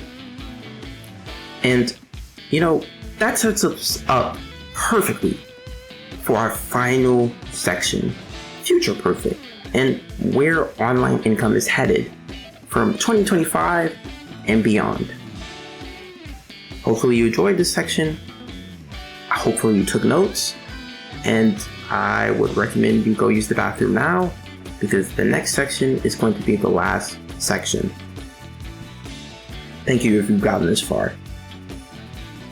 Hey there, it's Brandon here. Hopefully you didn't skip all the way to the end to this section because this is the last section of the Making Money Online Masterclass.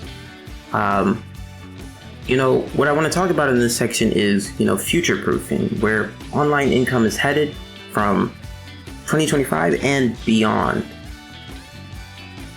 Starting with part 1. The shifting landscape of online income. Right? The internet isn't static. What worked in 2015 did not work the same way in 2020. And what worked in 2020 has already changed in 2025. Algorithms shift. Platforms rise and fall. Monetization methods evolve. Remember Vine? Yeah, a whole generation of creators built audiences on there, only to see it vanish overnight. The same thing can happen to any single platform you rely on. That's why the keyword here is future-proofing. Future-proofing means building online income streams that don't just survive 1 year, but thrive for the next 5, 10, or 20. The big difference now is that the pace of change is faster. AI tools, automation, and globalization are accelerating everything. If you're entering online income today, you can't just think, how do I make money this year? You have to think, how do I make money in a way that still makes sense when new tech comes out, when platforms change, and when attention shifts?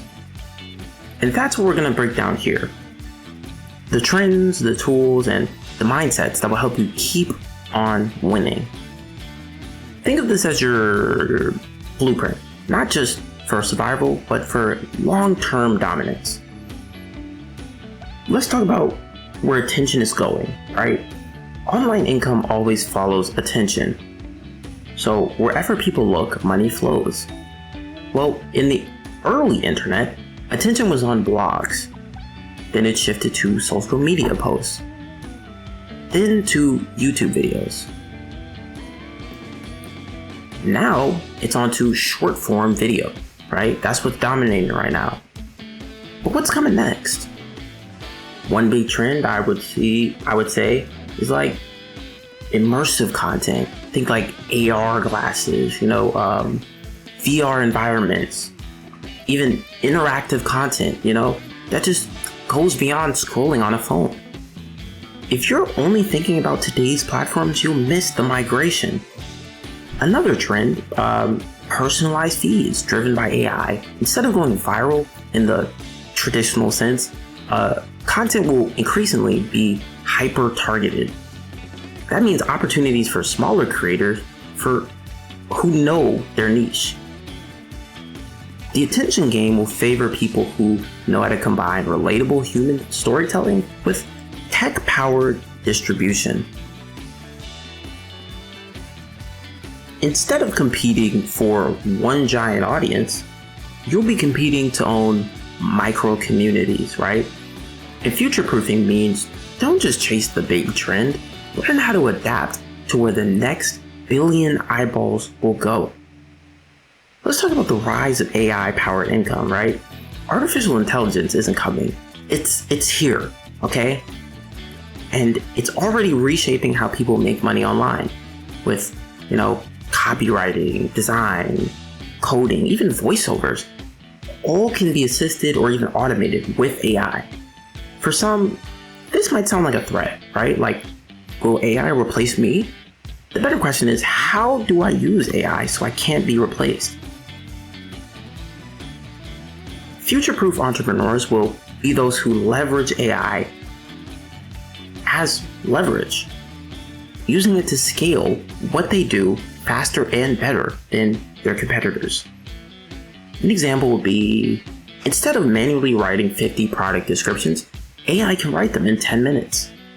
Instead of spending days editing a video, AI can auto-edit drafts that you polish. Instead of doing customer service alone, AI chatbots can handle frequently asked questions while you handle higher level issues. The winners of the next era aren't anti-AI or pro-AI either. They're just AI literate. They know how to mix human creativity with machine efficiency. Next up, I want to talk about building durable assets, right? If you take away one lesson from all this, it's Platforms change, but assets last, right? A YouTube channel is an asset. An email list is an asset. A personal brand is an asset. Followers on one platform, that's not an asset. That's a rented land, right? That's rented land. The platform owns the audience, not you. Future-proofing means making sure you're turning attention into something you control. That could be an email list, a community forum, a paid membership, or even your own product line.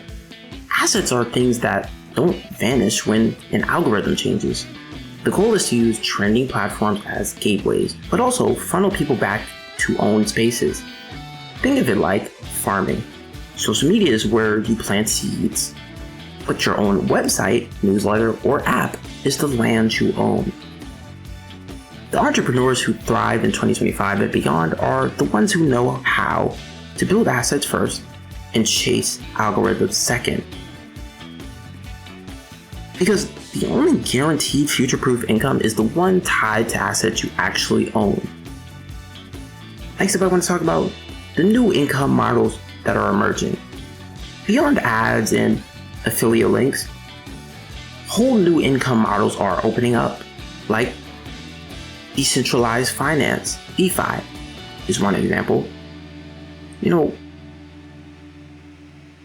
What I'm referring to is peer-to-peer transactions, smart contracts, and blockchain powered marketplaces. There's even creator coins and tokens. Imagine being able to issue your own digital currency for fans to support you. What about subscription economies, right? From Patreon to private communities to specialized learning hubs. Microtransactions inside of apps are also expanding, and soon we'll see them in more mainstream content probably. Another example, licensing your digital products, right? Like art, music, software, templates, This will probably become a very big thing in the future. But we're moving towards a digital ownership era where creators not only make content, but also own their creations in legally protected ways. This means new opportunities for people who can think beyond just selling ads. If the last decade was the ad-driven era, the next decade is the asset-driven era. Whoever learns to monetize intellectual property, digital rights, and recurring revenue will dominate in the future. Let's talk about mindsets that will future-proof you, right? The mindset of tools change, platforms change, but the one thing that doesn't change is your ability to adapt, right? Future-proofing isn't about guessing correctly or guessing perfectly. It's about being flexible enough to pivot quickly and adapt. Ask yourself, are you building skills that transfer across platforms? An example would be, if TikTok disappears tomorrow, could you still hook an audience on YouTube Shorts? If one AI tool shuts down, do you know how to use another? The skills that matter most, storytelling, community building, problem solving, and adaptability. These are what carry you through the shifts in tech. Think of them as future currency. Platforms may change, but these never go out of style. Future-proof entrepreneurs also invest back into themselves, constant learning, and constant upgrading, If you make learning a habit, the future doesn't scare you. It excites you. Now, to close on all of these lessons and different sections of this mega masterclass for making money online, I want to say, we've gone through 12 hours. 12 full hours of strategies, models, platforms, and opportunities, from freelancing to digital products, from YouTube to AI automation, from real estate to crypto. And now, at the very end, we've zoomed out to see the bigger picture, where it's all heading, right? The truth is, I want to tell you guys, nobody can predict every detail of the future, but we can future-proof ourselves by diversifying income, building assets, staying adaptable, and learning how to use the tools of tomorrow. By doing so, we don't just survive, we thrive. 10 years from now, the people who watched this and took action will look back and say, wow, that was the turning point. The moment they stopped thinking short term and started thinking legacy. Because making money online isn't just about making money. It's about building freedom, control, and opportunity. That's what future-proofing really means. Designing a life that lasts, no matter where technology takes us. So here's my challenge to you. Take what you've learned, apply it, and start building your future-proof online income today. Thanks for watching. See you later.